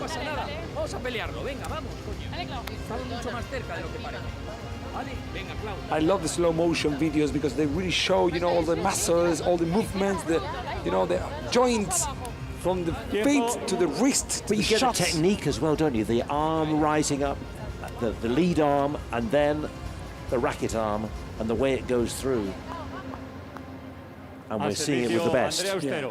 The hard part of coaching this stuff is that, for example, Ostero, she uses the wrist a lot. And there's something you cannot teach. So when people try to go and do those shots or do what the pros do, they forget that there is a process, there is a progression for each shot. What a shot that was. Too long, but fantastic. When you say she uses the wrist, in what way is she using the wrist? For all of the shots, like she has the touch, but not everyone has. I was going to say, what's the difference the way that she uses the wrist to say to Ari Sanchez? Ari Sanchez doesn't, so Ari Sanchez is more conservative. Look at that. You know, she plays bandejas, now she plays a flatter shot, that perhaps Andrea would go more for the wristy shot, using the wrist, generating more power. To snap it through, and even more power, but more risk. So what I want to explain with this is that people usually watch these and then they try to go and play the match and try to do, but did you see Andrea how she does? Did you see Tapia how he plays that shot? Yeah, but there is a progression to reach that. And then there are some natural things. Like, for example, is your bajada good when you play the shot of the backward from high to low? Is your lob good? Is your forehand volley good? You got to know yourself. And the better you know yourself, the better decisions you will take. Is your backhand volley not correct? Don't risk. But you've got to practice it, though, haven't you? You've got to develop 100%. it. But the lack of information makes people to not play good paddle. That's why I love coaching, you know. 30-15. If they carry on like this, it's going to be at least 6-4 for Ostero and Ari Sanchez. But they have Claudia Jensen and Sofia Rauch in front of them. Knowing that they need to come back. Ooh. Look, yes, they need to defend, and get into this girl's mind. You've said it before, but it is about the power of the smash, which Andrea Ostero has, is unrivaled, but it's also the consistency which needs to improve, which you can learn from Ari Sanchez, because we have seen a lot. But did you see Ari Sanchez perhaps could do that shot? Yes. But unless you move the wrist, because it's unnatural. She's contacting the ball behind. Look at this. Behind. And behind, the ball should go cross court. This is what you should do. But because she uses the wrist, I don't know what she has in her mind. She does something that I wouldn't do. That's why I'm here commentating and not there playing. You know, but before, 5 years ago, 6 years ago, none of the players used to do this. But now it's like the new generation watching the very spectacular racket sport. But every sport needs to evolve. You see it in all sorts of, you know, football. You never. How many times did you see the Panenka 20 years ago? Penalty. Never. You don't. Now you see it a lot. Whether it works or not, it's not a matter, but it adds another layer. Pero Sánchez, 3-1 a su favor. 3-1, no break. Only one break for this girl, Andrea and Ari Sanchez. Let's see if they can get this game, or perhaps a decisive 4-1 for Ari and Andrea. Hopefully no, because I think there is a match here. 15-0. There is a match. Still Claudia and Sophie didn't find a solution, and Ari and Ostero are playing very well. 30-0.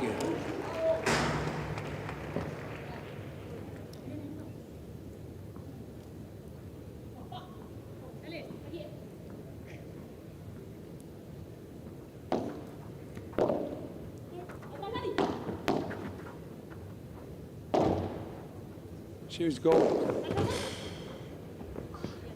Man, amazing. She goes anywhere. Also, that's what I told you, she got the advantage that there is Claudia Jensen, who's not that tall girl. If there were, I don't know, Delphi Brea, perhaps you can at least reach it. Yeah. So it gives one more life to the point. That's you know that the rules of paddle say you cannot serve above waist height. We serve underarm from waist, which is the belly button. Yes. At some point.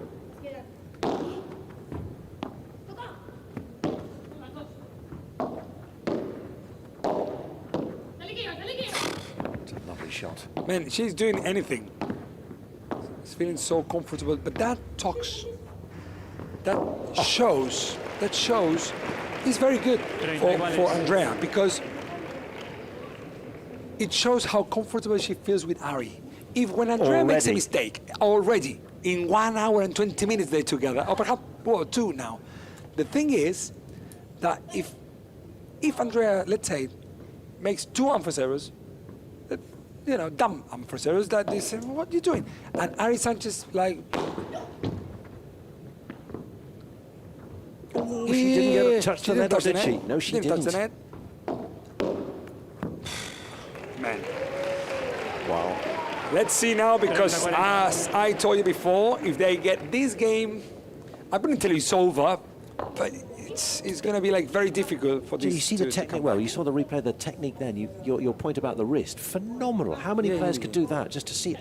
Almost like putting it on a plate, cutting it underneath. 100%. The only problem those players have is that when you play fast to them, because they got no time to move the wrist. And if they do, they contact the ball. Beautiful disguise. Good winner, golden point. Perhaps the point that will decide where this match goes. Either to the crew team or to RL 9 from Robert Lewandowski, the Polish greatest ever player who plays in Barcelona now. Keen paddle player. Go for a winner, and that's going to be out, and we got 3-2. We still have a match, Jonathan. 3-2 para Austero Sánchez en el segundo set. Just what crew paddle needed, not least their owner, Kun Agüero, who so enjoyed Chingotto and Gonzalez winning yesterday. Would have been a little alarmed, or disappointed, let's put it, that Araujo and Jensen lost yesterday, but they're doing better now. Right, as much as Kun Agüero, what about Polito Morillo, our reporter? Where are you and what can you see? This is what I can see. We've been wondering these 2 days, what is this glass made of? I mean, this jar made of glass for it that has balls inside, and I have found the answer already thanks to one of the ball kids, Fernando, that he's going to explain us why do we have a jar glass here with the balls. Okay, first the ball, es que no sé cómo decirlo. You can do it, you said it before. Okay, the balls are used. You take them? You take them from there to here by the ball kit. These balls were used by the players, and then they are like the old balls, and they open a new balls, and we keep the old balls over here. And how many balls do the players use every match, more or less? Approx 16. 16, that's a lot. And what do you like the most about being a ball kid? Watching the padel like too near. Obviously, you have a privileged seat on here. Thank you very much, Fernando, for answering our questions. You're welcome. Fernando, thank you. You're amazing, man. It's not very good, Paula. Thank you very much. It's not an easy task, you know, when you're a ball boy, that you get some questions. And even more if you're from Spain, you know, Spanish people don't really speak any English. Very impressive. I used to in the UK, that's why. Yeah, exactly. I speak some English. Does he then get the chance to take some of those balls and play with them as he develops his own paddle career, do you think? 100%. I mean, no, but listen, I mean, Alexander Zverev, the tennis player, Djokovic, all of them were ball boys before, you know? And he as well. Javi Garrido had pictures with Bella when he was, I don't know, 6. I had pictures when I was 7 with with Alejandro Lasallas. At that moment was the king of the kings in paddle, like in the 1990, I don't know, 5 or 94. Yeah. Well, you know, they always say it looks easy to play, but it's very hard to master. And to be a very pro in any racket, in any sport in the world, or in any task, like art, you know, you need. They say it's like 10 to 20,000 hours of practicing, and then depends on your skills. Well, Ari Sanchez is a classic example. I mean, her talking about how she won her first tournament. She was expecting her coach to say, fantastic. He said, and? Well, I've got all these new followers, and? You've got to get out there again and again and again. And now she realizes how hard you have to work to be the world #1. Yeah, and then you have to keep it. You've almost got to be obsessive, I think. And every sports person who achieves the highest. You've got to. In any I can tell you some stories. I'm sure. From some of the #1s that I know, which are a little bit crazy, but in a good way. But if you're a paddle player, this is what it's about. What happens inside those glass walls. Ari Sanchez, 40 titles. Beautiful rule out there, allowing. Yes. That was a great touch. Huh? Fantastic. Wow. Portrays, beautifully finished. I think Andrea was like almost stopping. Like, have a look on the Andrea's motion. Like, she was like, I think that shot was out on the hair smash. Yep. There are some times it happens, you know, the ball hits the back wall, or the surface first, or the floor first, was in, was out. It's not an easy call, you know, even though the top players sometimes challenge those shots. Oh, who's going to take that? So if you ever happen to you, just play a let. Play with friends, enjoy the sport. There we go. Manu Cataneo, the future of paddle as well. He's playing for the next gen. Advantage team he's playing. For the advantage team. Jimenez, Brea, Galvo, Deneno, Teo. Yes, are waiting for the next match for sure, anxiously, to see his team.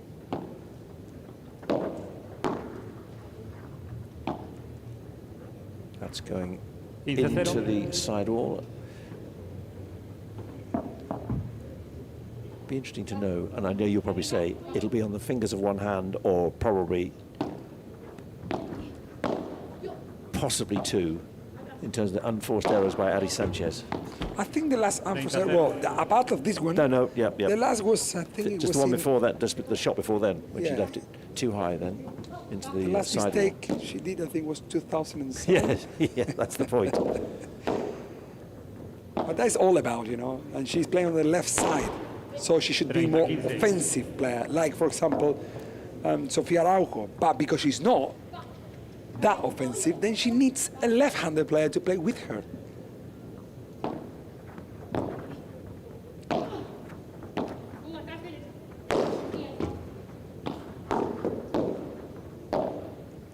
Great return by Sofia Araujo. Great lob in parallel, pushing Andrea back.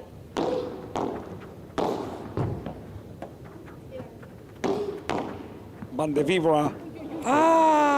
It was a good try. I mean, she was ahead than what Sofia Araujo was doing. Too risky. I mean, risk with a change of the direction of the natural way that the ball should have gone, which is more to the middle.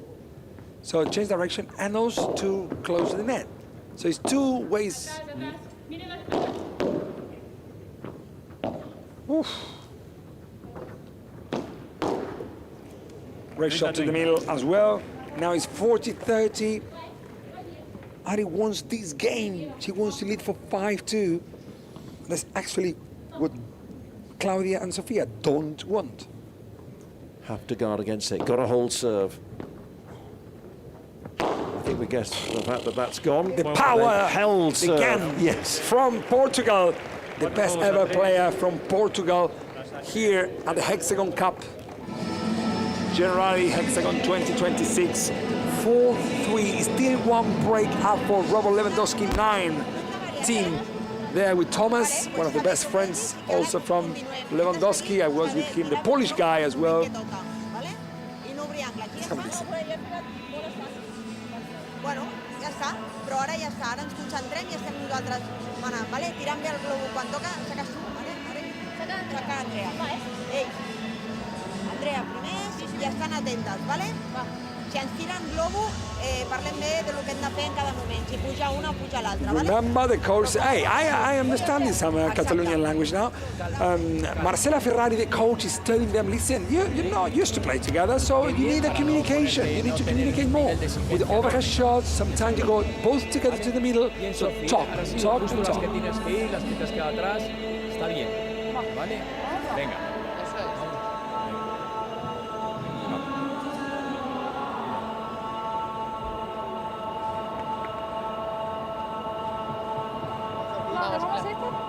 Sí.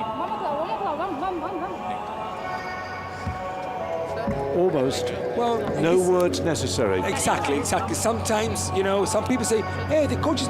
There we go, look. Is Tapia there? Fede is one of the best friends of Tapia. Fede is the guy with a big jacket. Friend of mine as well. We know each other for a long time. As well with Agustin, of course. And they're drinking the mate, the same thing I'm drinking here, the very Argentinian natural herb. Yeah, nothing bad with that, I promise you. It's not like in Holland. It's a very natural herb. You see all of the Argentinian football players, but also in paddle, they are full of Argentinians, and so we drink that thing called mate.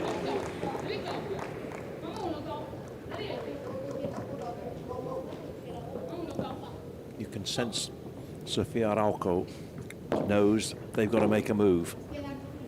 Lose this, 5-3. No, no, no, no. Oh, yes. It's Andrea And Ucero. she's not even celebrating. It's like, okay. Mike natural. Look from where? many men cannot do that shot.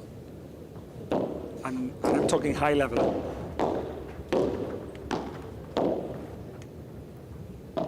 Ability to switch from those power smashes to the block, and then a lot of players going towards her at the moment, isn't it? The balls from crew paddle, but at the moment she's rising to the task from 15 love down to 30-15 in the lead.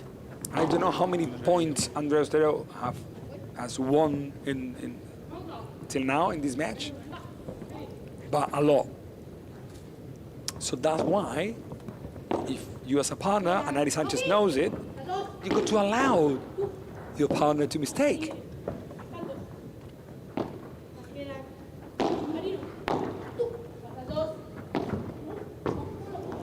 Too long. 30-0, important point coming, very important point, because it could be a break back to Sofia Araujo or Claudia Jensen, but let's see what happens, because here is Andrea. She's not going to allow it. That's the plan. Boy, of course you. And this is only these kind of players who have such a powerful smash can fake it that quick, because it's like, how many times she does this? Well, once a match. Because you could see where Claudia Jensen was and ready to go out through the door. Yeah. Both of them were going forward, because it's more natural for Andrea to play the smash than to play that fake smash. And now, the only thing you cannot fake is the feeling when it's a golden point. And also the frustration. She's had a bit of an element of frustration growing in this service game. Rescued so far, but now another error forced. Just 1 point, Ari Sanchez. Good serve, great return from Claudia Jensen. She will have to do something. Oh, and again, the second time she plays that bajada, which means downwards. The bajada from, look, have a look. From high to low, down the line. Beautiful shot. She knows there is some blood there to bite. But the way she had time, these great players make time to check, look, then unload. 5-3, what a difference.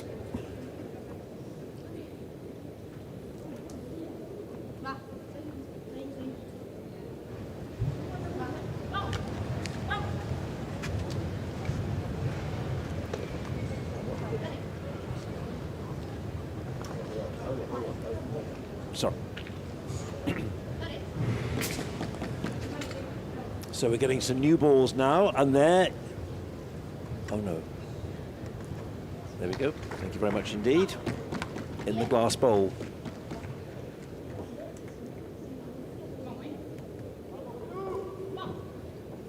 Al servicio con bolas nuevas, Claudia Jensen.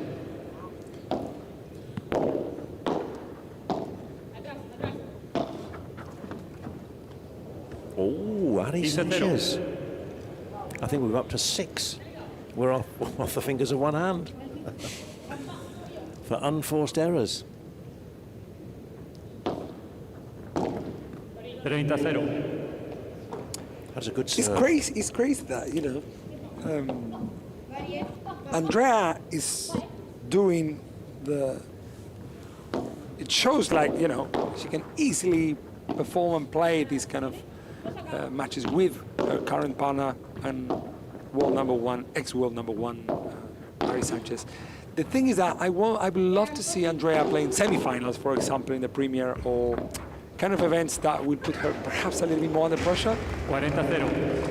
Well, she was in what, 10 semi-finals along with Sofia Araujo last year? Yes, but one thing is playing with Sofia Araujo that you know that she never reached perhaps a final or won a tournament, and the other thing is playing with Ari Sanchez that she won perhaps, I don't know, 150 finals? Yes. So it's a little bit more pressure, but it doesn't seem to be under pressure at any time.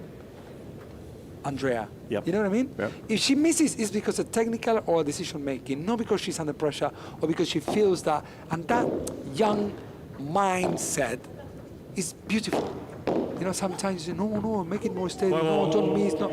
No, let them be. And that's what I think why Tapia is Tapia, because the coaches let him be.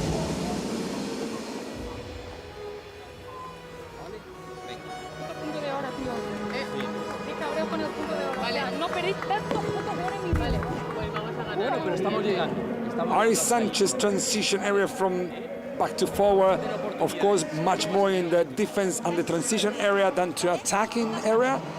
It might be differently, perhaps, for Ustero, who might be more at the transition, more than the attacking and transition than defense and transition, but that makes complete sense. Watch has been coverage. Vamos, estem concentrades, estem amb el pet del cos cap endavant, pensant que ens ve la bola, vale? No pensant que no ens ve la bola, pensant que ens ve, vale? Good tip from Marcela. She says, you think the ball is coming to you all the time, to both of them. It doesn't matter to who. It's a very, very important tip. If you start playing with someone, because sometimes like, oh, they play one to Ari, second to Ari, the third one is turned to me, oh, I didn't know. You think the ball is coming to you at all the times. And then, if it doesn't matter. When your partner hits the ball back, you think the next one is coming to you. It didn't, doesn't matter. Next one. So in that way, it keeps you awake, keeps you focused all the time. Very good tip, Marcela. Al servicio, Ariana Sánchez.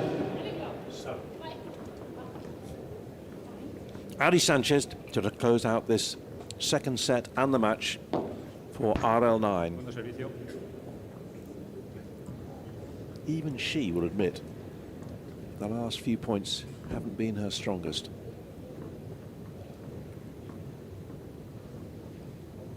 (6-2) in the first set, as you can see, but 5-4 a lot closer.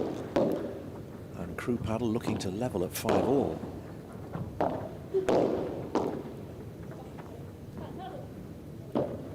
Nice lobbing parallel, difficult for, fantastic. Why this is difficult for Sofia Araujo? Because if the ball comes cross-court, yeah, if the lob comes cross-court, then Sofia Araujo can play more kick smash or powerful smash. But if the ball comes down the line, then does not allow you to get the power. You can use the wrist, but not get power from a parallel lob. That's why Ari Sanchez won the point. Have another look to see where to put it. Again, going deep into the corner, up to the net.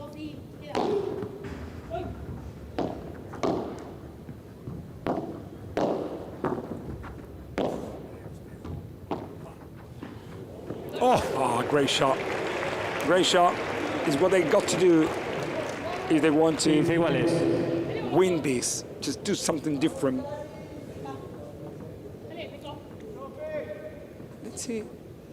Yeah, man, very in. 15-0. Hey, it's not everything set here. It's only one break. They're under pressure now because it's 5-4. They got to do the job. And it seems that they will, because 30-15 now. 30-15. This is what we're talking about for Andrea Ostero then. If you want pressure, here it is. I know there's not a title on the line, but the fact is, this is a challenge because 6-2, 6-3 against Trian Ortega, who just weren't at the races at all. Didn't look like they were on court almost. I'll tell you a new rule they've changed on the serve in paddle in 2026, that you cannot invade the, in front of the service line when serving. You have to hit the ball behind. 40-15. Some players used to hit the ball in front. That it was allowed before 2026, so 25, 24, and 2021, but now it's not allowed anymore. 3 match points.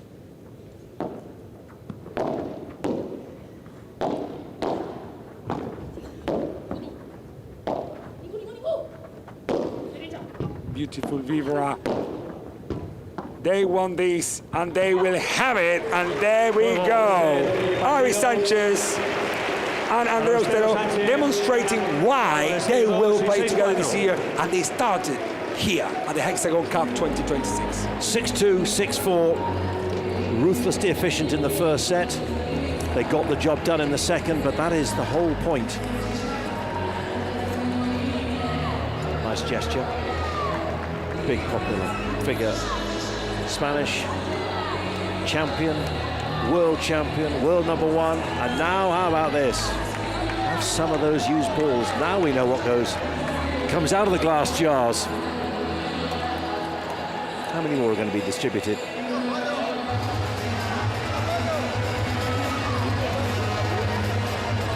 Confirmation then that RL9, Ustero and Sanchez played 2-1-2. 2 more points. No wonder they're smiling. No big dances like we had for 10 paddle. Maybe they're expecting big things. There's a happy coach. Proving something to herself, Andrea Ustero learning. And this is the final point. Drawing the error.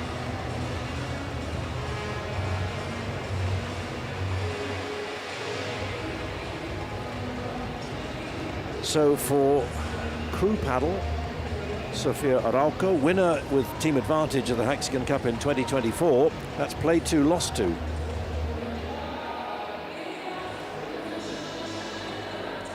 Which puts a lot of pressure on the men's pairing of Chingotto and Gonzalez. They're not playing until tomorrow. Cuello and Alonso, Team Bella. That's going to be interesting. The Puerto Rican team. World number 1, Arturo Cuello. That's going to be some match. So many close contests between Chingotto and Cuello in Premier Paddle. So, we have our winners. There they are. Let's hear from Ari Sanchez and Andrea Ustero. Pues 2 partidos, 2 victorias, 2 partidos, 2 MVPs para Andrea. Ahí está. Muchas gracias.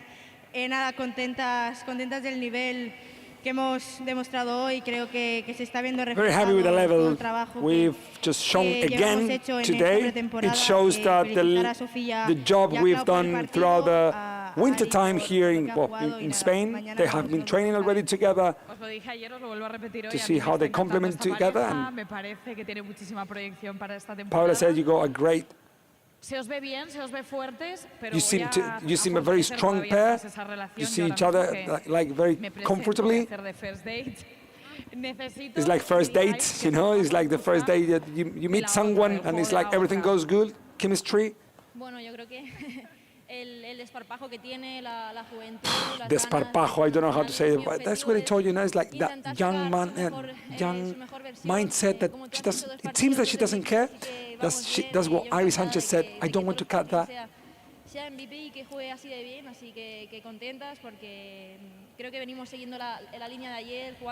I think we're following the line of what we've done yesterday as well. So makes us happy to win 2 matches in 2 sets. I'm very happy to see Andrea playing that good. What would you like the most about your partner? Don't forget she's a professional for a longer time than me. I got so many lack of many other topics that only know more about paddle, the emotionally, the mental part of the game. And that's why I'm very happy to share court with her.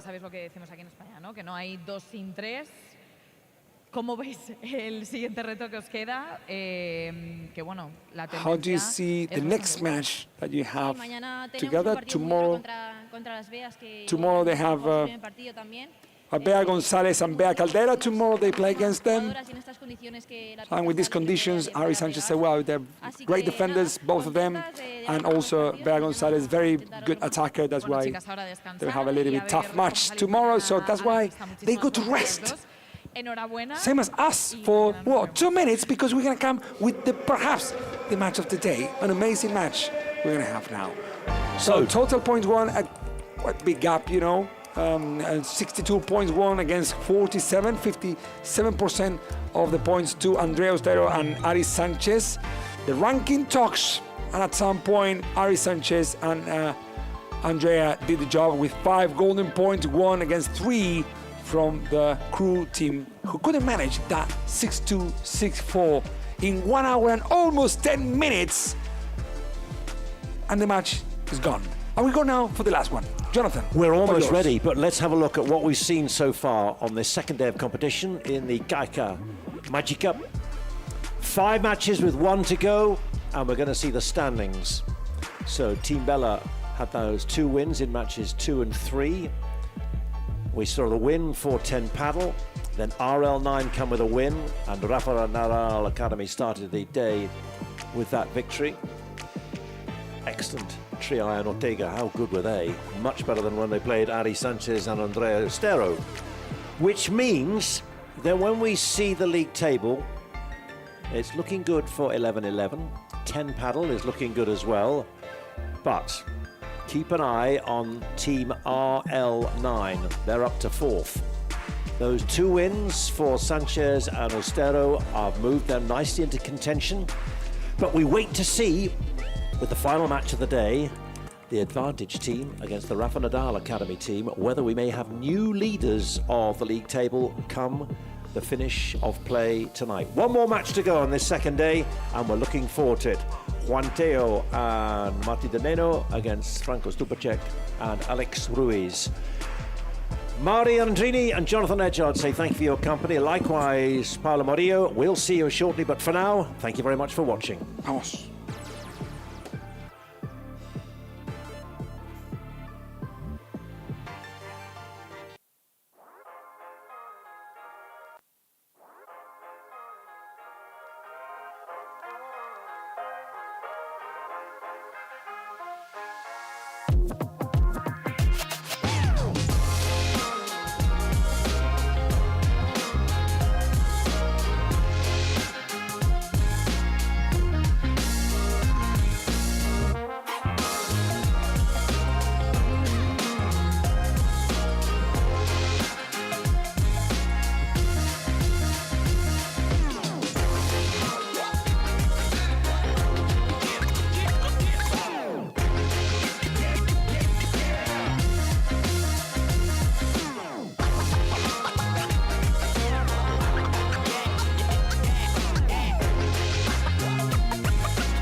Good evening and welcome to the final match of the second day of competition at the Generali 2026 Hexagon Cup. And this should be some showstopper. Alex Ruiz and Franco Stupatek of Rafa Nadal Academy team against the winners in 2024. In fact, it's a repeat of that final. Martin Dineno and Juan Teo, who won then. They were in third place in 2025 and they're looking to complete a second victory in 2026. They were hugely impressive in their match last night against Tapia and Sanz. Agustin Tapia and John Sanz, 6-3, 6-2 they came through. Stupacek and Ruiz never looked at home, 6-7, 3-6. In their match against Garrido and Libak, who we've already seen just earlier for Team 11-11. So, cameras at the ready. We're ready to welcome the team Rafa Nadal Academy, Alex Ruiz, Capitan America and Franco Stupacek. They surely have to be better. They surely have to feed off the energy of the crowd after their performance against 11-11 yesterday. Alex Ruiz, a late replacement for a frustratingly injured Pablo Cardona. But he's ready to go. And in fact, this is the partnership which has reached the finals for the last 2 years. So it's back into the groove, you would hope. They've got a band there for them. That's teamwork, if ever there was. Got the scarves there, the drums. There's Geometry. We like it. And a Vuvuzela. Whoa. That's how you build team morale. Off court maybe, but what about on court? We're about to find out. However, that's still to come because let's meet their opponents. The champions from 2 years ago, they'd love to do it again in 2026. Two Argentine players who know each other so well, not just in the Hexagon Cup. They grew up playing together. They've also been partners in Premier Padel. They started last season together. There's something about this pairing which brings out the best of them. Some would say, why don't they stick together more often?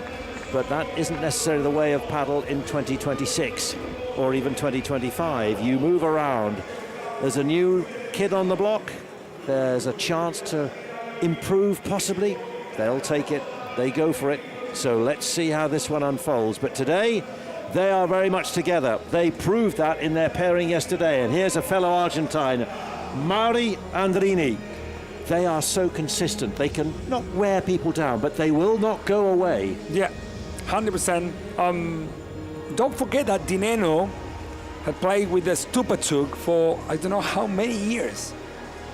Many years playing together, so they know each other. And they finished this last season together, didn't they? They did. They playing did. So well. They did, yes. So but the thing is that many people ask why they don't still play together. Actually, they were a very good top 3 pair in the world.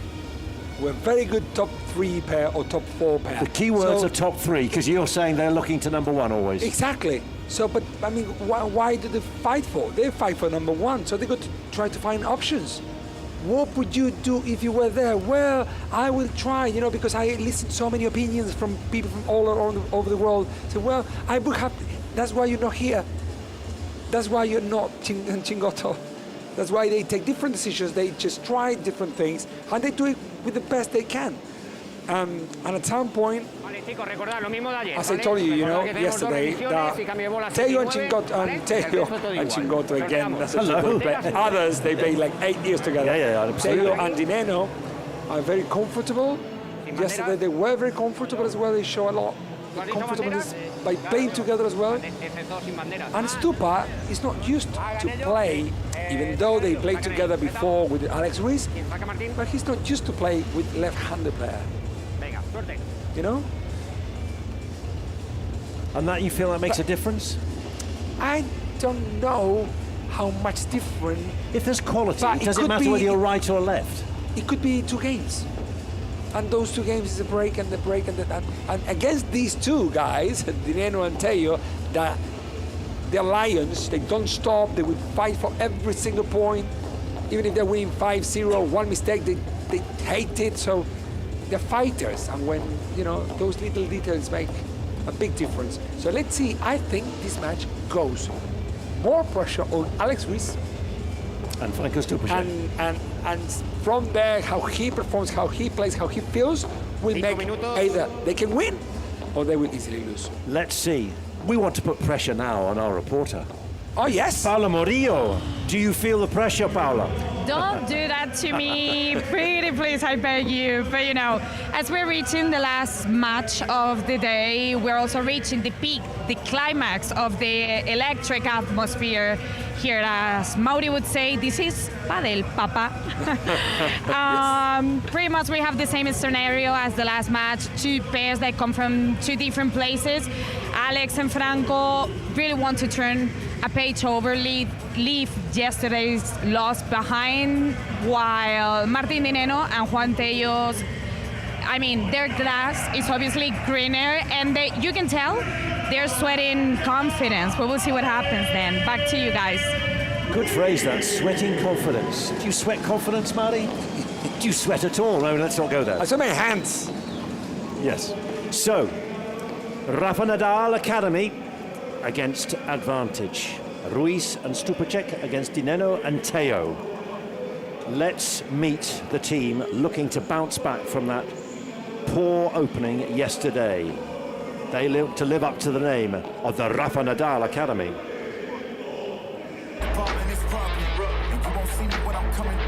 You can't stop me, I'm running through. I'm untouchable. I'm untouchable. I'm untouchable. I'm untouchable. I'm untouchable. I'm untouchable. I'm untouchable.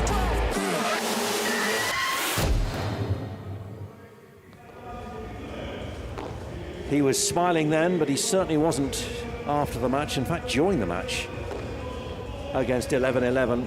Garrido and Libak. It was a frustrating time, and in fact, watching, I thought, is Franco Stupacek enjoying this, being reunited with Alex Ruiz? What do we think? What is Alex Ruiz looking to do today? Well, Alex Ruiz, he's 31 years old boy. He got diabetes. Yep. He's a diabetic sport person, and he's, part of that community, showing that you can still be at the very top of the ranking of any sport in the world. Even if you got that problem, condition. So Alex Ruiz, I think he wants to demonstrate that he's still, because even now he's not at the top of the ranking anymore, and he's playing with someone who is, and we are the other two who are also in the very top. So I think Alex Ruiz's job today is to try to go a little bit higher on the level he's performing in the last few years, to show that he can still play at the level of his partner, for example, El Chaqueño from Chaco, from the north of Argentina, Franco Stupacek. He got a Polish passport. Stupacek. It's a great name. Not surprising. A Polish passport. Argentinians we have a visa. We need a visa or a double nationality to be able to live in Europe. That's why Stupa lives here. Let's meet Team Advantage now.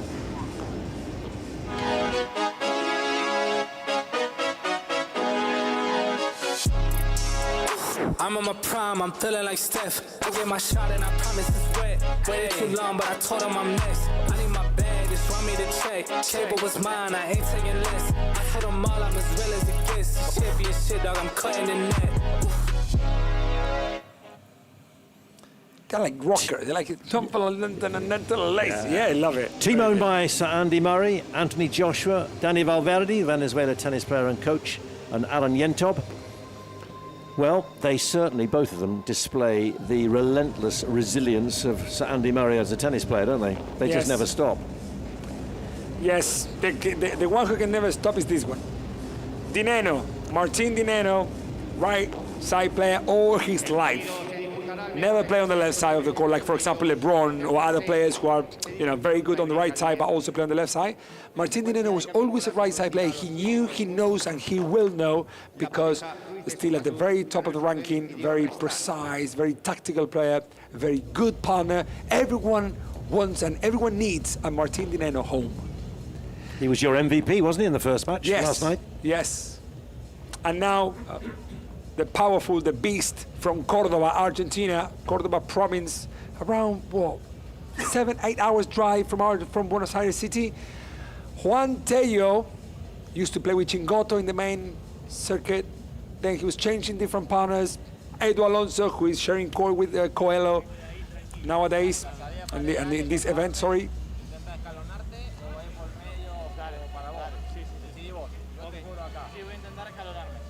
Well, okay.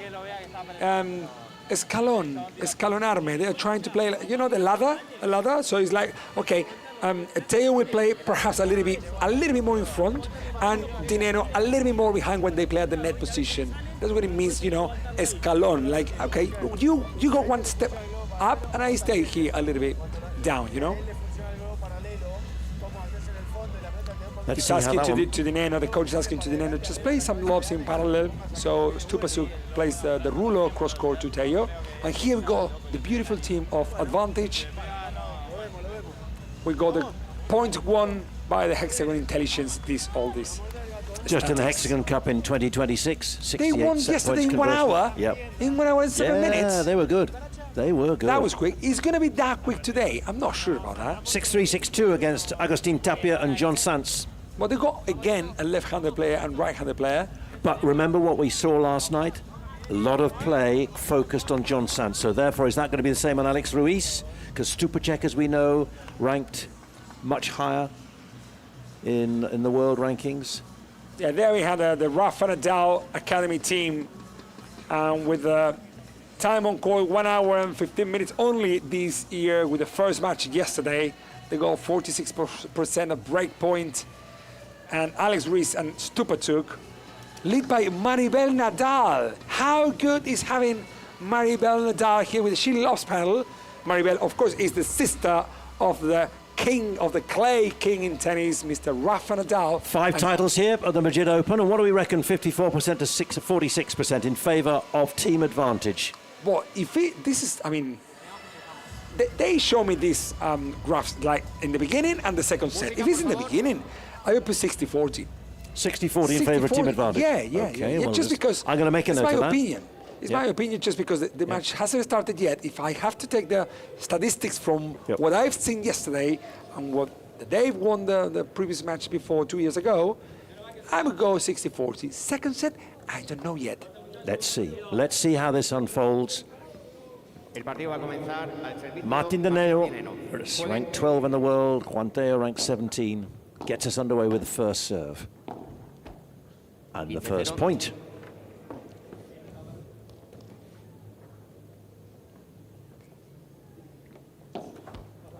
Franco Stupacek ranked 5-21 for Alex Ruiz.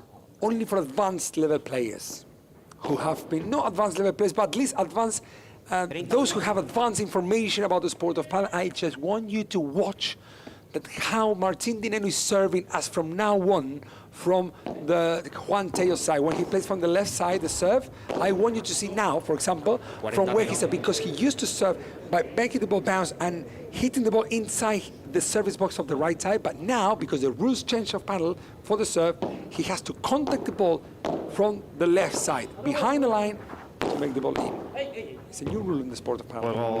Doesn't surprise Did you me, blink? You know? That's it. Is that 1-0? That's 1-0. That quick. I just said one sentence. I think it was 1.5, but there we are. But anyway, actually, no, with you, it's about 5 sentences for a minute. It's very good. That is that's a punchy start. I mean, you can tell. Well, okay, it's tempting to read too much into a first set, but they know they've come off the back of a very strong, powerful win. They've won this. They've done well in this tournament before. They're up against a partnership who's just been pushed together in the last few days because of Pablo Cardona realizing that his injury just isn't right. You can understand it, having not been able to play since October. This is a fantastic angle to watch. No. Dineno is like he's a philosopher. Oh, beautiful. The philosopher of padel. He smash. reads the game like no one else. One thing between us here, don't tell to anyone. I think that Tello also wants to demonstrate to Dineno that they can come back one day. Oh yes, You know? I'm sure. Because he's very good and they partner very good together. They get on each other. I mean, it's like... 15 iguales.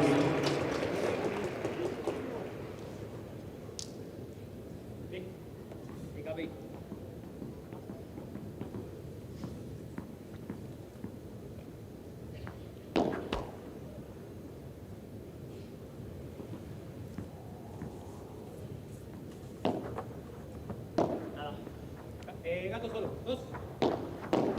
Vos. 30-15. Low over the net, difficult for Dineno to volley that back over. He's frustrated, Alex, because he missed the 3 first serves. The 3 times he served, he missed the first serve. Missing the ruler, stupid too, it's not a common error for him. You know, actually, everyone you ask, where would you copy the ruler? I mean, stupid too. Yep. He's a ruler player. And you know what ruler means? Ruler means curly hair. And because the preparation of the shot is behind your neck, this makes like a ruler, but that... Oh, he missed. Almost got it. 40-30. He's big, but not that big.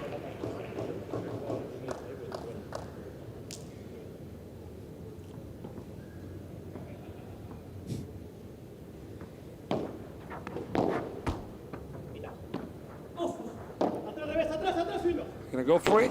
Stupa goes for it, and that beautiful is a beautiful point.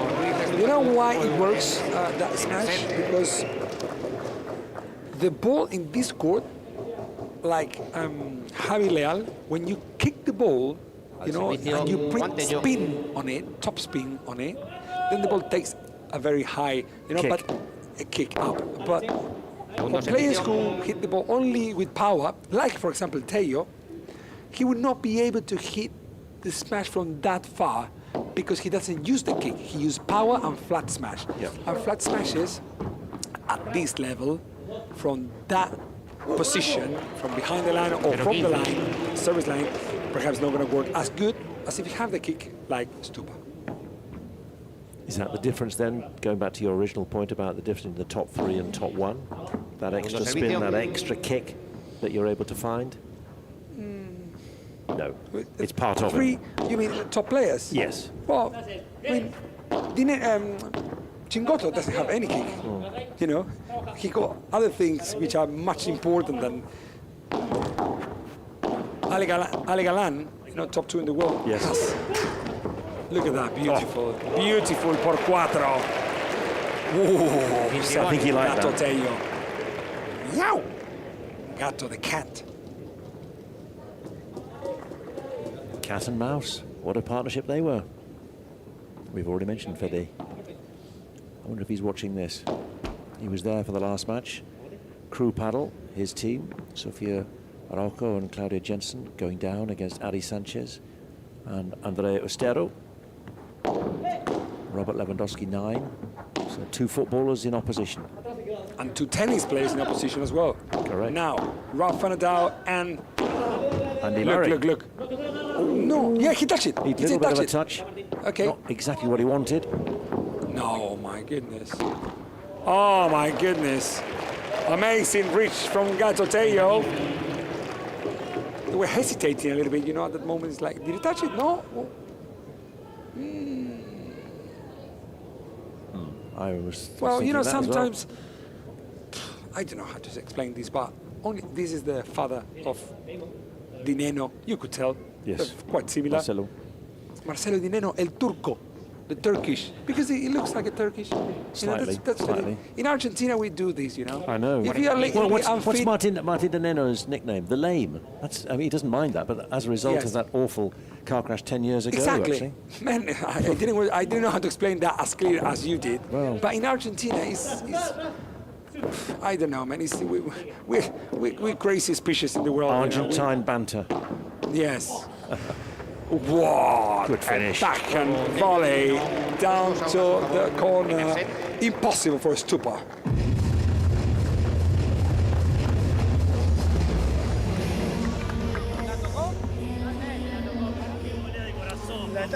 So we've been talking a lot today about how you use that back wall, how you go over it, but also, more importantly, how you use it as your friend. Here's Mari to explain a little bit more. Let's see.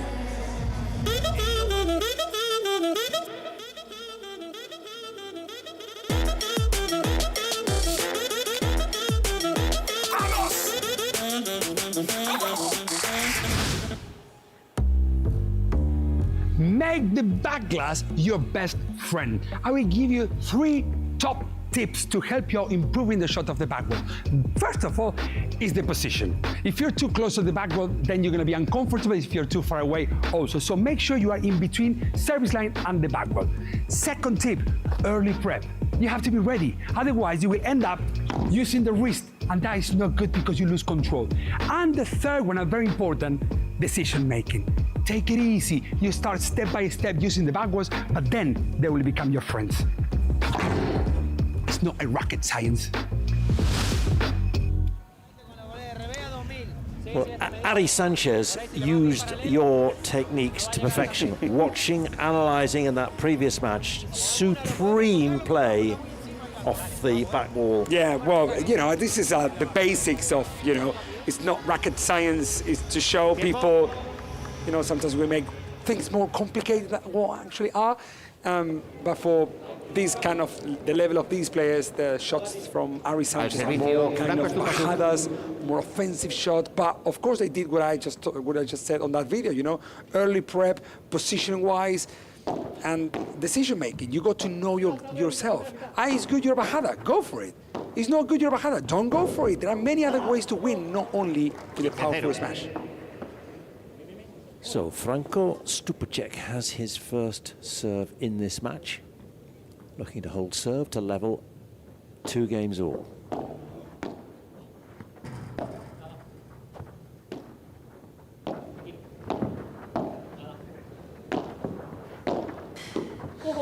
Playing with against Martin Di Neno, I'm a lefty. I played against Martin Di Neno.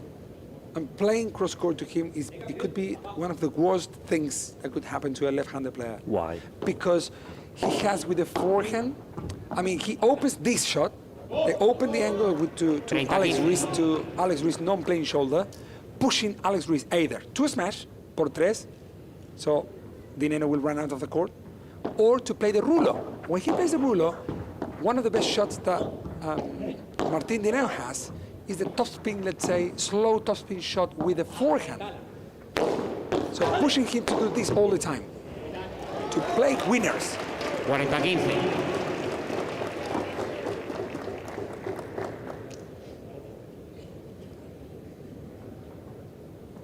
Chingoto as well, you know, it's the same kind of players with right-handed players who play. Well, game 2-0, two unforced errors from Martin Di Neno. Al servicio Martín Di Neno. Hexagon Cup 2026 in the center of Madrid.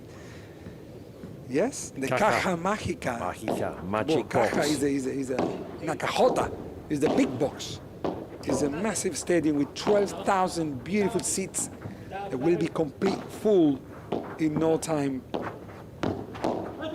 Seen this over the last few years, 24 and 25, approaching finals. There's a huge crowd. Dale means go for it, go for it, go for it. Do your natural shot cross court. Alex Ruiz, nothing to do. Captain America, how do you call the, you know, Captain America? Captain America. Yeah, the... Marvel. Marvel. Yeah, Marvel franchise. Yeah, but it's the bow and the arrow. Oh, the shield. The shield. Yes. Yeah, the shield. Thank Yeah. you. Thank you. So not even the shield of Captain America could block that shot from there. Warming to his task. These two, a couple, 4 years ago, they won a number of tournaments. Stupacek and Ruiz, they were good. He was at his highest ranking. I think it was 4 in the world, as I recall. Yes. So certainly last season, 2025 was not great for Alex Ruiz. Round of 16 or quarterfinals in Premier Padel events. It's just errors still within Martin Dineno's game, whereas the way they started against Tapia and Sanz, there was no way they were going to be stopped. That was last night. 24 hours on, let's see.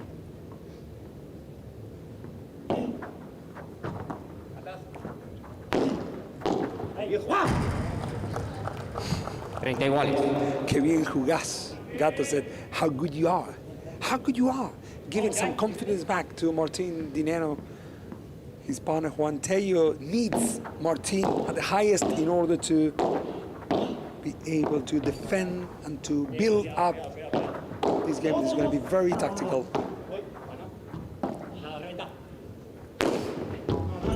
Wow. Great shot from, that's why he celebrates a lot. He knows how important that shot was for his 30-40 now.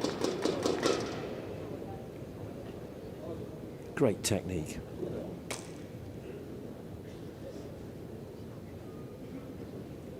This is more like Stupa and Capitan America. Pressure now on Dineno to hold his serve. Great Chiquita in parallel.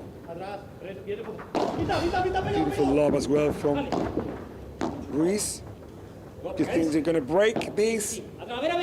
And it's going to be out, and there's going to be a break, and the first break of the match is for Stupacek and Alex Ruiz. Rafa Nadal Academy, and Rafa Nadal himself might be happy watching from Mallorca, and we're waiting for you here as well, Rafa. So whenever you want to come to share some time with your sister.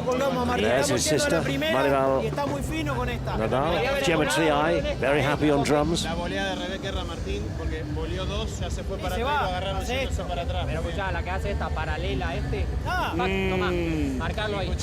Man, super interesting. Actually, do you remember what I told at the beginning of the match? That they will play like a ladder, yeah, a little bit more behind. So Dineno and Tello, yes, exactly. moving. So they say, do you see that when Martin missed 2 shots, they say, because he's 1 step back. That's why he's not pushing with the volley. So let's play to volleys to Martin because he's awaiting for the overhead shots. You know, it's that they're winning. That's why it's very important, the coaches from outside, because they give information that you, on court, you can't see. So let's see now if Dineno and Tello change that tactic a little bit. And it's okay, listen, we're not going to play ladder now. I will go forward a little bit and you, Tello, go back. I don't know, in order to show something different to the opponent. Well, this is certainly interesting from the Rafa Nadal Academy. I wonder if we're going to pick up the coach Snoop from Team Advantage.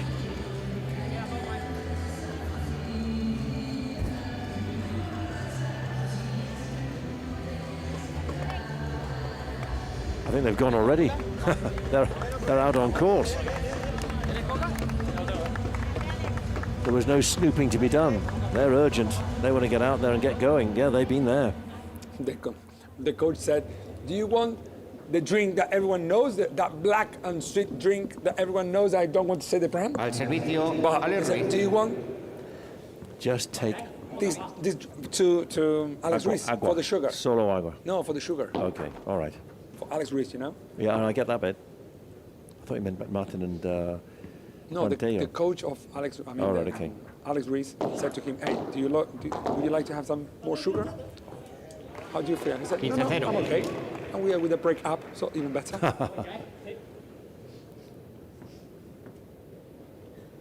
Well, here is Ruiz on serve.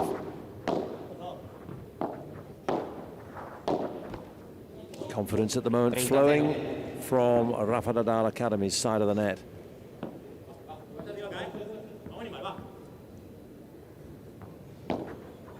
Gol. Segundo servicio.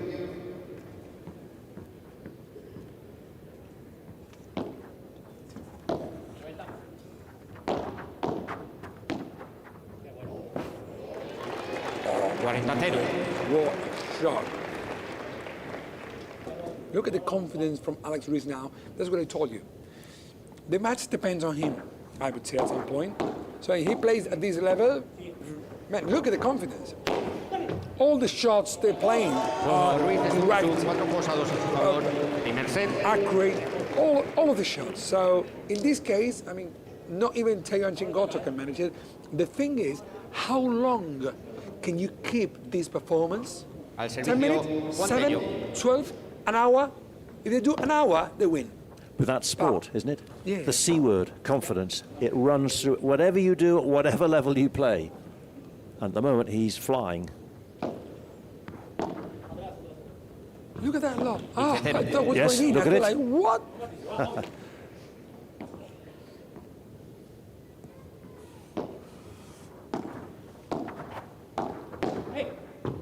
15 iguales.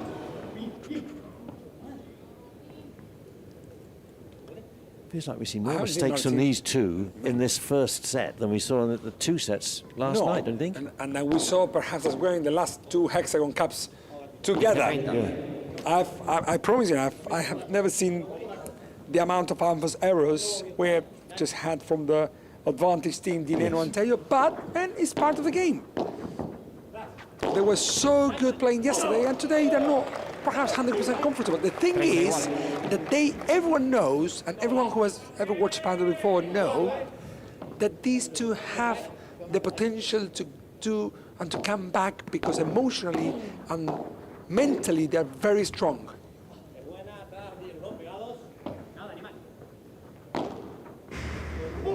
What a ruler! The ruler player. If a stupid ruler is good, have a look on that one. Have a look, have a look, have a look, have a look. Look, look, look. It's a soft smash. It's like it's a soft, same thing you play harder, it's a kick smash. Perhaps that you hit the ball out by the 3 meters side fence. 2 break points here. And there is Ruiz once more. Important point, huh? Very important point. Here we go for it. Here we go for it. If the ball is not out, but because it was. Wow, look at that. 5-2. Have a look at that. The precision that Stupic might be that he left that ball that was just out. That accurate is him at the moment. When you're confident, you feel everything. All your decisions just look absolute genius. So, 5-2. How impressive is that? So, while we let them talk and digest that, let me tell you that the Hexagon Cup is expanding. We're going global. No. No way. Really? Has come. A first-of-a-kind team series. A global stage. Teams owned by international superstars. Created to elevate the sport with equal visibility for men and women.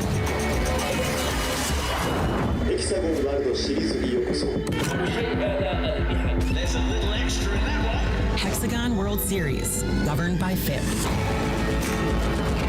This is how paddle grows. Together, through the power of teams. Are you ready? Hexagon World Series. Team up. The Hexagon World Series. Yes, I am ready.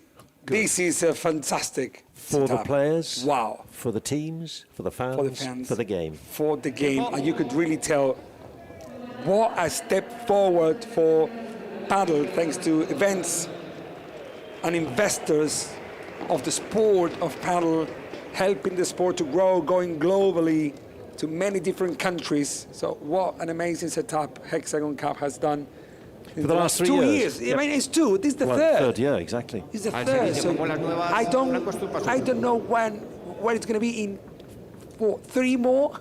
Well, if we go global in 2026, I want to know more about that, much more. We've talked about how the sport has developed since you retired a few years ago, how the tricks and the flicks and the skills shown by the players are just extraordinary. They're going up, and the age is coming down as the skill level increases. We used to and play the daring. We used to play 80 to 85% of the tournament in Spain. 5 years ago, not 27. 5 years ago, 80% of the tournaments in Spain. Now there are 2 tournaments in Spain. All of the other tournaments: Qatar, Mexico, Argentina, Sweden, Holland, France, Belgium, Dubai, and coming soon, I don't know. I mean, Riyadh in Saudi. But they're also lower down the FIP Tour in London, in Bristol in the UK, in various areas, in Lyon, in France, Marseille. Hopefully very soon Australia. Why not Japan? We're going to South Africa this year. But the ones who don't care either to go to South Africa or not are Stupa and Alex Ruiz, who are leading 40.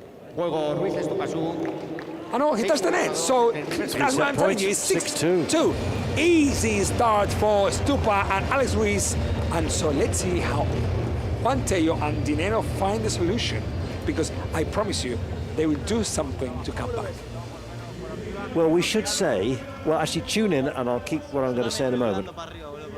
What's the debrief now after that first set, 6-2 loss? 30 minutes, easy, the big amount of different, points won by one pair and the other, but the 2 break points make the difference for Stupa and Alex Ruiz. That's why it's 6-2. I want to hear what they say so I can just share with you. Okay, that's the other. He's the coach of Stupa and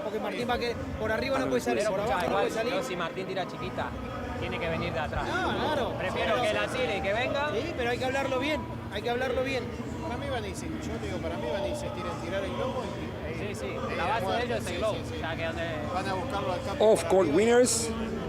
Por 4, there was none. Saiwell neither, but he brought some back. Have a look. 5 shots bring it back, just because, as I mentioned before. But think about this. This is quite an advanced tip. But if you're playing against Tello, but you know that with your power smash, you can bring it back and Tello is not going to reach it, would you prefer to kick it por 3 or to bring it back?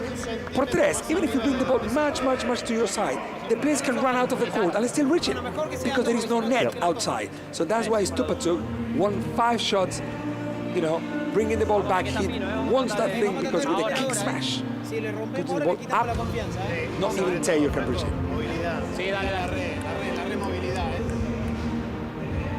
I was going to say about Martin Dineo and Juan Tello, you remember this.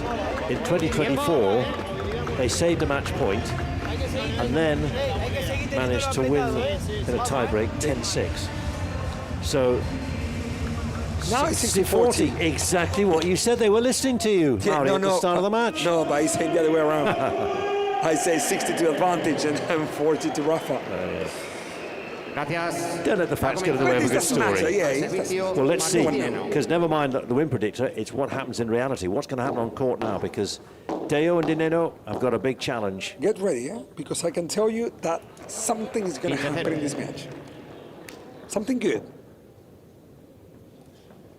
Well, if we know anything about Dinero and Tello, they do not know when they're beaten. They are relentless. So Ruiz and Stupacek, who know them so well, they'll be expecting a response. Bien polaco. That's why Alex Ruiz said to Stupa, bien polaco. Well done, Polish boy. It's in a fun way. Of course, he's Argentinian, but yeah. Second nationality. Guess which is my second nationality? I'm gonna. Well, Italian. Mariandrini. Yeah. Italiano. Hey. Grandfather was. Ragazzi. Yes. Io parlo un po' italiano. No, non molto, però un po'. I think Italian audience prefer to speak to listen to English, the Spanish commentary, just because the languages are very close to each other. This is not Martin de Neno. It's not. We don't know what's happening, huh?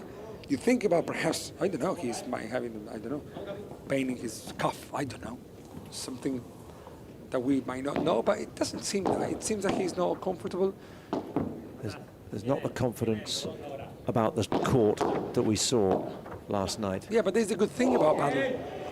You know, you can play 100% today, 40% tomorrow. Yeah. But it's not the case of Di Neno. That's why it surprises me a little bit. It's not the way that, you know, he usually plays and performs similar. And this version compared to the one we had yesterday. Even Capitan America could reach that one. You know, we can be helped by partners. In the future, I promise you we're going to see kind of this. For example, imagine now, in this case, Stupatu pulls Alex Ruiz up, like pushing him up to reach that ball. It will happen. Like rugby at a line-out. So kind of. Golden point for Stupacek. He chose to receive.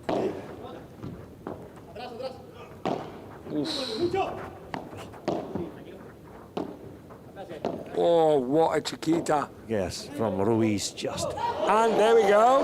That's why Martin Dinelli celebrates this point. He knows how important it was in order to say, hey, if we're going to come back, we didn't do a great job in the very first game, but at least we saved it. You've got a hold serve. Yep. Ruiz knows.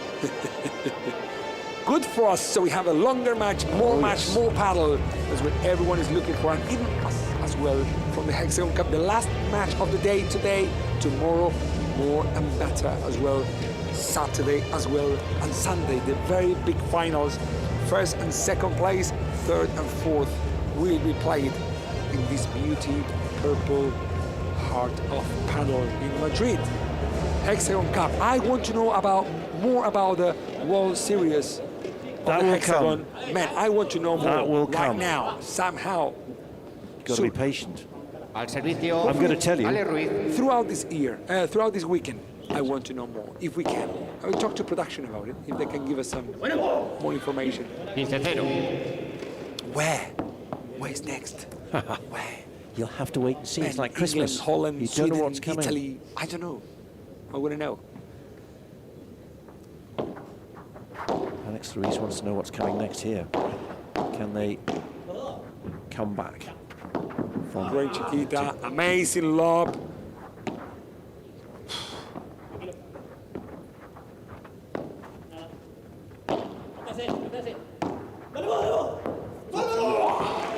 Down the middle.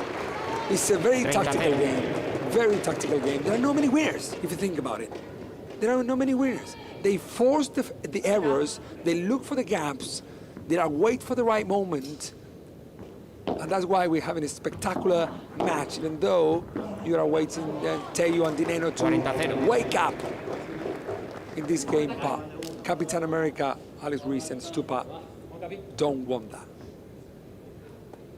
But that's their challenge, isn't it? Having played so poorly by their standards in the opening match, this is a big one to hit back. Because the Rafa Nadal Academy opened the day with a great victory. 3-iron Ortega. Perdón, Gato. Sorry, Gato. Sorry, Teo. Stupa took set to Juan Teo. Juan, John. Yes? See? Very good. We can do Spanish commentary tomorrow. He caught hold of that too well.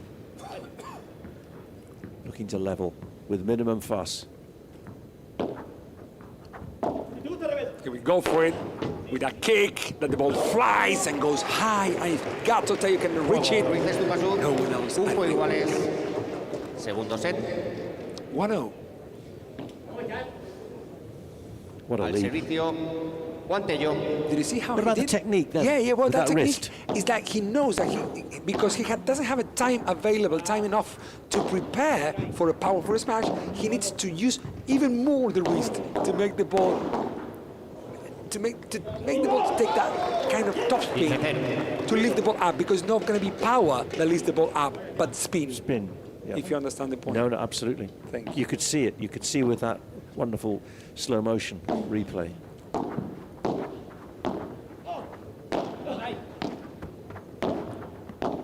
Man, it doesn't look like, but I mean, it doesn't look like. From here, is that the shots that Stupa and Alex Ruiz are playing, like the chiquitas, the lobs, look at this. Beautiful. It's wow. It's like they show, well, sorry, that's it. We can all do that, we've all done it. No, they show that they're comfortable, they show that, okay, I don't need to rush. Okay, we play a lob, I chiquita, I wait, I go back, I go forward. And when you see your opponents dancing like this, it's like you don't want to be in that disco. Yeah, because they're dancing with you and you don't want to dance. Look at that lob. You know what I mean? Beautiful. But no. It's Alex Ruiz. I told you since the beginning of the match, he will be the one making the difference in this game. If he can play like he has done, can do, that will be the difference, surely. Oh man, that we have top 4 easily. Yes. But the thing is that he doesn't keep this performance. Tomorrow he can play like half of what he's playing now. Yep. You know, what surprises me. But that's the difference in the level, isn't it? And the confidence. Yes. Surprised me actually how long he's been keeping this amazing level in this match since the very beginning. 40-15.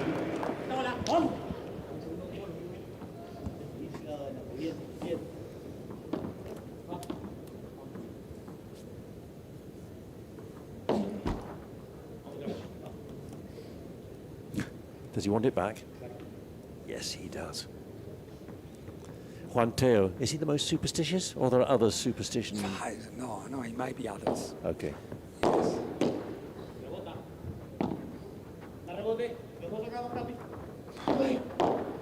How accurate is today this guy, Capitan America? Da por 3, por 2, por 4, por all the numbers you can even imagine. Alex Ruiz is playing his match. If they carry on like this, I got the MVP already. I was just going to say, no, you read just my to mind. let you know. Yep.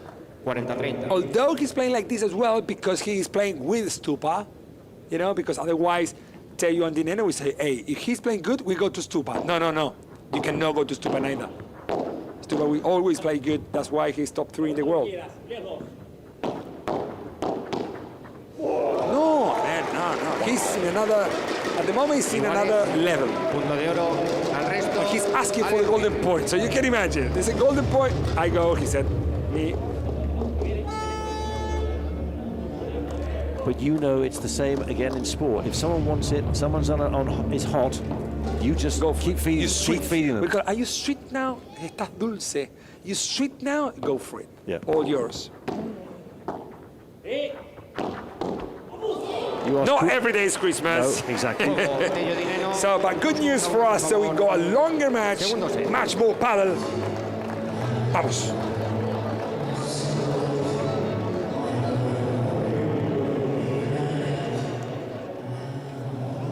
They know they're doing a good job, but they also know they're not playing against Madrid Arena, you know? They're playing against Dinero and Teo, who never give up. They can fight until the very, very end. So, yes, exactly what the coach is telling them. Tenemos que laburar. We got to work. We got to work. They know that. Right, they're taking a break, and you can see Alex Ruiz is taking sugar. Let's go and find our reporter, Paula, who apparently is making friends. Tell us more. I am making really good friends down here. I have a really beautiful story to tell you. I came across these people. She's Maria. She's an Argentinian that lives in Brazil and has come to Madrid precisely to be here at the Hexagon Cup. Isn't it, Maria? That's right. Hi, everyone. Actually, I'm a big padel fan, so I didn't need much of an excuse. I come this year, I came last year, and the year before.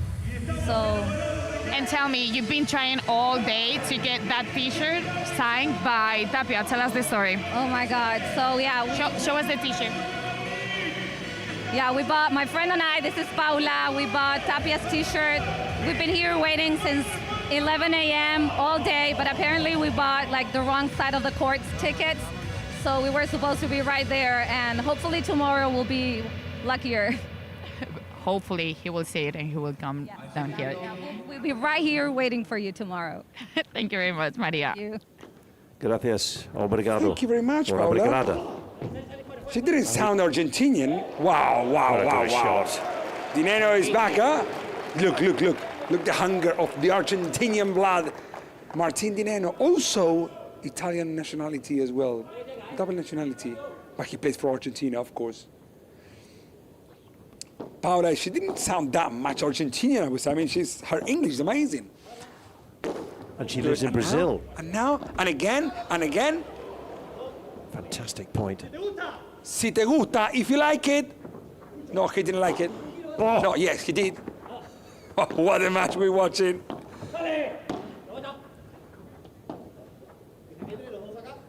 Bajada? Yes, bajada. We are at the hottest moment of the match. I thought Tello would have gone for that shot. He didn't.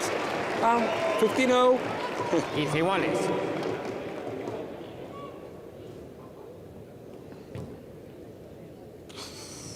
What a point.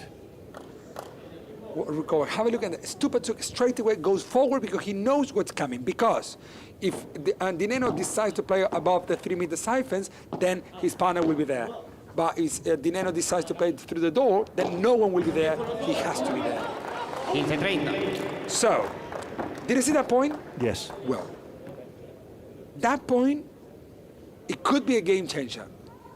It's only 1 second, 1 point, one thing that gives more energies to one pair like Dineno and Tello, and perhaps takes some confidence off from Alex and But Stupa to the rescue with a good serve. Yeah, but as I told you before, it depends on Alex. Yeah, yes, no, I get that. So if Alex misses one and then he misses 2 in a row, then the others will say, "Vamos!" Yes, so we know that's the cue. Yes.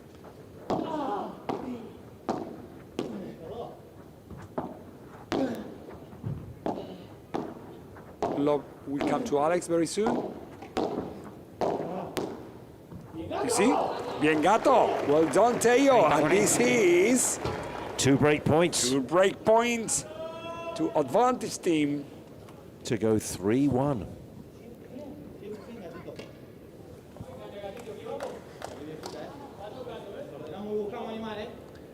Did you see? I mean, it's crazy because if I tell you which pair is playing better, you would say, man, Stupa and Alex Ruiz. Yeah. For now. Yes, exactly. But it's still 2-1. So if they get this point, it's 3-1.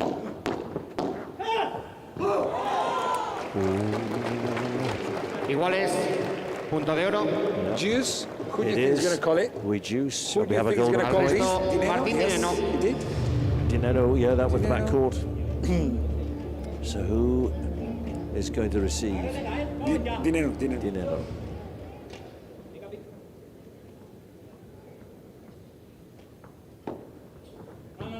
Segundo servicio.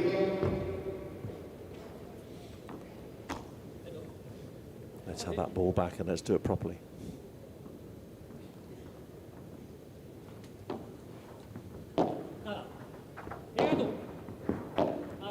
Again, the lob for Ruiz. Now, exactly. There we go to Alex Ruiz overhead shot to put him under pressure, or to do what the Stupa just did to help Ruiz.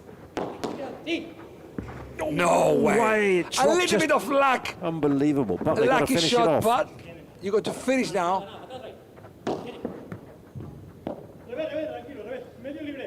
Here we go for a winner. The net. Another overhead shot for Alex Ruiz. They are waiting for Alex Ruiz's mistake and to go for it. And Tello smash! Didn't Alex Ruiz know Tello smash is unbelievable at the right time to put this match 3-1 up. Look at that block. The blocking volley. And the smash. Al servicio. From Juan Tello. I love it because, you know, it's 3-1 now. We've got a better match, more match. Dineno still not finding the way to perform his 100%, but if Teo plays like this, will help a lot. And little mistakes from Captain America could start emerging now. Thing he hates because he knows that those ghosts can start appearing in this match. How quick from 0 to nothing could be 4-1 within a blink? How do you call that? Oh yes, yeah. In the blink of an eye. The blink of an eye. I got to learn many things from you, Jonathan. You've learned lots. I teach you bandeja and chiquita, but man, I got to learn some much more things. Don't forget Rulo. Oh, against the back glass. 40-0. Oh, this is big. This is big.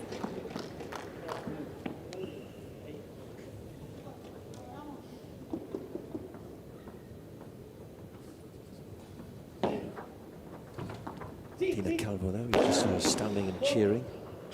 No! Oh! Well, you can hear the crowd's reaction to that one. Juego. Dineno Tello. No, man. Look at this. Look at this.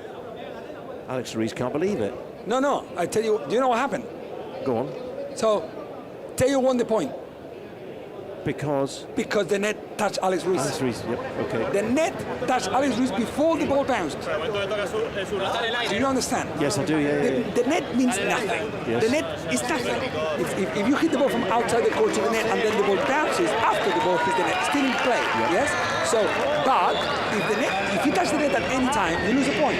So what just happened there was that the player hit the powerful smash, not this one, the next one. Alex Ruiz, with the move of the net, hit him. Not, that's why they lost it. It's crazy, huh? But these are the rules of padel. Well, that's an interesting one.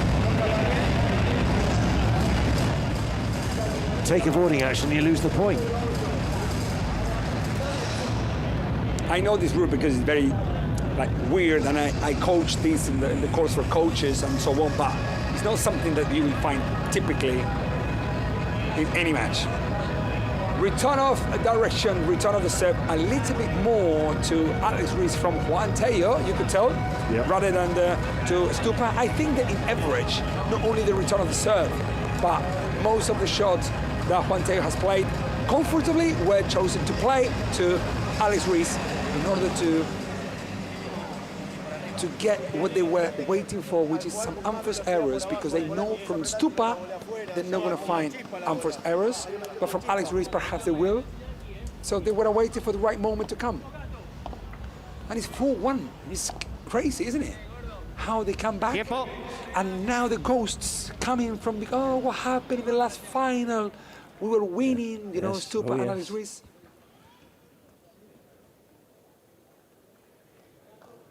And you can just tell by looking at them who just won the last game and who lost the last game. Yeah, exactly.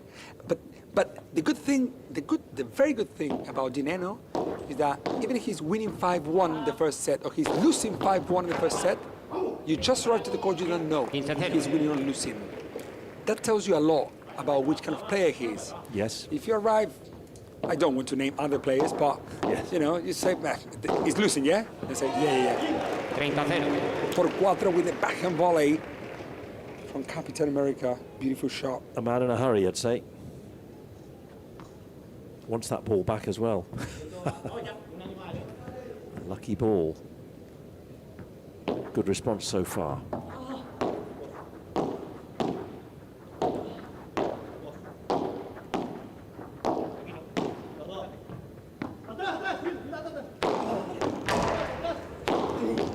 Stupa non-stop, Stupa por tres, Stupa por cuatro, Stupa everywhere.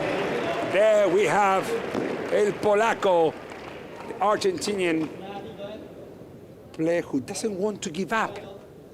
Jonathan? They never do. Come on, you know that. You're part of the tradition.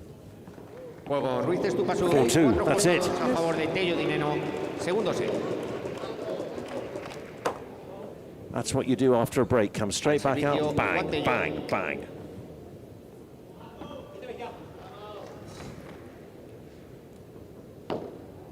Tello.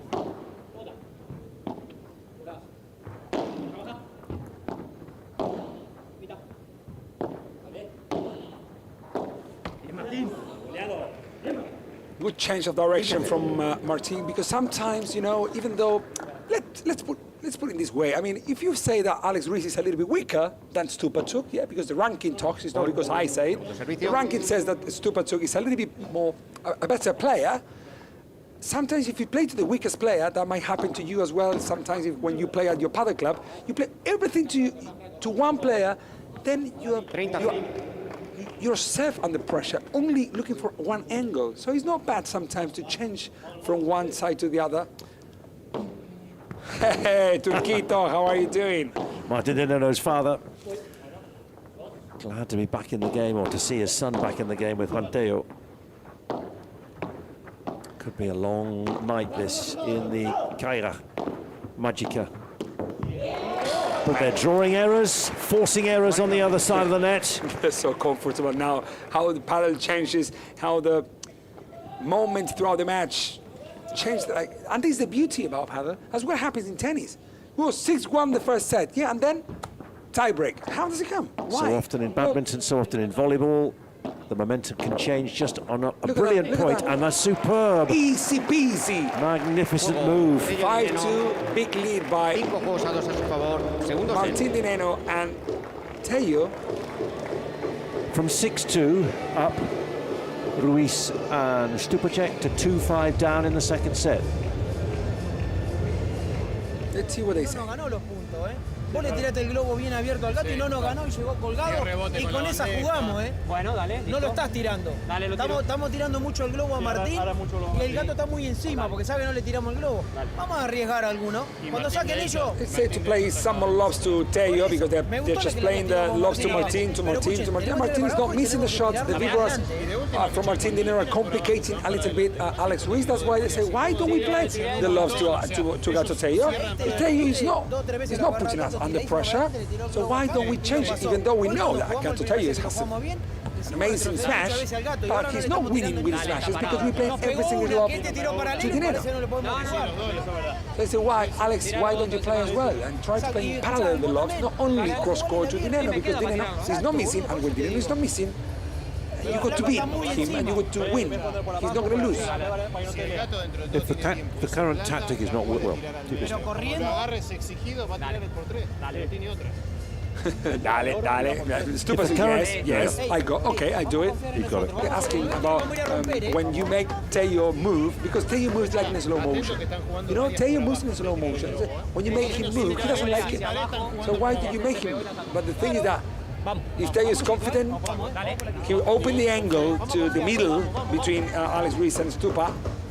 But you know as a player and as a coach now that if a tactic is not working and you're 5-2 down, you've got to change something. Even if you feel 100%. Teo is very good with the smashes, the overhead, the lobs, you've still got to try something, because maybe he's not. Maybe you're finding out.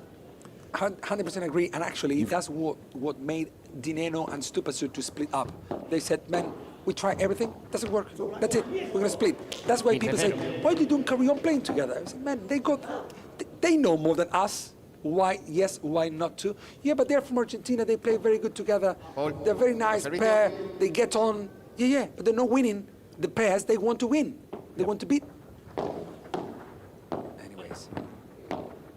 Where did it go? Movete carajo, he said to himself, like, move your feet. No.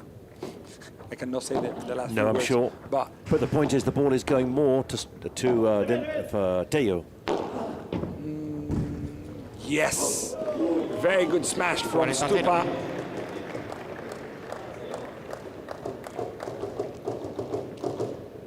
You see, if he touches the ball in that moment, there's no point. No. Because he... Correct. You've not got hold of the racket. 100%. Good block. But not good enough. Okay, let's see now. I mean, they did the job. Stupa and Ruiz have done what the coaches said to them. Let's see if they can do the same, but now defending the return of the serve. Otherwise, we're going to have a very fantastic and beauty 10-point super tiebreak. Super tiebreak as a third set. Only where? At the Hexagon Cup. We had a super tiebreak in our first match of the evening session. 10 paddle. Yanguas against Leal, Yanguas and Leal against 11-11, Garrido, Al Libac. servicio como las nuevas, Martín Dineno. Amazing match from Mike Yanguas. Fantastic. MVP, he was really impressive. If you haven't seen it, you're just joining us, try and find it on the stream earlier in the day, because he was outstanding. Dineno trying that powerful smash down the line, achieving an amazing winner. 15 love. Important, this coming point is very important for both teams. So that's why we want to see how they play. I think that we go a little bit more now to Alex Ruiz, waiting for his unforced server, but they don't need it now because Stupa has done it. That's it. All good. You reckon the set's gone? No, it's not gone. But the pressure's on. Yeah, we get that. But let's see how Alex Ruiz responds to this. Oof. Using the sidewall. No, I think that was out there. Yes, out. I think that was out, yeah. Yep, the way it came off. If this someone fair play here is Martin Dineno, that's why he didn't hesitate at all to say, yeah, I think also out for me. And it's not easy to call that one, you know? You can actually challenge it. He knew straight away. Not even the umpires, anything. You know, you can challenge it, but sometimes we know when was in and when was out. Great work at the net. Wow, man. What a shot! And that's going to be out. Yes, it is. And it's 40-15. 3 set points. I think we're going to go to, don't say to anyone, but I think that we go to a beauty third set super tie break with the doctor, Martita Ortega and Maribel Nadal. Sitting quietly, slightly anxiously on their seats. Oh, he's drawn it down the middle. And there we go. 3 set points, 6-3. We are indeed going to a super tie-break of the first to 10.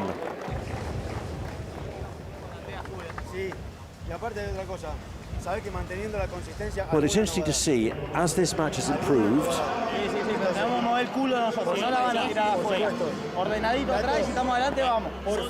more to say, but maybe you're tuning in while we're looking at this.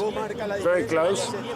I'm trying to listen with the coach, so you can tell here it's a 6-3, but it's not a big gap between the two pairs. The amount of points won and the break points was 1 out of 2 for Martin and Juan Tello, and that was the difference. It's only 1 break, so it's 6-3. The only thing I just took from the coach and Martin Dineno and Tello is that they said they're not going to lose. We got to win this. So, but we know that already by being as we play, it could be enough. No, man. And in the other one, Stupa said, hey, they got to win this. We're not going to lose it. So it's completely the same thing, but in the other way around. So no even 1 second in the transition area. That is the court coverage from Alex Ruiz, the left-handed player from Malaga. And you could tell where he positions, at least in the second set, you know, he was much more in the net position, being helped by by Stupasuk, perhaps, in the overhead shots. And not much time in the defensive position. He doesn't like to be at the defensive position, you know. He's not like Martin Dineno or kind of in the women's like Alex Ruiz or, Alice Salazar or Chigoto. They prefer to be at some place more lefties like me. We prefer to go forward because where we win points. Yep. 10 points. Super tiebreak. Yes, the first to get to 10 or 2 points clear. We've had 2 super tiebreaks earlier today. Arturo Cuello and Edu Alonso, 11-9. Whoa. Let me stay after an amazing tactical build point they've played. They built an amazing point. Such a miss. That's what it means to Martina Look at Martina Calvo is like... Del Vibre more calm, but she wears her heart on a sleeve. Yeah, more calm from outside, you know.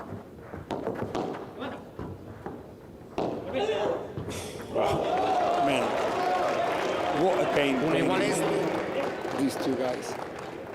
class mindset. Bad mistake in the last point, nail it the next.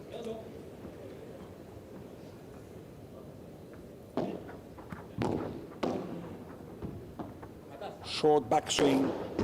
Look at what a beauty decision from Martin Di Neno. Going for that kick smash back to his side. 2-1. I'm a little bit sad, I got to tell you. It's like, we're gonna see, what, 10 more points in the day?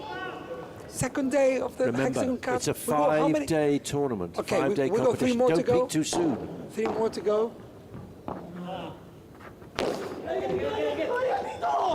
Dale, gatito! Yeah, he can't believe it because Gato Teo said, you go. Boludo, you go. It's like, man, the ball was close to you. You know, Teo said, man, were you asking me to? The ball was just right next to you. Rafi Pereira didn't like that one either, did she? But then he's taller. He had the momentum, he was moving. Yeah, but Martin Di Neno was calling it all the time. You. Yeah, well, that's... So, he was never going to go for it, was he? If your teammate's saying that, you got to go. Wow, Martin Di Neno, what a defense. He did everything right until that last shot. It's very hard to defend when your partner is in front, so if you are at the net when your partner is defending, just do one step back, helping him or her a little bit to be more comfortable at the back.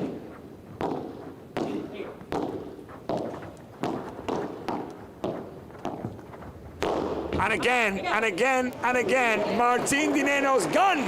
We got a new gun machine. Machine gun.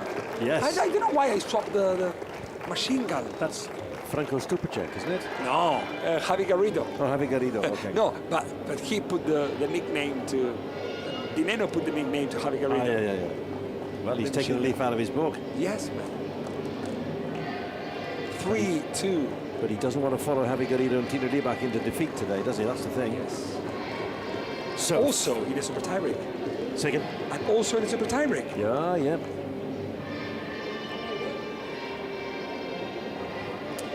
So 1-all, 3-all, first to 10.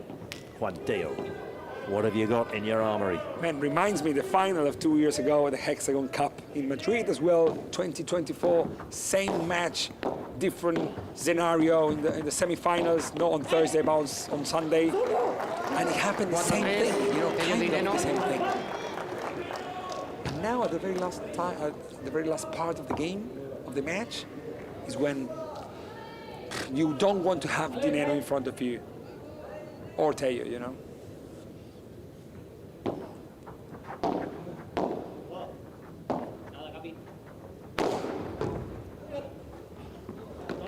No, didn't touch it. No, well done from Alex Ruiz. I think Alex Ruiz in slow motion after hitting the smash was begging Yes. God that they I'm not don't moving anywhere else. I've just done my bit. Well, this is a level up from a lot of what he was doing last season. And he wasn't expecting to be in here either. That's too long for young Teo. 5-6, Ruiz Estupasú.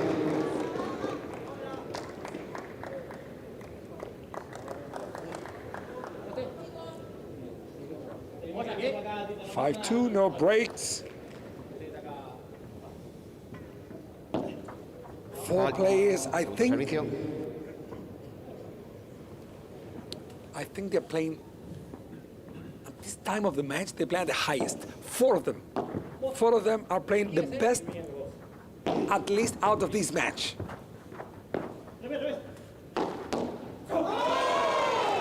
6-4, first mini break for Stupacek and Alex Ruiz.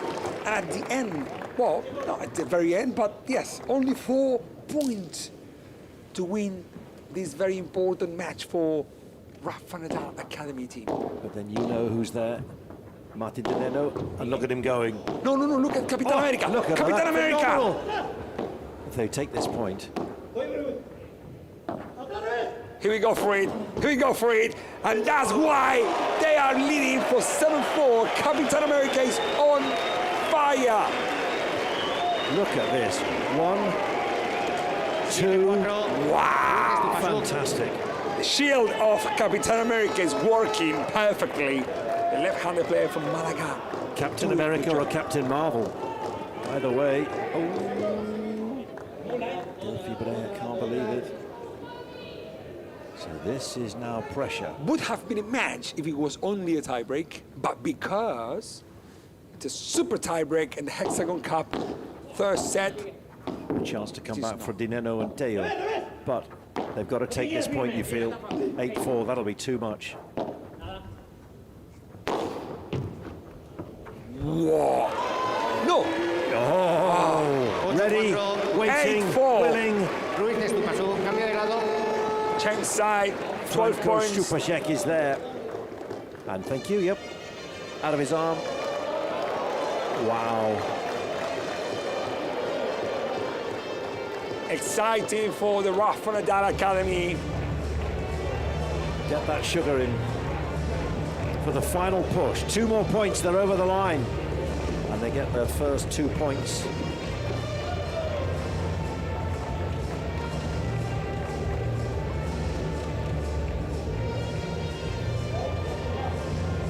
Tiempo.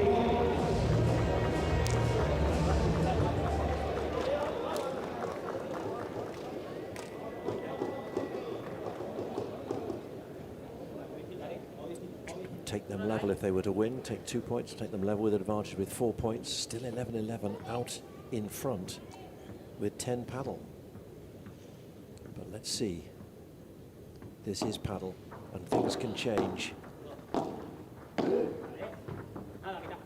But not now. Great backhand volley from Alex Ruiz. Alex Ruiz has played an amazing match, I have got to tell. I mean, you can be expecting like that he can go up and down, but when he did a little bit down, ghosts were appearing, and he was like, He did the job, yeah, 100%. He did a great job throughout the whole match as a great partner of Stupatuk, who also played an amazing match, but no. Just too long, but still 4 match points, 9-5.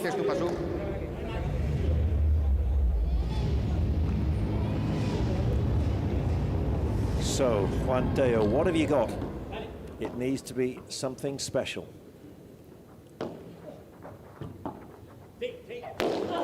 Yeah, very good smash. That'll do nicely. Very good smash from, again, how many smashes he has won? I don't know, 7, 8? That means like 2 games, only with smashes. Well, So- only, I say only, as if it were easy, you know. But Alex Ruiz, who's been 9-6, inspired in this match. imagine now this point, I don't know, Teo and Dineno win this point, is 9-7. How much pressure on the Rafa Nadal team would be? Wow, my goodness. There's this one going. No way. No way. You've got to be kidding me. No.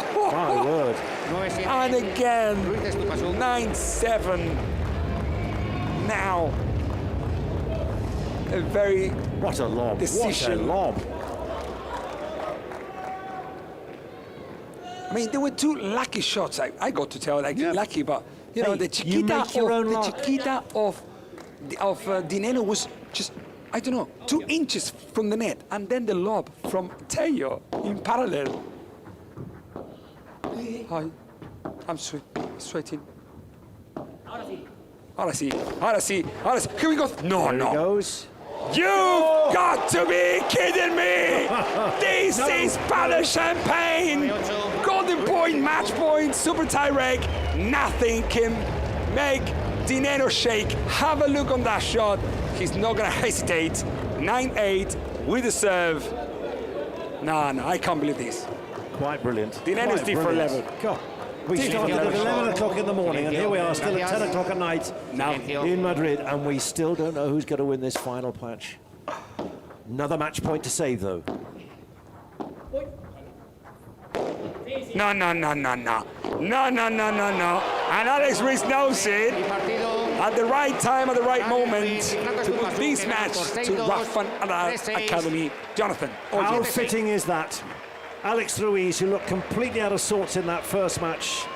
He was called up as a late replacement to rejoin the Rafa Nadal pairing with Franco Stupacek, and it was a miserable return, but this is much more like it. Man, it was like a 6-2, 3-6, 10-8. What a roller coaster, yeah? Throughout the whole match. What an end of the second day for the Hexagon 2025. Sorry, 2026, I'm still living in the past.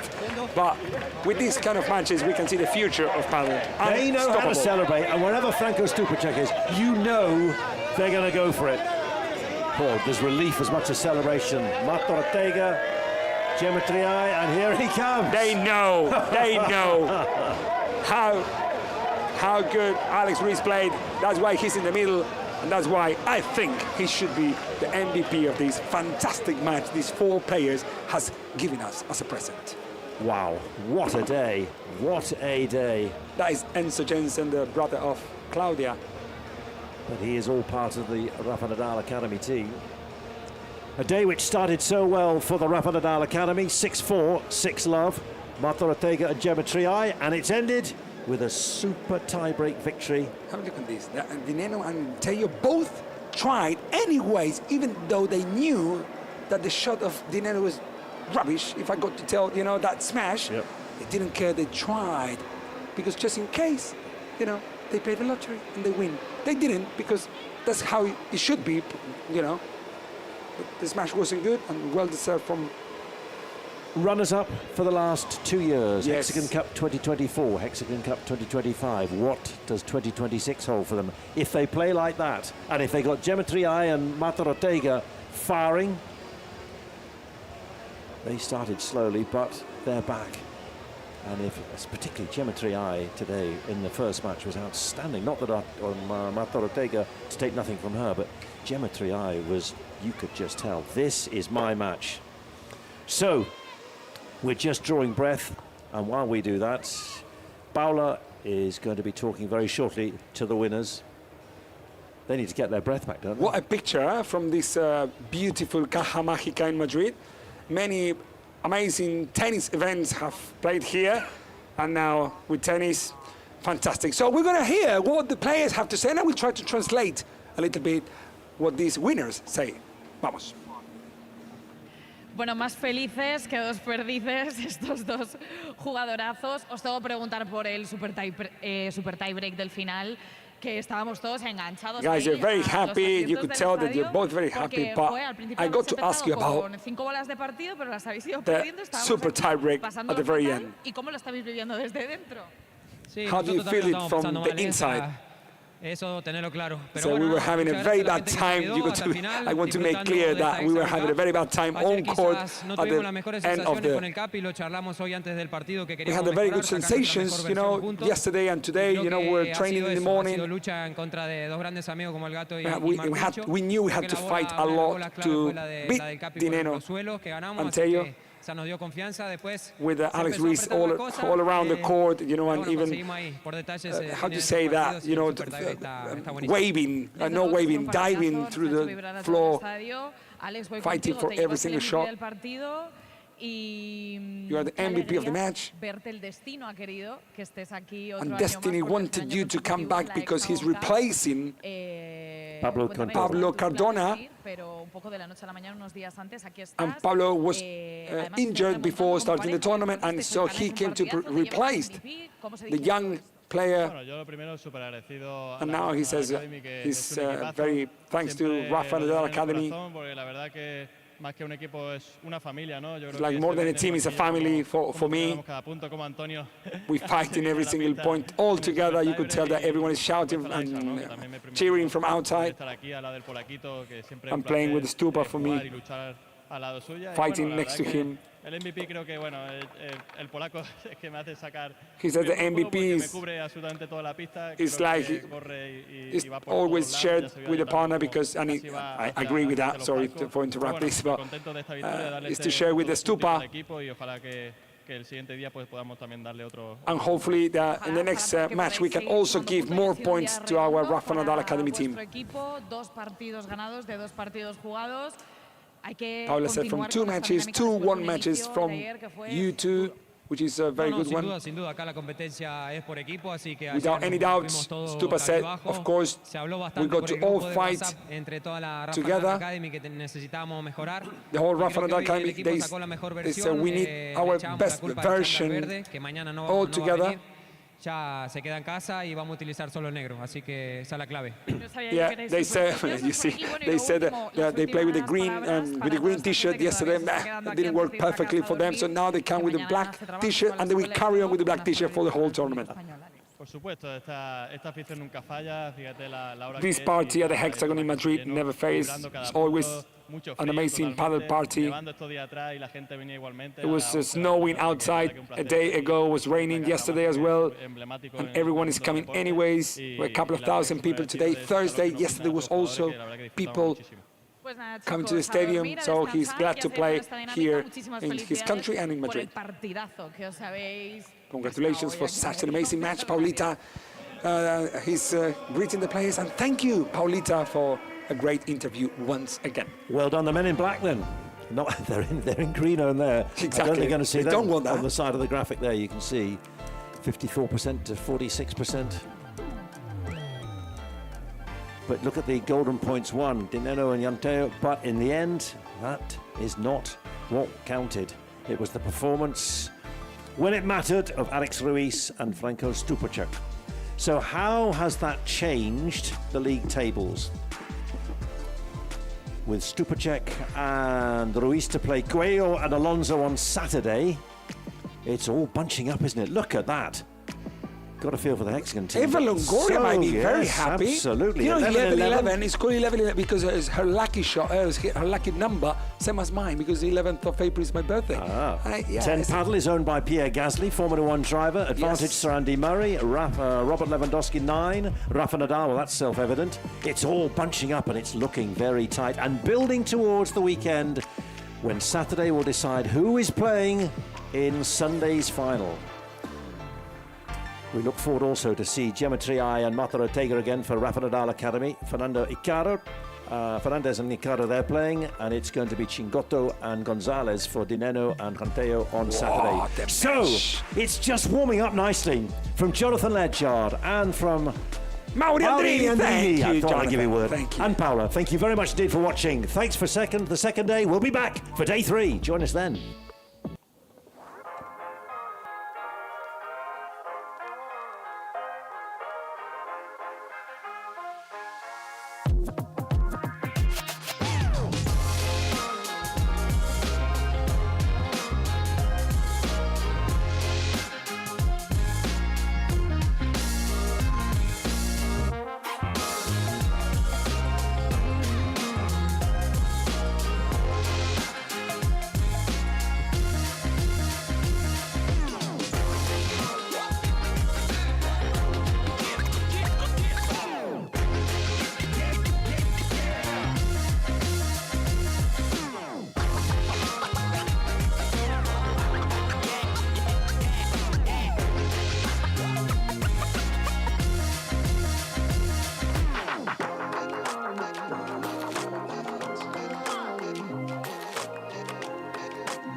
Cup.